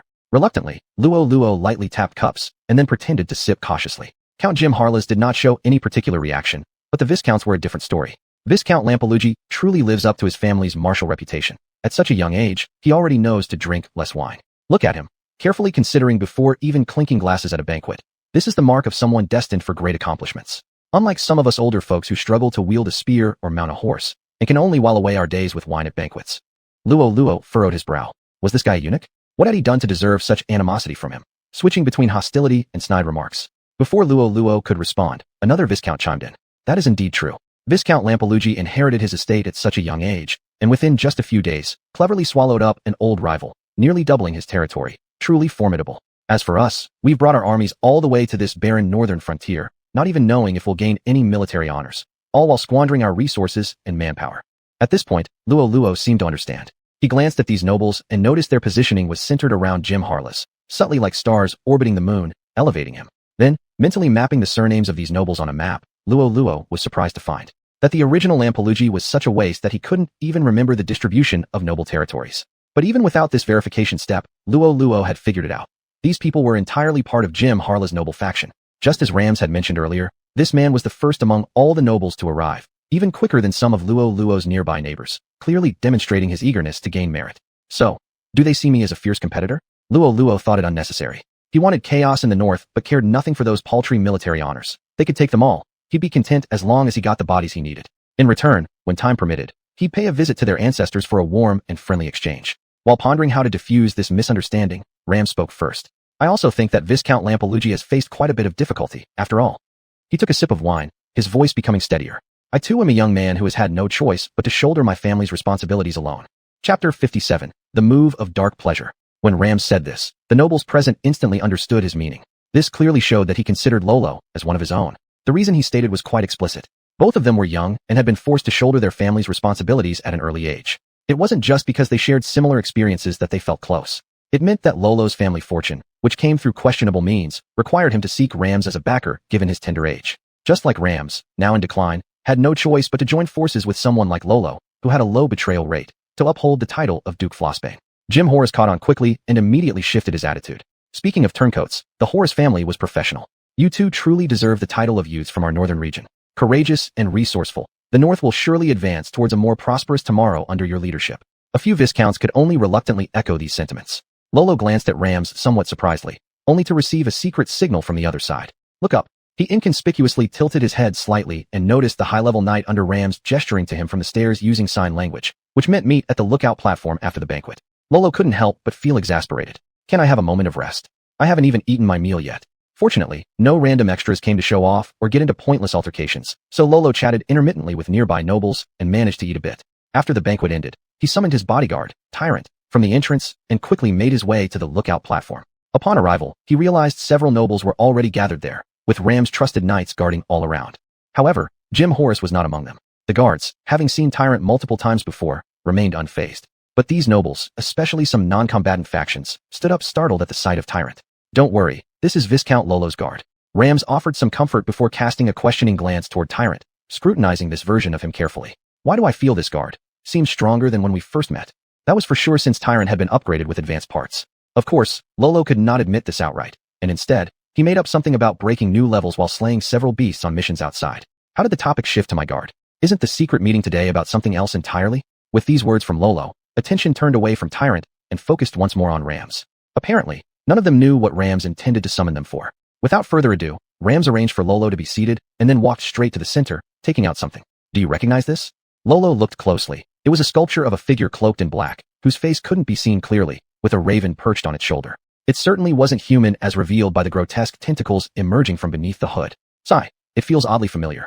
Other nobles fell into deep thought, some exchanging whispers, but no one could identify what this represented. Not until Rams disclosed the answer. This morning, it suddenly appeared in my room alongside a letter. And the signature on that letter was Dark Pleasure. Lolo's expression changed. Isn't this exactly the Necromancer organization he encountered in his intelligence reports trying to incite internal strife across the northern region? No wonder this sculpture seemed familiar. It turned out to be a sculpture of a high-ranking undead creature called a corpse hider. Such creatures possessed terrifying strength, possibly even surpassing that of the high-level vampire they dealt with previously, regarded as deities by smaller cults. Who would have thought this group would act so fast, directly reaching out to Rams? Ram's younger brother Dominic, it seemed, had already approached a group of necromancers under introductions from major noble families, wanting a bunch of skeletons to fight on his behalf. Goodness, wouldn't both brothers of the Flossbane family eventually end up commanding groups of walking corpses against each other? Lolo found the idea absurd. However, this scene should not come to pass. Otherwise, merely allowing the walking corpses to feed on each other would leave no bodies for the Dark Pleasure group to gather materials from. Even if they didn't care, Lolo would never allow such a thing to happen. After all, he too desired corpse materials. Rams, unaware of how much Lolo had pondered over all this, took the opportunity when the nobles were puzzled about Dark Pleasure to give them a quick lesson. In short, they are a group of crazy people obsessed with black magic. Lolo immediately felt everyone's gaze focus on him. Prejudice. This is pure prejudice. Rams coughed, and also helped Lolo explain. They are different from Viscount Lolo. They are genuine wicked black magic practitioners. Lolo. Actually, so am I. But at this moment, his strength was too weak, so it was better for others to think he was fake. Seeing the situation under control, Rams continued with the introduction. 15 years ago, the Law tragedy resulted in more than 50,000 deaths. 2 glorious Viscount families were completely wiped out, and an entire land was thoroughly contaminated. The Holy Light Church is still striving hard to purify it. The main culprits behind all this are them, Dark Pleasure. 8 years ago in the southern frontier, they incited a large-scale undead uprising, directly destroying the Phoenix Red Feather Legion, causing the war in the south against the Peacock Kingdom to fall into a disadvantageous position. And 20 years ago, there was the attack on the Holy Light Grand Cathedral.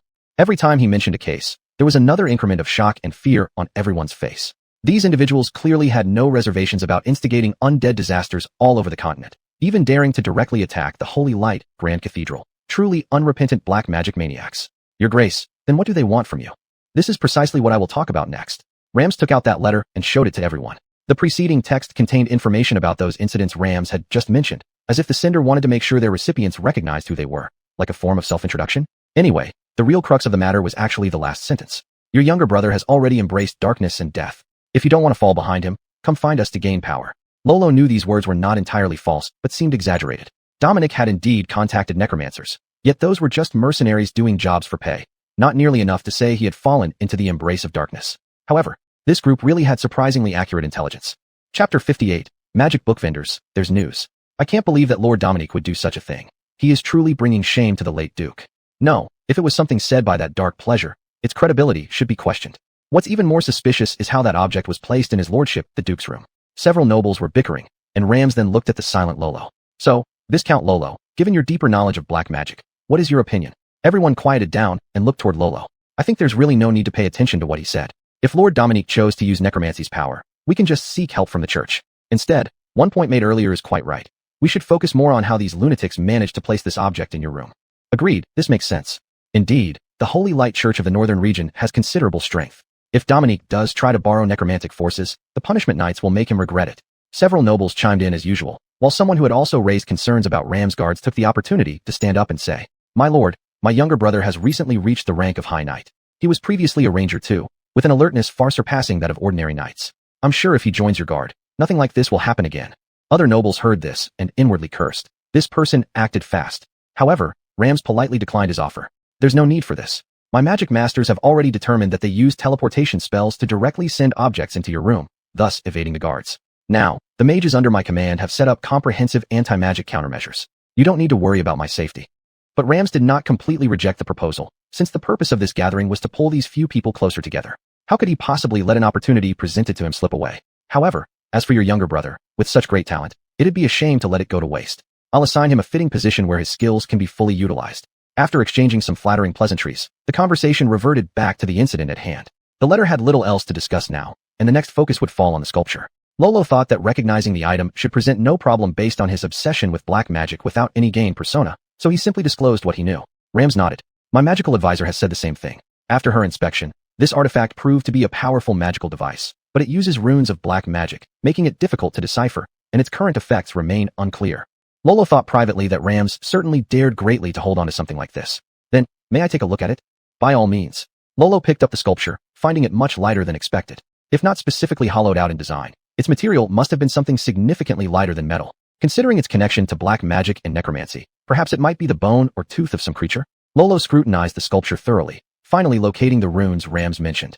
They were indeed runes used in necromancy, but they remained obscure to Lolo despite his background as a novice necromancer. With his current level, it would still be beyond him to understand the full intricacies of this device. Still, from the few runes he recognized, connecting the context wasn't difficult to guess this was a complex combined spell, which at least included a broad-range spirit-influencing spell and a summoning spell.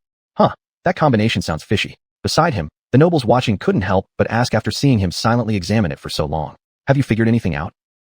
Lolo considered, eventually choosing to partially hide the truth, but also state facts accurately. On this object, there appears to be a composite spell, featuring multiple effects. However, due to my low expertise, I can only identify parts related to large-scale mental influence, though I don't know the specifics of its range or the kind of influence. Rams gave him a somewhat surprised look. Viscount Lolo seems more accomplished than I thought. Lolo modestly smiled. Before inheriting my family estate, my days were spent studying these subjects. So, I'm only slightly knowledgeable. Rams didn't dwell on this topic further, instead putting the sculpture back alongside the letter. As he glanced around at everyone, his gaze was incredibly sharp, as if attempting to pierce through all their defenses and peer straight into their souls. I've decided, I'll reach out to dark pleasure. However, this does not mean I will embrace the dark. This is merely a countermeasure against my possibly already fallen younger brother. Today, I have gathered all of you here to understand this point, so that in the future when I might have to use these things, you won't make unnecessary misunderstandings about me. As he spoke, Luo Luo's eyes occasionally darted to the faces of these nobles. The northern nobles of the Aura Empire are mostly believers of the Holy Light Church. But strangely enough, these guys did not show the supposed reaction of fervent excitement after hearing someone prepare to use black magic as one would expect from Holy Light Church congregants. It made Luo Luo's early worries seem unfounded. Back when he first arrived, he was constantly living in fear of any slight exposure bringing on catastrophic consequences. Actually, with further thought, it makes sense. If the Empire's nobility were truly as antagonistic toward black magic as presumed, the original, obsessed with black magic, label alone should have had him burning at the stake long ago. Or perhaps, everyone chosen for this meeting today has been carefully selected by Rams, open-minded nobles who can accept black magic? Indeed. Afterwards, these nobles unanimously showed support for Rams, and there was no mention whatsoever of light and darkness cannot coexist, or anything else radical concerning the church. By the time Luo Luo also voiced his approval, this night thus marked the establishment of a secret faction related to black magic under Ram's leadership. When Luo Luo returned to Grey River Castle, the sun had already risen. Alex had already issued orders for the Noble Alliance army to take the initiative yesterday, but with such a massive number of troops, batches set out gradually. It was only this morning that the last group left. As for the nobles who attended the banquet at Stone Tower Castle last night, they were now sleeping soundly in their camps. They drank until midnight yesterday, then had to wake up early today. Might as well just kill them outright rather than subject them to this torment. As for who led the troops, those viscounts and barons each had loyal knights like Leonard Ironarm supporting them. Letting them lead the charge was sufficient. That's why there weren't many barons present at yesterday's banquet. Most couldn't afford much and usually acted as the sole officer in their own forces. If they got drunk, there'd be nobody around to command their men. Right as they set off one by one, it was also the moment Luo Luo ought to drift off to sleep. Yet again, someone came knocking. Damn, can't a guy get any rest? Master, there's news from the magic book smugglers you had me look for. Chapter 59. Which smuggler would escape slowly? The howling wind caused the sails to ripple loudly, waking Aldo Schreifer with a chill typical of late autumn. The moment he opened his eyes, even before fully regaining consciousness, he instinctively reached into his coat. Feeling the ring, he exhaled in relief, then looked up at the sky to estimate the time. At this moment, the darkness of night was gradually being replaced by the faint golden glow of dawn. A hint of pale orange had begun to appear on the eastern horizon, though the stars hadn't entirely faded yet, still twinkling like tiny diamonds, shining their final brilliance. The moon too had started losing its bright clarity from last night, becoming dim and blurred, yet it still hung in the sky, complementing the vast heavens. From this view, it appeared to be the early morning, just before sunrise. Aldo got up, stretching his limbs stiffened by the cold, leaning over the railing of the deck and looking far into the distance along the Grey River. At this moment, the river's surface was as its name suggested, gray and indiscernible, feeling only the cool breeze brushing across the water bringing an early winter chill. He couldn't help but shiver. Although technically it was still late autumn, the morning wind was already biting, and thin mists could be seen rising from the river. As the refugee ship continued its voyage, the sun had gradually risen. Aldo could even see in the distance the majestic and vast Gostal Mountains with their millennia-old snow-capped peaks, accentuating this bleak landscape with a touch of pristine white. On either side of the riverbanks, the trees no longer boasted the lushness they did during the summer and spring. They were now more sparse. As the seasons changed, their leaves began falling, drifting gracefully with the wind, slowly descending onto the Grey River. Autumn, the season of harvest. I hope this trip will bring not just basic intelligence, but a great harvest. He touched the ring in his pocket again. This was the core technology of his private book trade, the space ring. Although only about 1 cubic meter in size, it was sufficient to hide some valuable magic books. For this journey, he had specifically brought along a few magic books from the dark magic category. His target client was Lord Lampaluggi, who was currently a close confidant of Duke Rames Flosbane. He had specifically inquired, knowing that this Viscount had been obsessed with dark magic since childhood, but the previous Viscount had been sane enough not to let him delve into those things. As a result, the current Viscount made many laughable blunders back then. Even though the Viscount was now highly placed and incomparably different from before, his fascination with dark magic could certainly not be shaken off in a day or two. Aldo understood this well. Although he sold such dark magic books, he would never dare to take a look inside. These kinds of things damage your mind. He had witnessed firsthand how an intermediate arcanist had transformed after becoming infatuated with dark magic. That wizard's apprentice wanted to save his master by throwing away the magic book, only to be brutally tortured and killed by dark magic wielded by his own teacher. In the end, this matter even drew the attention of the local lord, requiring significant effort to resolve thoroughly. Aldo had been fortunate enough to see the aftermath, and the appearance of that arcanist's death was unspeakably gruesome. The only organ that remained intact on his entire body was the brain, which according to those who recovered it, had shrunk to a third of its normal size, completely deformed. Thinking about it, he couldn't help but feel chills down his spine. But considering if he could turn Rams Flosbane's key subordinate into a person like this, what a great accomplishment it would be. At that time, Lord Raven would surely praise him greatly, and even bestow a noble title upon him. Aldo had become so excited that he trembled. Nearby people thought he was just cold and didn't bother with him. By evening, the refugee ship finally entered Lord Lampalugi's territory, but it had yet to reach the true heartland of the Lampalugi family, the town of Grey River. Leaning against the side of the ship while gazing afar, he could see quite a large town, but the port was much smaller than the famed commercial center upstream on the Grey River in legend. Here should be Stone Tower Town. What used to be the Dorit Lead, it also counted as a somewhat renowned small town around here. The stone, timber, and furs produced nearby were all fairly substantial. The prosperity of the tenants was commendable too, except for the lack of favorable terrain for defense due to facing directly towards the Great Grass Sea. Nonetheless, it was undoubtedly a naturally advantageous good estate. The Lampalugi family, already owning the Grey River town, having annexed such a domain at once, their wealth must have already surpassed the level of a viscount. So, we'll have to take a proper bite out of him. Magic books, in truth, don't have very high market prices, generally starting at a few thousand gold coins, with particularly expensive ones costing only tens of thousands. For centuries-old aristocrats with deep family resources, it really isn't much. But these are proper books, requiring connections. Without proper channels, one can only buy from smugglers like him, and as for the price, it would certainly not be reasonable. As for the forbidden dark magic tomes, their prices were even more exorbitant. Aldo, who had been somewhat worried earlier whether the young Luo Luo could afford the books, now completely forgot his concerns and began calculating how much he should charge this easy target. The ship sailed into the Stone Tower Town port, just as it had done in the previous few territories, with some new passengers boarding and some disembarking. But this time, careful Aldo noticed that the new passengers seemed strange. 2 people boarded, both wrapped in black cloaks, their entire bodies shrouded by fabric. One of them was particularly low-key. Aldo might not have even noticed him if he wasn't standing right in front of him. It's better to keep my distance. Aldo thought this and moved a bit further away. However, 2 people who had already been sitting with him for a few stops blocked his way. One of them placed a hand on his shoulder and joked in a teasing tone. "Job, we've got new passengers. Don't you plan to greet them?" Alger's alarm bells immediately went off. They're all in the same group. They've come for me. Not out of arrogance, but given the value of what he carried on his person now, it could easily purchase the entire ship along with everyone aboard. Clearly, these people had premeditated trouble. Without hesitation, Alger directly retrieved a bell and a piece of condensed ice from his space ring. Seizing the moment before these guys acted, he hurled the ice over. Elemental summoning, lesser frost sprite. The elemental-infused ice shattered mid-air, its magical essence shining brightly. Then, it reassembled all scattered fragments and cold mist into a frost sprite made entirely of frost elements, towering as tall as a human figure. Frost sprite, stop them. Alger didn't even bother looking back, issuing orders while simultaneously swinging the bell of the Eagle King. A Northwind Eagle King was conjured instantly beneath him, upon which he leapt to flee. As a smuggler, having such basic life-saving skills was standard equipment. Chapter 60. Don't underestimate the power of waking up grumpy. When the king of Northwind Eagles, Kanglin, spread his blue wings and soared into the sky, Aldo knew that he had escaped at least this one disaster. As for whether the frost elves below could withstand the enemy, it was no longer of much importance. Damn, not only have I wasted one ice spirit core, but I've also blown this disguise. I'll have to change my identity and infiltrate again. Is that so? I actually think there's no need for such extra effort. A strange voice came out of the air, instantly making Aldo's hair stand on end. Who's there? It's someone you're eager to meet. Rollo appeared abruptly in his line of sight. The back of the Northwind Eagle King was incredibly broad, with no trouble standing one person. Moreover, it seemed some kind of magical field had been applied to this beast's back for easier riding. Rollo stood there as if on flat ground, not worrying about being thrown off at all. Aldo had, naturally, investigated Rollo's appearance when targeting him. Although the original self was a stereotypical NET who didn't care much for socializing, it didn't mean they were completely cut off from external contact. At least once, they attended a banquet hosted by Baron Jeremiah of the Borderlands. With a little effort, it wasn't difficult to find out his appearance. When he confirmed that the visitor looked exactly like the portrait he possessed, Aldo's heart sank. How did you catch up? The speed of the Northern Eagle King rivals even the swiftest griffins. Did you ride a dragon to jump over here? That's not quite the case. Just feel this area. Rollo pointed to his shoulder, prompting Aldo to hesitantly touch it. And then, Rollo. At close range, their eyes met, and Rollo's words somehow froze in his throat under this man's gaze. Then you. After a long while, he managed to force the stuck words out, one by one.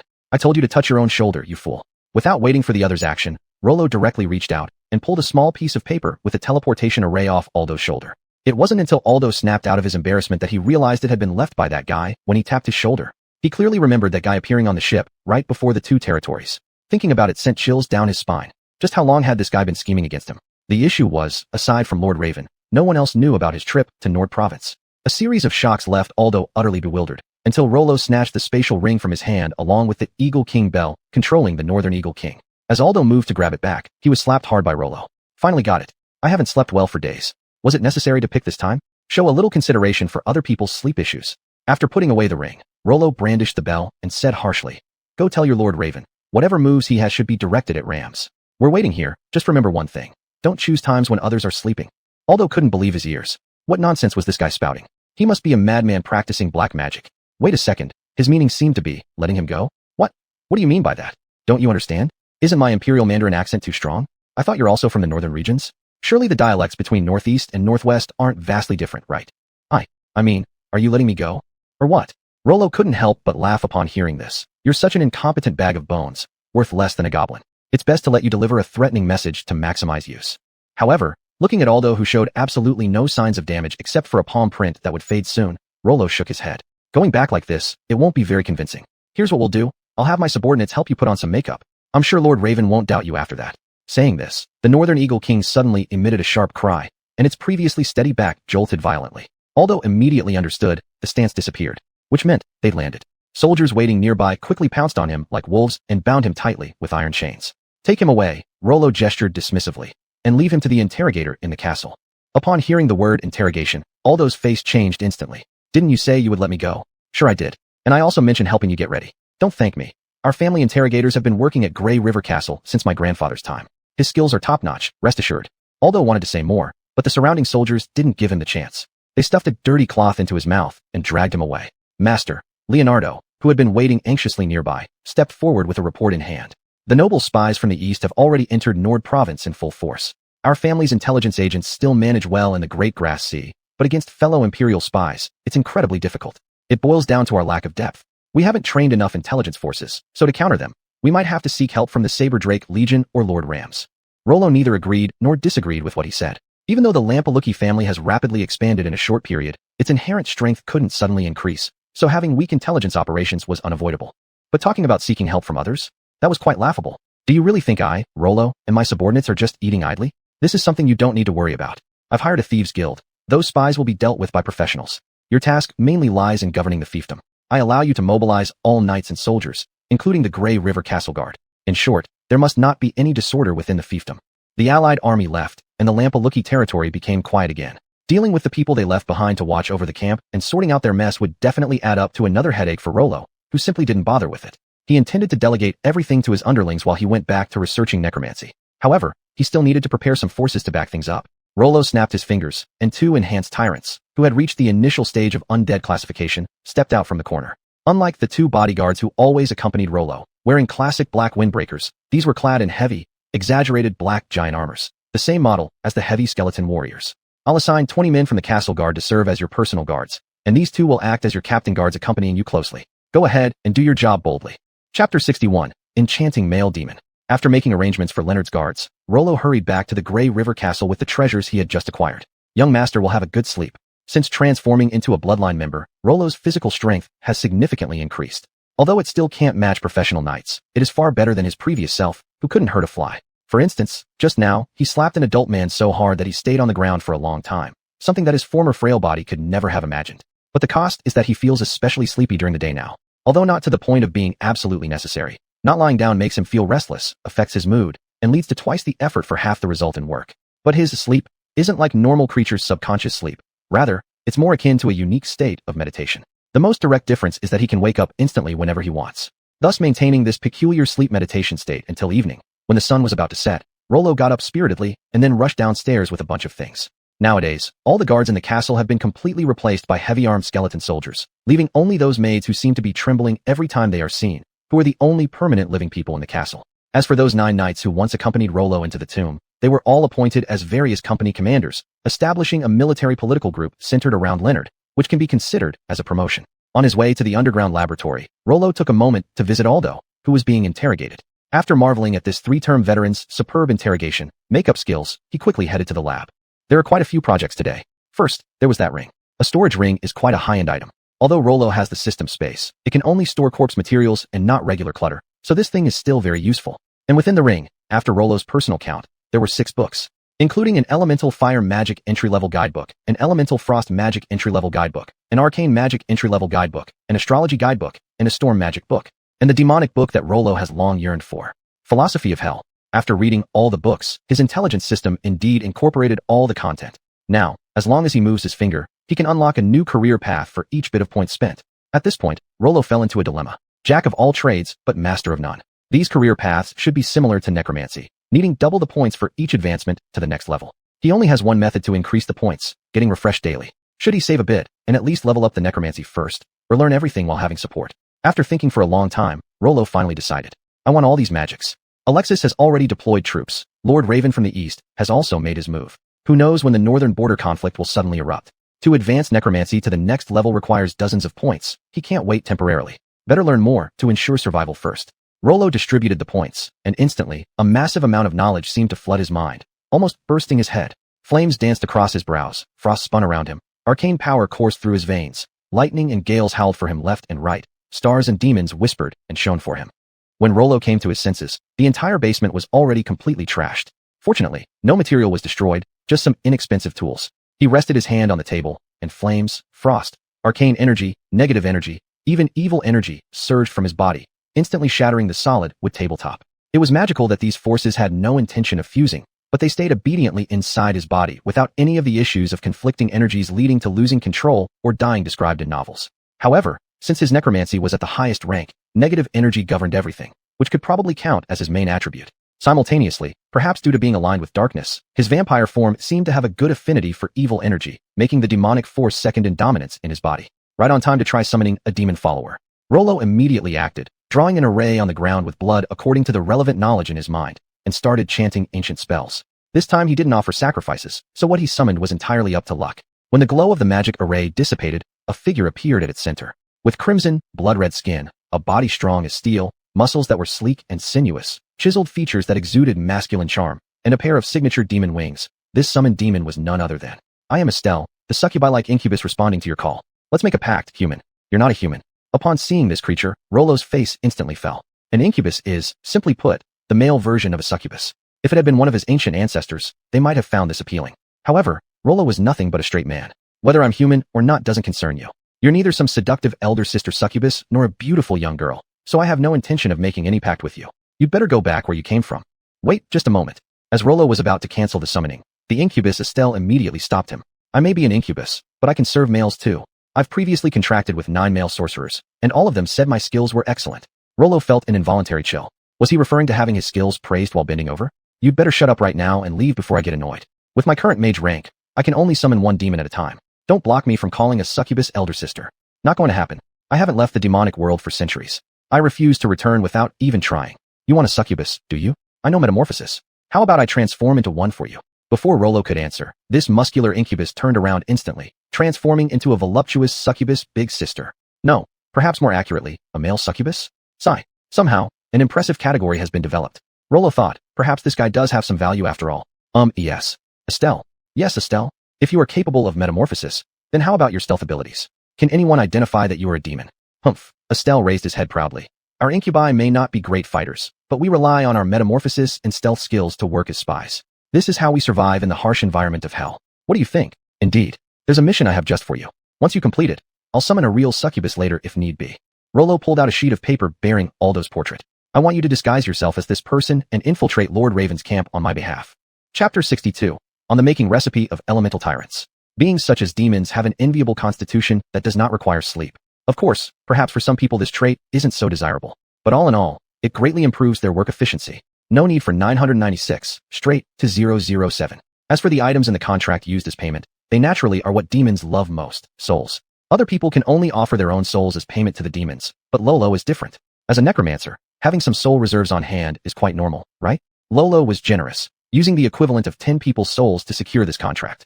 In exchange, Estelle would get close to the upper echelons of the nobility in the East, sending all gathered intelligence back to Lolo. Though the intelligence system could be considered omnipotent, its randomness was too high, and it was limited to 10 pieces of information per day, making it hard to specifically target those individuals. Therefore, spies in the real world would become increasingly important for Lolo as his enterprise grew larger. After receiving the deposit of souls equivalent to 3 people, Estelle's work spirit soared unprecedentedly, and she immediately expressed her intention to go talk with that Aldo carefully, in order to impersonate him later on conveniently. As for Lolo, after filling a ring with a large amount of gold coins, he handed it over to her to be used as operational funds. Aldo arrived at Nord with smuggled goods, and now without any cargo left, it was impossible for him to return without a single coin, right? As for the number of gold coins, to be honest, Lolo really didn't know how much these magic books were worth. He had estimated the amount placed inside, without counting them carefully. There were probably about 50,000. Originally, this amount of money would have been quite a heavy bloodletting even for the Lampelucci family, but after acquiring the wealth of Third Brother, This sum was just like sprinkling some water, nothing serious. After Estelle left, Lolo continued to sort through all those remains.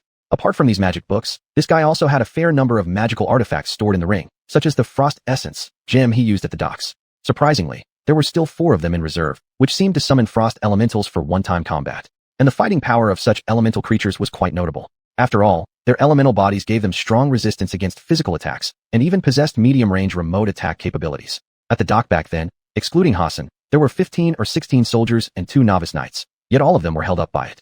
There was also the Bell of the Eagle King, where the summoned Northern Wind Eagle King, regardless of its combat ability, had great value simply because of its aerial movement speed. And although hadn't managed to use several other things, several crystals of various colors that looked similar to Frost Essence, they were likely one-time use elemental summoning artifacts. Additionally, there were 2 magical scrolls. With Lolo's past level of magical expertise from yesterday, he probably wouldn't understand these things. But after leveling up today and gaining entry into the fields of frost, fire, arcane, storm, astrology, and demonology, he could at least call himself a small encyclopedia of magic, especially under the help of the system. His memory for these rune-related areas was extremely vivid. At a glance, he identified the 2 scrolls, one being a lower-level arcane spell Mirror Image, and the other being a lower-level elemental spell Fire Replacement. Both spells just happened to be within his newly acquired skill set. The effects? Actually, they're pretty similar. It's just about creating a double very similar to oneself. The difference lies in the type of energy used to form the double, but in essence, they're typical life-saving and escape spells. After organizing everything, Lolo couldn't help but sigh. This guy, all his tools, are actually all for escape.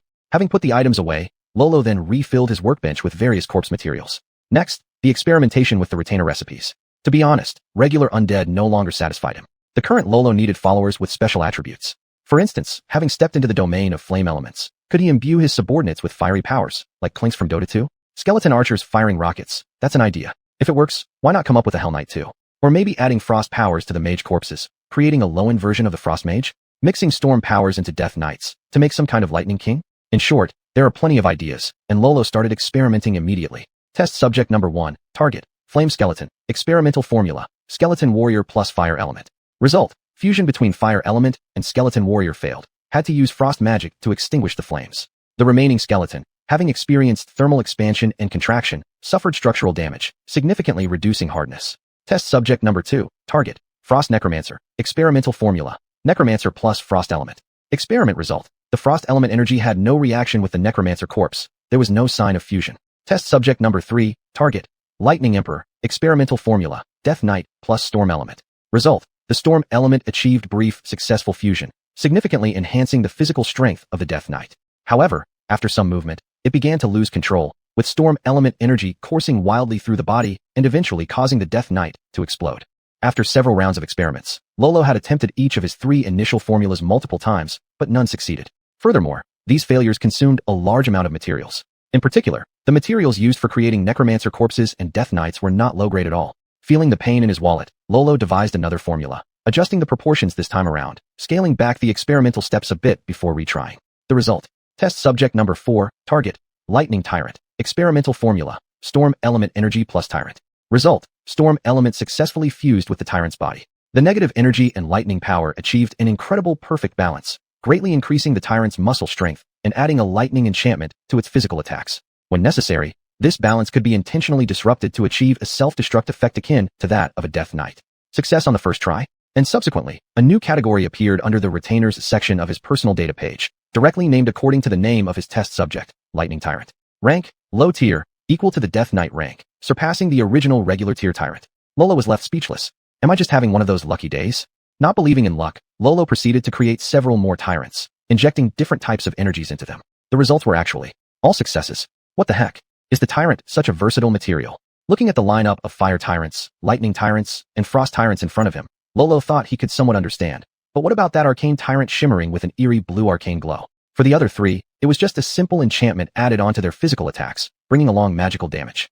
But for this arcane tyrant, there were basically no other bonuses, only one entry. This tyrant now possesses a terrifying level of magic resistance. Chapter 63, Luo Luo's Calculations. By the time Luo Luo had exhausted all his materials and remade an extraordinary enchanted army, it was already the next day. He left the laboratory while rubbing his eyes and casually flipped through the system page to check today's intelligence. Intelligence 1. The advance party of the well-known mercenary organization, Yes Group, has already joined forces with Dominic. Having received the down payment, they are preparing a large magic array, expected to add undead soldiers to Dominic's army within 3 days.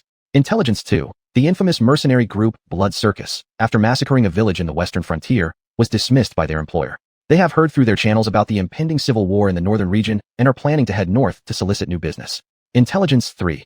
Anqing, the last chief of the original Amulan tribe, after many days of effort, has successfully recruited a number of surviving grass sea herders from under Vampire Yalo's Darkwood. On this day, he established the mercenary group Blood Feud Wolves and intends to relocate to the western frontier to seek opportunities for growth.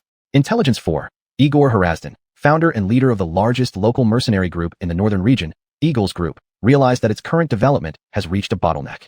To advance further, he must own a real territory. He may choose to cooperate with the Horus family with whom he shares some blood ties, or wait for an even rarer opportunity.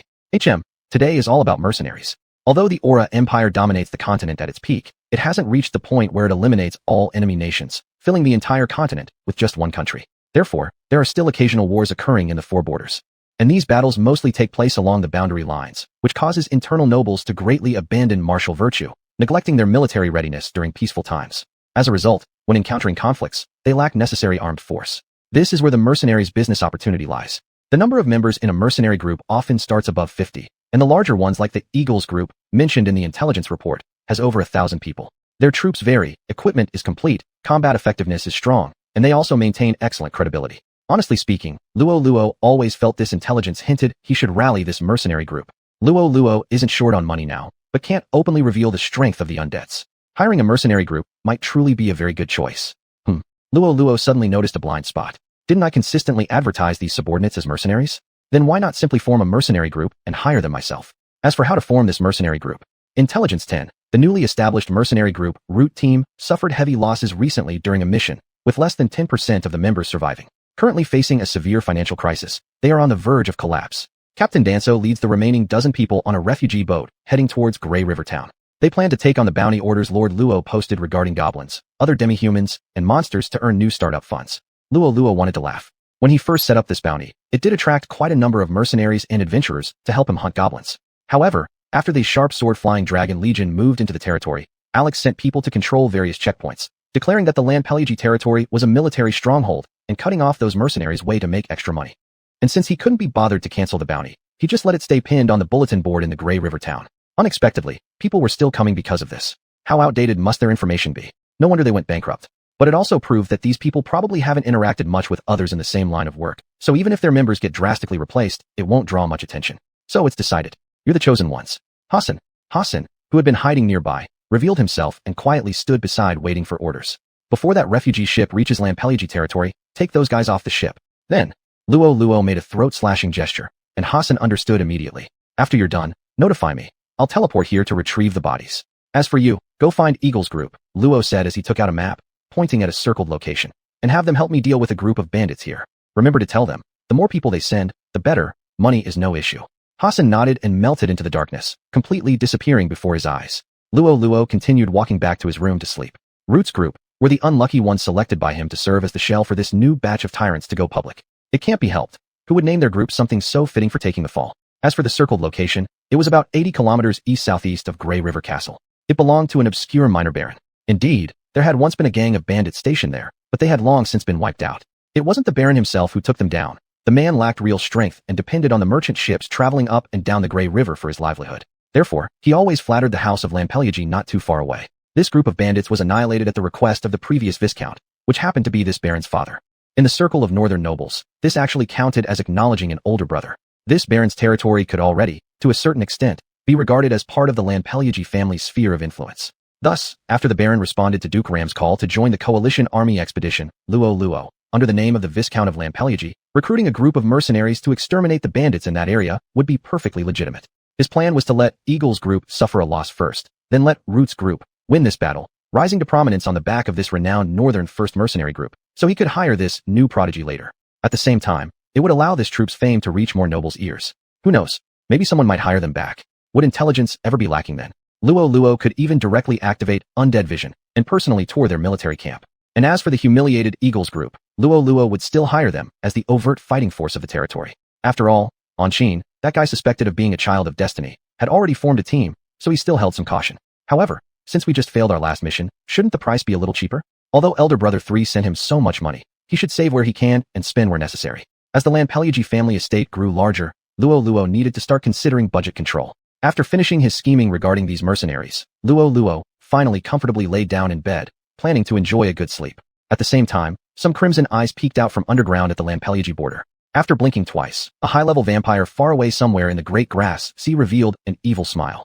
Although I lost a reserve food supply, this scent, a human necromancer, makes for a pretty decent replacement. Chapter 64, The Night at Ash River Castle. Luo Luo slept until the dead of night. When he opened his eyes, the entire room was completely shrouded in darkness. However, with his dark vision, everything was as clear to him as it would be in daylight. Tonight will likely not be a quiet one either. As Luo Luo got up, he connected his spirit to Hassan's body and detected his position, which was already at a considerable distance from Ash River Town. But he had not yet sent back any signals, probably because he hadn't found the group of down-and-out individuals from the root sect yet. It seems we'll have to wait a little longer. The waiting time was always difficult, so Luo Luo wandered aimlessly around his own castle just to pass the time. He walked through the corridors of the castle, as if disappearing into the darkness. Ash River Castle at this late hour should have been lit by candles maintained by the maids and the butler, but shortly after Luo Luo had arrived through the portal, he ordered all these things to be permanently extinguished, partly to save money, and partly because his constitution influenced by negative energy caused him to dislike firelight. Dim moonlight filtered through the windows that were originally designed for archery practice, casting faint shadows on the open corridor floor. As Luo Luo entered this hazy area, his silhouette became slightly more distinct. He saw the massive brick walls look stable and heavy under the dim light, each stone carrying the weight of history's sediment and vicissitudes. In the tranquil atmosphere, only the sound of the wind passing by could be heard. Occasionally, the faint squeaks of rats from afar broke this serene silence. Tisk, those maids are getting lazy. It looks like it's time to find a qualified butler for my castle again. Luo Luo crossed the corridor and entered the grand hall of the castle. High arched ceilings held an elaborate chandelier, which could not be lit now, leaving only weak moonlight struggling to illuminate a small portion of the hall. The rest, largely covered by darkness, flickered indistinctly. A closer look revealed countless emerald ghost fires floating within. Should any maid happen to pass by, they might lose their heads from fright. Luo Luo's vision was excellent. He could see these were newly reanimated, heavily armored skeleton warriors. His third brother was extravagant, burying a vast number of armors and weapons in his imperial tomb alongside numerous golems who had long since run out of magic power and become defunct, all displayed like terracotta warriors near his main burial chamber.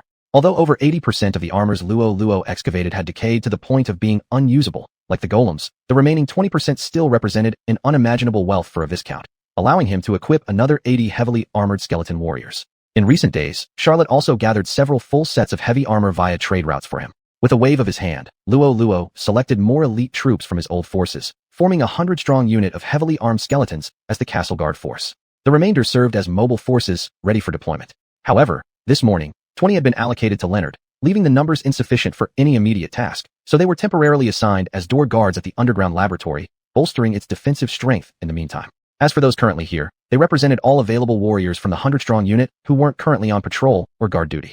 What man wouldn't be stirred seeing dozens of heavy armored warriors standing before him, clad in steel and wielding sharp weapons, fully devoted to following his orders? Although they are undead, Luo Luo is quite satisfied considering how short the time since he came through the gateway was. With a casual gesture, he designated 10 skeleton warriors to accompany him as he climbed the stairs leading upstairs. When he reached the rooftop watchtower, he observed the dark night enveloping the land, the full moon illuminating the sky. His initially excited mood intensified without warning. In this serene night, distant villages and forests seemed half-hidden, half-revealed under the reflection of the moonlight, akin to a misty painting. Far away stretched the towering Gaozar Mountains, whose outline blurred under the night's veil, exuding only vastness and tranquility.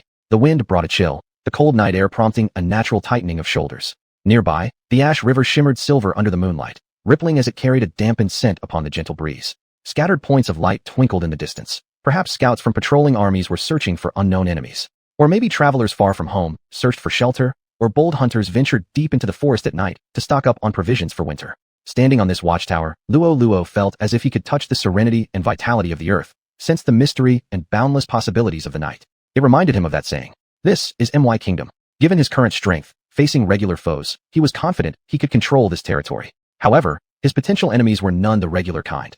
Each one of them exceeded ordinary standards. That Anshin, could he really be a son of destiny? Now, he's heading west with a group of broken troops. Who knows which day he might return like Attila, leading thousands of warriors and lashing out against all those who dared insult him. The high-ranking vampire who destroyed Amluin and its neighboring tribes. This guy has even started creating a force of followers. Though this Skyrazor dragon, Kor looked fierce and fought with great resolve. Luo Luo always thought that having those incompetent noble allied armies around was just asking for trouble. They could easily sink the whole operation in unforeseen ways. Then there was Marquis Raven, a pillar under Dominic Flossbane. For such a marquis to personally send spies after an insignificant viscount like himself was quite an honor. Once the Flossbane family erupted into civil war, who knew what kind of unethical tactics this highly influential marquis might resort to? And then there was that Mediterranean earl who recently showed hostility towards him. He probably wanted to curry favor with Rams by joining his cause, aiming to secure first merit among those who had initially backed Rams.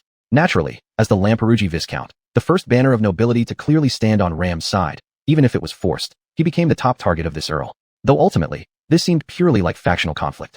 At most, the earl would isolate Luo Luo and perhaps try some economic maneuvers, though how sophisticated feudal-era lords could be with economic schemes was questionable to Luo Luo. As for this Mediterranean earl, Luo Luo had thoroughly researched noble history to understand his background. He turned out to be a family that excelled at opportunism, only modestly accumulated in power. In terms of territory, the current Lamperougi family, after absorbing the Doliet land, was roughly equal to the earls, possibly a little superior. Economically, while lacking a natural port like Ash River Town, the earl also spent significantly less on military expenses compared to the Lamperougi family, so they were about evenly matched there. When it came to military strength, however, there was no comparison. How could this man, holding the title of earl, only command a single mid-tier knight? Luo Luo guessed this knight couldn't even match his own uncle, who resembled a mountain gorilla in size and strength. The only area worth noting was his network of connections. For this type of adversary, Luo Luo didn't feel any fear at all. Speaking of which, what was his name again? As Luo Luo was pondering the name of that Mediterranean earl, he suddenly noticed that the firelight far away, presumably lit by scout teams, had gone out. Chapter 65, The Demise of Root Gang. We've reached the rendezvous point. No abnormalities detected. The scout captain, dressed in fine leather armor, swept his eyes over the area with a serious expression, taking in every detail of the surrounding landscape. This region was patrolled by them day and night. Its features were etched into his mind. Our efficiency today is high. We're probably a bit early. The incoming shift hasn't arrived yet, so everyone, take a brief rest here. Sparse cheers rang out. Guarding the frontier of the Empire at dawn was not an easy task, so any chance to rest was appreciated. However, the strict military discipline of the Soaring Sword Dragon regiment meant that anyone shouting too loudly would be punished. Scouts sat on the ground, requiring no commands from their captain. Some had already volunteered to watch the surroundings. This area was one of the few jungle landscapes in the Lampliuki family's territory, populated by many resilient poplar trees. Even amidst the wilderness, these strong trees stood firm and powerful, forming a dense forest. The captain leaned against a tree stump to sit down, most likely left behind by residents of the Lampliuki territory after logging. These trees had hard wood, resistant to water and decay, making them an excellent material for construction. The fresh scent emitted by nearby fallen leaves seemed almost magical, soothing the soldiers' fatigue from their daily duties. The rustling sounds near his ears were like nocturnal music. Though they weren't versed in the grand symphonies performed in elegant halls, this natural sound, full of earthy vitality, delighted them all the same. Wait, rustling sounds? The captain's attention sharpened as he looked around in confusion. His gaze settled on the scouts keeping watch nearby, noticing that they remained fully alert, giving no signals. Am I imagining things? But speaking of which, the relieving team is really slow today. Yeah, Captain. Although Tom and others always complained when changing shifts, they always arrived on time. They're unusually late today. The scout captain wanted to close his eyes and rest again, but his peace of mind had been disrupted by growing doubts, making it impossible to stay calm. Standing up decisively, he announced, I'll go check over there. He approached one of the scouts keeping watch, tapping his shoulder to signal him to take a break while the captain took over the vigilance duty. But there was no response. All right, stop pretending. I didn't notice you dozing off when I walked over, did I? Get some rest. As the captain spoke, he pulled the sentry back only to see his balance falter in that instant, causing the man to collapse outright. His face froze in its final expression, pure terror, as it stared rigidly forward, showing no signs of life despite no blood visible on his body. At this moment, the captain felt every hair on his body stand on end. Without hesitation, he immediately drew his sword from his waist and leapt backward, shouting, Everyone, be on high alert. There's an enemy attack. When Roro finished admiring the night view, he noticed lights flickering on and off distantly, roughly near the border of the estate. That should be the reconnaissance patrol team of the Soaring Sword Dragon Corps. So this must be a signal? Roro thought it was probably internal communication between their patrols, so he didn't pay much attention. Just then, Hassan finally sent a signal. All 12 surviving members of the Root Gang had been eliminated. This is what really mattered. Without hesitation, Roro immediately opened a portal and appeared beside Hassan. As soon as he arrived, a strong stench hit him. He realized that he was inside a building. Judging by its size and the smell inside, it must have been a stable. However, there were no horses, only bodies lying scattered all over the floor. Hassan stood nearby, waiting for orders. These guys are the Root Gang, huh? They seem pretty pathetic. Roro prodded the bodies with the sheath of his sidearm, his face filled with disdain. Even the semi-bandit mercenary riffraff he wiped out in the Lampliuki forest had better gear, at least something resembling armor, though coverage varied. But these people now, not a single shard of iron could be found anywhere on them. Only bits of leather and wood or bamboo, mixed sporadically around their chests, shoulders, and wrists. What the hell difference does it make whether they wear anything or not? Even if they're rookies, they're still too amateurish, aren't they? Rollo thought that part of the reason these people were doing so poorly was that their brains were insufficiently functional, but poor equipment was also clearly a factor. TCH, well, no armor, but spears and swords could sell for a little money. Where are their weapons? Hassan quickly led the way to a nearby fence, lifting the straw covering inside to reveal a pile of blades and spears. Master, their weapons are here.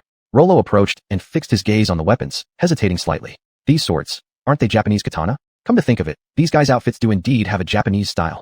He looked again at the corpses of the Root gang, his gaze becoming complicated. A group of Japanese people coming to a Western fantasy-style continent to be mercenaries? This plot is very similar to what you'd see in a small-scale Japanese-style fantasy RPG. But wiping them out so quickly, was that really unfriendly? Lolo thought for a moment. Maybe they were all fellow countrymen from Earth, so maybe he should be a bit more polite. Hunters who kill prey should carry the highest respect for nature and fully utilize every part of the prey as a token of gratitude for nature's bounty. Thus, he courteously dissected their bodies entirely, neatly collecting portions of materials, recovering as much blood as possible, and with deep reverence, performed a soul-binding technique. He summoned their souls back only to directly place them into jars. Then he clasped his hands together and prayed toward the distance. Thank you for nature's gifts. After performing this ritualistic series of actions, Lolo began interrogating Hassan about the details. As expected, being a follower of undead essence concentrated from all over the northern territories by Lolo, Hassan was truly a born assassin. He first boarded a ship at the previous stop, portraying a conflicting image. Though downtrodden enough to have fallen among refugee vessels, he still appeared to carry some gold coins. The keen-eyed individuals on the refugee boat noticed this immediately. Among them was the Root gang. Then, some started thinking Hassan was weak and easy to bully. By the next station when he disembarked, attempts were made to rob or steal those gold coins. The captain hired mercenaries to maintain order aboard, but only on board. Therefore, trouble happened right after disembarking. Hassan screamed in desperation, but since this wasn't Lolo's territory and there weren't soldiers maintaining order around, no one came to help. Only when Hassan was beaten half to death and had his money snatched away did the Root gang finally step forward, easily defeating the bullies and retrieving the gold coins. This bag originally contained 50 gold coins. They took 30 as payment and suggested if Hassan agreed to pay another 20 coins as reward, the Root gang would escort him safely to Grey River Town. Convinced of Hassan's helplessness, the Root gang even handed 6 gold coins right in front of him to the bullies who had assaulted him, showing no mercy as the bruised men grinned with delight. It was clear who the real masterminds were. But, helpless, Hassan had no choice but to agree, leading them to this abandoned stable for a temporary rest overnight. However, it was only Hassan resting overnight. As for the members of the Root gang, they would rest forevermore. Chapter 66, An enemy invades the castle. Luo Luo returned triumphantly with Hassan. However, it was not the underground laboratory of Grey River Castle, nor the ancestral tomb of the Lampelugi family, but rather the newly remodeled Third Elder Brothers Mausoleum, now serving as a new secret base. The reason for choosing this location is its concealment. He was about to conduct experiments on the 12 souls from the Root group. Experiments involving souls were not like those using ordinary materials such as flesh and bones. They would create significant commotion and inevitably draw attention. Although the ancestral tomb could also provide some concealment, he chose the mausoleum for another reason: concentration of negative energy. Despite his currently leading magical power among peers of the same level, conducting soul-related experimental operations would undoubtedly consume vast amounts of negative energy, which he was still unable to sustain at his current capability. Therefore, the experimental site must be located where the concentration of negative energy is extremely dense. While the Lampelugi family's ancestral tomb was a cluster of tombs, to be honest, it only contained so many buried people. In recent days, Luo Luo had recklessly absorbed the negative energy from it, causing issues in its inherent negative energy cycle. Luo Luo clearly felt the energy concentration had dropped by a tier. For sustainable development and preserving a resource point that could continuously produce negative energy, he had no choice but to switch the experimental location to the farther mausoleum. During these days, he had already let numerous unarmored skeletons clear out the most basic space. Although the experimental facilities were not fully prepared yet, since today's subject was souls rather than flesh chunks, those preparations weren't necessary for now. It would work temporarily. In his retainer list, there was one type of retainer that he had never created much: Wailing Spirit. This was not an experimental formula he came up with himself, but rather a ghostly type undead added through the Book of the Dead after Luo Luo had ascended. It possessed no physical abilities, but it did have a rare mental attack capability. Simply put, it could make people lose their sanity. Though just a low-level undead without rank, because its entire body was composed of pure spiritual essence, it possessed highly concentrated negative energy, making it quite lethal to positive life forms like humans. And the attributes of ghosts such as wall penetrating and invisibility were fundamental. If used appropriately, they could also make decent spies. Originally, because these creatures had overly high concentrations of negative energy and lacked Hassan's incredible stealth ability, Luo Luo decided to keep them in reserve in order to avoid drawing punitive knights. Now, inside this grand royal mausoleum hidden naturally and isolated from the scrutiny of clerics, Luo Luo, without worrying about punitive knights, could finally try out what these creatures looked like, entirely different from all other current undead retainers. Creating wailing spirits required pure spiritual essence. Therefore, Luo Luo's first step was to crush fully formed souls into pieces. The resulting spiritual essence would still contain too many impurities, memories from the souls themselves. Luo Luo needed to filter out these things. After filtering out the impurities, they resembled plain old dust, nothing special. But as a necromancer who had delved deeply into the realm of souls, Luo Luo could use certain specialized means to extract the memories of the victims from these soul impurity dusts. Just this method was somewhat disgusting. Luo Luo extended his finger, wiped off a bit of the ash, made extensive mental preparation, and finally swallowed his nausea, licking a little. A taste like damp monosodium glutamate. Luo Luo smacked his lips, and a wave of fragmented memories came along with the taste, rushing straight up his brain through his nostrils. Huge scattered fragments of memory information, like videos of varying lengths, played quickly before his eyes. With his limited vocabulary of neon words, he successfully identified familiar pronunciations such as Dame, Yamit, and Baka, determining that these 12 mercenaries from the root group were indeed authentic neon people. However, they were not the ones from the known world, but rather the natives of this world. Just like how the people of Aura Empire resembled white Westerners on Earth, there existed, not far to the east of this continent, a group of neon-speaking samurai-wielding warriors on an island, very similar to the Japanese people on Earth. For centuries, these people remained secluded on the island practicing swordsmanship until they discovered the vast world beyond the island not long ago. To the resource-deprived islanders, unable even to obtain metal armor, the outside world was full of temptation. But at the same time, it was also fraught with danger. As mentioned earlier, due to their lack of resources, they were incredibly fragile against heavily armored imperial knights. If their discovery attracted the empire's covetousness, the island country might face destruction at any moment. Thus, the island nation split into two factions, the conservative isolationists and the radical expansionists. The conflict between them escalated from verbal disputes to all-out warfare, engulfing the entire island in a massive civil war. The root group, these people, were samurai of the radical faction's lord. After their lord was defeated by the conservatives, they found themselves without a home and decided to set sail across the sea, eventually arriving at the continent where the Aura Empire lay. Initially numbering over 200, after enduring a series of hardships, only 60% of them remained. Overcoming issues such as environmental adaptation and language barriers, the remaining samurai formed a new mercenary group called the Root Group in the northern region. And then, it was the intelligence Luo Luo had originally gathered. Having seen the turbulent and grand lives of these individuals, Luo Luo chuckled. To put it plainly, they were nothing more than another world's version of the Woka pirates. These people didn't know how to operate ships. Their successful landing was pure luck due to favorable ocean currents, and they just happened to avoid any storms at sea. Judging by the landing site on the northern border of the Aura Empire, their island nation must be located to the northeast of the Empire's overseas territories. TSK fate, huh? With the northern region currently too busy to handle things, the nobles of the eastern region had already occupied all the land up to the coastline. Upon learning that there was a reasonably sized island not far offshore, they would surely find it intriguing. However, those matters were still far away. For now, Luo Luo, being merely a viscount, was completely delusional if he thought he could manipulate the Duke of the eastern frontier. The pressing priority was to strengthen his power. Luo Luo completed the creation of the Wailing Spirit, and a pale green figure floated before him. This Wailing Spirit showed normal metrics in all aspects. Aside from using its highly negative energy-infused spirit body to siphon life force, a signature undead attack known as negative contact, it also possessed the ability to condense negative energy into ghostly flames for ranged attacks. This ghost fire's erosion of life force was secondary. Once struck by it, the victim's mental state would drastically decline. Simply put, loss of sanity, sanity drops. Reduced fighting morale was only a minor effect. A severe drop could even cause one to go mad enough to attack allies. If the victim's sanity is entirely depleted, they might succumb to horrifying delusions and ultimately take their own lives. In summary, aside from an intense aversion to light that results in literal death upon exposure, it was quite a powerful undead creature. Luo Luo wanted to experiment further like a tyrant, infusing various elemental properties into the Wailing Spirit, but was interrupted by a message sent by the heavily armored skeleton warriors he left behind in Grey River Castle. An enemy has invaded the castle. Chapter 67. The Powerful Variant Abomination.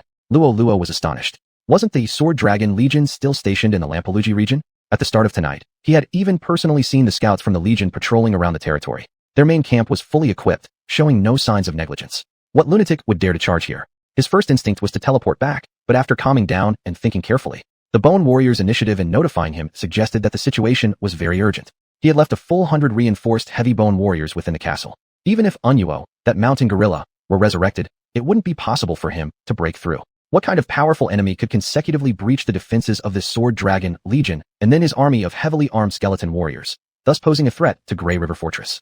Could it be that guy, the one with the Mediterranean hairstyle, the Earl? Did he spend money to get someone to try and eliminate me? Luo Luo thought this hypothesis made a lot of sense. Firstly, most of the mid to low level assassins from the northern region had been monopolized by Domingo before, all sent to assassinate Rams. Therefore, any remaining assassins capable of moving would be extremely formidable, over-the-top presences. That forgettable name Mediterranean Earl, despite looking like a weakling, could still afford to hire such high-level killers if willing to drain his entire fortune. But is it worth it?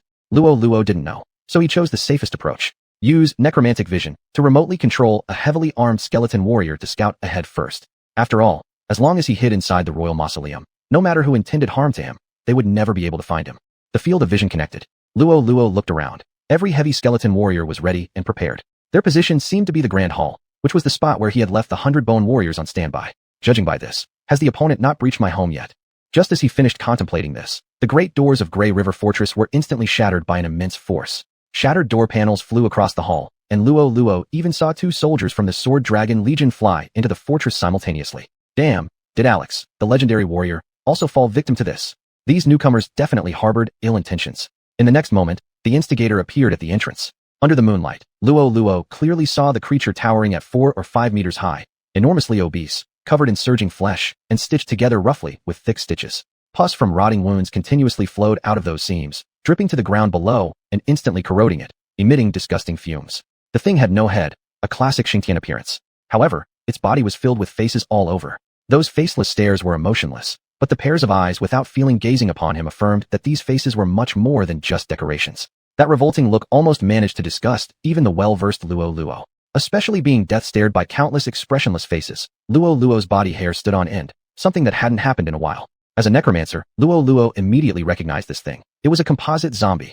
Similar to his tyrant, it too was based on the principle of composite zombies, reinforced and altered toward specific directions, forming a new species. To speak generally, it resembled a variant of a dreadful abomination. But Luo Luo could sense it. This creature emanated even more concentrated negative energy than himself, far surpassing the existence of those simple meat shields. At this moment, he finally realized whose territory he was intruding. That vampire. According to intelligence gathered earlier, this creature had already created mid-tier undeads as his subordinates, possibly referring to the current entity right in front of him. Even though Luo Luo hadn't figured out how to counteract it, the mid-tier undead had already made its move. With one foot planted firmly on the ground, its repulsive mass of fatty tissue trembled, making the earth itself quiver. All the human faces on its body opened their mouths simultaneously and spat out extremely nauseating deep green phlegm. Luo Luo was familiar with this tactic. The plague zombies he created using primarily goblin intestines worked along similar lines. However, although these disease-laden phlegms were highly effective against humans, they were slightly less effective against the undead. Bone warriors, with nothing but skeletal frames, possessed complete immunity to poison. This attack wouldn't take effect. Wait a second, Luo Luo suddenly realized. The opponent is also undead. How could they not be aware of such things? He swiftly ordered all the heavily armored skeleton warriors to retreat. Despite having command over the undead followers akin to directing one's own limbs, it was still a step too late. They were instantaneously covered by that revolting phlegm rain. Only upon being directly struck by this attack did Luo Luo understand that this creature's plan was not for injury, but for control. The toxins in those phlegms weren't effective, but their stickiness was extremely powerful, directly binding half of the skeleton warrior's movements. It was only at this moment that the creature slowly approached at a speed befitting its size.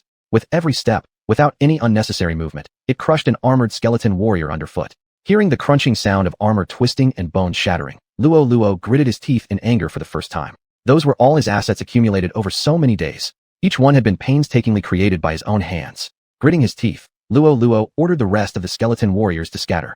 A few nearby ones were commanded to launch experimental attacks. But with the 360-degree vision from the countless faces covering its body, there was no such thing as surprise attacks. The enemy simply turned around and smashed them to pieces with a single slap. Shit, just at this moment, my heavy crossbows haven't been replenished yet, otherwise, I'd show you what heavy firepower feels like.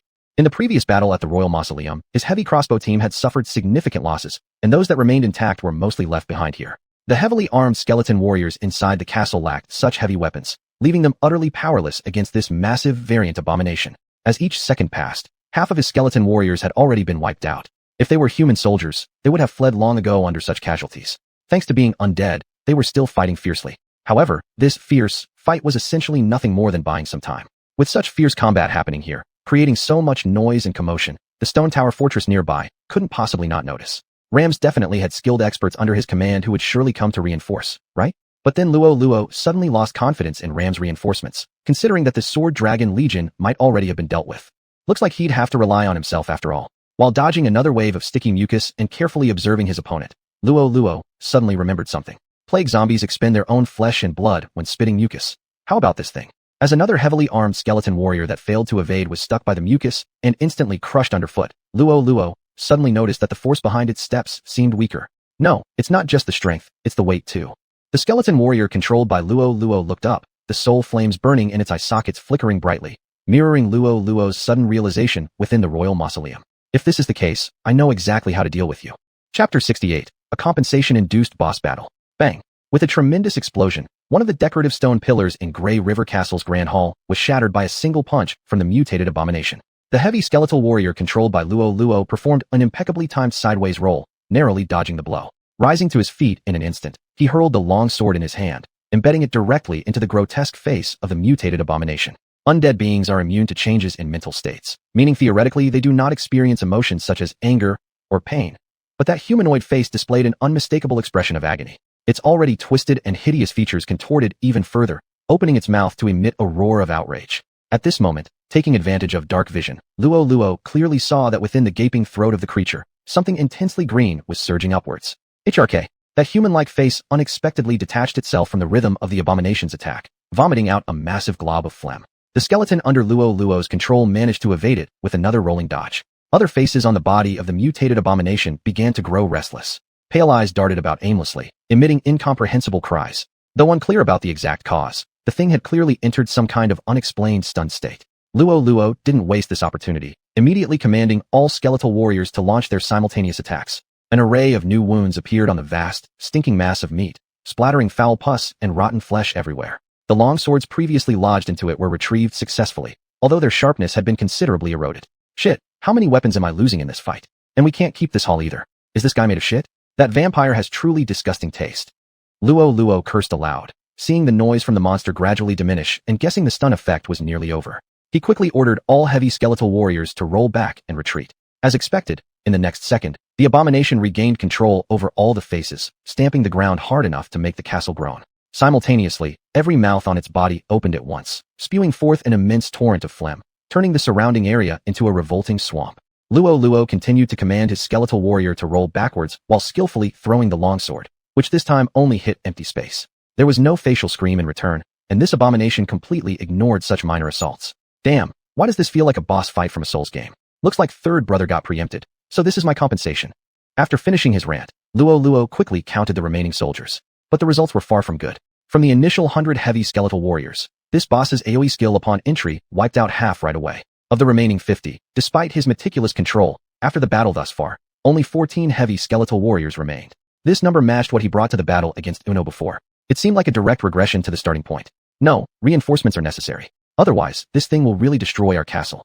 Luo Luo immediately initiated a teleportation. A steady flow of negative energy from the tomb of the third brother surged into his body, drastically increasing the efficiency of the teleport. The mutant abomination continued to slowly pursue. Normal attack, a large range AoE, repeating the cycle slowly, but then all the eyes suddenly converged towards one spot. In the blink of an eye, shadows filled the previously vacant hallway entrance.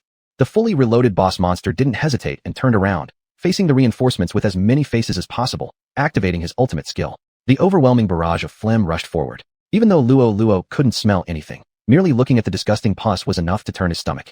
2 lifetimes of grave robbing, what haven't I seen? Yet, encountering a zombie as revolting as this one was indeed a first. To be honest, aren't people from the northwest corner of Ola Empire all somewhat odd? The living ones dabble in zero overflow incidents or man-animal affairs, each with unique tastes. As it turns out, even the dead aren't at peace. Wasn't it supposed to be the Dark Knight aristocrats? What sort of terrible taste leads to creating zombies nauseating enough to ruin one's appetite? Still, no matter how disgusting, the boss still needed to be defeated. Luo Luo's reinforcements, led primarily by the newly established New Root Group, consisted of those new Emperor-style tyrants empowered with enchantment forces. Even if they resisted ordinary physical attacks from swords and blades, surely they wouldn't have high resistance against magic attacks too? A fistful of flames followed by lightning. Eat my tyrant destruction punch. With a thunderous roar, the mighty tyrants squatted simultaneously, letting the same group of heavy skeleton warriors who teleported together move forward. They connected their giant shields to form a shield wall for defense. The corrosive phlegm was absolutely terrifying for these shields, quickly breaching the defensive line. But that was the end of the opponent's attack. Next came the cooldown period for their AoE skills, and it was our turn. Disgusting thing. Go back to your coffin and gnaw on rats. At Luo Luo's command, all the tyrants launched their assault. Wrapped in flames, frost, lightning, and other types of radiance, they charged forward in a neat formation, like an unbreakable wall colliding with the abomination whose weight had already diminished significantly, throwing it flying away. The abomination crashed through the gate and tumbled onto the ground outside Grey River Castle. Before it could rise again, the tyrant swarmed forward once more, delivering righteous beatings with a mix of techniques: lightning speed fists, flame 7-star palms, diamond star punches, all indiscriminately landing on its body. With terrifying strength and magic covering their fists, every punch shattered a face without a chance to scream. Though towering in stature but clumsy and practically incapable of close combat, the abomination was now being ruthlessly pounded while pinned down. In this state, it wouldn't take long before the abomination turned into a heap of rotten flesh. However, there was a sudden roar from the remaining human faces. Without giving the tyrants time to react, a torrent of phlegm erupted, directly sticking Luo Luo's tyrant squad in place. Luo Luo was dumbfounded. He had confidently calculated the timing of the creature's saliva blast down to the second, much like leading raids in old Warcraft boss fights, thinking he had everything under control. Who would have thought that this thing would go berserk just as it was about to die? Without the resistance from the tyrant's fists, the abomination smashed its fist into the ground and flipped over to stand tall. The intimidating size of the tyrants, usually imposing fear on others, suddenly made them look small and even somewhat cute standing next to the abomination's 4 or 5 meter high legs. Seeing the lifted foot of the abomination, Luo Luo felt his scalp tingle. Damn it, these tyrants were expensive to make. They'd better not get destroyed. Chapter 69, The Legion is Annihilated. Luo Luo was very reluctant to part with his new elemental tyrant model. No choice, Alphas, it's your turn. The teleportation array activated once more, and a terrifying Death Knight from the royal tomb disappeared. Almost at the same moment, a black figure appeared on top of the head of the mutated abomination that had its smelly foot raised in midair, ready to stomp down. Clang! The sound of a sword being drawn rang through the air. Under the moonlight, a two-handed greatsword, which was blazing with fire like a volcano, shone brightly. The scorching heat caused the air to visibly warp. The face on the abomination's shoulder noticed the commotion. Through Alpha's perspective, Luo Luo saw that face displaying an exaggerated expression of fear, immediately understanding something. This thing is afraid of fire. The fire from the flame's tyrant's fists was merely decorative. In terms of temperature and destructive power, it paled in comparison to this sword. The best evidence of this was that the mutated abomination abandoned the tyrant that was right by its feet and immediately turned around to flee. But the Death Knight had already descended, the flaming greatsword slashing down from the sky. The trail of fire it left in the air resembled a brilliant meteor, and the abomination that was struck dead-on by the meteor was cleanly split into two halves by this powerful fiery slash. Thankfully, the intense heat of the flames caused all flesh that the sword touched to instantly char, preventing any scenes of exploding monsters or nauseating slime splattering everywhere. Luo Luo exhaled heavily in relief. At this moment, the thrilling boss battle finally came to an end. Luo Luo now had the leisure to check what the situation was in other areas. A skeleton warrior who had climbed to the top of the watchtower answered his question with its vision. In the distance, at the location of the barracks, it seemed there had also been a fierce battle. Just the visible encampment walls had collapsed by more than half, and those frightening ballistae were almost all destroyed. Only the military flag of the Sword Drake Legion, though somewhat tattered, still stood proudly, proving that this army hadn't yet disintegrated. As for the Eastern Stone Tower Fort area, it was equally chaotic. Although most of the noble coalition forces had set out, guys like Jim Horus would never commit their entire army to such a place. Rather than sending troops with the coalition while staying behind, this man and his faction followers were simply sending a couple of lackeys to make it seem like they're cooperating while hiding their main force at the rear, refusing to engage in battle. Their armies were encamped around the Stone Tower Fortress. In theory, they should be acting as strong city walls for rams. But judging from the chaos Luo Luo could see from afar, it was uncertain who should protect whom. At least, against undead creatures of the mutated abomination's level. If everything depended on that balding count and his group of viscounts and barons, the entire former Dorit domain might have been completely slaughtered tonight. Fortunately, the turmoil there calmed down quickly, clearly indicating that Ram's skilled subordinates had taken action. Throughout the Lampaluki territory, all three positions under attack had returned to peace. Luo Luo could finally focus on doing other things. First up was cleaning the castle. The hall really couldn't be used anymore. Sticky phlegm spread all over the floor that a knife couldn't even scrape off. And based on experience with plague zombies, this stuff was definitely highly toxic. It had to be burned. Once lit, the fire would be difficult to control.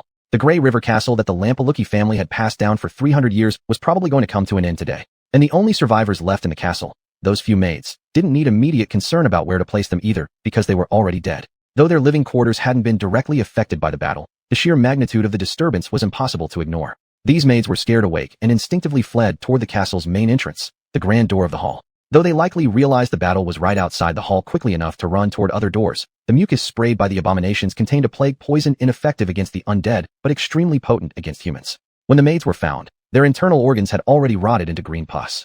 They died in horrifying ways. The silver lining amidst this misfortune was that Luo Luo's increasingly strange daily routine and lifestyle, since his transmigration, had gradually decreased the number of living people in the castle.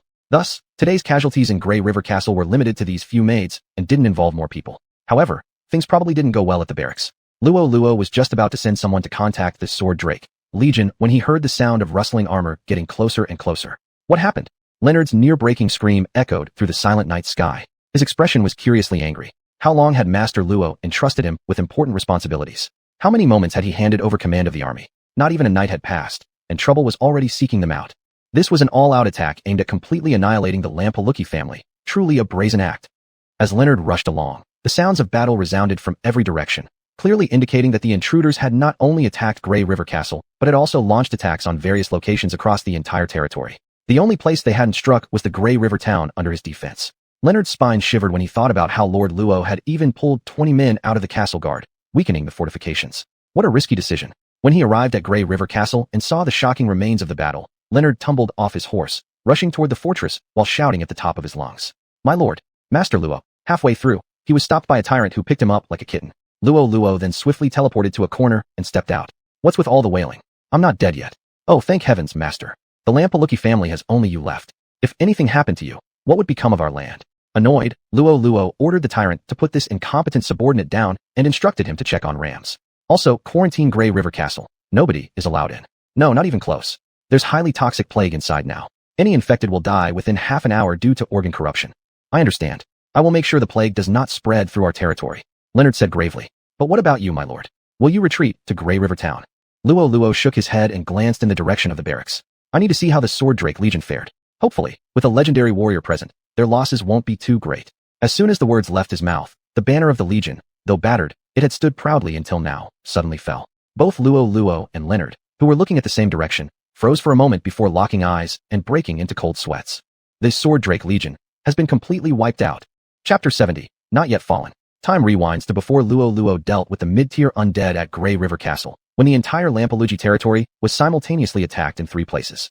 That vampire, Alrose Darkwood, had dispatched as many as 17 mutated abominations, all made from the barbarian warriors he slaughtered on the Great Grass Sea. Although their craftsmanship wasn't particularly fine and their appearances were quite ugly, they had one advantage. Their sheer numbers could overwhelm any foe, especially their ability to spew large amounts of disease-laden phlegm, which posed a great challenge for human armies. Clearly, Alrose Darkwood had a clear understanding of the current distribution of power in the Lampaluki territory. After his subordinates, such as the vampire wolves, low-rank vampires, and swift ghouls, all skilled in stealth and surprise attacks, eliminated the scouts, the forces split into 3 groups. Apart from the one abomination sent to deal with Luo Luo, 5 others were sent to Stone Tower Castle to confront Ram's coalition of noble forces. The remaining 11 mutated abominations, accompanied by the rest of the low-rank and unranked undead he dispatched, all attacked the barracks where the Flying Sword Dragon Legion was stationed. For Luo Luo, even a single mid-rank mutated abomination was an extremely difficult opponent. If it hadn't been for the strong financial and material support from Third Brother, relying solely on his original resources, he would have probably lost everything trying to take down just one at Grey River Castle. And in the eyes of Alrose Darkwood, these mid-rank undead were still no different from cannon fodder. Still, even as mere cannon fodder, these were created after consuming a lot of corpses. When he sensed that all 17 mid-rank undead had been completely wiped out, he couldn't help but furrow his brow. Seated on a throne made of piled-up bodies and bones, dressed elegantly in a crimson suit, Alrose supported his forehead gracefully and sighed. Truly regrettable. If only that which corpse I lured to corruption still existed. By now I would have already cultivated a lich as my servant. Even those worthless minions couldn't accomplish much. It seems abominations, whether modified or not, are equally unreliable. Alrose stood up and extended his right hand, waving it lightly. Splashing sounds followed. The mountain of corpses and sea of bones beneath him came alive. They quivered. A massive claw made entirely of white bone erupted from the sea of flesh and blood, smashing forcefully onto the ground, revealing its enormous body buried underneath. Roar! A thunderous roar reverberated through the universe. Broken wings flapped, generating powerful gusts of wind, while the vast dragon body blocked out the sun, resembling a dark cloud covering the entire land. Only one left? Looks like making those abominations earlier drained me a bit too much. Alrose sat back down on his throne, gazing eastward. In this case, I'd better replenish my materials first. At the far end of his vision, bathed under the morning glow, stood an encampment that stood starkly against the surrounding grasslands, scattered without order. Numerous flags bearing all kinds of crests fluttered in the cold wind. Exactly the group of reluctant noble coalition forces that Alex had forcibly dispatched. Alex knew full well that these mediocrities wouldn't achieve any tactical effects. He'd sent them purely as bait, drawing out Alrose who was wandering on the Great Grass Sea, so that his Flying Sword Dragon Corps could play the role of the hidden falcon preying on the unsuspecting. As a legendary powerhouse, accompanied by a fully structured regiment, Alex saw no problem with this plan. After all, the third-ranked Griffin Claw Legion, which they had overtaken for the second position in the Imperial Army rankings, once managed to slay Eryx, the Toxin Sin Dragon. Compared to them, his Flying Sword Dragon was no less capable. How hard should it be to slay a high-level vampire? However, after last night, Alex realized how horribly wrong he was. Among the servants following the toxin sin dragon Eric's, there were mainly dog-headed people and a few elite venom snake people. These dog-headed creatures showed unwavering loyalty, considering serving the true dragon a supreme honor, yet they lacked combat strength. Under the sudden attack by the griffin claw, it took just a few rounds of arrow storms to kill most of them, leaving the rest also posing no threat. Venom snake people were a subspecies of snake people. Though their physical strength might be lower than the average level of regular snake people, they possessed potent poison abilities. However, since the griffin claw had preemptively prepared antidotes for poison, these unwilling to be subjugated venom snake people would probably escape upon seeing their inevitable downfall. Finally, equipped with complete resistance to poisons and armed with numerous anti-dragon weapons such as crossbows specialized in dragon hunting, the griffin claw succeeded in slaying the solitary fighting toxin sin dragon, so it wasn't strange at all. But what the flying sword dragon, were facing was a completely different class of enemies. Unlike other dragons, the toxin sin dragon was no more intelligent in commanding its subordinates. But their opponent, the vampire, proved to be completely different, capable of strategy as it had first taken out the scouts, and then used the mutated abominations, undead that were particularly effective against human armies, as the vanguard. The flying sword dragon, Legion, suffered a major blow last night, due to not being prepared with antidotes. Additionally, the enemy ranks harbored many skeletal mages who, despite being incapable of casting powerful necromantic spells, could instantly resurrect slain soldiers from their own side, transforming them into enemy zombies. This delivered a crushing blow to troop morale.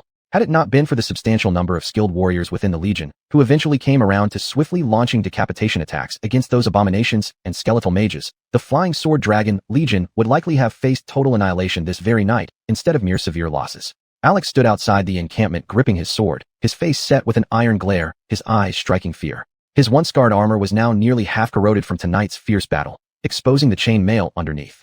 No one dared approach him at this moment except for his aide-de-camp, who was currently tallying up the casualties of the night. To be honest, even without seeing the statistics, one quick glance around showed that at least 2/3 of their personnel had been lost. As for the material damages caused by the toxins spewed from the abomination's phlegm, they were bound to be far worse. The remaining toxic spit was still releasing fumes all over. If it weren't for the magical breeze shields enchanted onto the helmets of the aides and clerks, which automatically filtered out these toxins, there wouldn't have been anyone left standing in this camp. Injured soldiers wailed on the ground, while the few untouched soldiers struggled to stay vigilant despite their exhaustion. Officers were busy maintaining order. Although the battle was exceedingly bloody, the steadfastness of the main general and the standing flag boosted everyone's spirit. And precisely because of this, when the troops saw their banner, tattered but still waving until finally collapsing, it shattered their already low morale. Finally, Alex, who had been silent throughout with a grim expression, spoke. "We are not yet defeated." His gaze swept past the Grey River and focused on the land further south. "There are reinforcements. We have one final group of support left. As long as we slay that vampire, the glory of the flying sword dragon will remain." Chapter 71. What have you protected? After a night had passed, even though the attack by the vampire Yaris Darkwood had ended early, the aftermath of that attack was far from over. First, the 3 attack sites were all contaminated with the toxic mucus of abomination. If the team of the Holy Light sect had already arrived, it would have been possible to rely on their strength to make holy water and purify this place with the Holy Light book. However, such an approach was too costly. Moreover, even if Luo Luo could afford the expense, it would still take several days to wait for them. Before then, the plague would spread first in the towns of Grey River and Stone Tower, as well as all villages around the two places. By then, let alone the Laperouge family, the lives of more than 100,000 people on this fief would likely be impossible to protect. At present, there was only one way to stop all of this. Begin. After Luo Luo gave the order, he closed his eyes and turned his back. Leonard beside him looked heavy-hearted and threw the torch in his hand away. The firewood piled under Grey River Castle was instantly ignited. The residues of the viscous mucus seemed to also be excellent fuel. The little flames quickly turned into a towering sea of fire, like a greedy dragon greedily swallowing down this castle that had stood firm for 300 years along the wall. All Oath Knights were present here, witnessing with their own eyes the ruling symbol of the Laperouge family here being reduced to ashes. Meanwhile, the nearby barracks and the Stone Tower castle maintained by the Dorr family for hundreds of years were also undergoing the same fate. The Laperouge fief that once thrived due to the wisdom and valor of successive viscounts, whose power dropped drastically during Uno's turmoil to incite ambitions from the Dorr family, and then redeveloped after Dorr lost its gamble and was completely swallowed up by Luo Luo, became once again one of the strongest among the northern viscounts. But after last night, the authority and glory newly established by the Laperouge family were being shattered again, just like the current Grey River Castle ablaze. Leonard, loyal to the Laperouge family at heart, looked anxiously at Luo Luo. Could the master endure such a blow? His peripheral vision caught some people whispering in the Knights' formation. They must have thoughts because the main house was declining. Leonard has never hated these colleagues as much as now.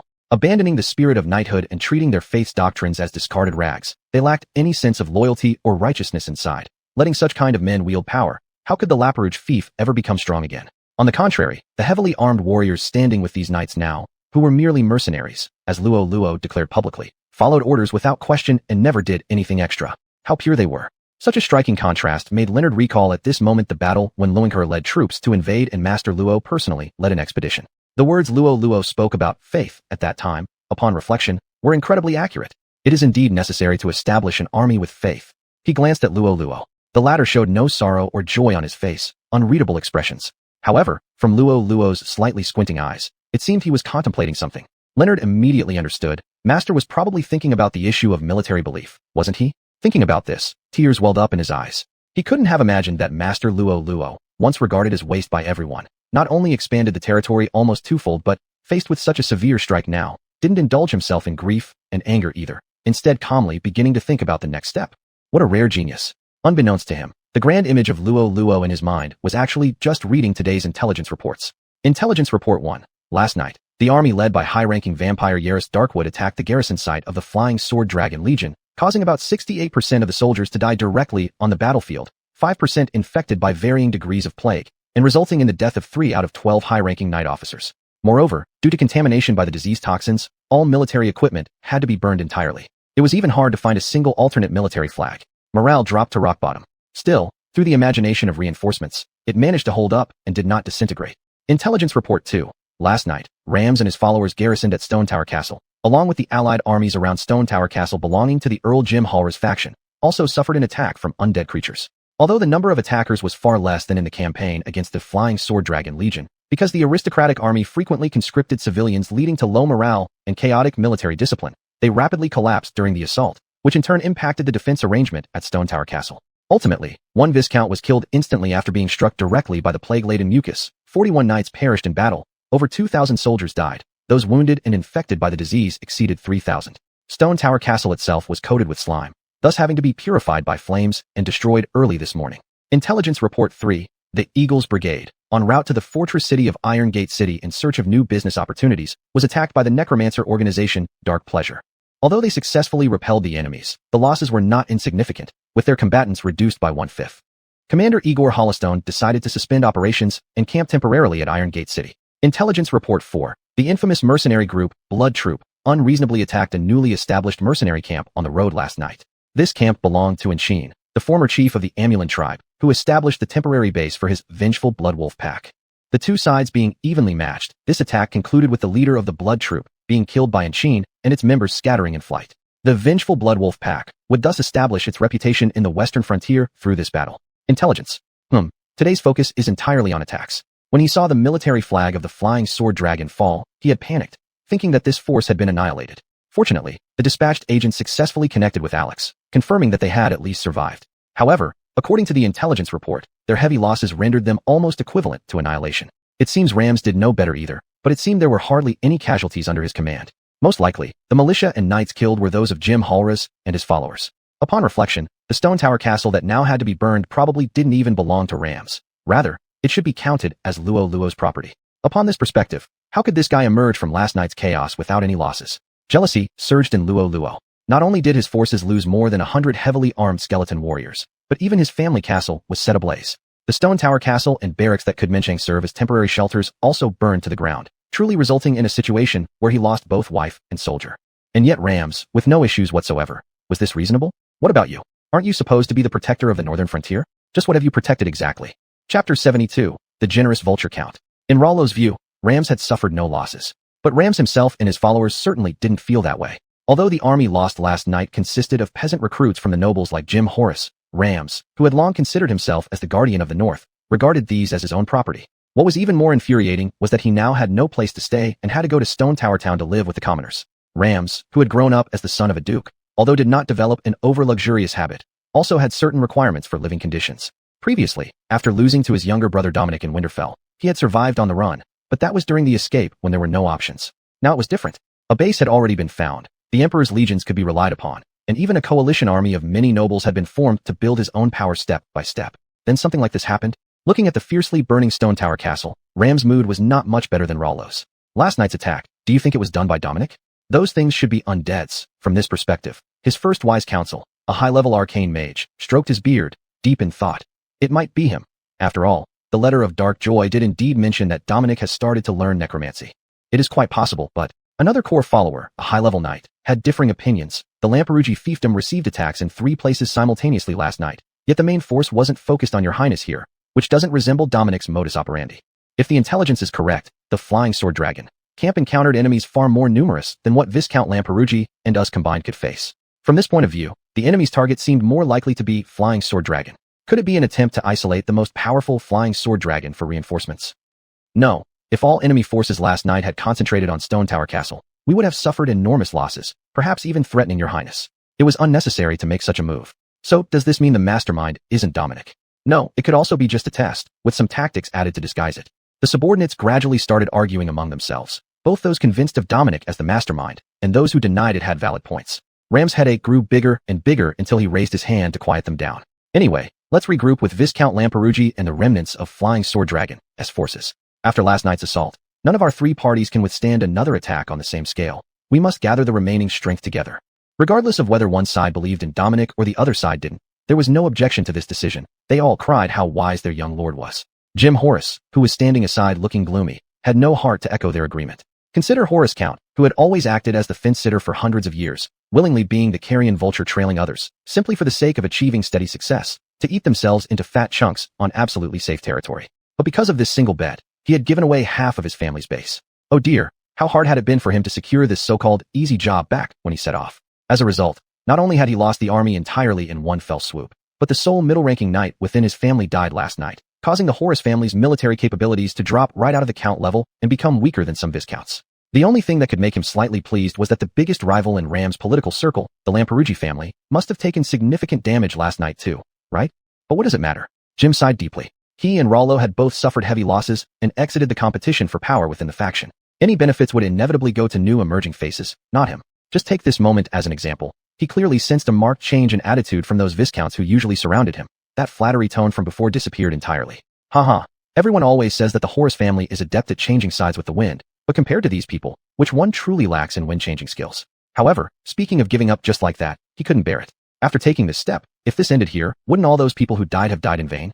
Horace clenched his teeth, stepped forward, and said to Rams, "Noble Duke, in this battle, our grain reserve in the rear has been burned to ashes, but the supply transport time for the frontline troops will soon arrive. Enough food must be transported."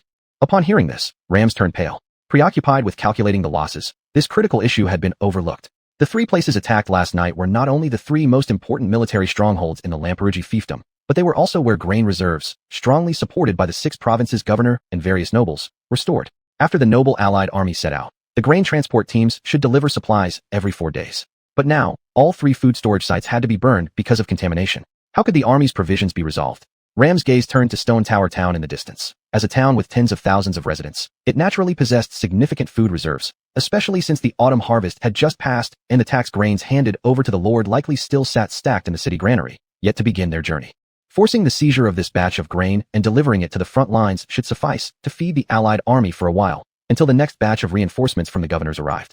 However, this action would likely offend the residents of Stone Tower Town, as well as their lord, Viscount Rollo, especially after suffering heavy losses last night. Even if he was given prior notice, Rollo certainly wouldn't be willing to hand over this batch of grain. Still, addressing the current grain problem was an urgent matter at hand. This Jim Horace indeed saw things clearly. I naturally understand this issue. By bringing it up now, does that mean you have a solution?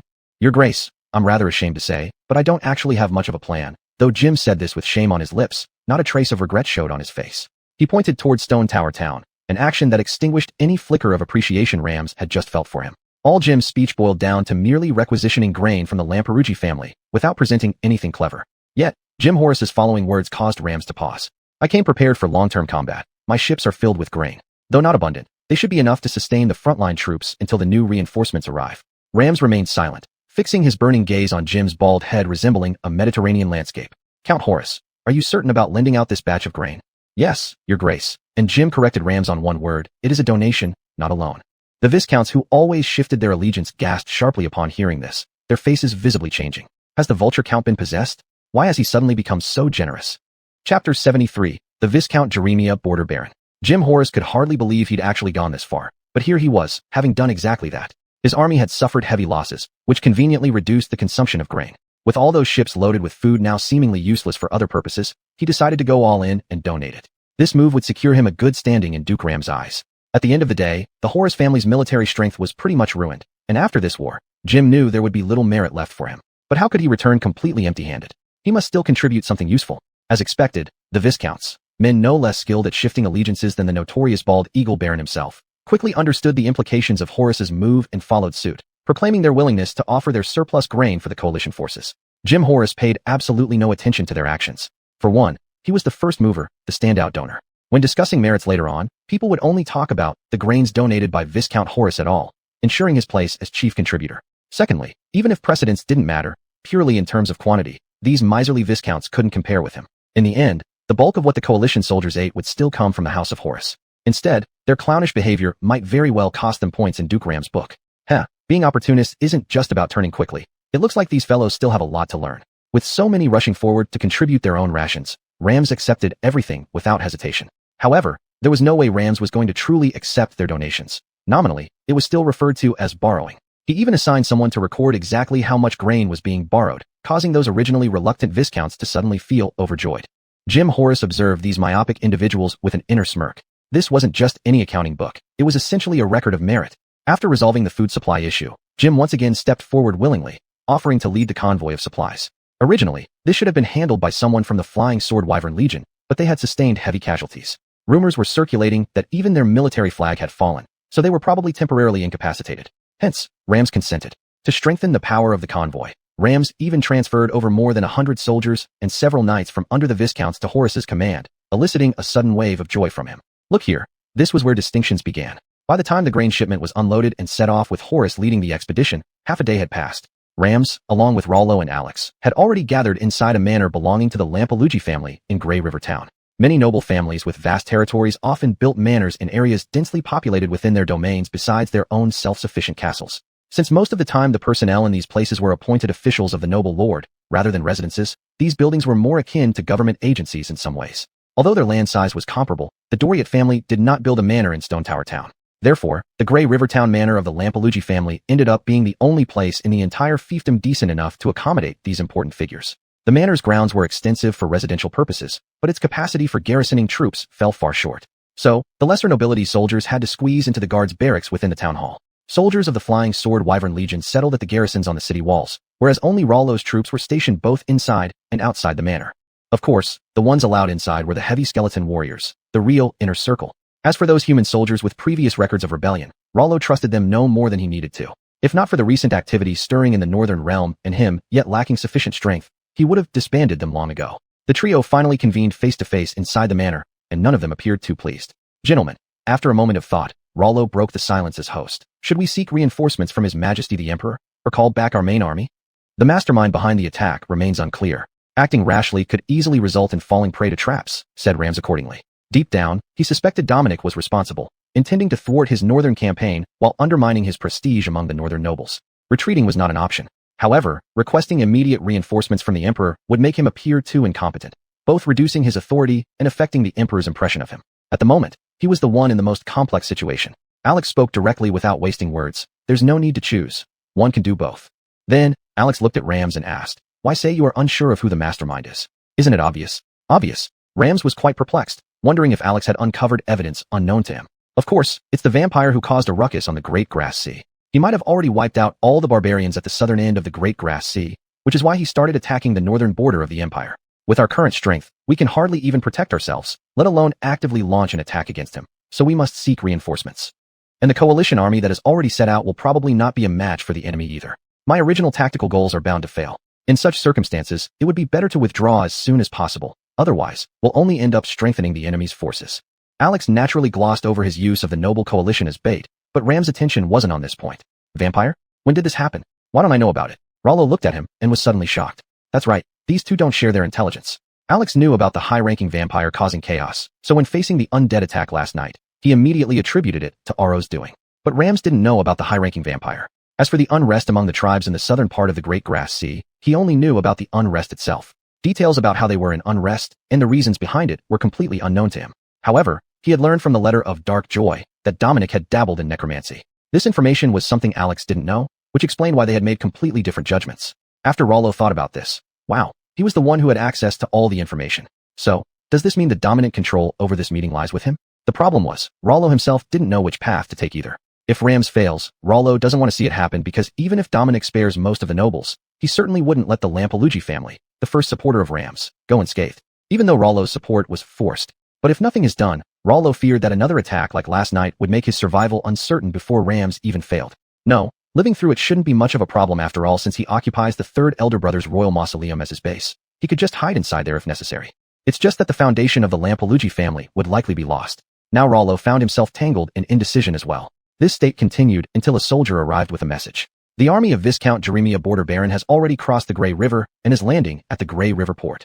Chapter 74, A Flawless Army. When Rollo arrived at the port with Rams and Alex, Jeremiah Bor's army had already docked and was disembarking in an orderly manner. The blue flags embroidered with gold and oranges were like a cloud covering the Ash River, gleaming under the sunlight. Jeremiah Godbold Bor himself, dressed in a neat white casual suit, was striding toward them with military precision. Just by walking calmly on the road, Jeremiah exuded such a strong aura that it caused Rollo to inwardly flinch. In terms of strength, Jeremiah was merely a high-level knight, not as formidable as Alex, the legendary knight. In terms of status, Jeremiah was only a border baron. Although this rank in the Aura Empire's nobility system equated to a marquis, it still fell short compared to Rams, who held the title of duke. Even so, Jeremiah's personal presence completely overwhelmed the three of them. This oppressive aura even forced people to hold their breath until Jeremiah reached them, delivered a standard military salute, and simultaneously clicked his heels together, making a resounding sound on the ground. Jeremiah Godbold Bor responds to Duke Ram's call for the northern campaign. I have brought 500 family knights and 8,000 armed soldiers, along with sufficient provisions and supplies, to join you. Jeremiah's statement was delivered firmly and powerfully, matching his upright posture and determined countenance. It was no wonder that at a young age, he caught the emperor's attention and was promoted to border baron. Rams regained his composure after being momentarily stunned, quickly adjusting his demeanor to respond with impeccable courtesy. You've worked hard, Lord Jeremiah. Your timing couldn't be better. Rams had been constantly worried about insufficient forces to handle another assault of the same scale, but finally let out a sigh of relief now. Although he also understood that Jeremiah's late arrival likely intended to sideline him, take the credit, and further elevate himself to become the true master behind the scenes in the north. At the very least, Jeremiah would ensure his survival. Lord Jeremiah, you must be exhausted from your journey. Come back to the mansion with us. Tonight, we shall host a grand banquet to celebrate your arrival. Before Rams could signal Rollo with a glance for support, Jeremiah outright refused. No need. Banquets only sap morale and cause brave warriors to lose their courage to wield swords.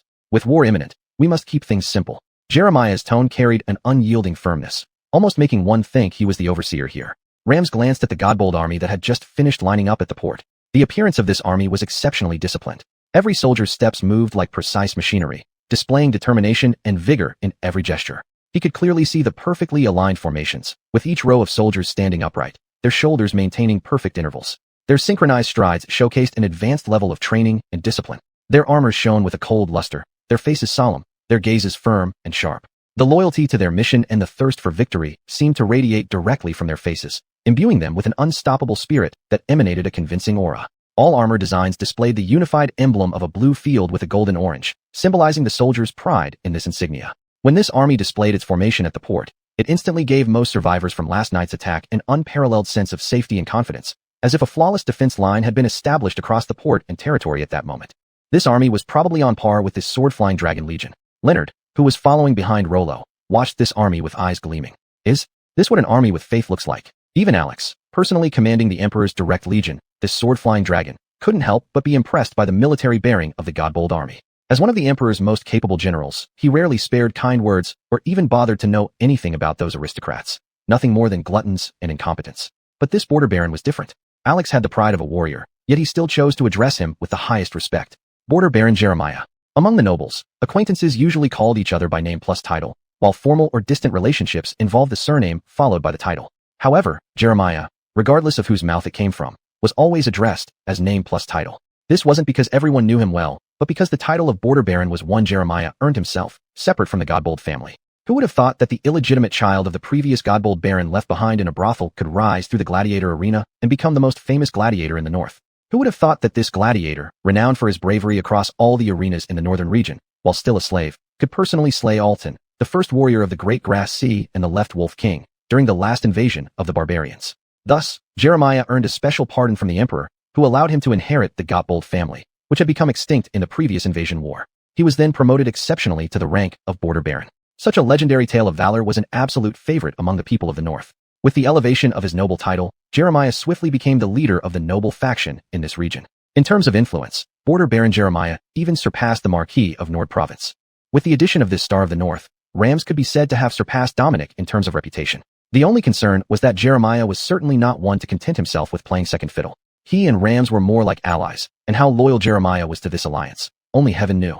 In any case, Jeremiah's arrival that day passed without significant incidents. And for Dominic, far away in Winter City, this was absolutely terrible news. Another perfectly good solid wood table was smashed into pieces by him.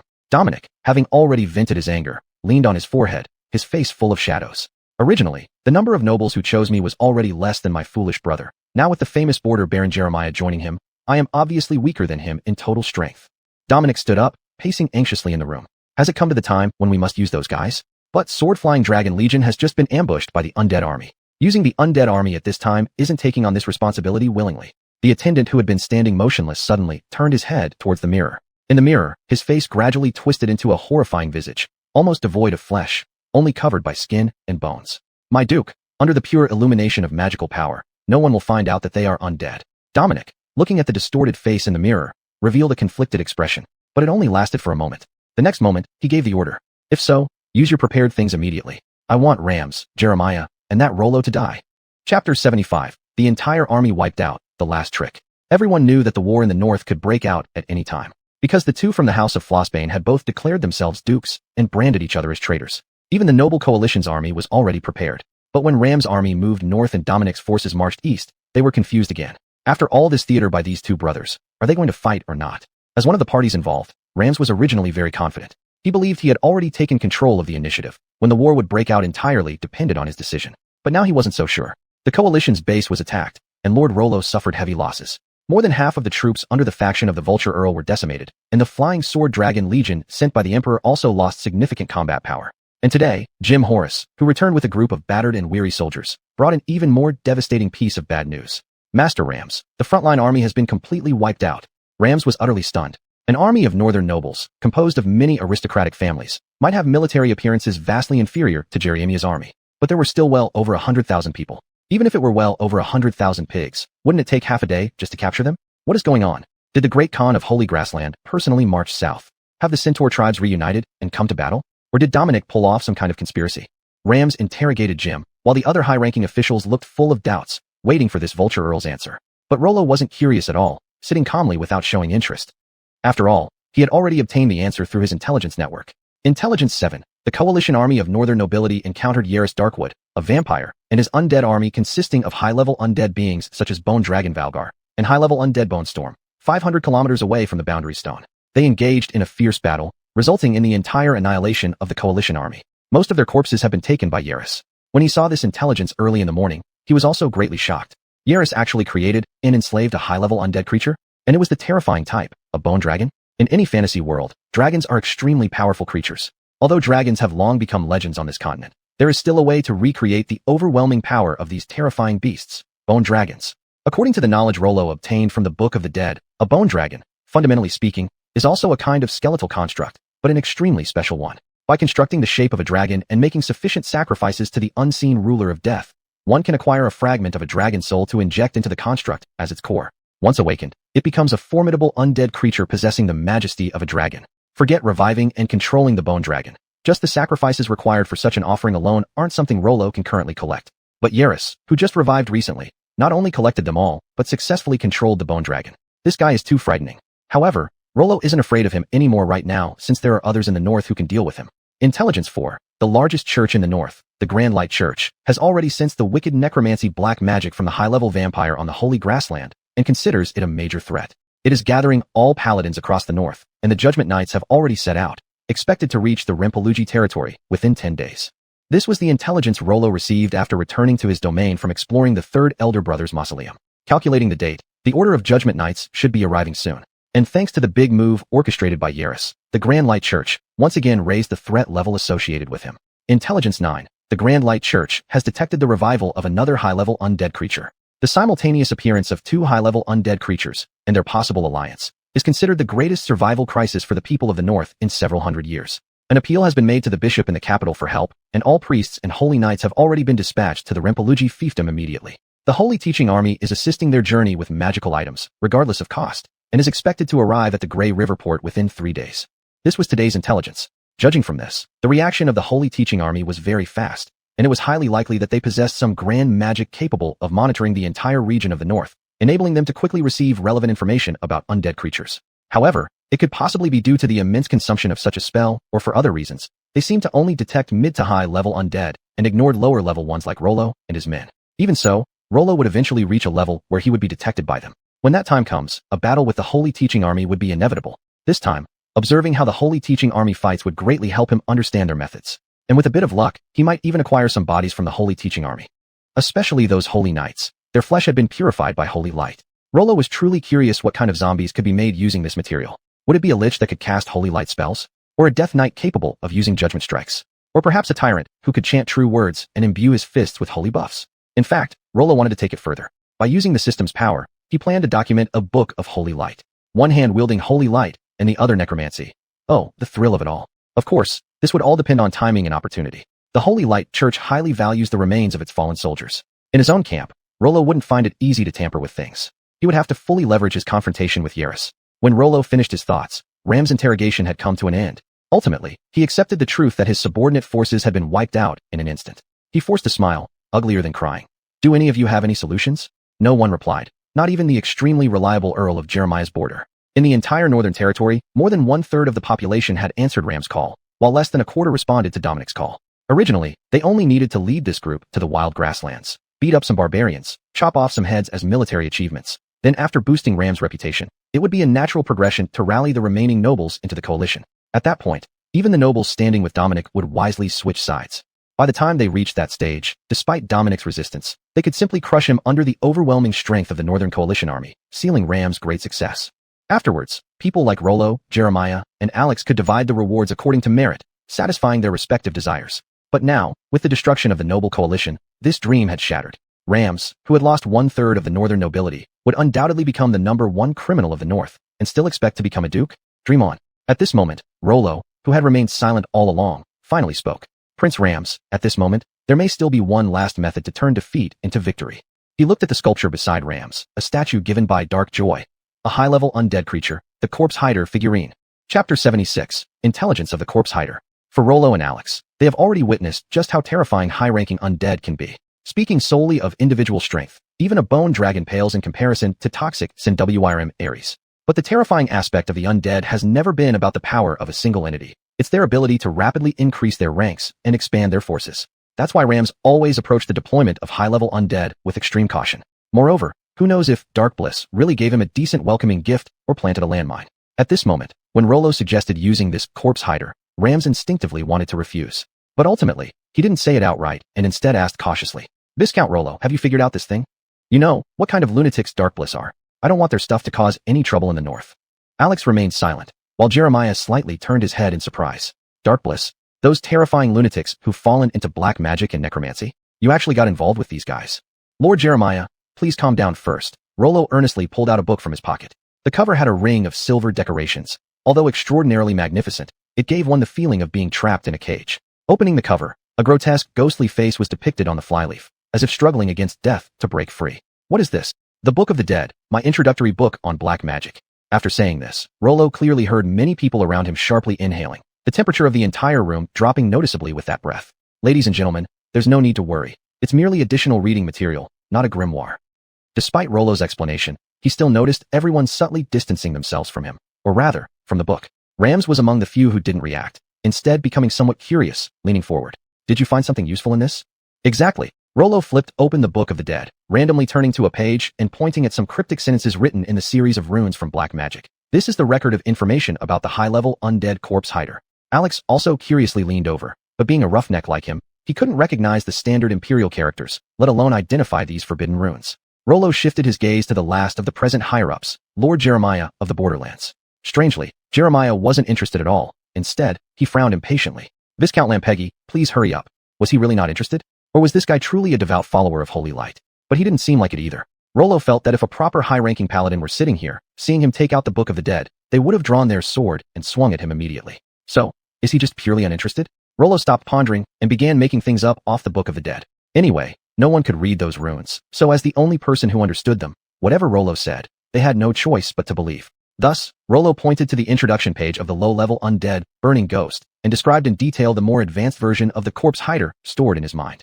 This type of undead, much like other varieties, has a roughly humanoid shape, but its face lacks features, with only a cluster of tentacles resembling a long beard growing from its chin. Often perched on their shoulders is a crow. It isn't an ordinary animal, but rather a summoned undead creature conjured by the corpse hider.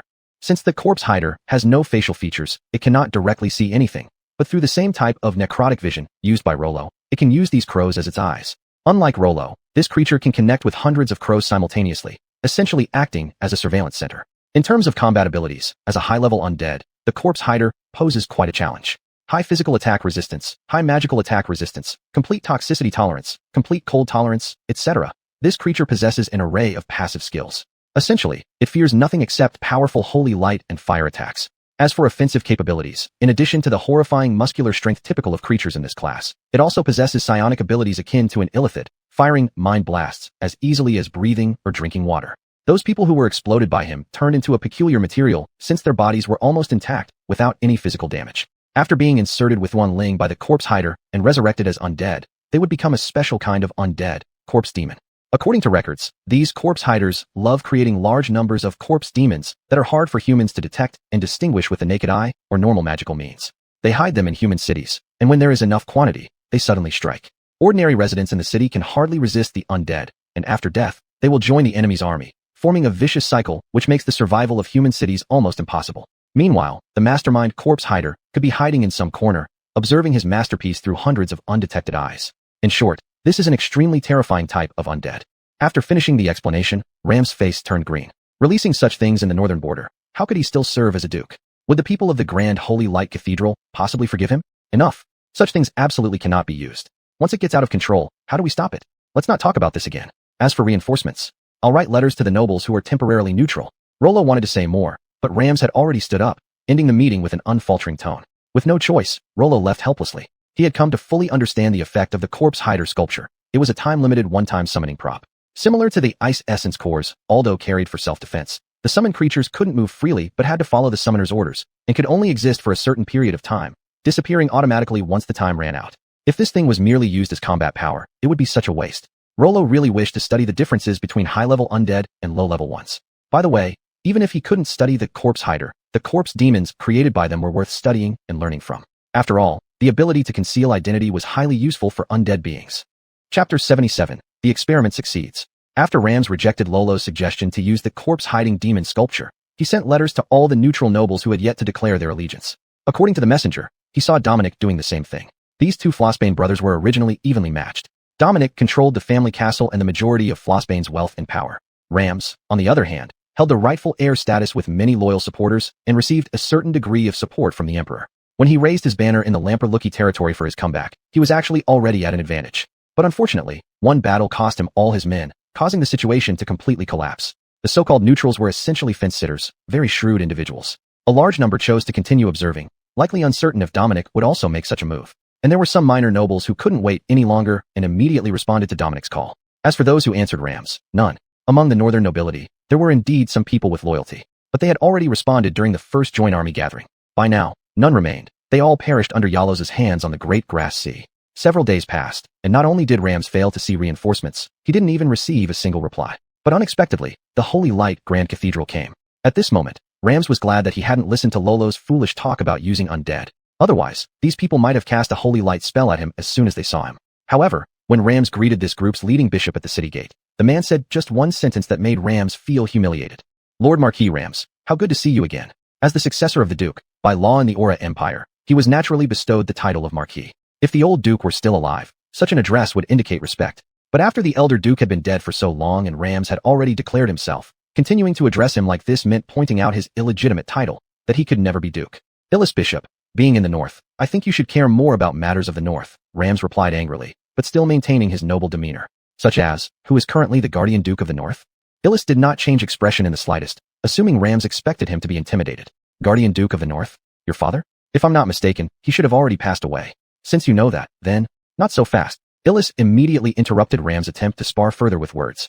Our journey northward is to eliminate the undead calamity and cleanse the living environment for all humans. The undead in the north, especially the high-level vampire, pose a significant threat to the survival of all the people in the north. As for your brotherly power struggle, once a true victor emerges and sits upon your father's throne, our church will gladly refer to him as Lord Duke. But until then, playing word games with both of you self-declared dukes? Sorry, we're not interested.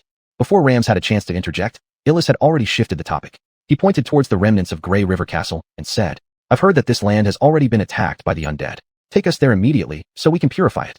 Do we need purification after using fire? Fire can only remove surface darkness, but the shadows buried deep beneath require the holy light to drive them away. While the region bustled anxiously preparing for the purification ritual to assist the priests, Lolo leisurely hid within the royal tomb, steadily conducting his experiments. In corpses killed by the mucus of the plague zombies, part of the flesh undergoes specialization into toxic properties. Could it be possible that the variant abomination, which possesses abilities so similar to the plague zombie, undergoes the same process? After forming this hypothesis, Lolo collected numerous bodies of soldiers from both the Sword Dragon Legion and the Aristocratic Coalition during the aftermath of the battles. He indeed found what he needed among these corpses. Now, several experiments down the line, the results were mixed. The good news was that he successfully created an organ capable of spitting sticky mucus, which he could assemble via precise surgery onto any undead creature of flesh-based species. Though it looked a bit ugly, Lolo picked up a lump from the tray, turned it a few times, finally facing the side with a human face toward himself. Yes, this organ for spitting sticky mucus was essentially a mushy human head, just like the variant abomination, whose body was densely packed with faces. These soft, squishy human heads are embedded deeply into its body, with only the faces showing externally. In theory, after being equipped with this organ, the undead would be able to spit out sticky phlegm through the mouth of the human face. Moreover, the vision of the human face also connects with the undead, making it quite effective for preventing surprise attacks. But theory is one thing, and reality is another. The bad news was that none of the flesh-based undead creatures Luo Luo had tried so far could accommodate this organ. Some started screaming as soon as the organ was attached, as if experiencing a rejection reaction, and soon fell off on its own. Others resulted in the undead itself screaming, ultimately collapsing into mush. Luo Luo scratched his head irritably. Who would have thought that even the tyrant can't adapt to this thing? But then again, something this disgusting really doesn't suit the tyrant. Wait, it might not suit the tyrant, but perhaps it suits Sir Lich. Luo Luo quickly got to work. The appearance of the Tenshridra, Lich Eater, was still quite distinctive, and he remembered it vividly, creating a replica almost identical to the original shortly after. Combining it with the organ, however, the result was still failure. Luo Luo was ready to curse aloud. When he first made the bone-constructed bodies and composite zombies, Luo Luo suspected something was missing, and it turned out to be the soul. So this time, could it be some other missing material? He looked at the nauseating human face twisting meaninglessly in the dish, watching the soft, rotten head crawl forward like maggots. Though thoroughly repulsed, inspiration suddenly struck him. The human faces on that variant abomination obviously possessed a bit of self-awareness, not much, but definitely present. So what I'm missing is actually a brain? The more Luo Luo thought about it, the more promising it seemed, so he immediately sprang into action. This time, the base remained unchanged, still the Tenshridra, Lich Eater. The only difference was adding brains into the implanted organ. After completing the experiment, Luo Luo injected negative energy. The Tenshridra, Lich Eater, slowly stood up without showing any signs of discomfort. The human face attached behind its head by Luo Luo even displayed an unmistakable smile. The experiment succeeded. Chapter 78. I'm a straightforward guy and don't do this. As the mainstream faith of the Ole Empire, although the Holy Light Church does not have an especially terrifying control over the Empire's political situation, as the third largest political force within the Empire, their strength is absolutely not to be underestimated. In the eyes of Leonard Ironarm, the current major domo of the Lampagelgi territory, compared to the armed groups of the Church, such as Holy Light Knights and Punishment Knights, what they fear more is their influence on people's hearts. The army of Jeremiah Border Baron had already given him some shock about an army that holds faith, giving him a glimpse beforehand. As a result, he wasn't as shocked by the Church's military forces now. And to be honest, he felt that the soldiers in the Church's armed forces were not as devout in their faith as the soldiers in Jeremiah Border Baron's army. Of course, there's no doubt about the devotion of the paladins who serve as officers. So, even the Holy Light Church finds it difficult to spread true faith down to the rank-and-file soldiers. But Jeremiah Border Baron managed to do so, and the group of mercenaries employed by Lord Rollo also achieved similar results. What could be the reason for this? Knock knock knock. Leonard's train of thought was interrupted by a knocking sound. What is it? Knight Leonard. The purification ritual for the 3 contaminated areas has ended, and the church notified us that we can proceed with reconstruction. They're really efficient. It's done so quickly. Leonard organized the official documents on his desk, tidied up his armor, and walked out. The person reporting at the door was the administrative officer of Grey River Town. He had a tall, slim build, plain features, but his eyes were filled with vitality. Administrative officers like him, who didn't involve themselves in violence and purely handled paperwork, did not exist before in the Northern Territories, or rather, the warlike Northerners didn't even recognize the concept of a civil official. Tracing back the origin, it was during the tenure of Rollo's father, Uno's older brother, the previous Baron of Lampalugi, when reforms to the territorial system introduced such positions. However, honestly speaking, at that time, they were not heavily utilized and only existed as clerical assistants to the magistrates. To say nothing of during Uno's military governance period, when that burly mountain gorilla completely looked down on these administrative officers and once wanted to abolish them. But before he had the chance, he was killed by Rollo. Now under Rollo's rule, due to the purging of personnel inside the castle and the escape of many of Uno's cronies fearing reprisals, the governing personnel of the entire territory suddenly became insufficient. Most clearly, Leonard Knight, the highest-ranking military officer under Rollo, has been doing administrative work for quite a while, and hasn't even drawn his sword once in a long time. And those neglected administrative officers were simply granted authority by Rollo and formed an existence akin to the Grey River Town office. Although Rollo did not raise their salaries, mainly because it hadn't crossed his mind yet, the expansion of power greatly excited these administrative officers. This lively gaze was far from unique. Leonard could confidently assure that every administrative officer he met had this damn competitive look. Since that's the case, let's prepare to start the reconstruction. After Grey River Town restored order from Uno's rebellion, artisans and such have gradually returned. There's no worry about manpower. In terms of sequence, let's reconstruct Grey River Castle first, then repair the military camp.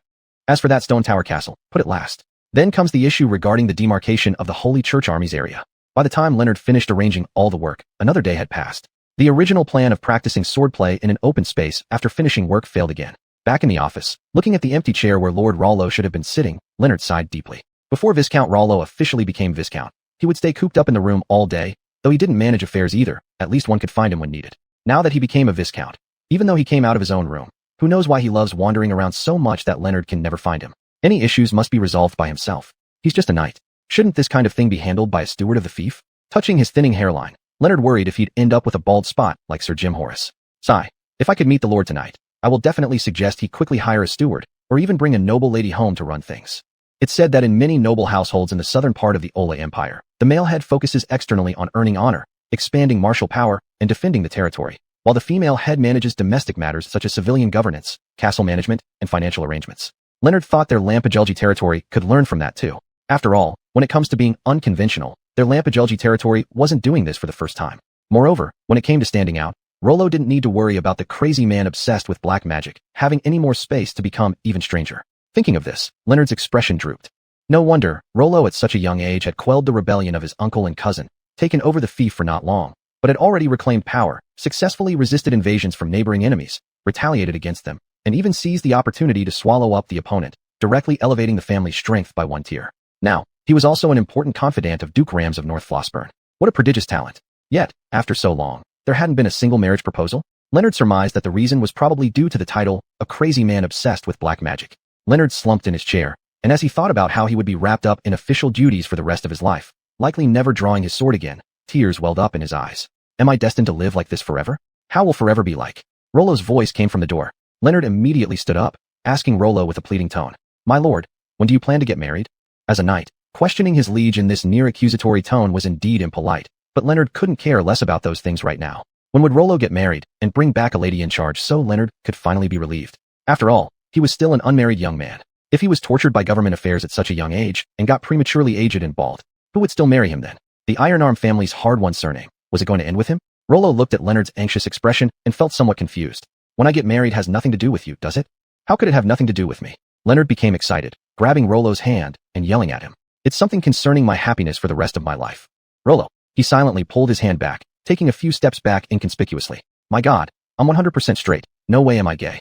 Chapter 79. Today is the beauty special. The misunderstanding caused by Leonard's words was finally resolved, but because he remembered that his ancestors had a history of such behavior, Rollo was now quite afraid. He himself is as heterosexual as they come without question, but there's no way to stop this body's original owner's genes from possibly inheriting those preferences for male lovers. As a tomb raider, a relic seeker in his previous life, Rollo was fully aware that out of the two Han dynasty's 24 emperors, from the founder Emperor Gaozu Lu Bang to the last ruler Emperor Xian Lu Xia, most of the Lu family emperors were all anal enthusiasts. Furthermore, there have been several consecutive generations of Lanpailuji family members who committed homosexual suicide, examples clearly laid out before him. It was genuinely hard for Rollo to believe that these peculiar inclinations didn't have the possibility of being inherited. It seems that the top priority right now is to find me a wife. Rollo rested his chin on his hand and started contemplating. Because he had already realized how disadvantageous it was for the previous owner not to remember the noble genealogies, he had previously caught up on the current noble family lineages. Thus, he was well acquainted with which families had eligible daughters waiting to marry.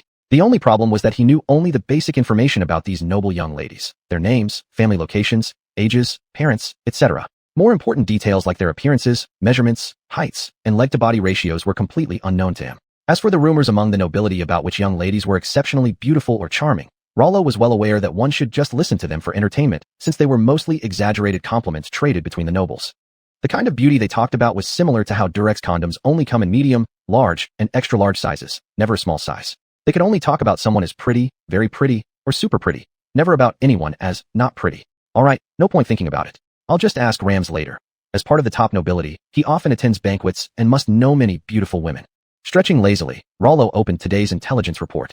Having slept all day, then returning to be detained by Leonard for conversation, his review of the intelligence hadn't yet happened. Today's intelligence has been updated. Intelligence 1. The Aura Empire's royal family has learned of the grievous losses suffered by the sword-flying dragon army. Initially, the Emperor intended to dispatch the Griffin Claw Legion, which had recently slain the toxic Sin Dragon, Eryx, to march north for support. However, after the request from the first Imperial Princess, the Magician General of the Empire, Cornelia Augusta, the task of aiding the North was placed in her hands. Intelligence 2. Lord LeBron shows no interest in the enticements from both Dominic and Rams, making it clear he's simply waiting for a better offer. His attitude has thoroughly enraged Dominic, prompting the employment of the large mercenary group, the Leaf Brigade, recommended by Raven, along with numerous undercover agents led by the cold-blooded female necromancer known as 10,000 Skeletons, Delia Bennett. These operatives have already infiltrated LeBron's territory, aiming to instigate a zombie plague to overthrow his rule before taking over by force. Intelligence 3. High-level undead creature, vampire aristocrat, heir of darkness, Nightfall Bard, Arlos Darkwood, after collecting countless materials, has successfully awakened his beautiful lover, vampire bride Bella Darkwood. Upon sensing the approaching holy light that makes all vampires nauseated, Arlos has decided to launch another assault on the Lampailugi estate within 3 days. Bella voluntarily took command of this attack. Intelligence 4. Blood Circus, original leader's sister, Bloody Yuriko, managed to escape the northwest border by seducing a caravan. She, however, got stuck in north due to the sword-flying dragon military's border screening. Recently, because of Arlo's attacks, the sword-flying dragon battalion has withdrawn their border checks, allowing Yuri to infiltrate the Lampailugi territory. Her aim now is to find and seduce the said Virgin Viscount Lampailugi, inciting him to mobilize troops to exterminate Saddam et al., who annihilated the Blood Circus. Intelligence 5. Today's intelligence reports left Rollo utterly perplexed. I just mentioned needing to find a wife, so now everything's coming down to beauty's updates? Wow. Every adjective is either gorgeous or enchantingly beautiful. It's obvious none of them are short of stunning looks. However, aren't their characters somewhat overly terrifying? Look at these nicknames. Empire's Magician, 10,000 Skeletons, Blood-stained Yuriko. None of them sound remotely normal. And the only one without an epithet turns out to be a vampire bride type undead. Rollo felt extremely troubled, especially when one of them was directly named as wanting to mess with him. Haha, using the beauty trap on me? I would like to see what kind of beauty can seduce me. Lalo originally planned to open his gates wide to lure the snake out of its hole, but reconsidered after a moment and snapped his fingers instead. The nearby heavy-armored skeleton soldiers standing guard were immediately ordered to surround him completely. There were only a few days left before he gathered enough points for the advanced Book of the Dead, and he couldn't afford any trouble now. Anyway, Yuriko Bloody should take quite some time to infiltrate.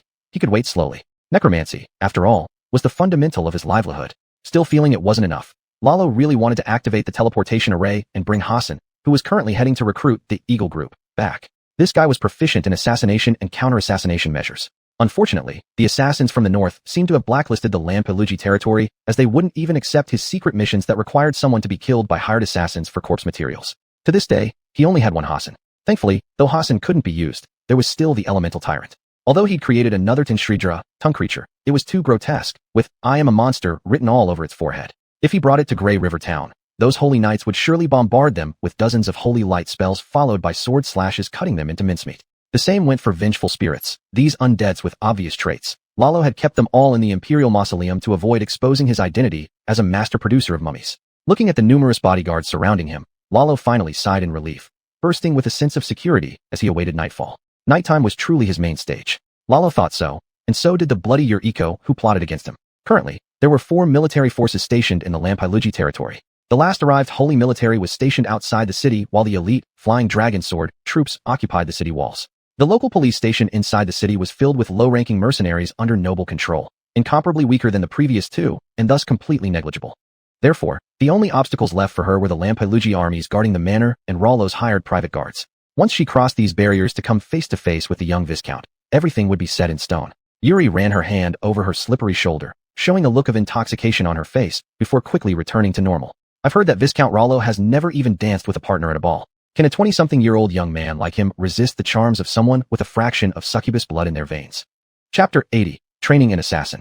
Luo Luo was young, and his face could be considered handsome. And his biggest shortcoming, the frail body left by the original self due to lack of exercise, had visibly strengthened after he turned into a bloodline creature. That is to say, Luo Luo, in terms of appearance and looks, was quite dominant now. So here's the question, why hadn't he attracted any members of the opposite sex? Luo Luo had once been very puzzled by this question. The maids at Grey River Castle were like that. The serving girls in Grey River Town were also like that. And even when he walked through the streets and alleys of Grey River Town, all the ladies and housewives he met ran away as if they wished they could grow another pair of legs for speed. It really seemed like none of them wanted to spend even a second more with him. Gradually, Luo Luo finally realized that it seemed like the aura he gave off was just too intimidating. His body exuded negative energy, making him appear very sinister, almost as if a mist surrounded his entire body. On top of that, he often spent whole nights soaking among piles of corpses, so perhaps there was some strange smell about him? But the Holy Teachings Army didn't do anything to him, which meant it probably wasn't a stench of decay or similar odors. All these factors combined to create the current effect. Almost no one of the opposite sex dared to approach Luo Luo. In fact, even the same gender didn't fare much better. However, Luo Luo usually interacted with male warriors and knights who seemed to have a higher tolerance for such a bloodthirsty and fierce aura, not paying much attention to it. As for the commoner men, seeing him was like mice seeing a cat, just as unwilling to get close. Luo Luo was merely a viscount, but he had somehow begun to understand the feeling of loneliness that ancient emperors must have experienced. So, do you realize how precious someone of your kind, an opposite-sex individual who can approach me without any obstacle, is to me? As Luo Luo spoke, he reached out and lifted Yoli's chin, making her eyes meet his. This, bloody Yoli, though she seemed to have a great reputation at first glance, was actually no better than the assassins that Dominic had hired back then. She had been easily controlled by the tyrant and was now tied up and thrown on the ground.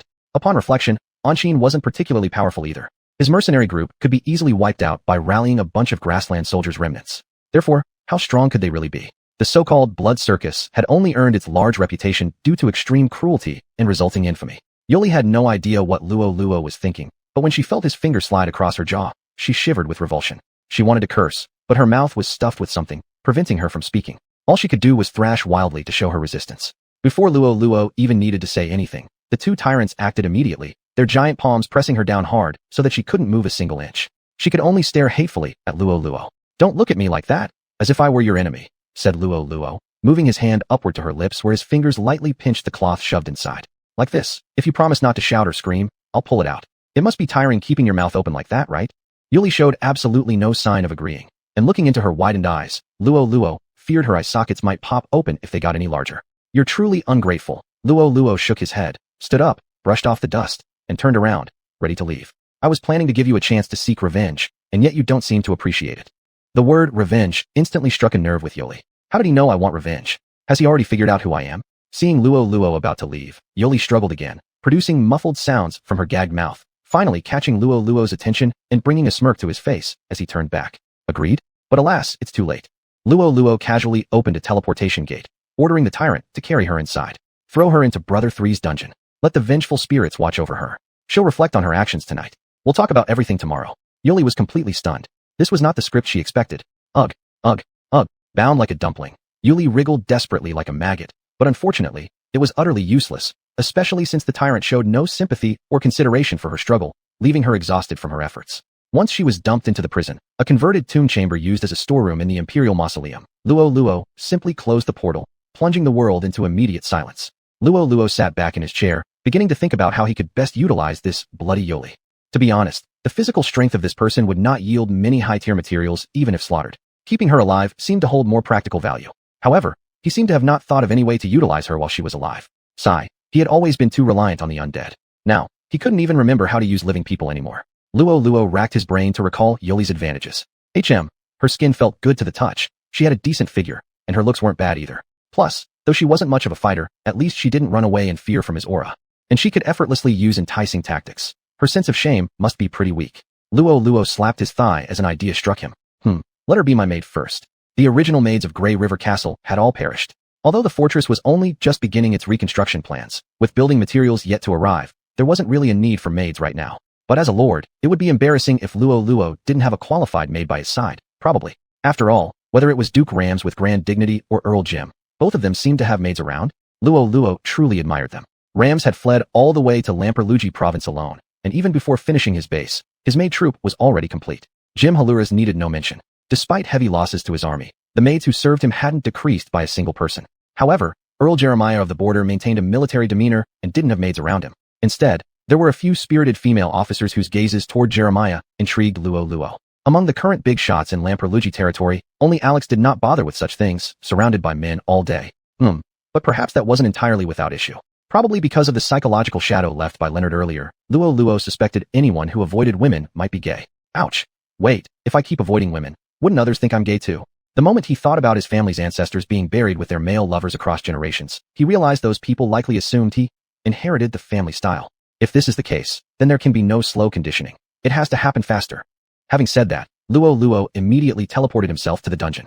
Chapter 81. The Duel of Two and the Empire's Witch. Several days passed. Every night, Luo Luo would return to the royal mausoleum, fiddling with some experiments in an attempt to create something new, and occasionally visiting the dungeon to teach a lesson to Yuli. At first, Yuli clung to her captor's shame and fiercely resisted Luo Luo. But after a few encounters, she began to notice something strange. Was this boy really still a novice? On dark moonless nights, secluded together, man and woman of matching talents meeting face to face, the interrogations and disciplining sounds in the dungeon gradually evolved from describable tones into something indescribably sultry.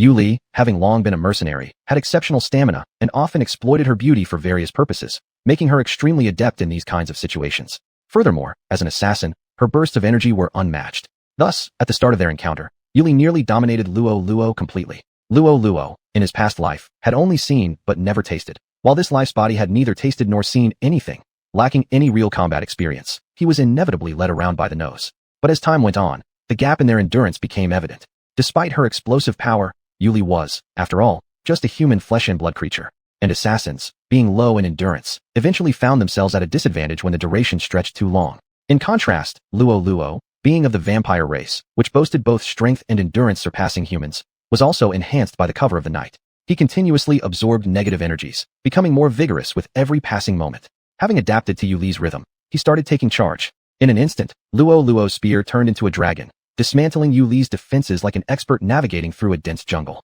Then he surged forward, breaking through her final line of defense, unleashing a flood. Oh, that's satisfying.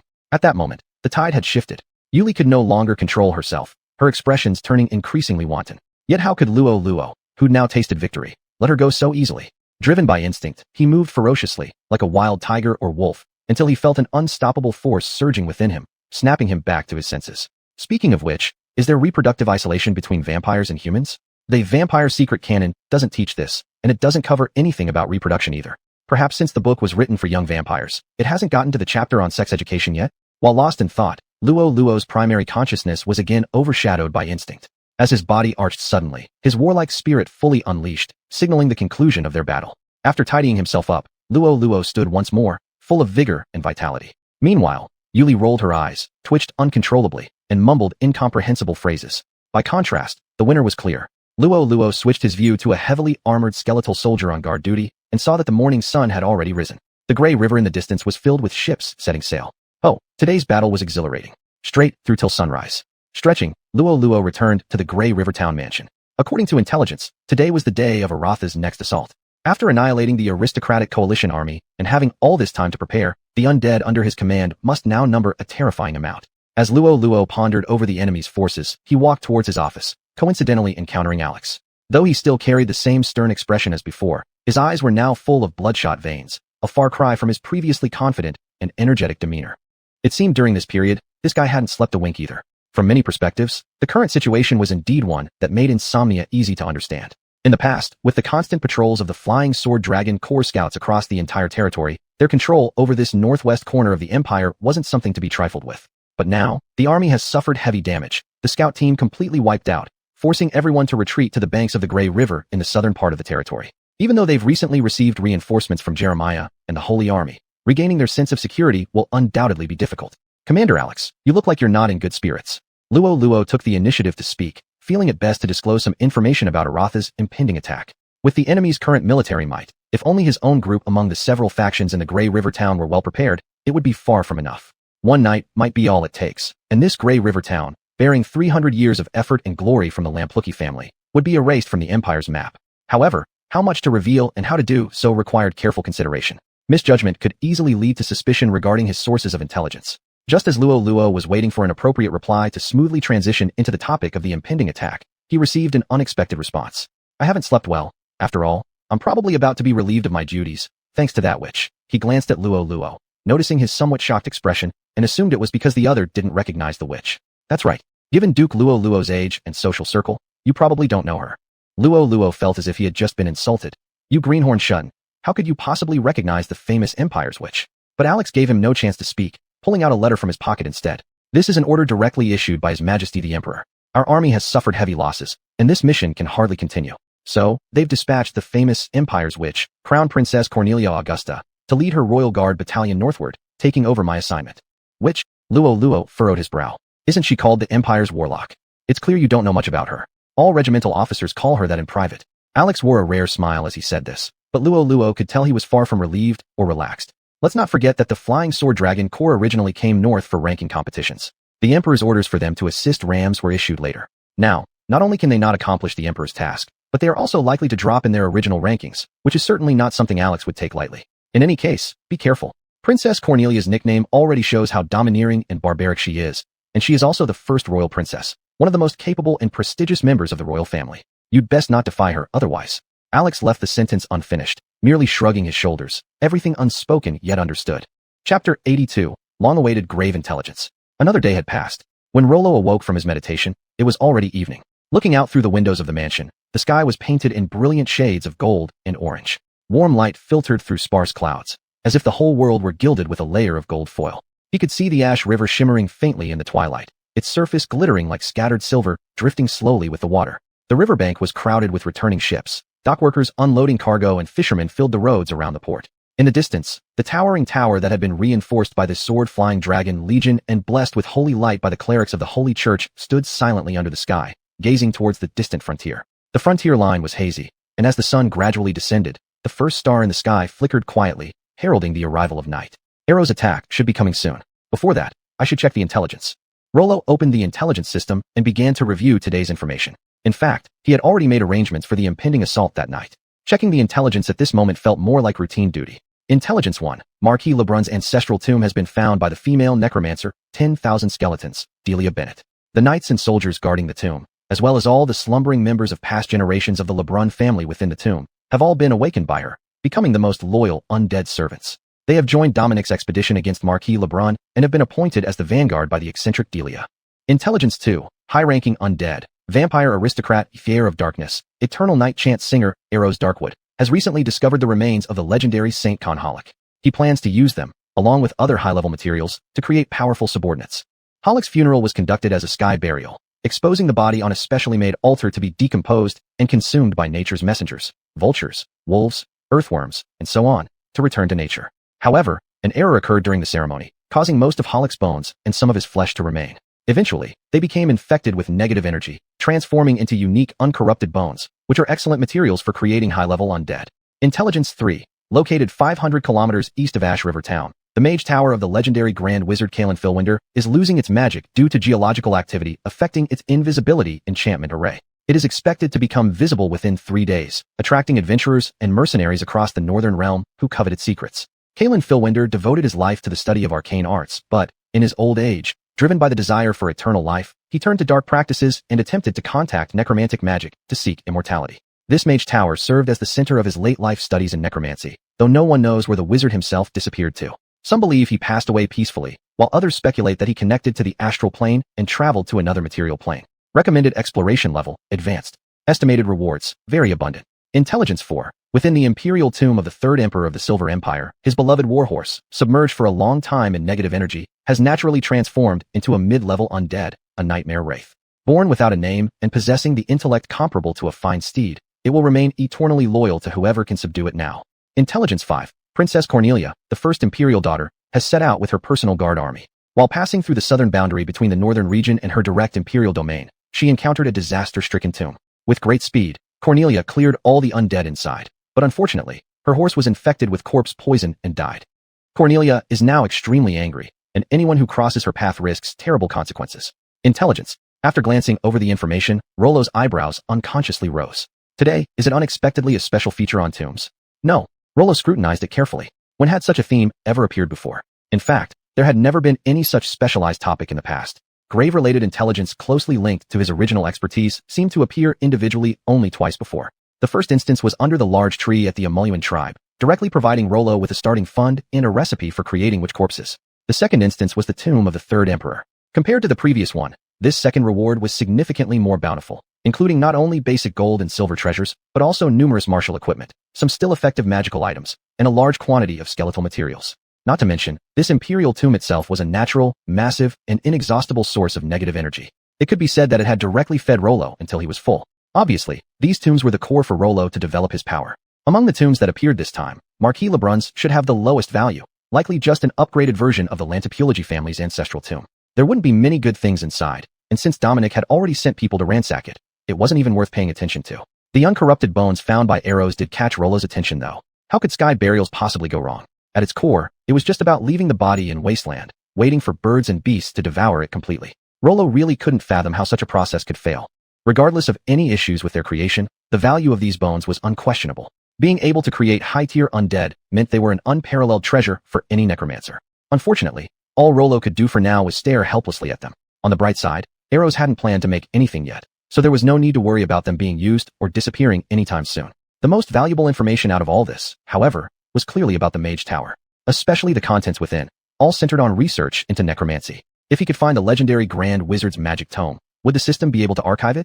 Once archived and points added, Rollo's strength would undergo a complete transformation. At present, the invisibility array of the Mage Tower had only 3 days left before failing. This meant, right now, only he alone knew its exact location. Rollo had already been thoroughly captivated. Such treasures held a fatally strong allure. As for adventurers and mercenaries, Rollo paid them no mind. He knew, however, that another force existed in the northern region. Once they learned about this Mage Tower, their greed would far surpass his own. The Dark Delight, huh? It's troublesome. I must enter the Mage Tower before those guys get here. But the problem was, the recommended exploration level for this tower was advanced, and Rollo, along with his subordinates, could barely reach mid-level, let alone advanced. I need to secure at least an advanced tier combatant within the next 2 days. Who should I choose? He scanned today's intelligence reports, then suddenly got an idea. Fine steeds are paired with mighty warriors, and great swords are gifted to heroes. Perhaps the most suitable combatant is already right here beside me. Chapter 83. A general gets a fine horse, and a sword is sent to a hero. When Alex received Rollo's invitation, his face was full of strange expressions. Inviting me to the Lantipology family's ancestral tomb? To give me a gift? Alex, who did not consider himself to have a deep friendship with Viscount Rollo, found it hard to understand his intentions. If he were to be stationed long-term in the Lantipology territory, then giving gifts to establish a connection would make sense. But just recently, he had already told Rollo that he was about to be transferred, and now he was offering him a gift? Anyone who didn't know better might really think he and Rollo were close friends saying goodbye with heartfelt gifts before parting ways. And even if they were close friends, especially inviting someone to the ancestral tomb to give a gift seemed rather strange, right? This guy, he couldn't possibly be planning to give him something bizarre like his ancestors' ashes, could he? Though very puzzled, Alex still decided to go with Rollo. He realized they were heading towards the direction from the mansion to the stables. He assumed they would ride horses to the ancestral tomb, but as soon as they turned the corner, Alex felt an intense sensation of weightlessness. Battle-hardened, Alex instantly reacted. This was a teleportation. By the time his vision returned, he was already in the Lantipology family's graveyard. Rala stood nearby, noticing Alex's confused gaze, smiled, and clapped his hands. As the sound echoed, another stomping sound joined them. As a general, Alex was extremely familiar with this sound. It was hoofbeats. Is Viscount Rollo planning to give me a horse? Why all the fuss then? Why not just give it to me in Grey River Town? Although I'm not short on horses either, if this is your kind gesture before my departure, I wouldn't refuse. No, it is not just any horse. Rollo gently shook his head, although it resembles one. And the reason it couldn't be given in Grey River Town will be obvious when you see it. With Rollo's words trailing off, the increasingly near hoofbeats finally revealed its true form. Its rough shape indeed resembled a horse, but this was only superficial. The creature's skin was as black as night, seemingly absorbing light around it, making its figure appear even more sinister and terrible. The surface of its skin was covered with ancient runes and cracks, which emitted a weak red glow, as if some evil power surged within it. Its mane and tail were no longer ordinary hair, but burned like flames, leaping in the darkness, emitting a crimson light, illuminating the surrounding shadows. These flames were not just visual intimidation. A noticeable heat could be felt when one approached, proving them to be real fire. Upon closer inspection, Alex saw that its eyes were a pair of deep red fireballs, filled with boundless ferocity and madness. It seemed capable of piercing straight into the soul of anyone looking at it, instilling fear in the faint-hearted. Black smoke and sparks often spouted from its mouth, with hot breath issuing from its nostrils. Its forehooves were iron-like, each step producing a heavy thud, accompanied by vibrations in the ground. Flames surrounded these hooves, leaving scorched marks with every step. Its whole presence was akin to a manifestation of terror and despair, as if with just a few gallops releasing its power, destruction and death would easily ensue. Staring intently at it, Alex instinctively extended his hand to caress its smooth neck, only to be deterred by a snort, pulling him back to his senses. This is a nightmare warhorse, and it seems somewhat different from the common variety. Rollo nodded, unsurprisingly impressed by the leader of the Sharp Swords Dragon Regiment's extensive knowledge. This is the Soul Lost Nightmare, a special variant of the nightmare with undead powers, possessing formidable soul attack abilities. Alex immediately understood why it couldn't be delivered in Grey River Town. While speaking, Rollo stroked the fiery black nightmare on its rump, which made the creature purr in comfort. Regiment Commander, you also know that I, Rollo, am not much of a rider, nor am I interested in personally wearing armor into battle. Therefore, for such a precious mount, giving it to me would purely be wasteful. As he spoke, he casually led the Soul Lost Nightmare's reins and handed them over to Alex. A truly fine horse should belong under the most courageous knight. I believe you will certainly like it. Alex hesitated briefly but ultimately accepted the reins. Not wanting to waste time on unnecessary pleasantries, he directly addressed the point. So, what's the price, Rollo? Excellent. Rollo chuckled and clapped his hands. I love dealing with straightforward people like you. To be clear, there's no way I can do anything that betrays His Majesty the Emperor or harms the Empire's interests. If that's what you're proposing, don't bother voicing it. He patted the sheath of his sword, his eyes flashing with murderous intent for a moment. Because if you say it out loud, I won't be able to pretend I didn't hear it, and I must fulfill my duty of defending the Empire. Seeing Alex's serious attitude, Rollo stopped joking and immediately raised one finger. One expedition. I only need you to protect me during one relic exploration trip. Once it's over, we'll call it even. Afterward, this Soul Lost Nightmare can either remain with you as your personal mount or you can gift it. Whatever you want. I won't interfere in any way. Just one expedition? Just one expedition. Alex released his grip on the hilt of his sword, but he was plunged into confusion again. What kind of adventure required a legendary warrior like him for protection? Where were they planning to go? He hadn't heard about any major relics being discovered in the northern regions recently. Could it be somewhere in the Great Northern Grass Sea? Rumor had it that there were indeed some special burial grounds within, potentially hiding valuable treasures. Or maybe in a cave inside the Gosdal Mountains. Legends spoke of an ancient dwarven kingdom famous for its forging skills located on that very mountain, where perhaps they could find superior weapons or armor. But Rala's answer ruled out both possibilities. Rest assured, the location is within the Empire, even close by in the north, not more than a few hundred kilometers from my territory. We'll use the teleportation nodes I've set up and fast horses. It won't take too long. Alex tightened his grip on the reins of the mighty nightmare, glanced at the imposing beast once more, and eventually gritted his teeth. Fine, when do we leave? If possible, I'd really want to head out tonight. Rollo shook his head, pointing toward the north, his face filled with regret. Unfortunately, some people just can't let us have peace. At that moment, a thunderous rumble erupted, as though a bolt of lightning split the sky. Then came the tremors of the earth shaking violently. Following Rollo's gaze, Alex turned his attention northward. The sun had already set, but there was still a faint glimmer of twilight left. With his sharp vision, he could make out something moving in the distance. It was an enormous giant composed entirely of skeletal parts, slowly walking in their direction. Chapter 84. Have you seen my prime? Under the night sky, the distant wasteland lay deathly still, only the biting cold wind sweeping across the desolate land. Suddenly, a nauseating stench of decay spread through the air, as if heralding the arrival of some ominous presence. Out of the shadows emerged a monstrous creature, its form massive and grotesque, seemingly pieced together from countless fragments of nightmares. The dense, almost pitch-black aura of negativity radiated from it, swallowing the surrounding temperature and drawing the cold wind in its wake. In the deep night, the howling winds were like 10,000 evil ghosts crying in one's ears, causing the hairs on one's arms to stand on end. The sentries atop the watchtower couldn't help but widen their eyes, their pupils trembling uncontrollably. Hey, something formidable is coming this way. Sound the alarm immediately. Notify the night captain. Enemy attack. Enemy attack. Level 1 alert. Level 1 alert. The giant figure in the distance did not stop its advance due to these insignificant insects, continuing to march steadily forward. With each step, the ground trembled, scattering rocks around its feet. At that moment, a cloud in the sky was blown away by the cold wind, revealing the pale moonlight which illuminated the true appearance of the monster. The giant's head towered high, its hollow eye sockets devoid of eyeballs, only blackness remaining, like bottomless voids. Its mouth gaped wide, revealing sharp, jagged teeth, and every breath brought with it an overwhelming stench of decay. Its body consisted of countless bones and rotting flesh, these bones glowing eerily white under the moonlight, as though wails of the undead still echoed within them. The putrid meat clung to the skeleton like rotting mud, dripping onto the ground occasionally with a disgusting plop. More terrifying still, amidst the bones and decayed flesh were indistinguishable black substances that wriggled like slime, releasing waves of foul odors akin to living insects crawling up into the soldiers' noses. As the giant drew closer, the ground beneath its feet cracked inch by inch, soil and pebbles continuously collapsing. When it came within range of the ballista mounted on the city walls, the soldier responsible for aiming froze, struck by an inexplicable chill rising from his feet, unable to move as though frozen solid. With each step, the giant advanced inexorably toward Grey River Town, its massive form blocking out the sky, its shadow enveloping the entire world. The soldiers could even hear the clinking sounds of bones colliding and the sickening plop of decaying flesh sliding off. Escape. This word thundered repeatedly in their minds.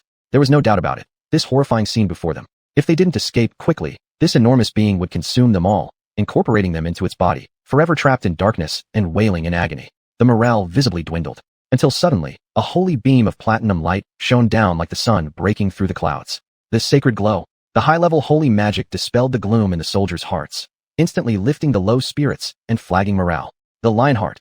Another bolt of holy magic descended, reviving the warriors' fighting spirit so that whenever the fearsome mist tried to erode their inner resolve, intense light surged outward, dispersing the dark forces. From that point onward, the human army finally rallied their posture and re-entered combat readiness.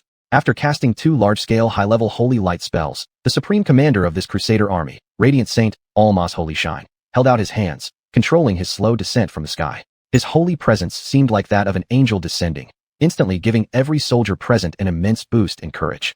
As Almas landed on the watchtower, his voice resonated loudly in everyone's hearts thanks to the amplification of divine light. Warriors, a sacred mission calls us, commanding us to expel endless evil and defend what we cherish.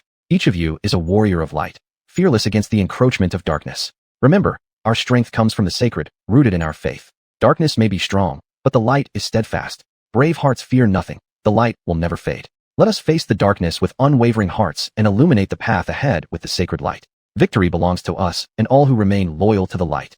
Roar! At that moment, the human army erupted with unmatched courage, while the arriving holy knights added even more fervor to their battle readiness. Even though the terrifying necromantic composite giant continued to approach, we stood unshaken.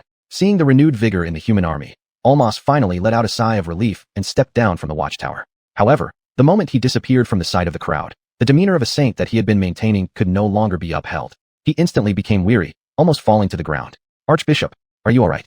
Leaning on the support of his attendant, Almas shakily stood up. He stretched out his hand, attempting to once again summon the holy light, but the light that gathered trembled violently, just like his current shaking hand. In the next instant, the light shattered.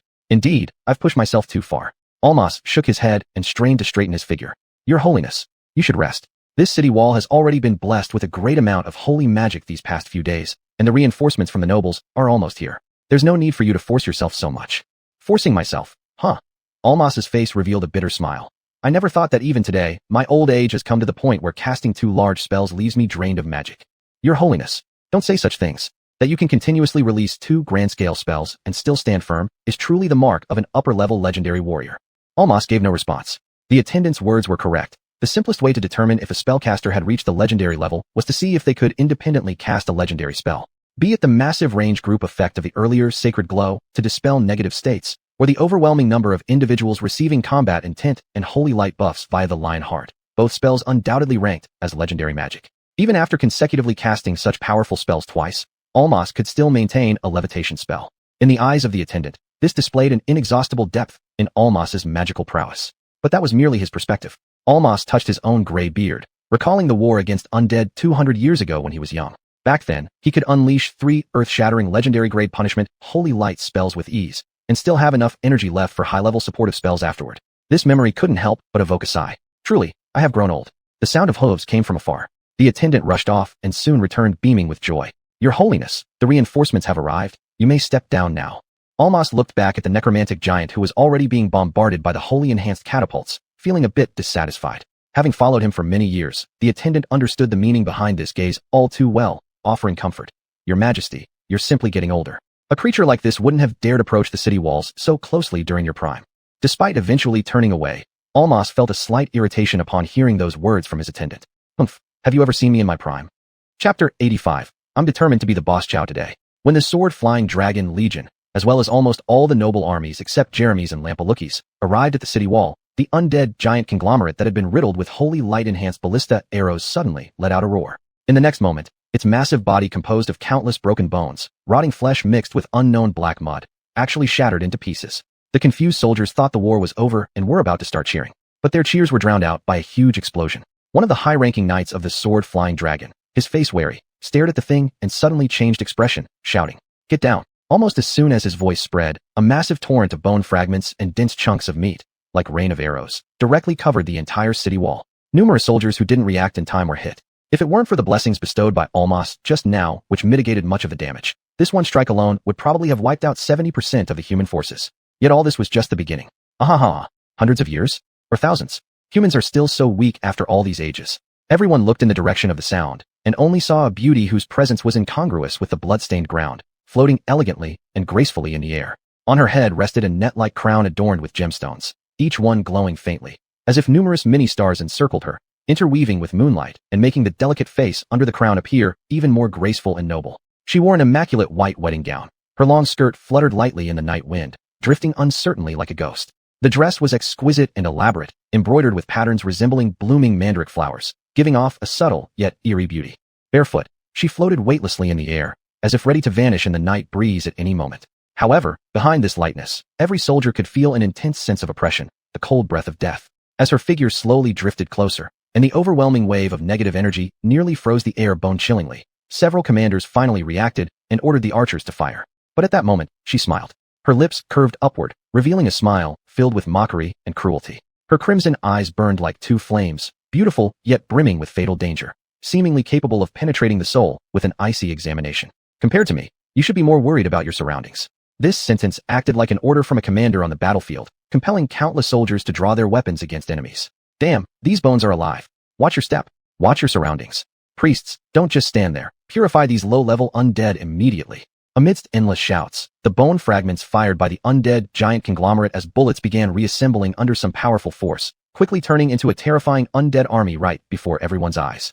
Although the soldiers on the city wall were slow to respond at first, thanks to the enhancement of the lion heart, their fighting spirit remained unwavering. Just a momentary hesitation later, they surged forward with passion, pouring their anger into their swords and striking down the skeletal and zombie figures surrounding them. While the lower-ranked soldiers had fallen into a chaotic melee, the higher-ranked officers who still retained strength and the upper-level clerics focused their attention on the woman in the air.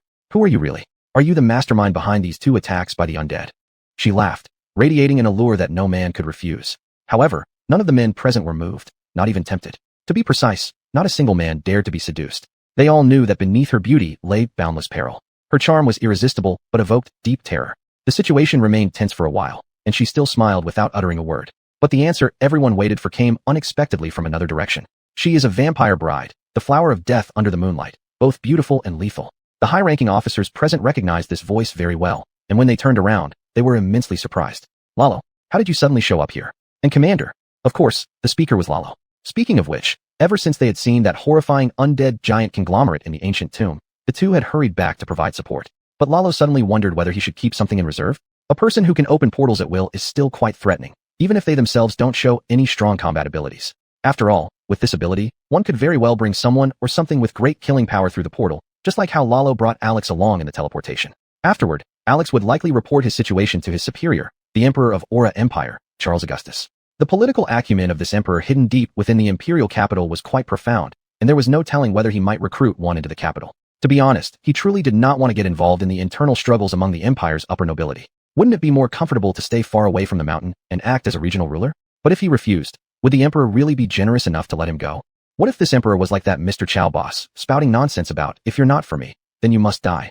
Where would Lalo go crying then? Lalo hoped he was judging a gentleman by his own petty standard, but he had to prepare for the worst. So he claimed that the teleportation spell could only be used X times a day, with an interval of over half an hour between each use. As for what exactly X was, Lalo told Alex that it was his secret to survive, and many probably wanted him dead now. He couldn't disclose it easily. This mixture of reality and fabrication completely fooled Alex, leaving him no choice but to ride back with Lalo. As for that nightmare soul horse that looked as flashy as a hell knight when ridden, to avoid being mistaken as a monster by their allies and killed, it would have to stay in the ancestral tomb for now. Then came the end of Lalo's fabricated skill cooldown, and the two instantly teleported to the city wall, just in time to witness Yalo's vampire bride showing off. However, whether it needs saying or not, Brother Yalo's wife was really something. Look at this face, tut tut tut. Look at this bosom, tut tut tut. Look at this slim waist, tut tut tut. Look at these long legs, tut tut tut. And look at these jade feet, oh my. At this moment, Lalo didn't know whether the one in the imperial capital resembled Mr. Chow Boss. What Lalo knew was that right here and now, he was completely embodying Mr. Chow Boss. Brother Yalos, your wife sure smells good. Today, I'm definitely going to play the role of Viscount Chow. Chapter 86, Meteor Rush, Bandit General's Decapitation. Bella Darkwood, the vampire bride, shifted her gaze to Rollo. Moments later, those crimson blood-red eyes curved slightly, a meaningful smile gracing her lips. You're not much of a fighter, but you certainly have a talent for hiding yourself. Rollo's expression remained stoic as he listened, but his heart skipped a beat. Does she know I'm not human? The bloodline's concealment ability should be sufficient to block divine detection spells. Why? Could it be that they focus only on divine protection and not undead detection? Rollo suddenly thought this was very possible. After all, even from a design standpoint, a proper human city wouldn't possibly use necromancy to check visitors, would it? That makes things complicated. It's such a pity. I would have really liked to spare someone as charming as you, but your words leave no other choice. Bella laughed, covering her face with one hand. What? You actually think you can kill me? With what you? In response to Bella's mockery, Rollo shrugged helplessly and patted Alex beside him. Let me introduce you. This is Alex Draco, the former second-ranked and current third-ranked commander of the Flying Sword Dragon Legion among the 16 direct legions of the Oran Empire. He's also the close ally of Duke Rams Flossburn, protector of the northern region, the pillar of Lampaluki territory at present, and renowned as the legendary knight and vanguard of the Flying Sword. Turning his head toward Bella with a mocking smirk on his face. Do you still believe no one can kill you now? And whether or not Rollo himself did it? Well, who cares about technicalities? As a necromancer, summoning a helper for a fight is perfectly reasonable, isn't it? Despite maintaining an air of superiority, from the tightening of her expression, it was clear that a legendary level knight posed a fatal threat even to her. So, Alex looked at Rollo while pointing towards Bella. The deal is disposing of her? Think again. She's breached our main base. Handling her is just our job. We'll discuss real conditions later. Fine. Killing her will count as another merit on my record, perhaps lightening the punishment when we return to the capital. Listening to their conversation treating her as if she were insignificant, Bella immediately flared up in anger and waved her hand. Undead creation. A large number of shattered bones that had already been crushed by soldiers coalesced again, instantly forming several humanoid skeletal constructs nearly the size of Rollo's custom tyrants. Even some unfortunate soldiers killed during the chaos rose back up, their twisted limbs dragging them from the ground, lifeless faces glaring intently at Rollo and Alex. Eliminate them for me. The newly created undead let out piercing howls as Alex unsheathed his longsword, and both sides clashed fiercely. Powerful magic condensed into ripples along the blade as the seemingly ordinary sword moved with incredible speed, so fast that the surroundings seemed disjointed, as though space itself was being cleaved apart. Though these large skeletal constructs weren't as strong as Alex, they managed to keep up with him due to the unique properties of bone-based undead creatures, advanced slash resistance, and total piercing immunity, combined with Bella's ongoing healing. Rollo, who was watching the spectacle, suddenly noticed Bella's piercing glare aimed directly at him. Just as he was about to throw out a taunt, an instinctual chill ran down his spine, and he sidestepped instinctively. Seconds later, two crimson beams shot past, striking where he had stood just moments before, drilling deep holes into the ground. Cheating. Attacking without honor. Bella paid him no mind, continuing to release negative energy to reinforce the crumbling skeletons under Alex's attacks, while emitting waves of crimson shockwaves from her eyes. Rollo's physical capabilities have improved vastly compared to before, but he could barely evade this bizarre attack that seems to affect whoever she gazes upon. There was no way around it but to take some damage. Don't just stand there. Come out and help me. With a grand gesture, 3 spirit essences glowing with different colors appeared and expanded, releasing bursts of elemental energy, quickly forming humanoid figures. Frost elemental spirit, flame elemental spirit, storm elemental spirit, bombard her with your elemental magic.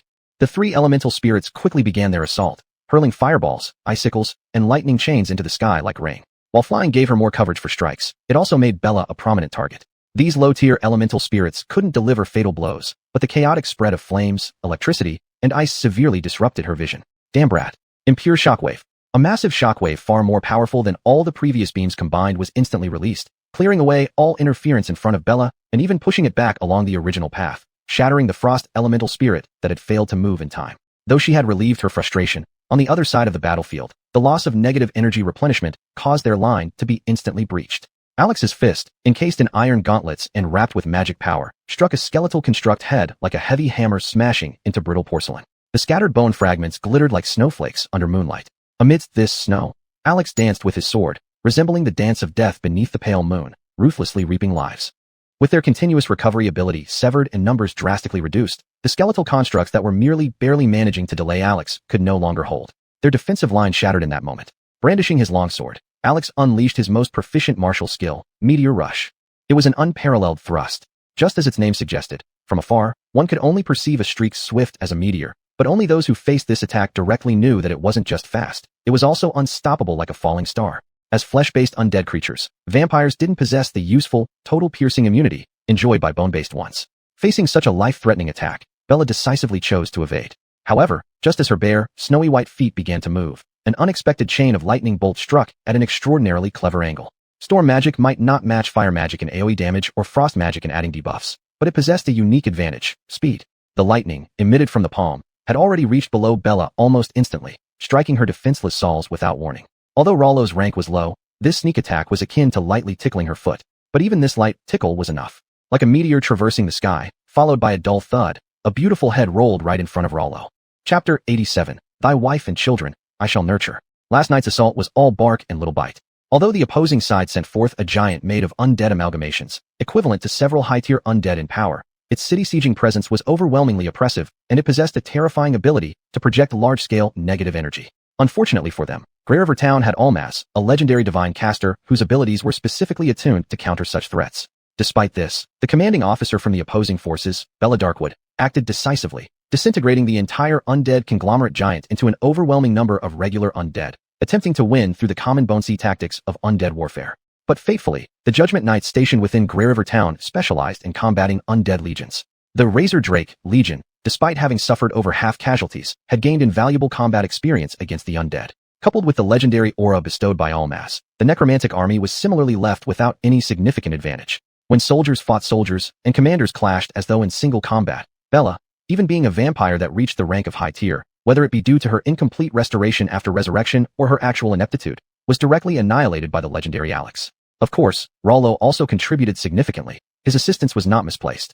Still, the final tally of the battle wasn't nearly as satisfactory. No matter how you looked at it, the opposition's numbers were there. Altogether, several hundred soldiers from Grey River Town died or were injured in this battle. Only more than 20 were truly dead, with most sustaining varying degrees of wounds.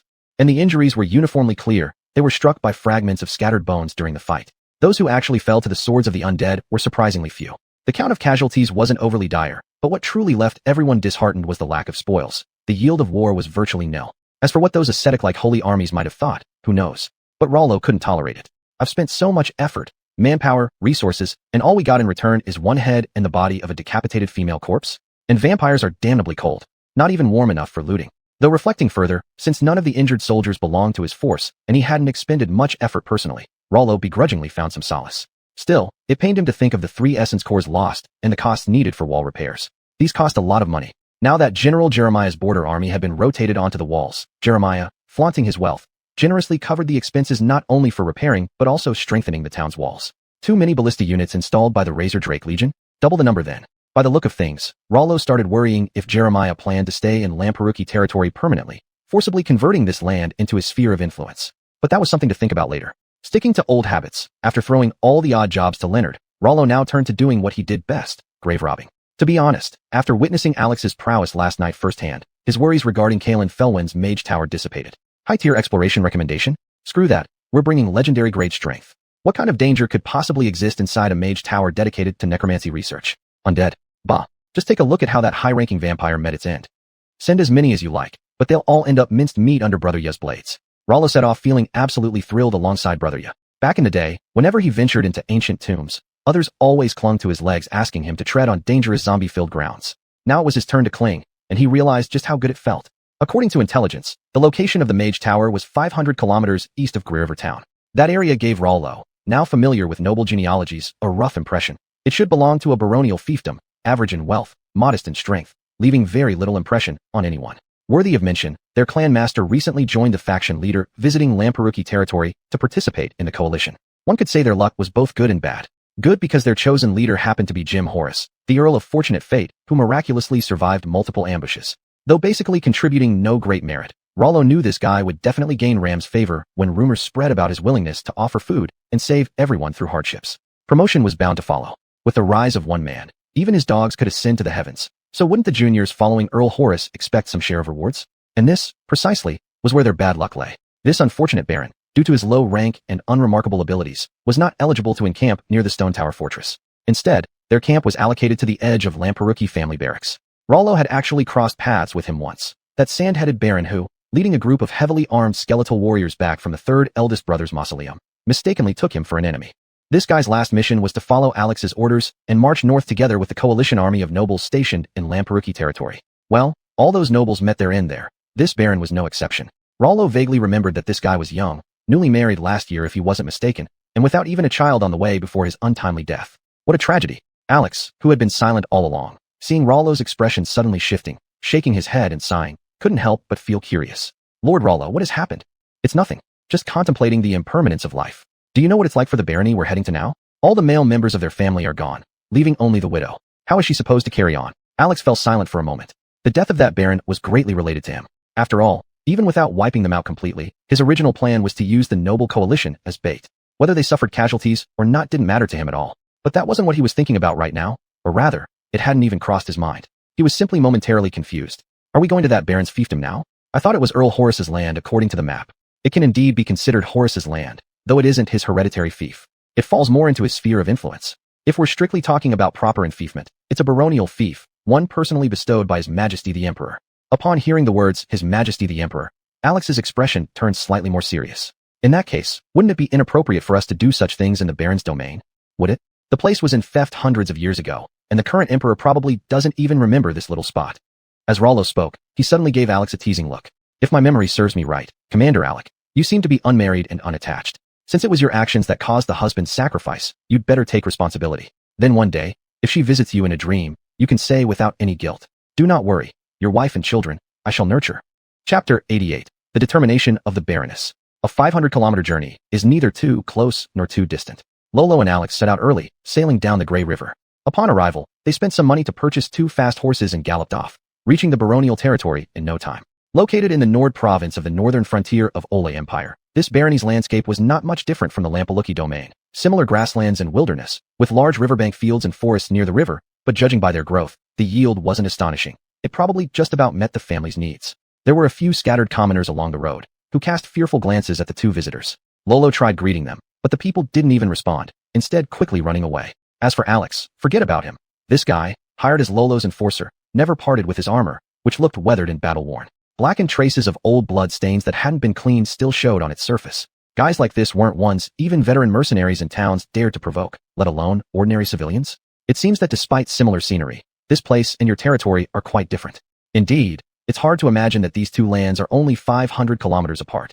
The 2 exchanged casual banter when suddenly Alex pointed ahead. Following his gaze, Lolo saw the castle of the barony had put up several family crest banners alongside raising the Horace House Eagle flag. This guy, bluffing, is afraid we're thieves planning to break into her home and cause trouble.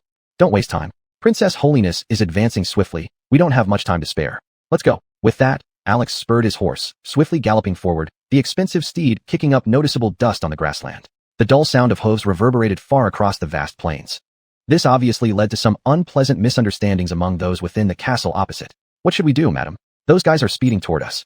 That guy's armor looks scarier than the fiercest mercenary from the neighboring Eagle Town. If someone like that gets in, he'll kill us all. The maidservants were already in chaos, but the young baroness, unaware that she was already widowed, remained calm. She raised her right hand, revealing the family head signet ring that her husband had specially entrusted to her before leaving home. Everyone, calm down. Her voice was soft but firm, imbued with a calming presence so contagious that everyone instantly found stability. The cacophony of chatter disappeared in the blink of an eye. The head of the family isn't here, so I, bearing the ring, act as the interim head of the family. Who objects? Her stern gaze swept over everyone, and not a single person dared to challenge her authority. Very well. Then by the command of the head of the household, have the steward take a few male servants and immediately exit through the back gate to summon every available villager with weapons to defend the castle. The rest of you, block the main gate right away and prepare your weapons inside the castle. Do not entertain false hopes. Our foes are rash individuals who dare ignore the protective banner of Lord Horace. No one will survive if they break through. For your own lives, follow my orders without hesitation. Yes, madam. The servants scattered immediately to make preparations, leaving only the Baroness standing by the window, watching the rapidly approaching rogues. Though her expression remained strong and resolute like a steel rose, her cold sweat and pale lips betrayed her anxiety. Barons, being the lowest level of true fiefdom lords in Ola Empire, rarely marry women of sufficiently noble lineage unless the heir himself has remarkable talent worthy of investment. To maintain aristocratic dignity, they cannot marry commoners or merchant daughters either. Thus, most baronesses come from the daughters or sisters of knights. This baroness was no exception. Both her brother and father were knights of the Sterling family, having served the house of Horace for generations. While they did not have particular renown for valor, their family name retained honor throughout the years. And she, Elizabeth, lost the privilege to carry the prestigious surname Sterling after her marriage. But she grieved for only a short while before regaining her composure.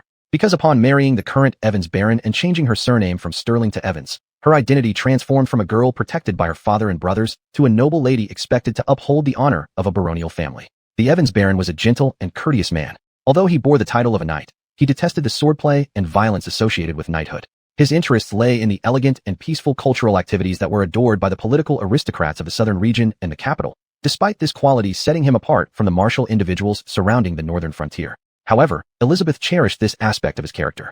A husband who spoke softly and greeted his wife kindly upon seeing her. A husband who wrote lyrical poems for his wife when she was bored.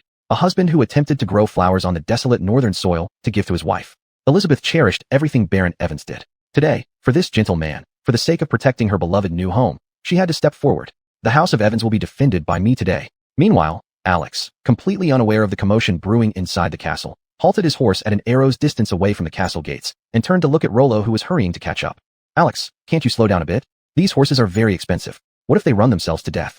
These horses were bred in the northern region. They excel at long-distance gallops. If this short distance exhausts them, you should be seeking compensation from the dishonest merchant who sold them, not me. That's a valid point. But let me remind you, the horse you're riding was paid for by me. Show some respect for my personal property. You're about to uncover the treasure left behind by the legendary mage in the wizard's tower, and you're still concerned about a few coins? One thing has nothing to do with the other. I even offered you the rare nightmare without soul as a reward, but that doesn't mean you have the right to recklessly waste my money. Alex ceased arguing with him, pointing directly at the castle. What's your plan? Rollo looked at the castle. Calling it a castle was a stretch. It was really just a larger courtyard with a main watchtower and a circular wall. After all, the Evans Baron was poor, and his full suit of armor was cobbled together from different pieces.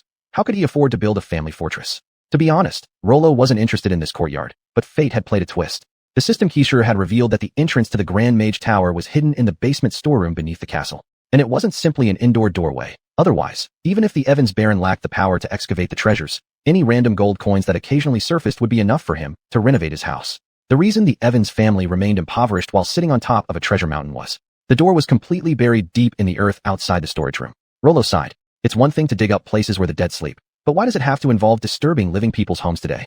Chapter 89. No more nonsense. Let's rob. Standing outside the building that was called a castle but was actually a manor, Lolo looked at Alex, waiting for him to go up and knock on the door. But Alex returned the same look.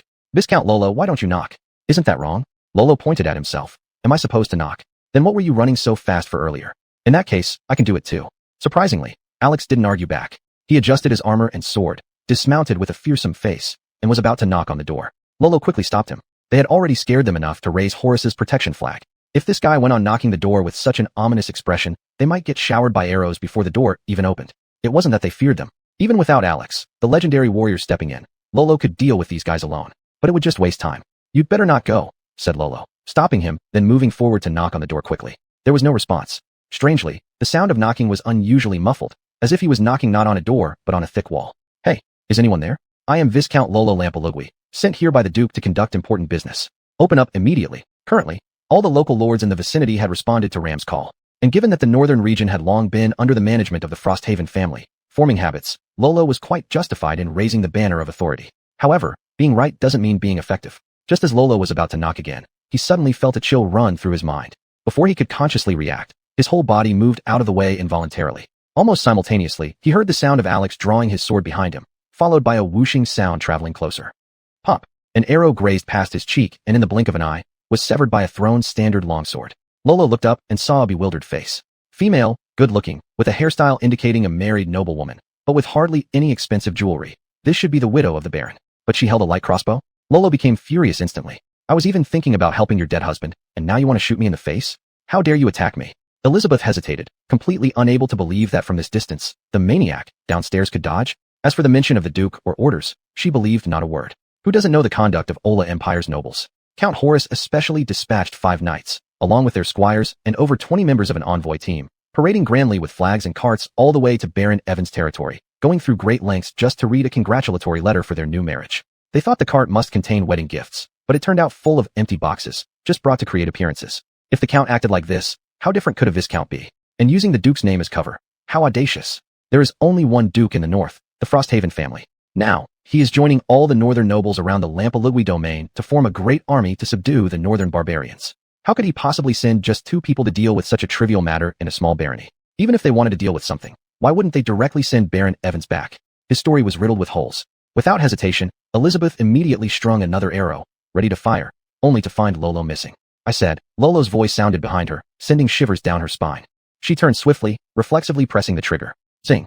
The bowstring twanged. The arrow whistled through the air, its white fletching flickering as it flew toward her vision. The terrifying arrowhead seemed to pierce through the person almost instantly. You're just like your husband, always acting without hearing others out.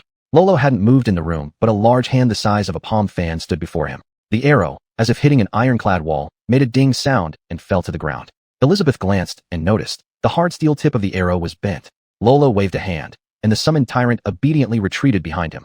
This Evans family castle had rooms too short for the tyrant to stand upright. Seeing the other side finally stop shooting arrows and listen properly, Luo Luo exhaled with relief. It would be troublesome if he accidentally killed her. See this guy? Luo Luo pointed at the tyrant, knocking his fist on its muscle, producing a muffled sound. I can get as many bodyguards like this as I want. If I really wanted to harm you, you'd already be dead. It's just that I came here today with something to do, or else do you think you'd have the chance to act up? Elizabeth moved her mouth as if she was about to say something, when suddenly there was a ping sound. The window shattered as Alex burst in with his standard longsword in hand, immediately lunging toward the only outsider in the room. Elizabeth. Big brother, are you serious? This efficiency? Hold it. Stop. That's why Alex is a legendary level expert. At this distance, he had already lunged, but still managed to stop in time, causing only the sword energy to ripple out and mess up Elizabeth's hair. Luo Luo felt his heart nearly stop, and for Alex to contain this lunge, all his strength seemed utilized, making him feel as if his heart paused too, bringing an uncomfortable sensation. As for Elizabeth across from them, her eyes rolled back, her neck stiffened. It was a real case of sudden cardiac arrest.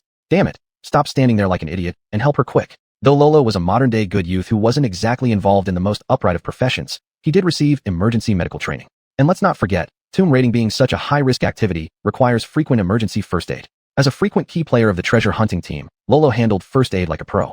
In a few quick motions, using regular first aid methods mixed with slightly unconventional storm magic electrical shocks, Luo Luo managed to revive Elizabeth, whose heart stopped from fright. You, what kind of people are you? Elizabeth's first words after waking were these, worsening Luo Luo's impression of her even further. Not even a thank you after being saved? What bad manners, so disappointing. Are you still asking? Did I shout earlier for nothing? Luo Luo rolled his eyes. Speaking of which, you two really live up to your couple status, don't you? Is aiming arrows at allies one of your shared hobbies? Elizabeth breathed heavily, carefully retreating. When she realized her clothes were disheveled, all sorts of inappropriate scenarios flashed through her mind, making her eyes instantly redden. Luo Luo was willing to explain to her, but Alex had no patience, grabbing her straight up and placing the sword against her neck. No more small talk. We're here to plunder this place. Take us to the basement now.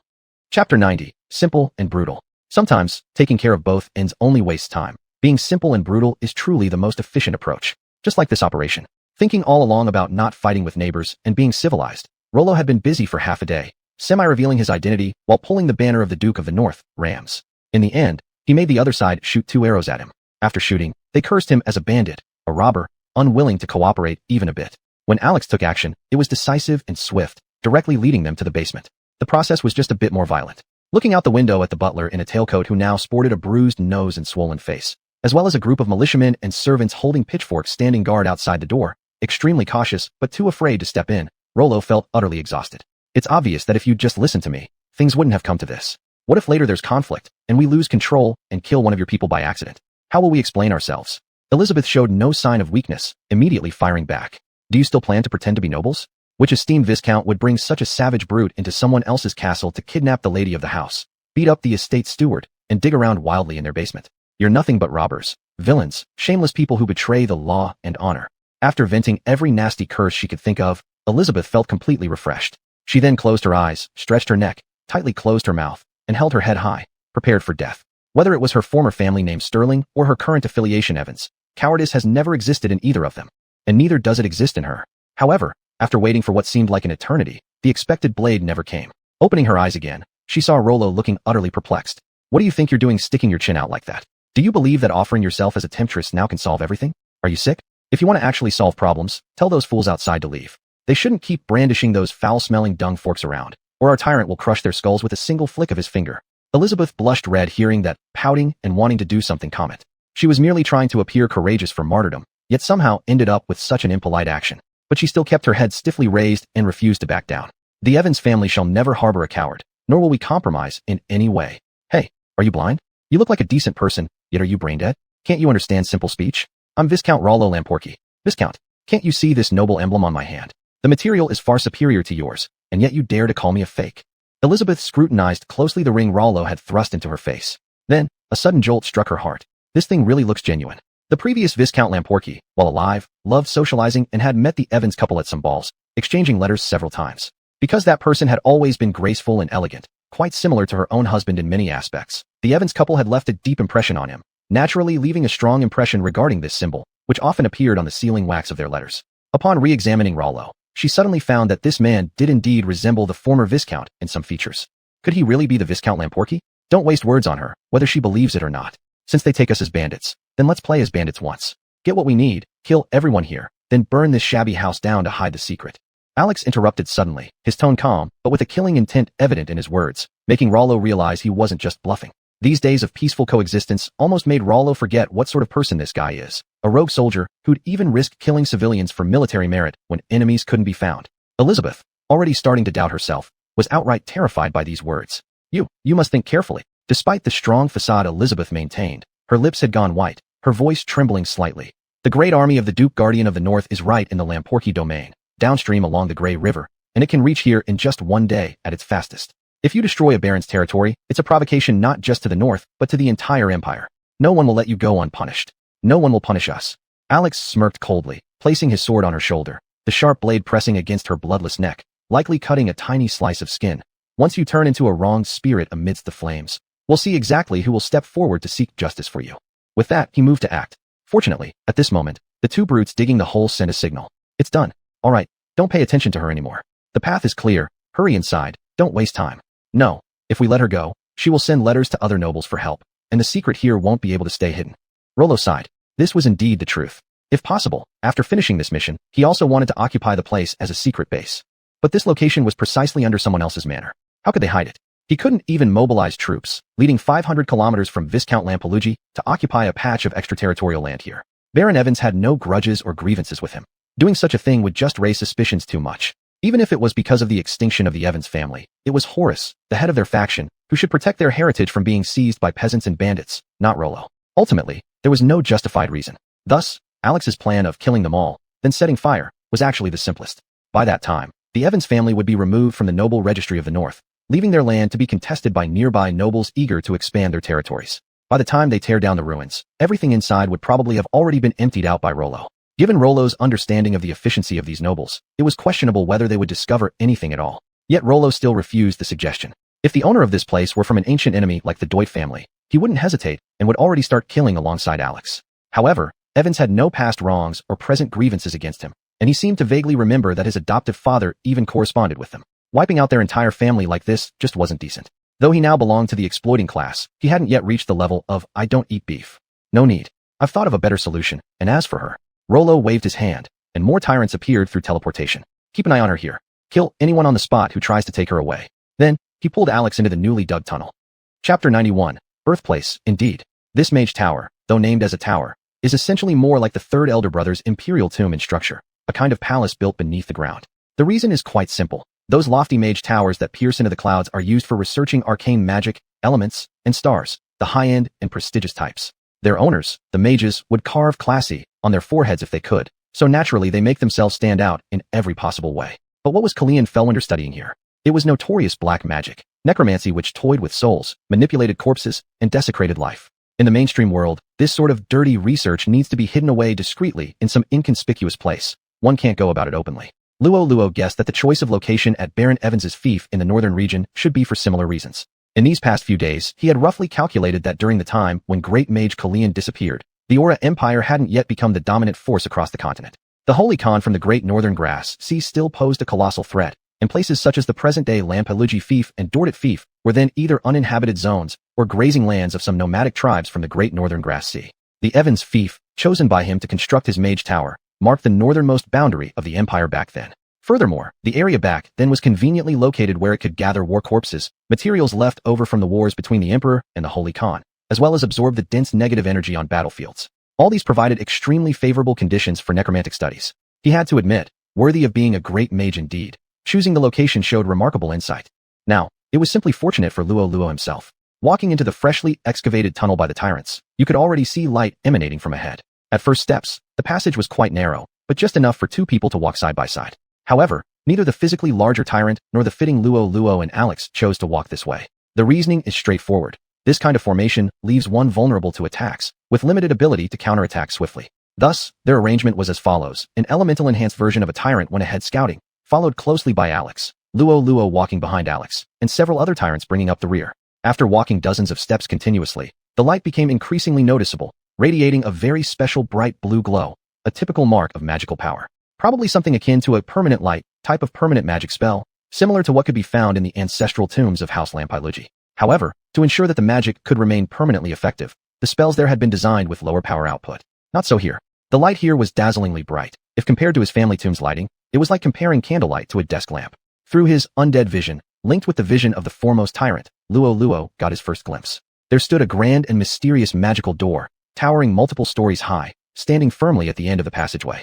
It seemed carved from ancient obsidian, smooth as a mirror, exuding a distant and mystic aura. Its surface was covered with countless intricate runes, formed by fine lines cast from unknown materials, weaving into labyrinthine patterns, as if holding infinite secrets within. He noticed a radiant azure light flowing among the runes, shimmering like liquid sapphire, slowly streaming through the grooves of the runes, sometimes coalescing into streams, other times scattering into points, shining with a bright and mysterious luminescence. Luo Luo had guessed wrong. It wasn't permanent light type magic. The source of this radiance was literally raw flows of magical power itself.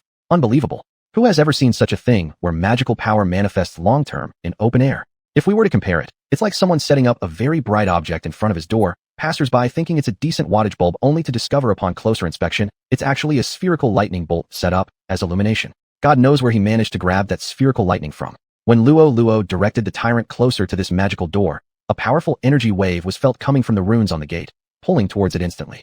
Luo Luo distinctly sensed this energy. It was negative energy. Before they knew it, the entire tyrant unit was plastered against the door, the glowing blue magical currents accelerating their flow suddenly, all converging towards the center, emitting a brilliant shine throughout the whole door. Retreat first. Alex, who was second in line, didn't even glance up before retreating immediately, dragging Luo Luo along to leave. But he realized Luo Luo was just staring fixedly at the door, showing no intention of moving at all. Even more frightening, Alex, with his robust physique, couldn't budge Luo Luo. When did Viscount Luo Luo have this kind of immense strength? Wasn't he supposed to be the feeble kind, unable to tie up a chicken? Could it be that some kind of illusory trap had captivated him? Perhaps it was one of those terrible curses said to be left by legendary mages within their tombs? A myriad of questions surfaced instantly in his mind, but none affected Alex's judgment.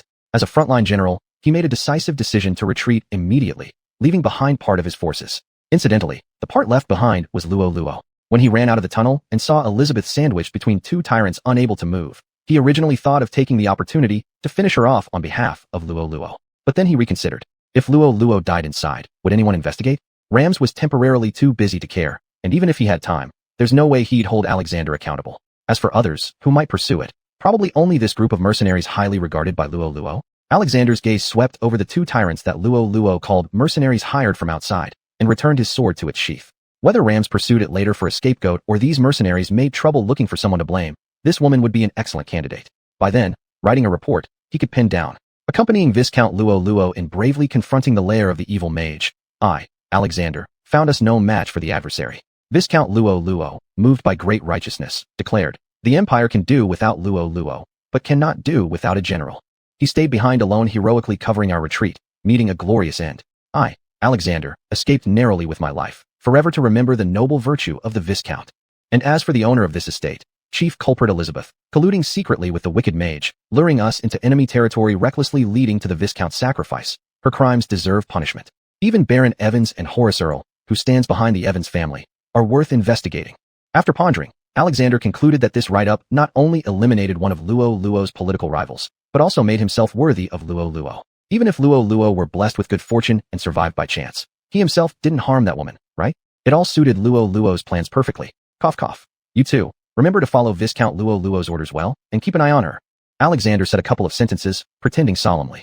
The tyrants didn't pay attention to him, but he wasn't concerned either, directly smashing the window and leaping out. The steward, who rushed in hurriedly with militia, only to get beaten up by Alexander, caught sight of him like seeing a plague god and ran away quickly at a distance. The militia and armed male and female servants were no different, dispersing like the parting of the Red Sea before Moses to make way for a broad passage. Once the rider galloped away, they regrouped back at the door. They looked at the steward uncertainly. Mr. Steward, should we go in and take a look? The steward couldn't quite decide. He remembered two people arriving on horseback, but somehow after summoning the militia, several more big men appeared. All of them looked unfriendly. Their lady, young and beautiful, had been abducted by this gang. Surely nothing good could come from it. At that moment, a sharp, blood-curdling scream rang out. It was distinctly a female voice. Including the steward, almost everyone's complexion instantly changed. Did that group really harm the mistress? So many big men working together? SSS. How outrageous. Chapter 92. The old monster seizes a body. Where am I? Luo Luo scanned his surroundings, only to be met with an endless expanse of darkness. Why am I here?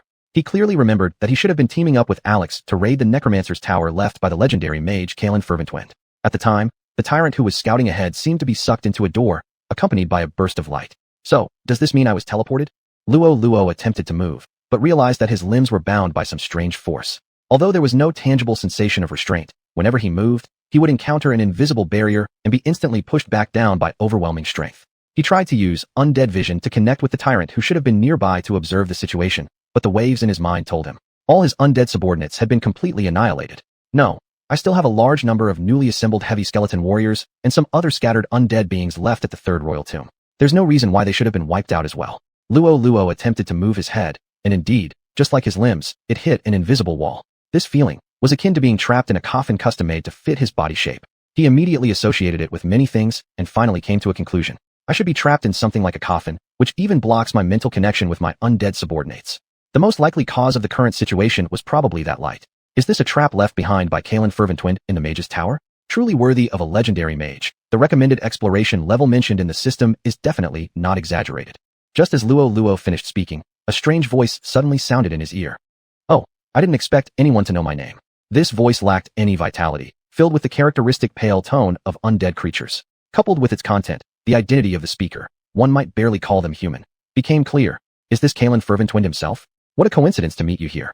A beam of azure light flashed before Luo Luo's eyes, but since it was too close, it blinded him. Stop. I can see. Don't you know about the ability called dark vision? You research necromancy, right? The other party actually listened and immediately adjusted the brightness to a suitable level. At this moment, Luo Luo finally saw clearly that the other party was indeed a semi-transparent spectral figure emitting brilliant azure light. However, to make it easier for Luo Luo to converse with him at such close quarters, the apparition was not in three-dimensional form, but rather in a flattened state. Visually, it was like a super thin screen pressed right before his eyes. Luo Luo suddenly felt a déjà vu similar to the interaction between Tony Stark and Jarvis. But this legendary predecessor's voice was colder than Jarvis, the artificial intelligence. It seems my first visitor at my institute is quite knowledgeable, recognizing me. It's not because I'm knowledgeable, it's all because Tongzi brother is impressive. Naturally, Luo Luo wouldn't say this. After all, one defines their own identity when traveling outside. You wouldn't understand. As someone new to necromancy, you, master, are an existence that I must look up to. Look up to? So now the way necromancers show respect to their predecessors is by digging up their graves. Isn't that obvious? If you admire someone, you've got to face them, right? If you claim to come and admire your predecessor, why do you come empty-handed? I agree, coming empty-handed isn't good. So I prepared to take something from your tomb. Don't worry about it. I'll handle it myself. Luo Luo's shamelessness caused the other party to fall silent unexpectedly. Are all necromancers these days like you? Hard to say. After all, I haven't seen any other necromancers. There are plenty on the continent who worship holy light, who shout to fight or kill us. At this point, nothing has changed. Kalen Ferventwind fell silent once more. Seeing that their conversation seemed to go well, Luo Luo boldly asked, Master, we seem to get along so well. How about releasing me, and I will ensure that no one disturbs you again. No problem, I never intended to do anything to your body. The next moment, Luo Luo saw Kalen's translucent shadow snap his fingers, and the coffin automatically opened. External light streamed in, blinding Luo Luo momentarily. When he regained his sight, he realized where he was. It was a room surrounded by black stone walls. The most eye-catching thing was the grand portrait hanging directly in front of him. The frame looked expensive, but the person depicted inside was so poorly rendered that it detracted from its value. Scattered around were large quantities of experimental instruments and materials, various bottles and jars, as well as human bones filling the entire room. The coffin he was lying in was right at the center of these jumbles. As a necromancer already transformed into a vampire, Luo Luo was extremely sensitive to negative energy, and he keenly noticed that despite the objects looking like trash strewn all over, the actual amount of negative energy contained within them was quite astonishing. These are all excellent materials. Isn't this pure waste? Predecessor, do you still need these items? If not, I can help you clean them up and package them for disposal with one-stop service. Whatever, it's fine if you take them, but I need something from you first. Luo Luo was just about to get happy when he instantly became alert again. What do you want?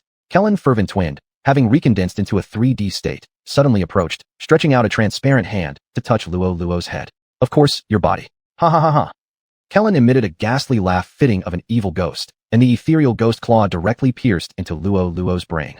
Even though there wasn't a single puncture or wound on his body, the pain was simply indescribable, bordering on unbearable. Being a necromancer himself, Luo Luo instantly understood what he intended to do. Seize a body. In his spectral form, this ancient one could directly attack Luo Luo's soul. Once he crushed his formed soul into its most basic essence, Luo Luo's identity would completely vanish. And naturally, this vacant shell of a body would become Kalen Ferventwind's new flesh and blood. The thought made Luo Luo feel icy cold all over. Damn it, where's Alex? Isn't he supposed to be some legendary knight? Surely he didn't get killed already. While cursing profusely, he struggled hard but in vain. Attacks targeted at the soul were unaffected by the physical body's frantic struggles. Once the time was up, his short-lived journey through this world would come to an end. Luo Luo thought of every possible way to resist, but none were effective. Until he saw a piece of paper floating inside Kellen's currently transparent 3D body. It seemed to be the same one that had been attached to the coffin in front of his eyes just now. Luo Luo suddenly had a strange thought. Could this be his true form? Chapter 93. Please watch the VCR. The undead in the spectral realm are roughly divided into two types. One type is like the grudge spirit recipe that Lolo recently unlocked. Pure spectral entities, not dependent on a physical form, but completely made of spiritual matter. This kind of undead gains almost full physical resistance and can immunize itself from normal physical attacks that lack special effects. It also has the ability to pass through most walls and earth, and its attack on the souls of other beings is quite potent. However, such creatures must continuously replenish their spirit energy in an act akin to eating to maintain their spectral form. Thus, this negates one great advantage of being an undead, that they don't need to eat or drink. The other type is more like a tethered spirit, with a physical object serving as the core medium for anchoring their existence, and using spiritual essence to construct their external shell, creating a semi-spectral undead. For this kind, the spirit energy forming the body is locked by the core medium and doesn't dissipate over time, eliminating the need for nourishment through eating. The downside? Having a core medium becomes its greatest weakness. It makes it susceptible to direct physical attacks. Which category would Callian Fervin be? Lolo glanced at the floating sheet of paper, finding the answer was already clear. He reached out with all his strength, while one of Callian's hands was already delving deep into his head. They were quite close, so Lolo's hand managed to clutch the paper directly. What do you think you're doing? Realizing his mistake, Callian tried to pull his hand back and retreat immediately, but the possession ritual had already begun. A third of Lolo's soul had already intertwined with a third of Callian's. Much like two books whose pages were interwoven, they couldn't simply separate themselves. Moreover, severing his hand wasn't an option for survival. A soul isn't like a body. Once cracked open, it's not something that can easily be patched up again.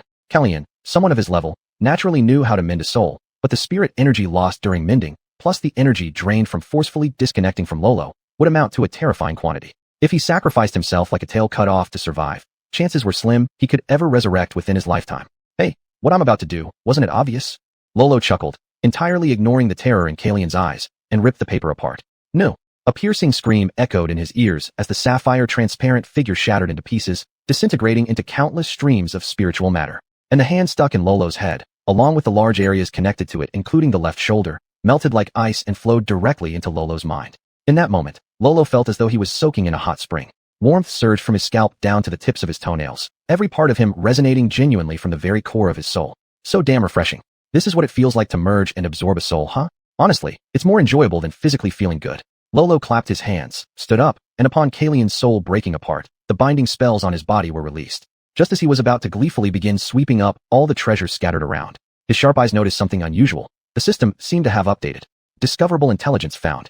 Lolo looked around, but finally fixed his gaze on the shards of paper still held in both of his hands. The characters written on them were completely incomprehensible, neither common arcane runes nor necromancy-related scripts. But unexpectedly, there was intelligence to be recorded. Without hesitation, Lolo chose yes. And in the next second, a new volume appeared in the system, the Necromancer's Notebook. Emperors at the zenith of power, heroes basking in infinite glory, merchants luxuriating in opulence. Throughout history, it seems everyone battles death, seeking the secrets of immortality. And I'm merely another insignificant participant. Lolo skimmed through briefly. It seemed like this thing was a collection of experimental logs from Callian, but not exactly. There were no detailed records of experimental data or results. Instead, it mostly contained some of Callian's personal reflections on life. Lolo found this whole process quite puzzling. What was so valuable about recording these shabby scribblings? Not until he noticed the required points for adding it did he catch his breath sharply. 50 points. That wasn't logical. What exactly was hidden in this diary to demand such an exorbitant number of points? Lolo suddenly wanted to try. After gathering points for a long time, he had already amassed this number. If he waited another 10 days, he could then further enhance the Book of the Dead, possibly elevating his capabilities to the level of an official mage. His abilities would see a quantum leap at that point. Shaking his head, Lolo thought.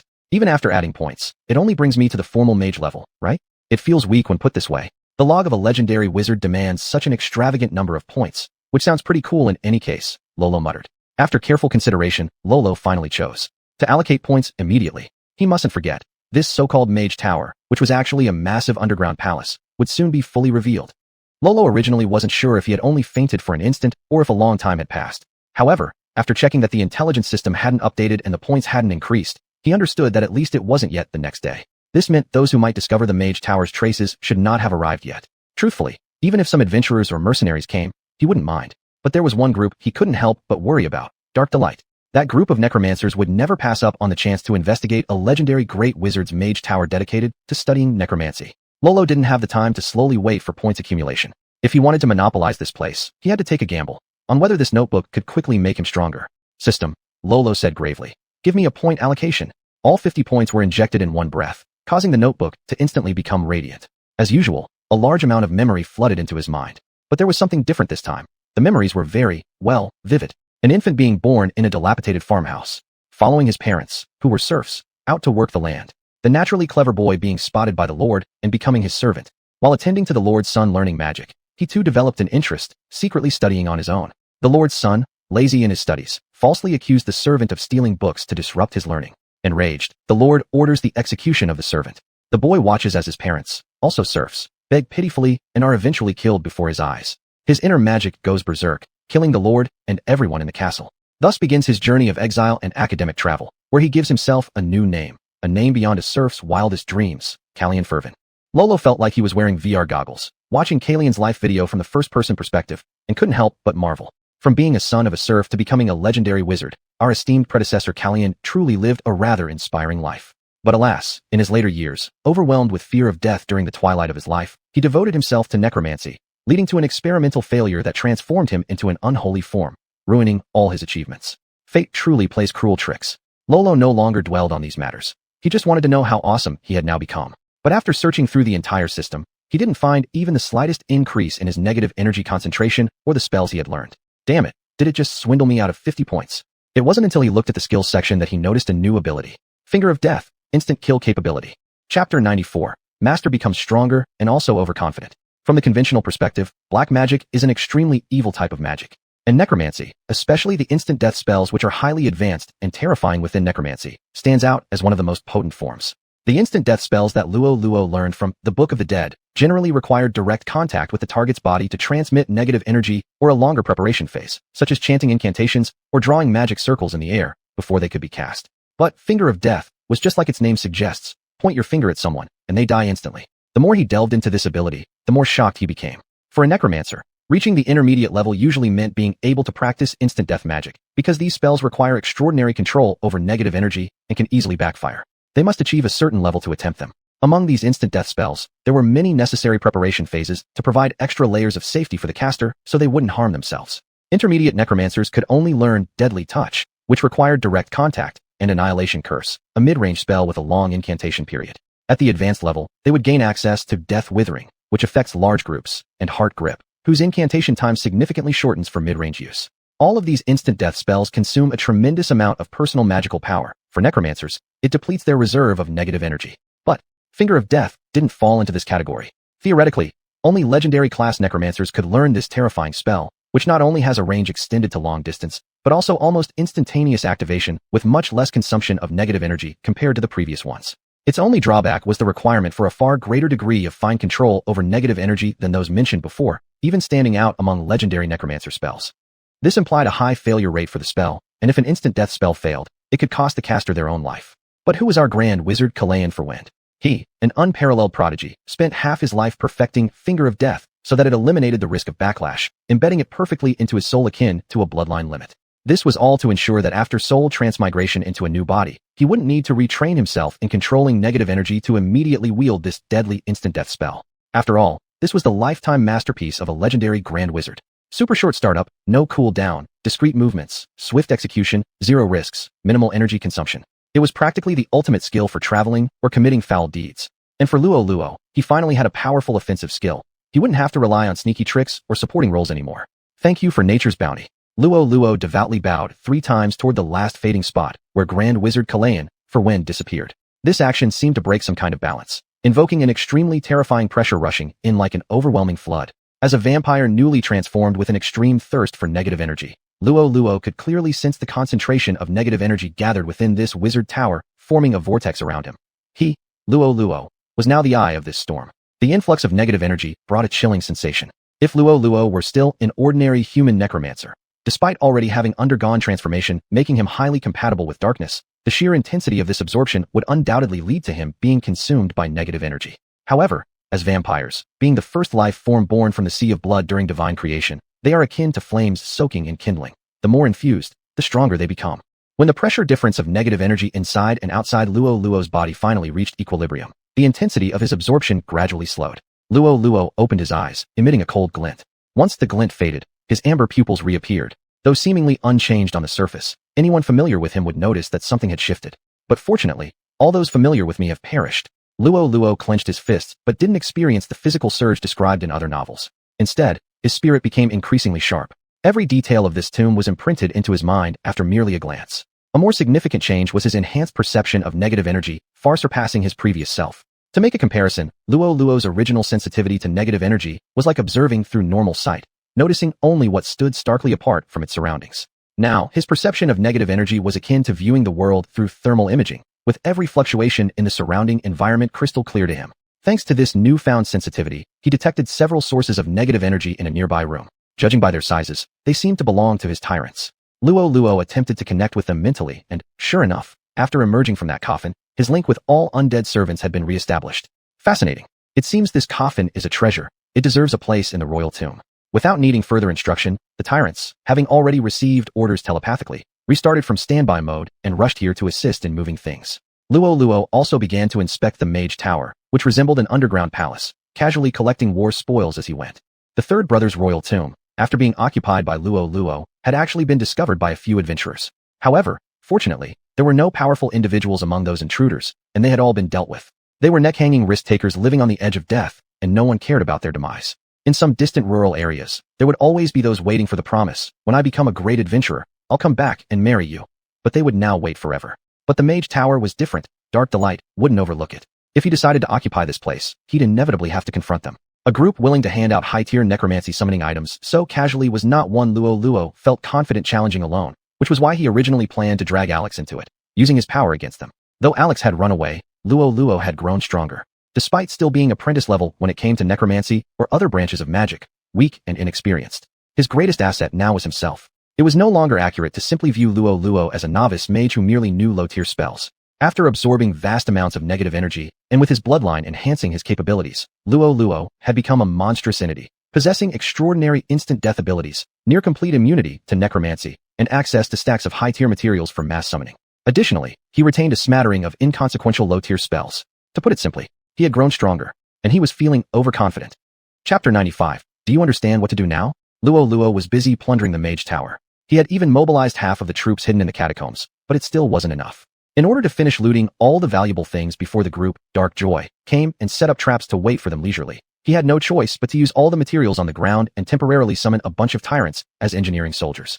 It has to be said, these big guys have large bodies and great strength, so their work efficiency is really top-notch. The only disadvantage is that they made too much noise. Outside the tunnel, in the basement of the Evans family, Elizabeth, who was being closely watched by two tyrants, woke up due to the noise and felt dizzy. Just as she was about to speak, she found her throat was so dry it felt like it would crack. Water. Give me water. No one paid attention to her. These two tyrants were Luo Luo's most loyal lackeys. They would not follow any commands from anyone other than Luo Luo. So after just a glance, they continued to keep silent. Elizabeth had just been woken up and felt like this way she would faint again in a while. She had already been trapped for a whole day. She also hadn't eaten or drunk anything for a whole day. She thought of the man who called himself Viscount Lampelugi and found his face to be extremely hateful. Don't appear in front of me, otherwise, I will surely. And what exactly? When Elizabeth heard this hateful voice, she suddenly looked up but couldn't adjust in time. She only felt a wave of dizziness hit her brain, and her vision turned instantly white. Immediately after flipping her eyes, she passed out with a snap. Luo Luo was standing right there watching her collapse straight to the ground. He muttered inside whether this person was having some sort of nerve issue since Xiaoyi looked so handsome, but just seeing him could make someone faint. Only when he went forward to check did he see this person's almost non-existent breath, pale lips, and after feeling her chest, almost undetectable heartbeat. Only then did he realize that she had fainted due to weakness. My God, you must not die here. Luo Luo slapped her across the face, finally bringing a bit of color back to her pale face. Her dry eyes opened slightly, barely seeing anything, with only her parched lips moving to produce sounds barely audible. Water. Water. Good thing my hearing is sharp. Otherwise who would hear such a tiny sound? Quickly get me water. After a chaotic scene of feeding water, Elizabeth finally managed to regain consciousness. Looking at Luo Luo, she burst into tears. Luo Luo watched her cry, disliking it. Damn, she just complained about the lack of water, but once she got to drink, she started wasting it. Without a trace of sympathy, he pushed her back down onto the chair. Perhaps because of the changed race, Luo Luo had absolutely no interest in ordinary human women. Even if this Elizabeth would score an 8 out of 10 based on his aesthetic, yet he had no wicked thoughts at all. It seemed only vampire brides and other supernatural beings could arouse his interest. At the very least, it would take someone like blood-soaked Yuli, those who've killed countless people and gained immense blood chi to be considered murder machines. He always felt that fatefully, Luo Luo might inevitably escape the curse related to sexual orientation and taste on this land. Shaking off all sorts of messy thoughts from his head, Luo Luo put on a ferocious expression. You're alive, that's all that matters. Now immediately order the evacuation of all peasants under your name as the local lord. Forget others, just go to the Lampalugi territory, I will send ships to pick them up. Elizabeth froze, her mouth opened a few times, as if she wanted to say something, but ultimately said nothing. Her eyes became hollow, as if everything no longer mattered. After a long pause, she dumbly shuddered twice, spitting out a few words. Why? Why what? I mean, she looked up at Luo Luo, her eyes filling with emotion for the first time, but it was hatred. Why do you treat us like this? My husband fought for this country, for the Northland, forcing himself to wear armor and ride war horses into battle. Our family has worked diligently on this land generation after generation. Our happy lives were just beginning. Why have you indulged yourself within the castle and still not spared this miserable population, plundering them all? Why? Why are you destroying all of this? As Elizabeth screamed, actually the moment she shouted, the two tyrants behind her had already raised their huge palms. It was Luo Luo who called them to stop. Otherwise, by the time she shouted 3 words, her head would have been smashed like a mosquito's. After venting, Elizabeth seemed to have used up all her strength, completely slumping in the chair. Her eyes were filled with a sense of relief, her breath quickening as she closed them, as if to say to Luo Luo, go ahead, kill me. Luo Luo couldn't help but question himself. Do I look that terrifying? I'm telling these peasants to leave because I don't want them dragged into my war against dark joy. Of course, good intentions only accounted for a small part. Mostly, I fear they'll become the enemy's troops. Necromancers, unable to defeat people in battle, just slaughter an innocent NPC passing by and raise them back as skeleton soldiers. It's truly revolting. Luo Luo shook his head, not wanting to waste those brain cells anymore. He directly yanked her up and walked all the way to the second-floor window, surprised to see the malicious still gathered around. He couldn't help but marvel at how beloved this land's lord was by its people. Where's the butler? Dead where? The crowd below locked their gaze, immediately bursting with anger upon seeing Luo Luo and the mistress. Quickly release the mistress. The butler has already gone to the Horus territory for reinforcements. You'll just wait to die. We've surrounded the place. Your accomplices have fled. There's no hope for you. The group chattered on incessantly, inadvertently divulging quite a bit of information. That bastard Alex actually ran away? Luo Luo spat inwardly. You can't rely on these mercenaries, even though he had previously considered him a friend. But none of that mattered much now since Luo Luo wasn't lacking one man like that. The problem was the absence of the butler. In the fief, apart from the lord's family, the butler generally had the highest authority and prestige, and remained loyal to the lord. Naturally, the exception would be Luo Luo's household. Originally, when Elizabeth refused to cooperate, Luo Luo could use her life as leverage to get the butler to evacuate the citizens. Now it became problematic. Would he really massacre everyone here? It seems like a good idea. Luo Luo glanced down at the one causing the most ruckus and pointed at him. Then, he whispered to Elizabeth before him. You don't want them to leave, do you? Then let's see what I will do to them. With that, he exhaled lightly. The negative, energy-laden breath was akin to bone-chilling winter winds. Elizabeth shuddered uncontrollably all over. In the next moment, right under the watchful eyes of everyone, the person Luo Luo pointed at froze and fell straight to the ground. No! Elizabeth's shout hit Luo Luo's sharp ears like a heavy blow. But to maintain his intimidation, he still spoke calmly. Now, do you understand what to do? Chapter 96, LeBron's Unlucky History. The first rays of dawn had just brushed over the horizon, enveloping the Ash River in a gentle morning glow. Standing on the rooftop of the Evans estate, Rollo could feel the fresh air tinged with the damp scent of river water. The light breeze ruffled his hair, bringing a cool sensation. In the distance, the Ash River stretched like a silver ribbon, winding through vast plains. A thin mist rose from the river's surface, as if draping it with a delicate veil. The morning light pierced through the mist, forming golden beams that danced and shimmered on the water. On both banks of the river, fields already harvested were dotted with a few isolated large trees at the edges. Their branches swayed gently in the breeze, as if greeting the morning.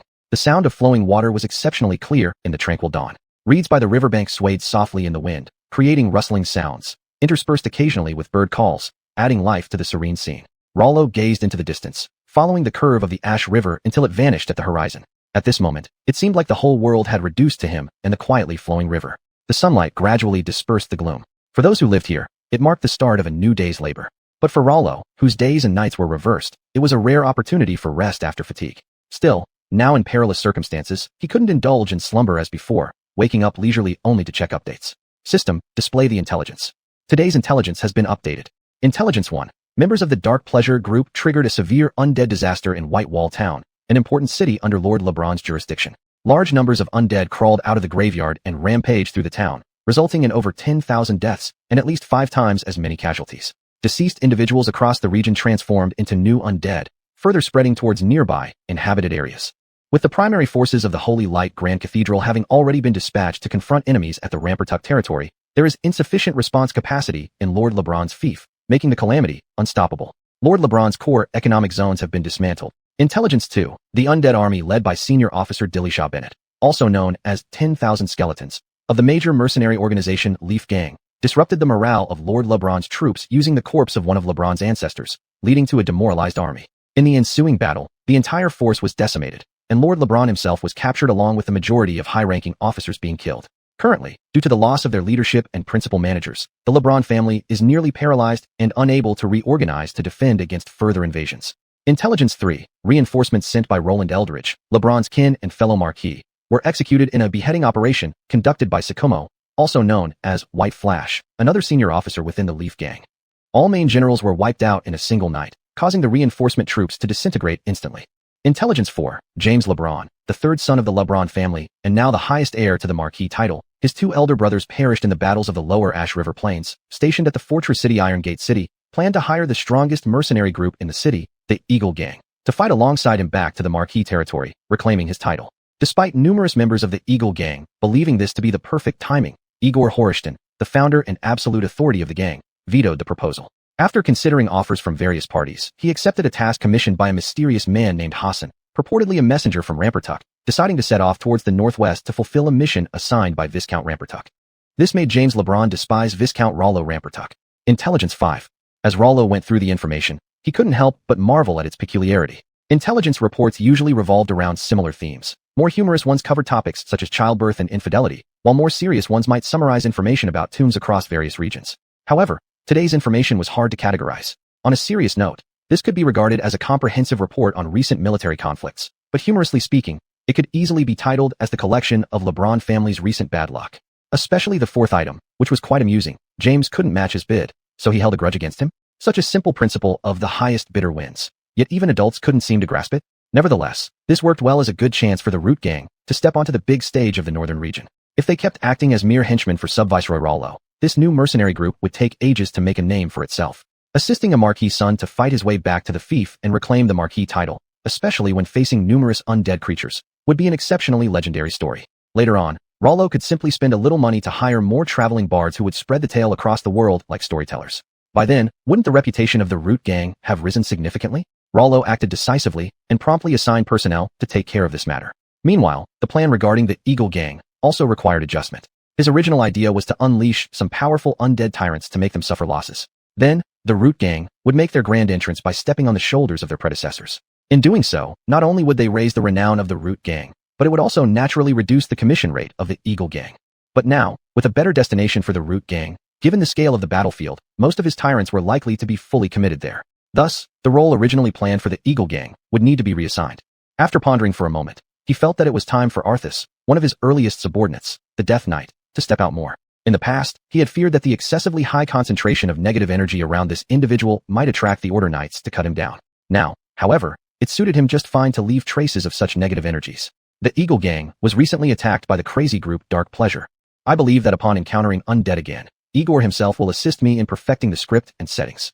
Of course, before carrying out the plan, he still needed to enhance Arthas. As his earliest follower, this individual was already somewhat lagging behind compared to the current standards. Aside from being equipped with the enchanted armor of the Lamperugi family's ancestors and two enchanted longswords, Red Fire Peak, Uno's sword, and Breaking Dark Lightning, Lenvinkel's sword, his various attributes had already fallen short of Rollo's requirements. Now, with Rollo advancing and obtaining a large amount of precious materials, it was time for Arthas to gain truly formidable power. Chapter 97, Elizabeth's Resolve. Night had fallen, and the mansion was enveloped in a serene yet heavy atmosphere. The dim candlelight flickered on the walls, casting strange shadows, an almost extinct sight in the Ash River Castle, even though it had already collapsed in the flames.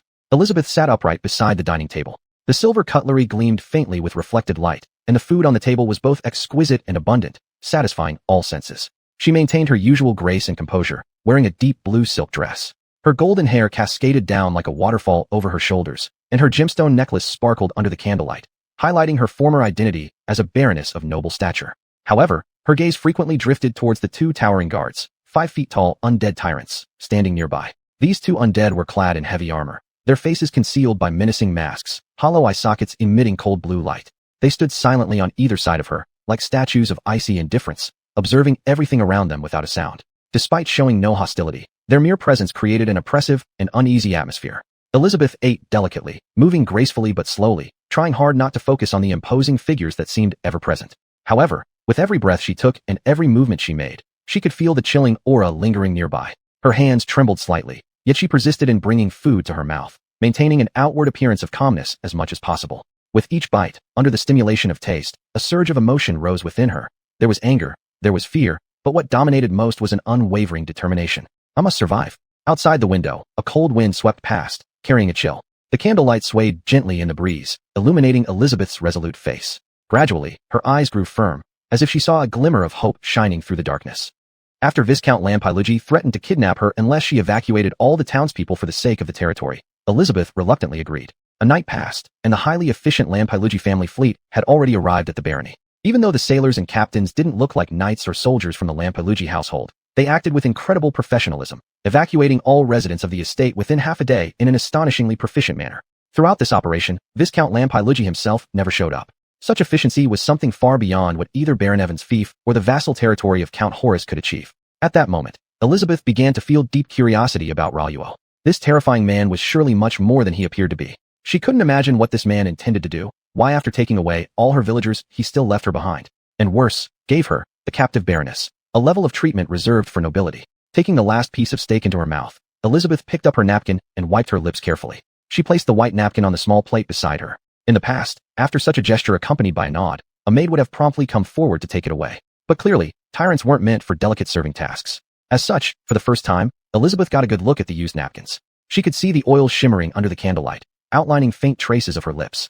On an impulse, she pulled out a fine little compact mirror. Though small, the mirror couldn't reflect her entire face. The first thing she noticed was her own lips. In the reflection, her upper lip curved gracefully, presenting a naturally heart-shaped curve, every contour smooth and refined, perfect and unblemished.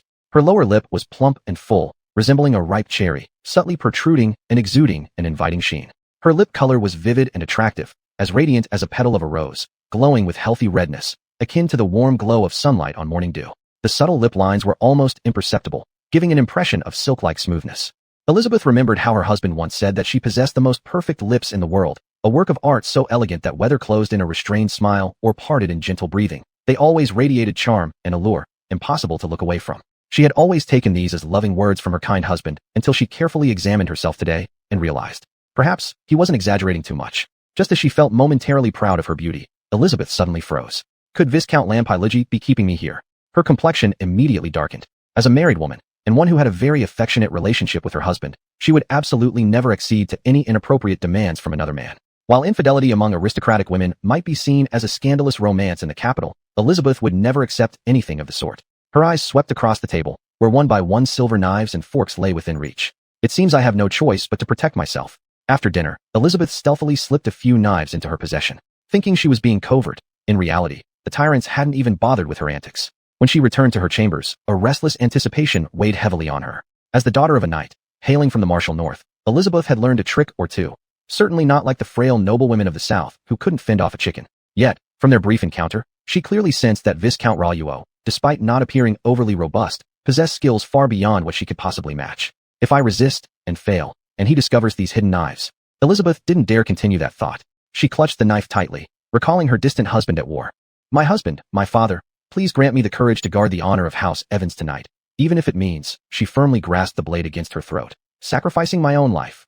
Time ticked by slowly. The sweat on her hands had long dried, yet Luo Luo still hadn't appeared. I mustn't let my guard down.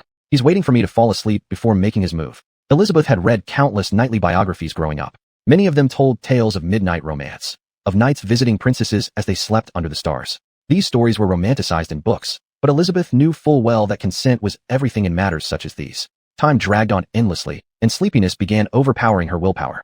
Struggling mightily against it, Elizabeth found herself wavering in and out of consciousness, her hand trembling while holding the dinner knife.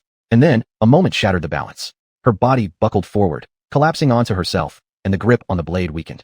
In the next instant, the sharp edge pierced deep into her neck. A piercing scream reverberated through the entire estate. Luo Luo, just settling in after a night's work intending to get some rest, stormed into her room furious to find out what kind of mischief she was causing now. Instead, all he met was the blood-stained bed and an unmistakably lifeless Elizabeth. For a split second, his mind went blank. After what seemed like an eternity, his voice exploded. What nonsense is this? Committing suicide so early in the morning? Are you crazy? Chapter 98. The Reenactment Experiment of the Vampire Bride. Lolo, who had obtained the ability of soul imprisonment a month ago, now easily summoned the spirit of Elizabeth after his significant power boost. The only problem was what to do after summoning her. While Lolo idly played with Elizabeth's soul floating in the air like a hydrogen balloon, he probed at the wounds on Elizabeth's corpse, pondering how to proceed. If his skills could be swapped for corresponding holy light powers, then casting a simple resurrection spell would bring Elizabeth back to life, followed by some holy healing spells for her severe blood loss, and voila, an intact Baron is restored. However, Lolo's expertise lay not in necromancy but other dark magic. Recently, he even learned a few elemental spells that were excellent for combat. None of them, though, had anything to do with healing.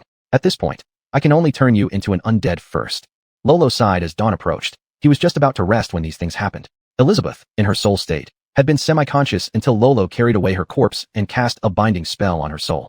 Instantly, she snapped to full awareness. Her transparent eyes widened in horror as she watched Lolo, who was completely unfazed by the blood covering him. Elizabeth emitted a soul-shaking tremble, though, given her current state, everything she did felt soul-deep. Is this guy going to spare even my corpse? Caught between disgust and terror, Elizabeth was forced to follow Lolo into the basement. With a flash, they appeared in a place unfamiliar to her. Looking around, Elizabeth couldn't help but feel a chill. It was dark and damp, the air thick with a strong smell of blood and decay. The floor was covered with dark bloodstains and rotten flesh, as if countless lives had been ruthlessly taken here. In the center of the room stood a large stone dissection table piled high with half-dissected corpses and unfinished undead creatures. Various surgical tools were strewn about, still wet with fresh blood. Complex runes were carved into the walls, glowing with an eerie green light, sending shivers down anyone's spine. In the corner of the room, several pale prisoners were locked in iron cages. They were barely recognizable as human forms, their eyes devoid of any sign of life, truly living dead. Elizabeth grew more alarmed as she looked around. What is this psychopath planning to do? Unaware of her internal turmoil, Lolo probably wouldn't care much even if he knew. After all, her self-awareness was about to come to an end. Once her soul merged with the cadaver, she would become Lolo's most loyal undead servant. Any psychological activity didn't matter anymore. Lolo threw the corpse onto the dissection table, which emitted a creaking sound, making one question whether it was sturdy enough. This was not the usual stone operating table Lolo used in the Lamperugi territory, but rather a makeshift wooden table temporarily moved from the house. Unfortunately, his beloved operating table had already been destroyed in the fire. No choice but to make do. Two newly created zombie assistants handed him the surgical knives, gloves, and other instruments, while simultaneously serving as assistants and learners for this experimental surgery. Lolo believed that he couldn't always do everything alone. It was always tiring. Taking advantage of this bountiful period, it was time to properly cultivate the next generation. So, the reenactment experiment of the vampire bride begins. After several months, Lolo's techniques had become extremely proficient. He even prepared a set of negative energy enchanted scalpels specifically designed to cut various sizes and textures of cadaver pieces efficiently. A special bone saw adapted from a short knife found in the tomb of the third elder brother was also crafted. It was inscribed with necromantic runes and infused with abundant negative energy, making it highly effective for cutting bones. Hence, despite the experiment being rushed, the preparation was quite thorough. Currently, the main issue was the experimental concept. Simply put, he didn't have the recipe. The intelligence Lolo received was this. Intelligence number 3, a high-level undead creature, a vampire noble, descendant of darkness, singer of eternal night. Arlo's Darkwood, after collecting tens of thousands of materials, successfully revived his beautiful lover, the vampire bride Bella Darkwood. From this, it could be seen that reviving someone might require such a vast amount of materials, possibly indicating the difficulty in reviving Bella. But Lolo thought it might not be so simple. After all, although Bella had been appointed as the commander of the last attack, her real fighting power was honestly not worth mentioning. She didn't seem to be the type of undead creation that required so many resources. Thus, the problem could likely lie in the recipe. Is it because the suitable materials are hard to find? Lolo thought this was relatively possible. After all, what Arlo's aimed to do was resurrection, not creation. Since it was resurrection, the materials prepared had to be compatible with the one being revived. Therefore, in order to find matching materials, he must have needed a great deal of substances as alternatives, right? As Lolo thought about how Arlo's painstakingly revived bride was decapitated by Alex just a few days later, and now both halves of his wife's corpse were in his possession, he felt the guy was quite pitiful. Hundreds of years ago, Arlo's had laid out plans and made preparations for his revival. But then, in a flash, Lolo messed up all his efforts. With great difficulty, he brought back a beautiful wife from the dead, and again, with another quick action, Lolo messed that up too. Lolo mused that perhaps he was destined to counteract this guy. While lost in such random thoughts, on the other hand, his experiment began under Elizabeth's terrified gaze. He wasn't so greedy as to actually want to produce an amazing vampire bride. All he needed was a regular undead that would allow the soul to be placed back into its original body. After all, he just wanted to revive Elizabeth in the way of a necromancer, to assist with his subsequent actions. Here, Lolo, battling the daytime sleepiness, started his experiment. In the distance, Alex finally returned to the Lamperugi territory. Feeling guilty, he didn't dare to take the boat, and instead rode his horse, stopping occasionally, wondering if Lolo might chase after him. On the way, However, he encountered some bandits. With his incredible skills, he easily wiped them out, but the horses suffered a bad fate, being accidentally killed by the residual energy from his sword strikes. Unfortunately, this time he left for a private mission with Luo Luo and didn't carry any money, so he couldn't enter the city to buy a new horse. Being already a sinner, he couldn't expose his identity to forcibly requisition a horse either. And due to the war in the north, there were no passers-by on the road, leaving him no choice but to walk all 500 kilometers back. Now, finally back to Lamperugi, he even had a sudden urge to cry, but that only lasted for a brief moment. He was very clear about the first thing he had to do now. That nightmare steed. I must get my hands on it quickly. My exoneration depends entirely on this warhorse. Chapter 99, Luo Luo's marriage. Luo Luo spent the entire day in the laboratory. He also consumed a large amount of materials. As for the results, Luo Luo glanced at the corner cage. Before going to Elizabeth's room, he had upgraded Arce's accessories and, out of curiosity, randomly created a few experimental subjects, vampire brides, according to his guesses. But the result was a bunch of grotesque, half-human, half-ghostly creatures. However, these ugly monsters possessed a significant degree of intelligence and maintained loyalty to him like other undead, so Luo Luo did not destroy them. He originally thought that after adjusting the formula and starting the experiment again, there would be some changes. Indeed, there were changes. It evolved from something that was half-human, half-ghost, into 2/3 human and 1/3 ghost, something vaguely recognizable as human. They didn't have any special abilities, and they looked hideous, but they could speak fluently, having absorbed quite a bit of the memories retained in their souls, allowing them to communicate smoothly with Luo Luo. At least, Elizabeth was not this ghastly looking. Luo Luo opened the lid first, and a pale face slightly lifted. Now rise again, my masterpiece. Luo Luo snapped his fingers. Instantly, Elizabeth's eyes became clear from their turbidity. She mechanically turned her neck to look at Luo Luo. See you, my master. Luo Luo meticulously admired this masterpiece. 95% of her body now consisted of the original parts, which Luo Luo left untouched. The remaining 5%, however, comprised the parts of her that had been originally involved in normal human metabolic activities. Luo Luo replaced and transformed those into components suitable for an undead being. If possible, Luo Luo actually wanted to dissect a live vampire and carefully examine it, seeing how it manages to maintain skin smooth like humans while still adhering to the standards of undead beings. His own creations lacked such exaggerated effects. They simply rely on negative energy to prevent their corpses from decaying. As for facial blood color and skin luster, those were beyond Luo Luo's capabilities. Furthermore, this current subject was far from 100% complete and still required regular infusions of negative energy from Luo Luo, just like when he was once unturned and constantly modified by negative energy himself, now modifying Elizabeth's corpse. But generally speaking, it was enough to fool others. Stand up and turn around. Elizabeth nodded stiffly, gently lifting her skirt and began to rotate. She danced like a swan on the lake's surface, pristine and elegant amidst mire. Awful. A feeling of love struck. Luo Luo stared at the face that hadn't changed a bit from before surgery and abruptly realized this face suddenly fell within his aesthetic range. No way. So am I more twisted than my ancestors who are homosexual, or the barbaric people of Neon who marry horses, turning me into a necrophiliac? He recalled all the women he'd seen since coming to this world, the maids in Grey River Castle and the living Elizabeth. They were all quite beautiful, with excellent temperament and appearance. However, Luo Luo never harbored any romantic thoughts toward them.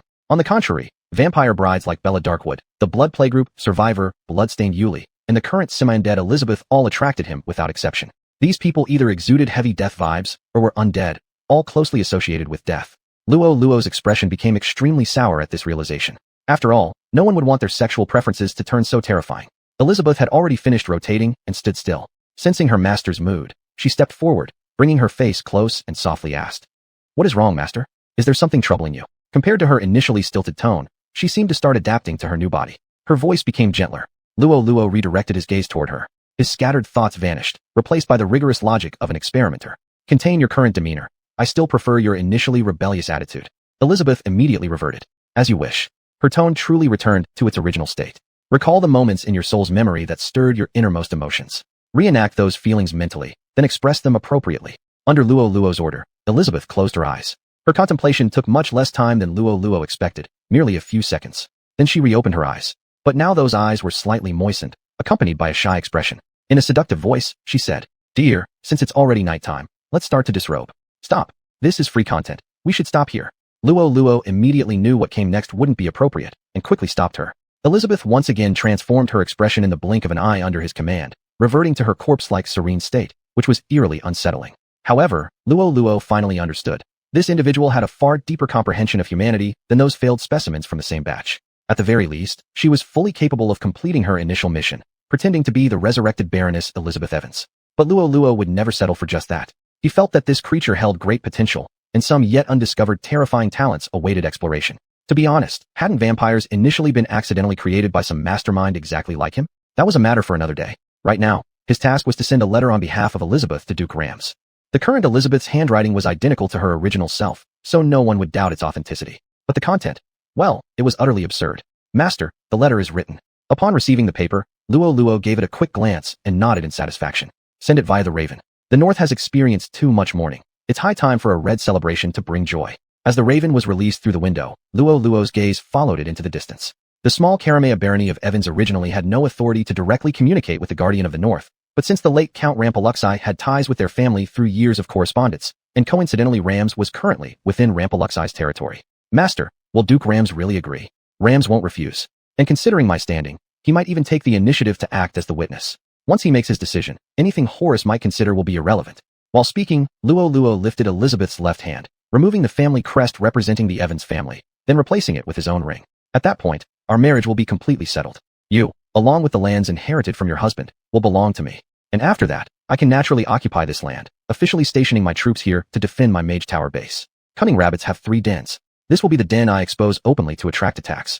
Luo Luo didn't finish his last words, though there were no outsiders present. Upon hearing this domineering declaration of love, Elizabeth immediately adopted an expression of coy shyness. It remained unclear whether this reaction was genuinely heartfelt or if she simply recalled from memory that such an expression was appropriate at this moment. Chapter 100. Ramsay, who received the letter.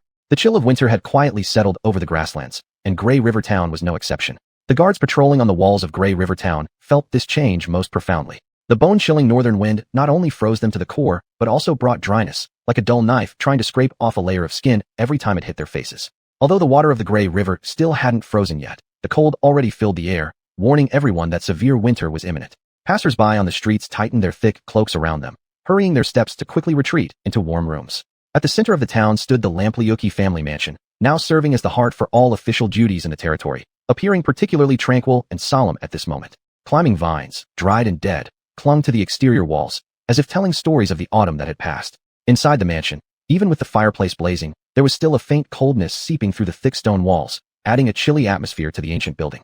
Ramsay sat inside the widest study of the mansion, a room where the head of the Lampliuki family conducted business. It had once played a significant role during the tenure of the previous Viscount, though under Rollo's leadership, it had practically been abandoned. He walked to the window and watched as the Grey River outside looked desolate under the dim sky, its surface rippling faintly, reflecting the characteristic cold solitude of winter.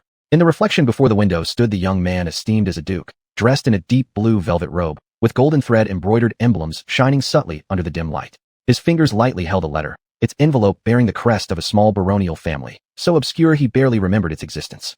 Under normal circumstances, members of the Orlon Empire's nobility were not allowed to send letters to higher-ranking lords without special permission. This rule reflected the hierarchy and class order. However, the 4 guardian dukes were an exception. As protectors of their provinces, they possessed the authority to oversee the actions and speech of all local nobles, meaning even the lowest-ranked barons among fiefdoms could directly send letters to them. During his father's reign, such correspondence from lesser nobles was frequent, mostly regarding trivial matters, sometimes even merely sending polite greetings. Ramsay recalled how his father would reply to each one tediously. Back then as a child, he didn't understand why replying to these boring letters was necessary, but looking back now, it must have been one of the ways his father, as the guardian of the northern region, gained loyalty and support. Ramsay raised the letter towards the direction of Winterhold, a smug look on his face. Dominic, since this letter reached me, it shows that the truly respected guardian of the North is me. With great reverence, he took out the letter opener stored in the Viscount's office to open the envelope, carefully taking out the paper, symbolizing the trust of the northern nobility in him. Flickering firelight cast dancing shadows on his face, outlining an intense, yet serene expression. The writing on the letter was neat and clear, every line exuding formality and dignity. Ramsay furrowed his brow slightly as his eyes roved across the text, reading carefully. As if following his thoughts, the air indoors seemed tense, the fire crackling lightly in the hearth. The mansion's thick carpet silently absorbed his movements within the still environment. Only the sound of flipping pages could be heard. After finishing the letter, Duke Ramsay gently placed it on the table, gazing distantly, deep in thought. Outside the window, the Grey River flowed quietly, as if awaiting his next action. After a while, Ramsay finally muttered, "Viscount Rollo." Unsurprisingly, he's still just a regular young man.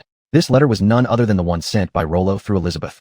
The content detailed Rollo's journey east by ship, attempting to recruit mercenaries for Ramsay in Iron Gate City. However, upon passing the Baron Evans territory, he encountered a group of bandits causing chaos, resulting in an act of heroic intervention described in the letter. The letter was written from the perspective of the beauty who was rescued, thus providing only brief background but elaborately praising the heroism involved in the rescue process.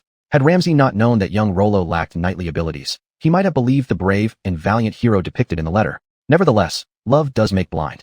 At the end of the letter, it requested him to act as a witness to this coincidental romance between the two individuals. Moreover, it carried the seal of the Lampliuki family. This indicated that it wasn't merely one-sided affection on her part, but Rollo was aware and consented to it. Ramsay, resting his chin on his hand, reflected on his interactions with Rollo from the past month. He couldn't quite picture him being someone to irrationally fall in love with some noble woman. Thus, there must be another purpose?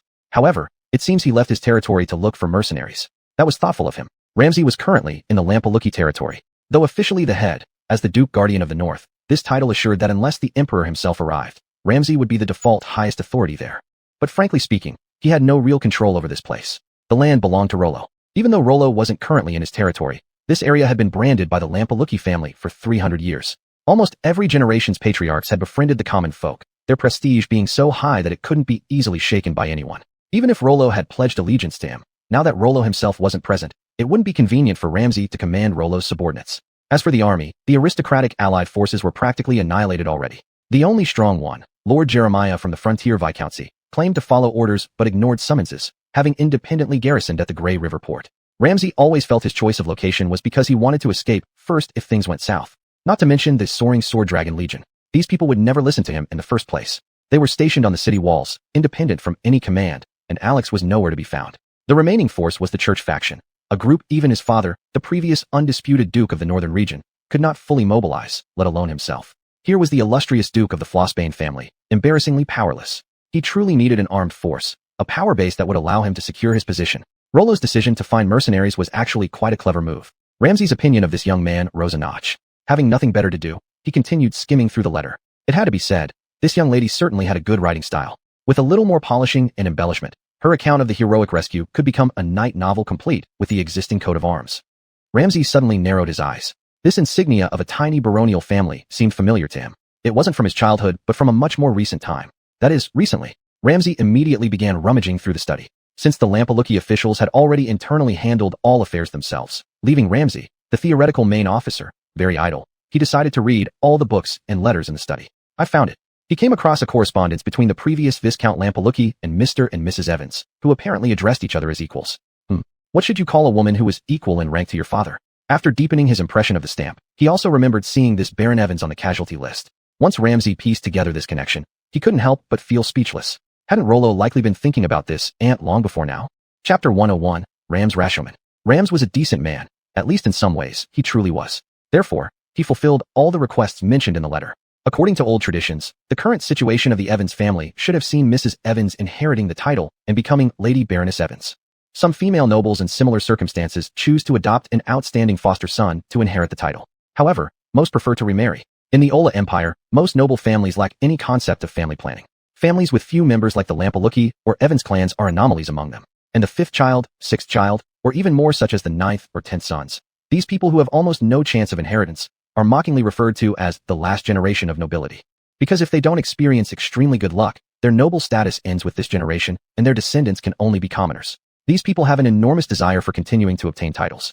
Moreover, since they themselves still belong to the noble class in this generation, marrying them has become the primary choice for most female noble lords. Marriage will not transfer the noble title of the female lord to these 8th or 9th sons, but it will ensure that their offspring continue to hold the noble status, thereby preserving the glory. A smaller group of women make choices similar to the lady who was originally supposed to become the Baroness Evans, marrying a real power-wielding noble with actual titles and fiefs.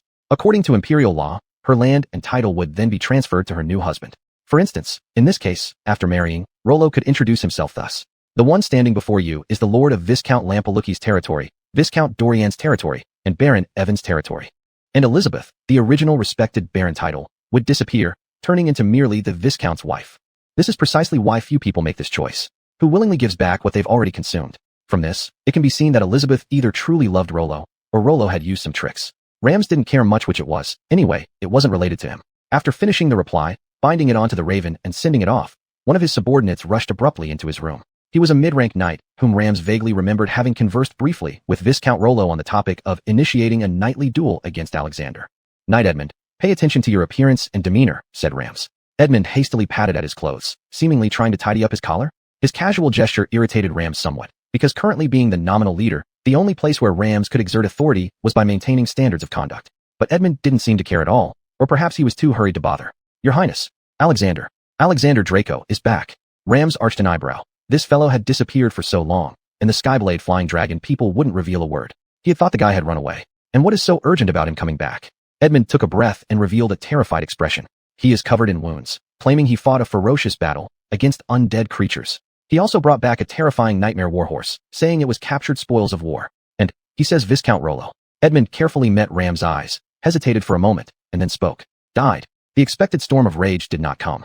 On the contrary, Rams remained unusually quiet. But it wasn't the kind of silence that induces fear. Edmund felt that Rams seemed to be confused. After remaining silent for quite a while, Rams finally spoke. Are you sure this was exactly what Alexander said? Certain. The people from the Holy Light sect were there as well. Rams turned around and handed over the letter, which Edmund accepted without understanding its purpose until he finished reading it. Then he too wore a Lasma-style look of confusion. Isn't Alexander saying that this Elizabeth was an accomplice of the Necromancer? If Viscount Rollo is dead, how then did he fall in love with this sorceress? This makes no sense at all. The two looked at each other, both realizing something. Either Alexander or the Elizabeth who wrote the letter, at least one of them is lying. Rams leaned towards trusting the Elizabeth representing Rollo, but at the same time thought that Alexander might not be fabricating a lie here. If he killed Rollo for some purpose and then falsely accused someone else afterward, it isn't completely unfathomable. But the problem is, as the murderer, he doesn't even know whether the victim is truly dead. As an esteemed legendary knight, Alexander probably isn't that careless. The truth suddenly became very unclear. And just at this moment, another messenger came to report. This person was not one of his subordinates, nor was he in such a hurry. He simply held a piece of paper, greeted Rams after paying respects, and then handed it over. This document was forwarded by our border earl from Viscount Rollo. Viscount Rollo requested the officials at the manor house to prepare winter clothing and food for the new batch of immigrants arriving today. Since we are in wartime and my master's forces are stationed at the port, those civilians have been temporarily detained for identity checks. The verification is now complete, so I've come here to deliver Viscount Rollo's letter. After speaking, he left while Rams and Edmund were still stunned. Rams composed himself and spoke first. So we can confirm that Viscount Rollo is not dead, and he is still capable of handling administrative matters. Edmund quickly added. Both the marriage proposal and Alex's report mentioned what happened in the Evans territory, so there's probably no doubt about that point. Then these people who arrived today are most likely the refugees from the Evans territory. Rams wanted to reply, but after reading the document from Rollo, he frowned and overturned his initial judgment. No, the handwriting on this document is not his. Only the seal is indeed from the Lampalucci family. This means that Rollo has never actually shown up. The two looked at each other, instantly forming a terrible suspicion. Could it be that Rollo is already dead? The evil group that Alex mentioned being entrenched in the Evans territory, they are necromancers. This probably isn't a lie, considering the war trophy he brought back, the Nightmare Warhorse, stands as solid evidence. And the ones who attacked this land twice are undead creatures. It all connects. Rams felt like he had uncovered the truth. The owner or power behind the undead army attacking the Lampalucci domain did not cease their schemes. They bypassed the elite forces gathered in the northwest corner and attempted to infiltrate through other areas. During that time, Rollo, using some unknown method, made Alex accompany him to Iron Gate City to recruit mercenaries. When passing by the Evans territory, whether intentionally or by chance, whether calculated or coincidental, Rollo ended up confronting these necromancers. As a result, Rollo died, and Alex escaped with the news. Meanwhile, those necromancers, figuring out the situation, used Rollo's seal to forge letters, fabricating facts to make Rams and others lower their guard. Thinking of this, he suddenly tightened his grip on the document. Hurry to the port and warn Jeremiah. Those refugees must not be allowed inside. They are definitely suspicious. Chapter 102. What happened to my territory? Luo Luo, far away in the Evans fief, had no idea how chaotic things were at his own territory. All his energy was already devoted to building this new territory. Of course, it couldn't possibly be about people's livelihood or economic construction. He wasn't that enthusiastic about transforming a feudal territory into a new civilized society. Perhaps when he becomes strong enough, so strong that no one can threaten him anymore, Luo Luo might make some changes. But until then, his goal was very singular and clear, to become stronger at any cost. So what he built was traps. Not just ordinary pits or spike traps, but also a large number of things recorded in the Book of the Dead, the Elemental Compendium, and the Secret Tome of the Bloodline, that could be used as traps. Based on the intelligence they had, while the members of the Dark Joy group seemed to be an organization, their actions appeared to be conducted individually, or possibly by small teams of individuals, but definitely not on a large scale. He even suspected that these people might not be that united internally. Would the members who detected this precious secret realm left behind by the legendary necromancer really share the information with others? Just like Luo Luo, he never intended to share the things here with anyone. By now, with the help of a large number of undead followers, Luo Luo had practically finished scavenging all the treasures here. This process took much less time than his search through the Third Imperial Tomb. After all, Grand Mage Kalian Fairwind ultimately only used this place as a laboratory, not as his final resting place. The reserves here were merely his experimental materials. But this doesn't mean the place was useless to him. Without mentioning anything else, Just the abundant negative energy in this place is very helpful for increasing his energy level. Now, having converted into a bloodline, and having devoured part of Kalian's soul, his combat power had already surpassed the intermediate level and was heading straight toward the advanced level. The key to reaching the advanced level was the sufficiently concentrated negative energy. Even if Luo Luo didn't greedily keep this place empty for those necromancers after taking so many things, they would never let him off anyway. Those who pursue the path of necromancy don't have a concept of non-greediness. Once they discover that this is a mage tower theoretically filled with dead body materials, but find nothing, how could they possibly let Luo Luo go? In that situation, Luo Luo would instead become passive. Therefore, there was no way Luo Luo would give up this land. Of course, his search of this place still hadn't ended. As a Grand Legend mage, how could Kalian leave absolutely no good stuff behind after his transformation to study necromancy? Let's not mention other things. There should be at least a full set of mage robes, a wand, or a string of necklaces hidden somewhere, right? Although Luo Luo calls himself a mage, he still hasn't even got a magical array or ring to enhance his spellcasting, and his soul enhancement method turns out to be the family heirloom sword, the Longxing blade. A mage wielding a sword, it's embarrassing to say. When everything settles down, he must conduct a detailed search, looking for any hidden chambers or treasure chests. But for now, all the focus was still on prevention. For several days, Luo Luo remained in the core area of the mage tower, absorbing negative energy wildly to strengthen himself, while using the sight of undead spread nearby to detect the whole region. However, this method proved ineffective, and his main source of information was still the intelligence network. Most of the intelligence obtained in these few days didn't have much meaning, mere trivial matters. The only thing that caught his attention came from multiple sources within the Lamperuki fief. Intelligence 3, Tom is planning a theft. He doesn't want to do it, but the closure of the Grey River port has cut off his livelihood, and 3 children at home crying for food have forced him to break his moral bottom line. He earnestly prays that the deity forgives him.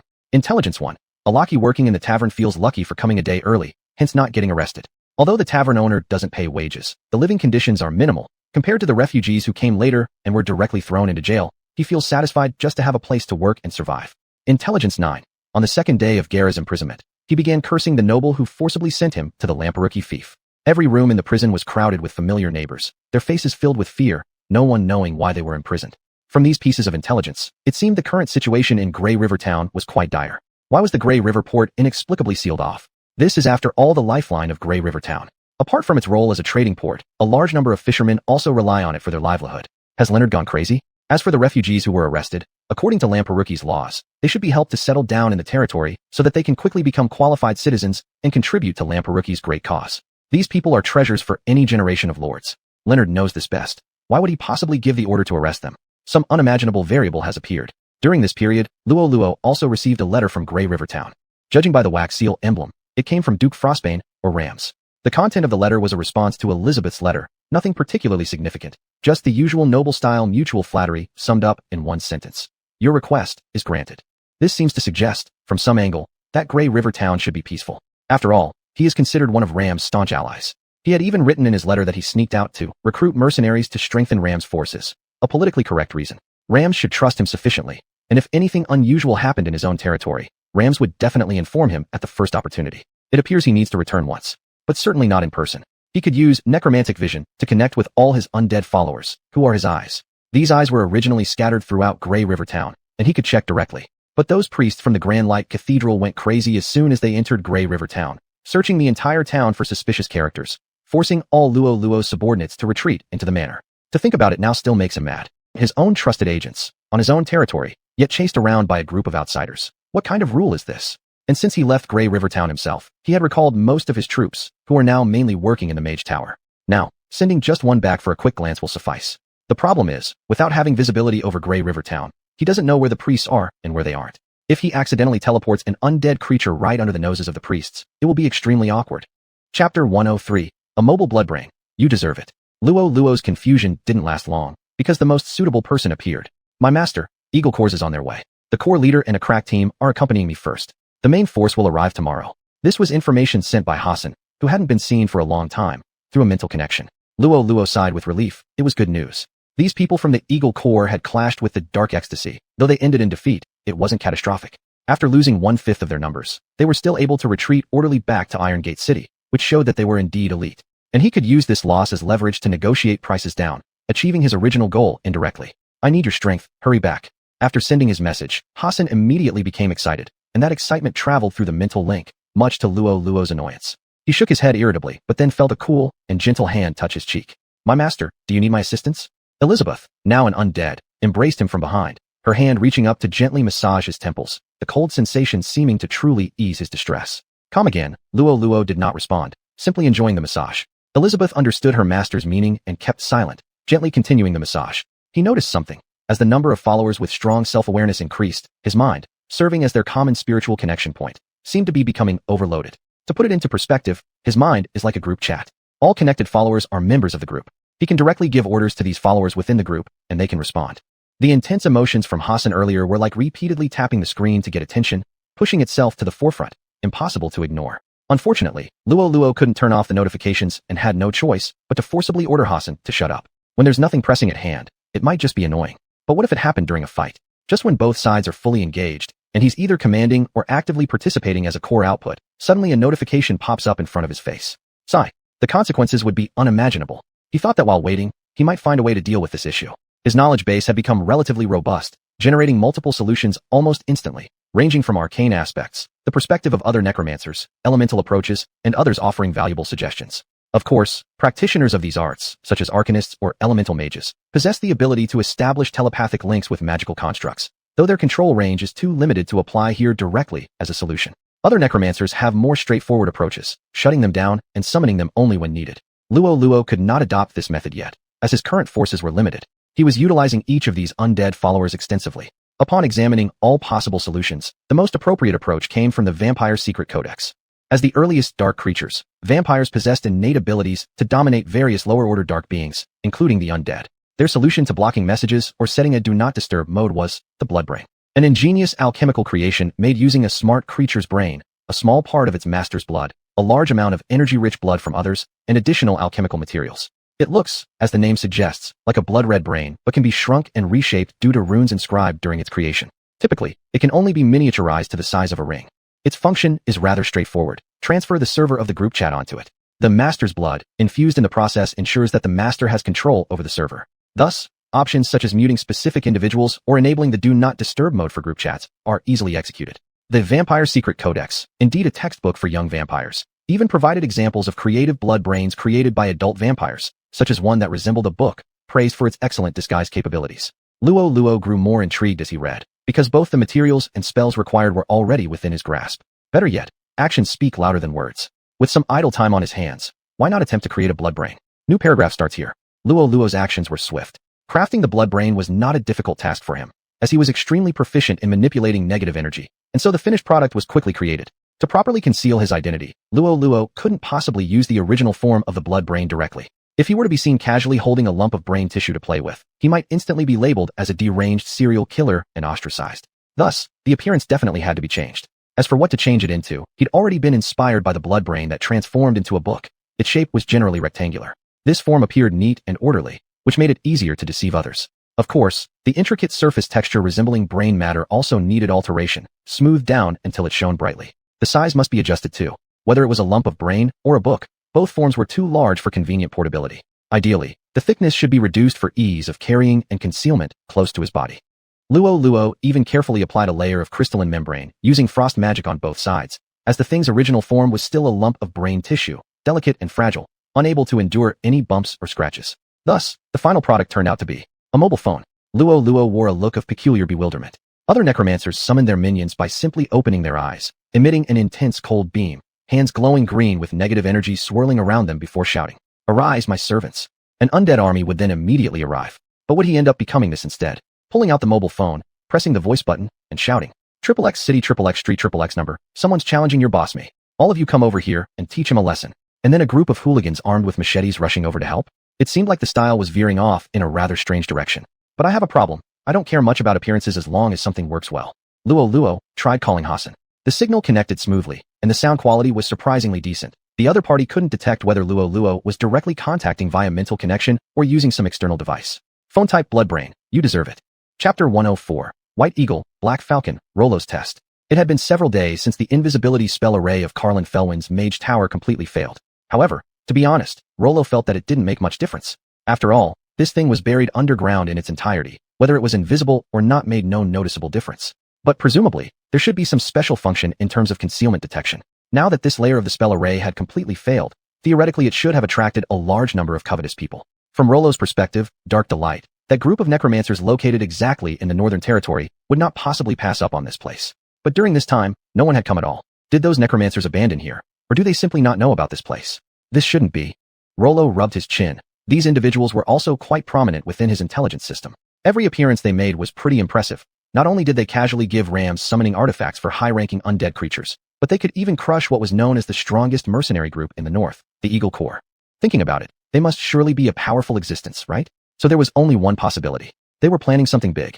Considering the usual behavior of this organization, which resembled that of terrorists, Rollo dared not let his guard down.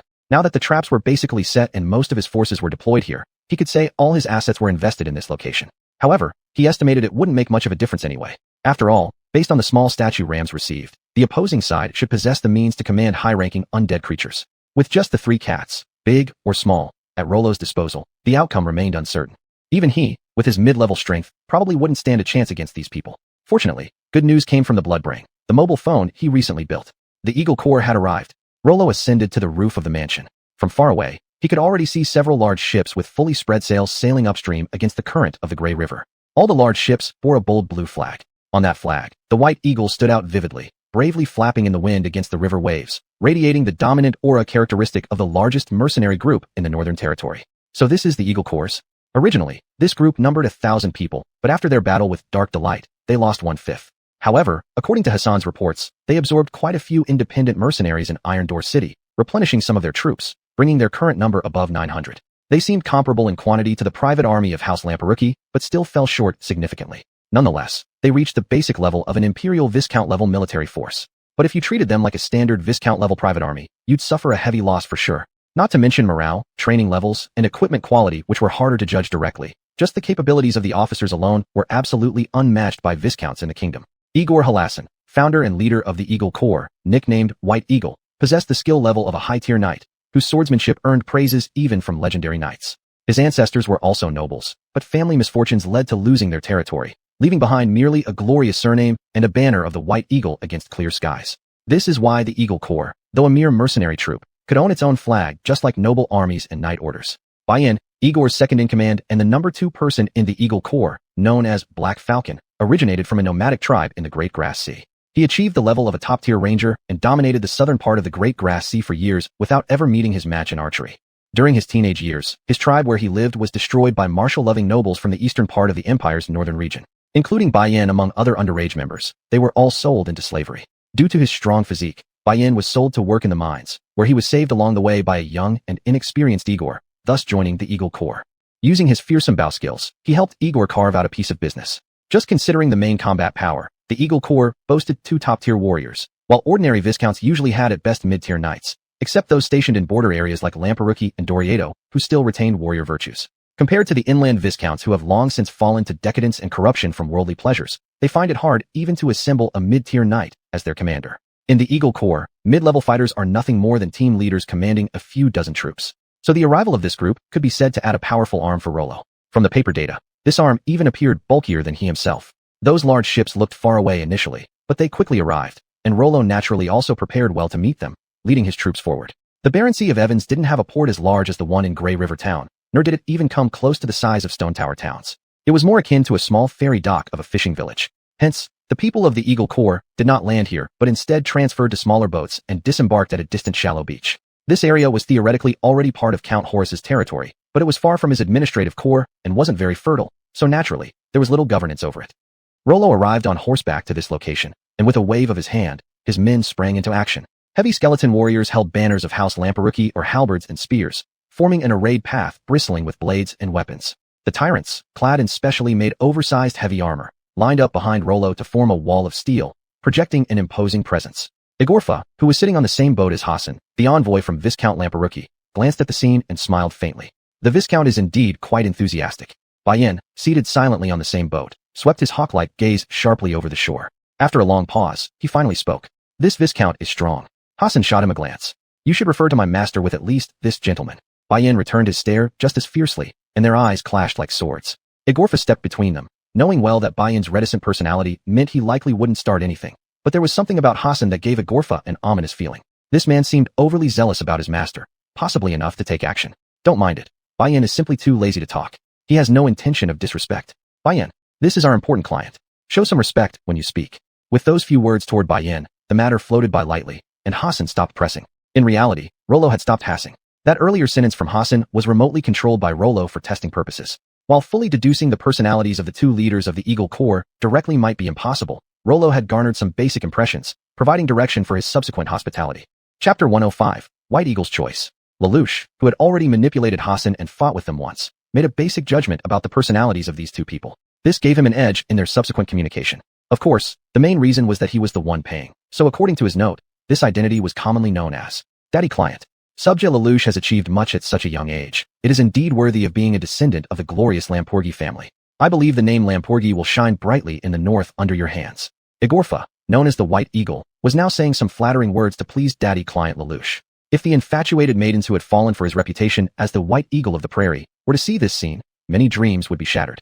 In reality, all members of the Eagle Corps knew that their leader had always been like this. He spoke human language when he saw humans, ghost language when he saw ghosts, serious and stern, playful, righteous and pure, obsequious. Almost every day, he picked a mask to wear on his face. As for the true face beneath the mask, perhaps only his closest comrade Bai knew. Lelouch had never been a social worker, so honestly, he wasn't very familiar with the interaction model between clients and service providers. However, he had another experience, being someone's strong support. Back in the days, Lord Luo went down into tombs, and he was by far the strongest support in the team. After all, it was always him who dealt with all sorts of evil spirits and ghostly threats. What felt incongruous in comparison to the present situation was that, theoretically, the Eagle Corps should be his support group. But oddly enough, the ones looking up to him as if they were clinging to support were them. Lelouch enjoyed being praised, but he didn't let it go to his head. After all, he'd heard similar flattery countless times in his previous life, and even got lectured by his old man about staying modest and not getting conceited. Mr. Igorfa, that's enough chit-chat. Let's get down to business. Upon hearing this, Igorfa naturally ceased talking nonsense and assumed a serious expression. His white long hair was blowing in the wind coming from the river's surface, resembling a magnificent eagle ready to soar. Lelouch instantly understood where this guy's nickname came from. He also became curious whether he himself, having a pretty good-looking face in this life, might end up with a similarly cool nickname. Since you've put it this way, my lord, we should indeed have a serious talk about the contract for this employment. Lelouch raised his eyebrows slightly, almost unnoticeably. This is where we negotiate prices? Trying to make a living off my crumbs? Never gonna happen. Bring it on then. You'll witness the skills I honed last life selling. Cough cough. Handling treasures given to me by tomb owners while bargaining with those black-hearted merchants. I've already arranged a price through Hassan. With a vigilant look, Lelouch turned his gaze towards Igorfa. But then, he seemed totally uninterested in haggling? Oh no, that's a misunderstanding. Igorfa waved his hand dismissively. About our employment fee, there's no problem with the price you relayed via your servant Hassan earlier. So what exactly do you want to discuss? Well, this concerns the personal safety of my lord. Igorfa leaned closer dramatically and said in a low voice, given the current situation in the north, I think possessing vast wealth could actually bring danger upon you. Lelouch's heart skipped a beat. How did you know I have a lot of money? What are you talking about? It's common sense. Igorfa waved his hand casually and pointed at himself and Bayan standing silently beside him. To hire the entire Eagle Corps at once, that's something an ordinary noble wouldn't be able to afford, right? He continued lowering his voice further, though there was no one around anyway, but speaking this way seemed to show he was willing to keep secrets. Rest assured, we don't care about how you amassed this fortune. Mercenaries, after all, eat by the sword. Credibility is the most basic requirement. Lelouch looked at him once more, and immediately this guy showed a fawning smile, looking completely harmless. But Lelouch knew this was just an act. So what do you want? A share of the pie? You're mistaken, we're not greedy people. The Eagle Corps knows how to read the situation, and that's why we've survived until today, becoming the largest mercenary group in the north. Lelouch kept silent. Not seeking small benefits indicates a grander plan. This guy must have goals beyond mere petty gains. Sure enough, Igorfa then became serious, raising 2 fingers. I only have 2 requests. First, you need to sign a long-term employment contract with us. The price is set according to what we agreed on previously. Second, at necessary times, you must help us become a legitimate knight corps and ascend into the ranks of the imperial nobility. So this is the direction that Eagle Corps wants to take in the future? Lelouch recalled the first intelligence report about the Eagle Corps from the intelligence system. Intelligence 4, the founder and leader of the largest local mercenary group in the north, Eagle Corps, Igor Hrazdan, has realized that the current development of his group has reached a bottleneck.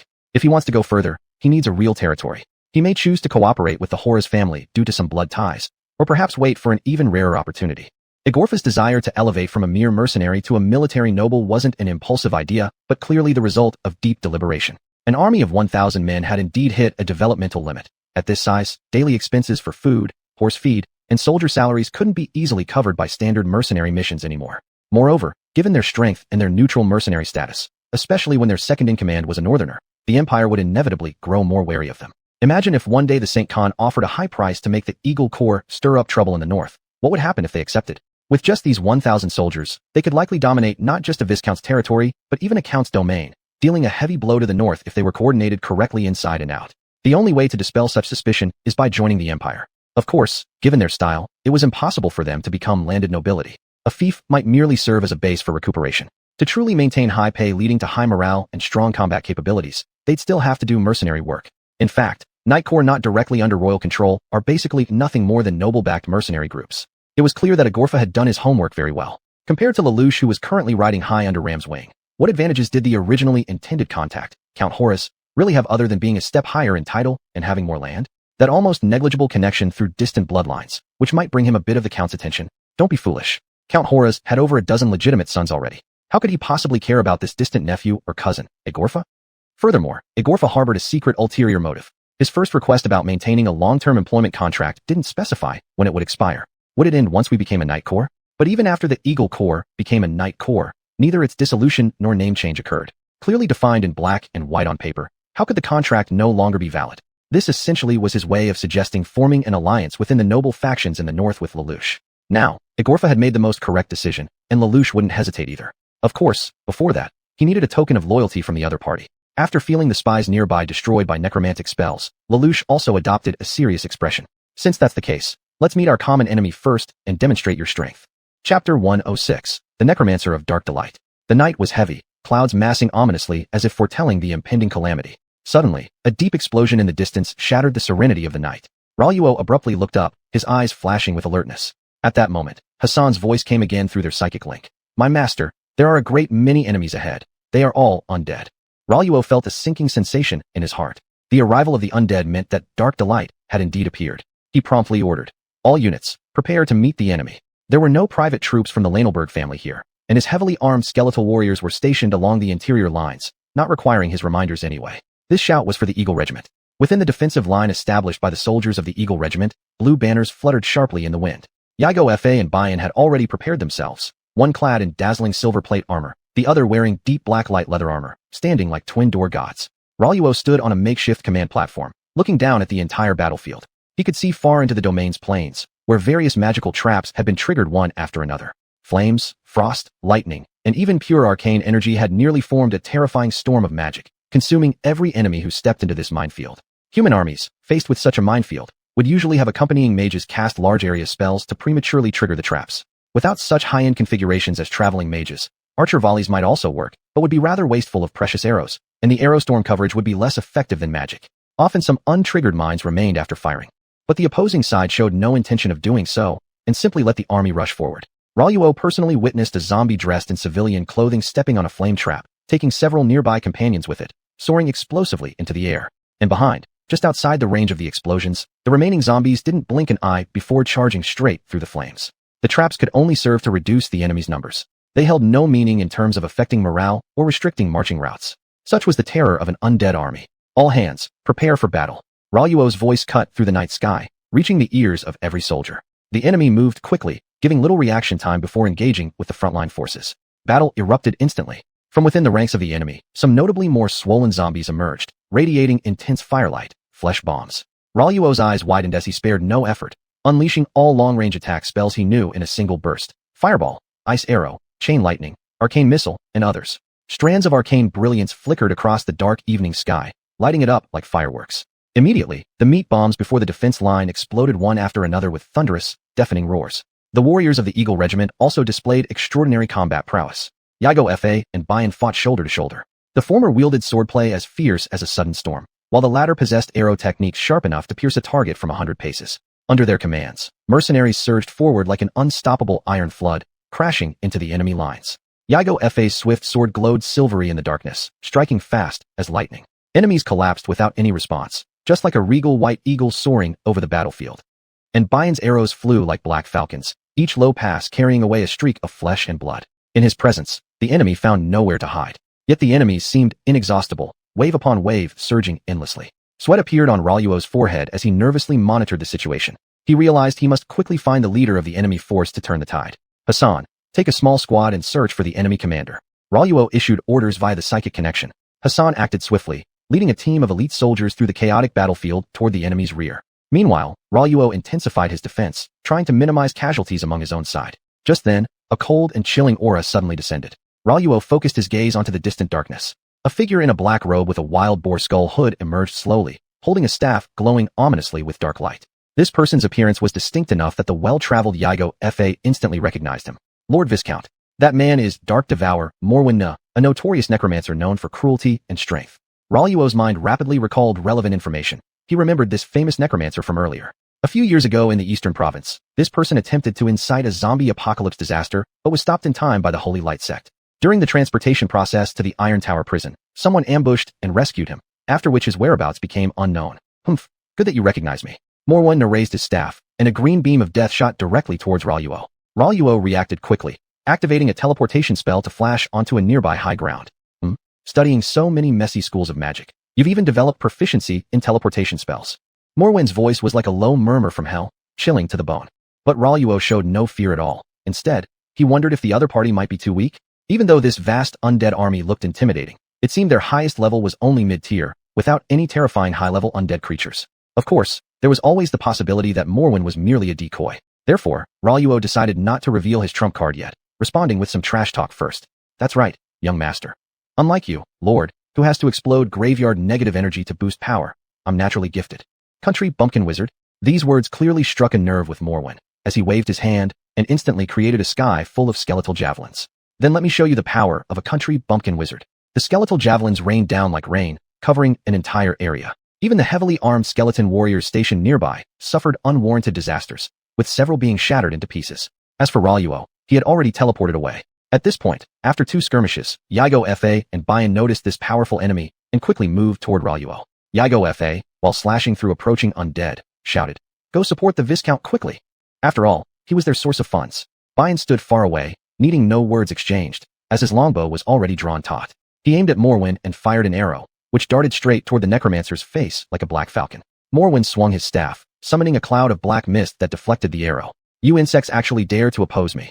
Morwen roared, slamming his staff into the ground, releasing waves of black energy that spread outwards. The undead grew more frenzied under this energy's influence, intensifying the tension on the battlefield. Luo had originally intended to throw in some more taunts, but seeing the situation escalate, he thought it best to maintain his image and unleashed a chain of lightning as a sign of respect. Morwen didn't even bother to glance at it. His necklace automatically generated a shield that blocked the attack. But when he turned around to take out the archer first, he saw a streak of white light suddenly rushing toward him. Unlike Luo, who had the vampire body allowing for some melee fighting capability, Morwen was purely squishy. Morwen paled and hastily retreated, but still got grazed by Yigo Fa's sword tip. Enraged, he howled, as his staff erupted with intense black light, summoning rows of skeletal warriors that burst forth from underground to lunge at Yigo Fa. Bayan once again drew his longbow fully, this time aiming at Morwen's staff. His arrow swiftly zipped across the battlefield and hit its mark, knocking the staff away and causing the black light to dissipate considerably. "This is the moment," Luo shouted, raising both hands high, as immense magical power converged in the air. The most potent arcane missile he could muster was directly unleashed. However, the next instant, a huge bone shield appeared out of thin air, blocking the arcane missile outright. As expected, these coveted places aren't so easily taken. "Morwen, remember you owe me one favor." Chapter 107, Victory. Task, stop talking and deal with them quickly. I'll split this place with you. Under Malevin's urging, a low battle roar echoed across the battlefield. With the trembling ground, a towering figure stepped out of the darkness. It was a death knight clad in black armor, holding an enormous great sword, his eyes flashing with an evil red light. But Rollo's undead detection revealed him as human, a human with the death knight class. The arrival of Tax was like the coming of a nightmare, shaking the entire battlefield. The figure under the black armor was extremely tall and robust, even surpassing his own Arthas, comparable even to the tyrant. In his hand was only a mismatched longsword gleaming coldly in the night, since the matching shield had already been thrown to protect Malevin. "So, who shall be the first to die?" The arrogant voice of Death Knight Task echoed throughout the field, yet the soldiers of Eagle Corps showed no fear, charging at Tax. These soldiers were brave and fearless, and the previous battle against the undead army had proven their courage matched by martial prowess. But Tax's strength far exceeded their imagination. He swung his longsword as if tearing a patch of darkness from the night sky and wrapping it around the blade. Each strike carried overwhelming power and a bone-chilling cold. Before the first wave of soldiers could get close, they were all cleaved into 2 halves by one swing of his sword, blood spraying out and staining the ground red. Tax did not pause. He continued forward, swinging his sword like the sickle of death, reaping lives. On the second swing, that darkness extended outward from the sword, instantly forming a 40-meter-long blade sweeping across the battlefield, cutting over 50 soldiers cleanly in half at the waist. It didn't end there.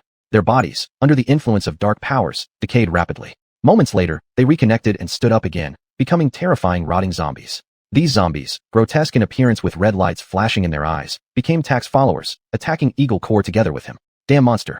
Yagofa roared, rushing towards Tax with his sword. His swordplay was fierce, the blade flashing brilliantly just like his nickname, White Eagle, splendid and dazzling, cutting through the line of decaying zombies like a streak of light piercing through darkness. However, Tax's reaction was lightning fast. Despite his size, his movements were surprisingly agile, easily blocking Yagofa's attack and retaliating swiftly. As fellow high-level knights, Tax dominated Yagofa due to his massive physical advantage enhanced by death powers. Their swords clashed repeatedly, the deafening sound of metal hitting metal resounding through the air. Bayan stood silently in the distance, aiming at Tax while drawing back his longbow. The arrow flew out like a meteor, nearly silent under the cover of dim light, targeting Tax's vital point. Tax didn't bother with the arrow. His armor was thick and strong, causing the arrow to clang off harmlessly without any substantial damage. Rollo was somewhat surprised. Is this all a senior ranger can do? Tax let out a cold laugh, forcing Yagofa back with a swing of his sword. He then picked up another sword, leapt into the air, and hurled it directly at Bayan. Bayan quickly retreated, but Tax's speed was too fast, and the greatsword narrowly missed grazing his face. Bayan barely dodged, but a strand of his hair was severed, leaving him inwardly startled. You're my opponent. Yagofa roared furiously, rushing forward and slashing toward Tax's back. Tax suddenly turned, swinging his greatsword horizontally, pushing Yagofa back several steps. They engaged in a fierce battle once again, their blades flashing, sparks flying. With each clash, Yagofa felt the immense power of his adversary, his arms growing numb. Maleven was smirking nearby, continuously waving his staff as dark energy rippled outward. More skeleton warriors were summoned, emerging from the ground to join the battle. These skeleton warriors moved swiftly and attacked sharply, putting tremendous pressure on Eagle Core. We must take down that necromancer. Bayan shouted. He knew Maleven was the root cause of everything. I'll cover for you. Yagofa replied, continuing to tangle with Tax to give Bayan time. Bayan quickly aimed at Maleven, fully drawing his bow. His arrow shot out like black lightning, speeding toward Maleven.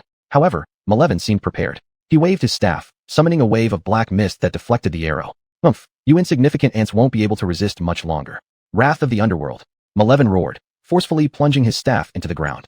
A black energy ripple spread outward, driving the undead into an even crazier frenzy of attacks, making the situation on the battlefield even more intense. Yagofa's defenses were gradually crumbling. His body had been struck multiple times, blood staining his armor red, transforming the White Eagle into a blood eagle. With every swing of his sword, he felt his strength waning, yet he did not falter, standing resolute against Tax. Bayan continuously sought opportunities, firing lethal arrows. His archery was impeccable, but under the combined assault of Tax and Maleven, each arrow was deflected. The situation was now extremely dire. Though still suspecting Bayan of holding back, Luo knew he could no longer conceal his own abilities. These people are truly ruthless. Do they care nothing for the deaths of their own comrades before their eyes? A glint of severity flashed in his eyes as he decided to play his ultimate card, the Finger of Death. It's time to end this, Luo murmured, pointing his finger at Tax. In the same instant that Bayan drew his bow to aim at Tax, Luo silently recited his spell, amassing potent death energy on his fingertip. Bayan's arrow shot forth, followed swiftly by Luo's Finger of Death. At that moment, time seemed to stand still. Bayan's arrow and Luo's Finger of Death struck Tax almost simultaneously. The power of the Finger of Death instantly pierced through Tax's body, a flicker of disbelief flashing in his eyes as all his organs ceased activity at once. It was as if he could see his long-revered god of death standing before him, raising a plain scythe, then gracefully swinging it down. Thud! The Death Knight Tax fell, unable to rise again. Seeing this, Maleven looked at Bayan in terror, believing it was his arrow that had slain Tax. Seizing the opportunity, Luo continued his assault, unleashing a barrage of minor spells to suppress Maleven. Yagofa and Bayan capitalized on the moment to counterattack, driving Maleven into a corner together. Ultimately, overwhelmed by Luo and the two of them, Maleven's form dissolved into a puff of black mist, vanishing into the air. Peace momentarily returned to the battlefield as the warriors of Eagle Core swiftly cleared any remaining undead. The living sighed with relief, knowing that though grueling, they had emerged victorious. We've won. Chapter 108, The Final Battle. Luo Luo stood high in the Evans territory, overlooking this land that had temporarily regained peace. Although he successfully repelled the attack of Dark Joy, his heart was still filled with doubts. In these few days, Rams had not sent another letter. The letter confirming Elizabeth's marriage to him had already been carried by the Raven, yet no messenger summoning them to Grey River Town or delivering the fiefdom documents had appeared. This abnormal situation had troubled him all along. Now that this land had been completely brought under his control, it was time to set out and return to Lamplujki territory to ask what exactly was going on. Since the excuse in his letter was looking for mercenaries, the Eagle Corps definitely had to be taken back. However, after their previous battle, they had gained many wounded, who could only stay in Evans territory. Luo decided to take only a heavily armored skeleton warrior unit and a few elite tyrants as his royal guard. allowing the rest of the majority of undead followers to remain behind, also protecting the wounded of the Eagle Corps. Afterward, everyone quickly set off toward the Lamplujki territory. However, he didn't expect that the Lamplujki territory was now facing an even more terrifying threat. When Luo Luo and the main force of the Eagle Corps arrived at the Lamplujki territory, they were greeted by a chaotic battlefield. High-ranking vampire Aloes Darkwood actually personally led a large army. It turned out that several days ago, after Aloes escaped from his experiments, he angrily discovered that his beloved concubine had been brutally killed in the Lamplujki territory. So he abandoned any idea of retreating, instead focusing all his anger and power into this one attack, using up all the corpses he had stored, including the extremely precious unmelting bones, directly creating an unprecedented super undead army. When Luo Luo and his army arrived, flames shot up from the Grey River town walls, and the sounds of shouting and Saint Light shields breaking and exploding were deafening. Below the city walls, countless undead were furiously charging towards the gates, the dark aura spreading through the air, making it hard to breathe. Luo Luo looked at this scene, hesitating. Should he fight or retreat? Despite how powerful the enemy seemed, all the Saint Light Church forces of the northern region were here, along with Jeremiah's strong armies, Ram's powerful knights, and even the remaining troops of the Flying Dragons should still be around. If the Eagle Corps joined, it seemed they might still have a chance to win. With that thought, Luo Luo gritted his teeth and drew his sword. Everyone, prepare for battle. After this battle, whether we win or lose, every person will be rewarded 500 gold coins. Great rewards always attract brave fighters, and without hesitation, the warriors of the Eagle Corps threw themselves into the battle. They weren't fearless, they were simply accustomed to facing death. At worst, they would lose their lives, but the Eagle Corps had fought alongside Igor countless times, never shying away from situations where they might die. Their current combat effectiveness was incomparable, tearing open a gap on the outer side of the battlefield almost instantly. Only when they had fully entered the battlefield did Luo Luo see legendary heroes and high-ranking knights from his own side, also making great contributions on the battlefield. There was no doubt that these were experts from the Saint Light Church and Ram's subordinates. And they were no less impressive either. Igor's swordsmanship was fierce like lightning, every swing carrying immense strength and precision. Bayan's arrows hit the mark every time, each arrow striking its target's vital spot, causing the enemies to fall. Other warriors also fought bravely at their respective positions, resisting the advance of the undead. The battle conditions seemed truly to be developing favorably for the human army, until Aloes Darkwood made his personal appearance.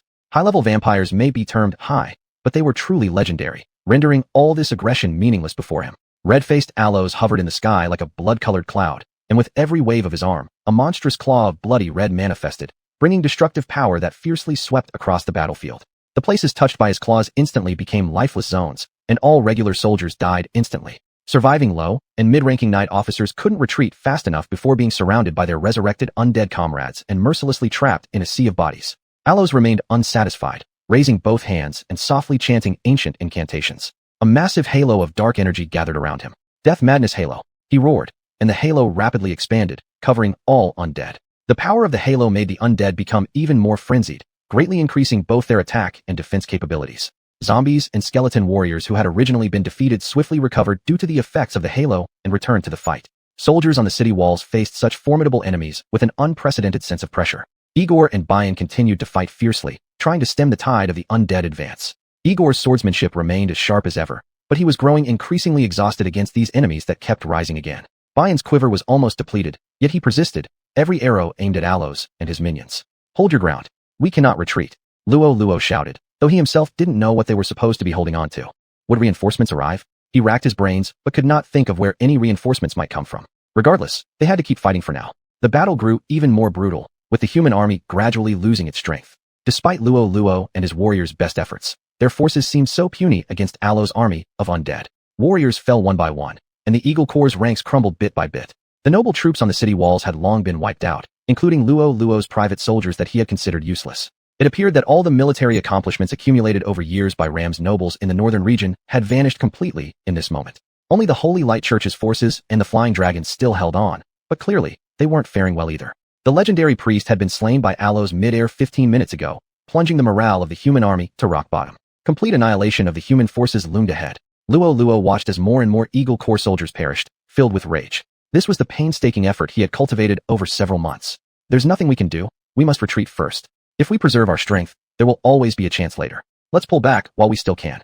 The surrounding soldiers looked confused upon hearing their employer's cryptic words and turned back only to see Luo Luo standing awkwardly in place. Damn it, they've sealed off the space.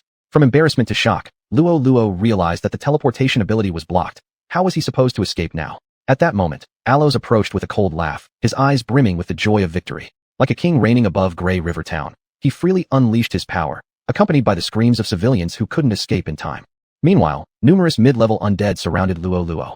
Unnoticed until now, the Eagle Corps had dwindled down to merely a few dozen remaining warriors. As he looked at this desperate situation, Luo Luo closed his eyes helplessly. Chapter 109, Rebirth. He seemed to see once more the last time he descended into the tomb. He saw that 1,000-year-old zombie burst out of the coffin, wrestling with him all the way to the edge of the abyss, and both of them falling into the bottomless pit. He seemed to recall waking up in Ash River Castle for the first time, seeing the terrifying steward moving about in the dark monitoring him, and witnessed his system turning the tide against necromancy. He saw in front of Ash River Castle a grand scene of an army of 1,000 soldiers gathering, seeing Unner flaunting before the troops, seeing the two battling in the great hall of Ash River Castle under their ancestor statues, and witnessing their fight in the ancestral crypt. He seemed to picture the spirited Viscount Doriot splitting his forces in an attempt to annex Ash River Town, and watched as they were annihilated by the plague zombies. His eyes seemed to flash again on that young knight called Raimundo Call, who wielded a lightning-infused longsword, breaking through the Lamplegi army's defenses in an unstoppable manner, striving directly to take the Viscount Rollo's head. He witnessed Rams fleeing alone after his defeat across the desolate northern plains. He witnessed the Holy Faith armies chanting scriptures as military songs marching with high morale. He saw all that had happened over these months seemed to transform into a movie, unfolding frame by frame right before his eyes. Unknowingly, this lifetime spent after rebirth had become exceptionally eventful. I, Rollo, have not lived in vain. Rollo opened his eyes again, determination replacing everything else in his gaze. He knew that there was no way out for him now, but he wouldn't wait around for death either. Even at the last moment, I will not yield easily. Rollo clenched his teeth, his eyes bursting forth with boundless resolution and anger. Knowing there was no retreat, he could only stake it all here. He took a deep breath, focusing all his attention, silently rallying negative energy, pointing his finger toward alloys hovering carelessly in the air. The tip of his finger began to shine with a dim glow as negative energy spun within it, condensing to form a small black ball of energy. As Rollo kept pouring his entire reserve of negative energy into it, the ball rapidly expanded, becoming searingly bright, absorbing light from its surroundings. Rollo's body started trembling slightly. He felt the exhaustion of draining all negative energy from his whole being, a void as if all strength had instantly disappeared. But he didn't waver. Instead, his resolve hardened further. His focus remained locked onto alloys floating above, the high-level vampire who thought victory was his, confidently looking down upon the battlefield. Alloys hadn't expected any resistance, viewing Rollo and his army as nothing but lambs ready for slaughter. Cruelty and mockery filled his grin, but his underestimation would come at a price. With a sudden roar, Rollo released every ounce of negative energy through his fingertips. The finger of death. Though shouting the name of his move wasn't necessary, it just felt more powerful now during what was likely his final blow. Powerful energy shot from his fingertip, forming a beam of black light that hurtled toward Alloy's chest. In an instant, the beam pierced through the air, emitting a piercing whistle. The smile froze on Alloy's face. He had never imagined that Rollo could unleash such a potent attack. His body violently trembled in midair as the beam struck straight at his chest. A glint of disbelief and terror flashed in Alloy's eyes. Pushed back by this force as if by an invisible giant hand, he lost balance entirely. The beam pierced through Alloy's chest, scattering the surrounding crimson blood mist, revealing the pain on Alloy's face. Trying to stabilize himself, Alloys failed miserably as the rampant negative energy coursing inside prevented any balance. Swaying several times in the air, he finally crashed heavily to the ground, raising clouds of dust. As Rollo witnessed all this, his vision began to blur gradually. All his strength was drained from his body, and he couldn't hold on any longer. Rollo felt a bout of dizziness, stumbling, and ultimately collapsing helplessly onto the ground. His breathing became short and feeble, his body progressively cold. Awareness slowly faded away. Rollo felt his body becoming lighter, as though floating in a dark abyss. Darkness enveloped his vision, and surrounding sounds became muffled and unclear. Damn, I've used up my life force in one go. Seems like my time is up. This was Rollo's final thought before succumbing to the darkness. A satisfied smile surfaced on Rollo's lips. Although his life was probably about to end, he left no regrets. Well, maybe there were some, since that final death strike. Did it actually finish off Alloys or not? As the last thread of consciousness faded, Rollo's body completely relaxed, lying still on the battlefield. Everything around him seemed to drift away, leaving nothing but endless darkness enveloping him. An unknown duration of silence passed before a sound akin to something breaking echoed, pulling Rollo's consciousness back from the haze. He opened his eyes, feeling only the familiar pitch-black darkness surrounding him. But every detail in this darkness was perfectly clear to his eyes. After all, he had long mastered dark vision, so there was nothing unusual about it. However, what is this thing lying next to me? Rollo looked at the familiar ancient necromantic robes, and with some disbelief flipped the corpse over, deftly feeling it. When his fingers brushed past fresh blood stains on its mouth, Rollo froze momentarily. Then realization hit, and he immediately checked his shoulder. There was blood, and bite marks on his clothes, but no wound. Rollo sprang up swiftly to check his gear. His heavily worn charge jacket with evident signs of damage, tight-knit gloves without fingers, combat boots, talisman for tomb raiding, small iron stakes. At that moment, he felt every hair on the back of his neck rise. I have returned. Even more inexplicably. Snap. Rollo snapped his fingers, just as he had done before in Ash River Castle, and a dim green necrotic flame appeared at the tip of his finger, lighting up this dark underground area. My necromancer abilities, they've come back with me too. Reacting instinctively, Rollo wanted to summon his undead minions to guard him, but he couldn't sense even a single undead follower. It seemed that the zombie servants he had crafted by hand didn't return with him. Rollo felt a tinge of regret, but merely a fleeting one. After all, as long as his skills remained, he would never be short of undead followers. As for materials, Rollo turned his gaze to the side, towards the 1,000-year-old zombie who had fallen into the abyss with him months ago. It seems like you'll have to accompany me again on my journey as a necromancer in this world. The end.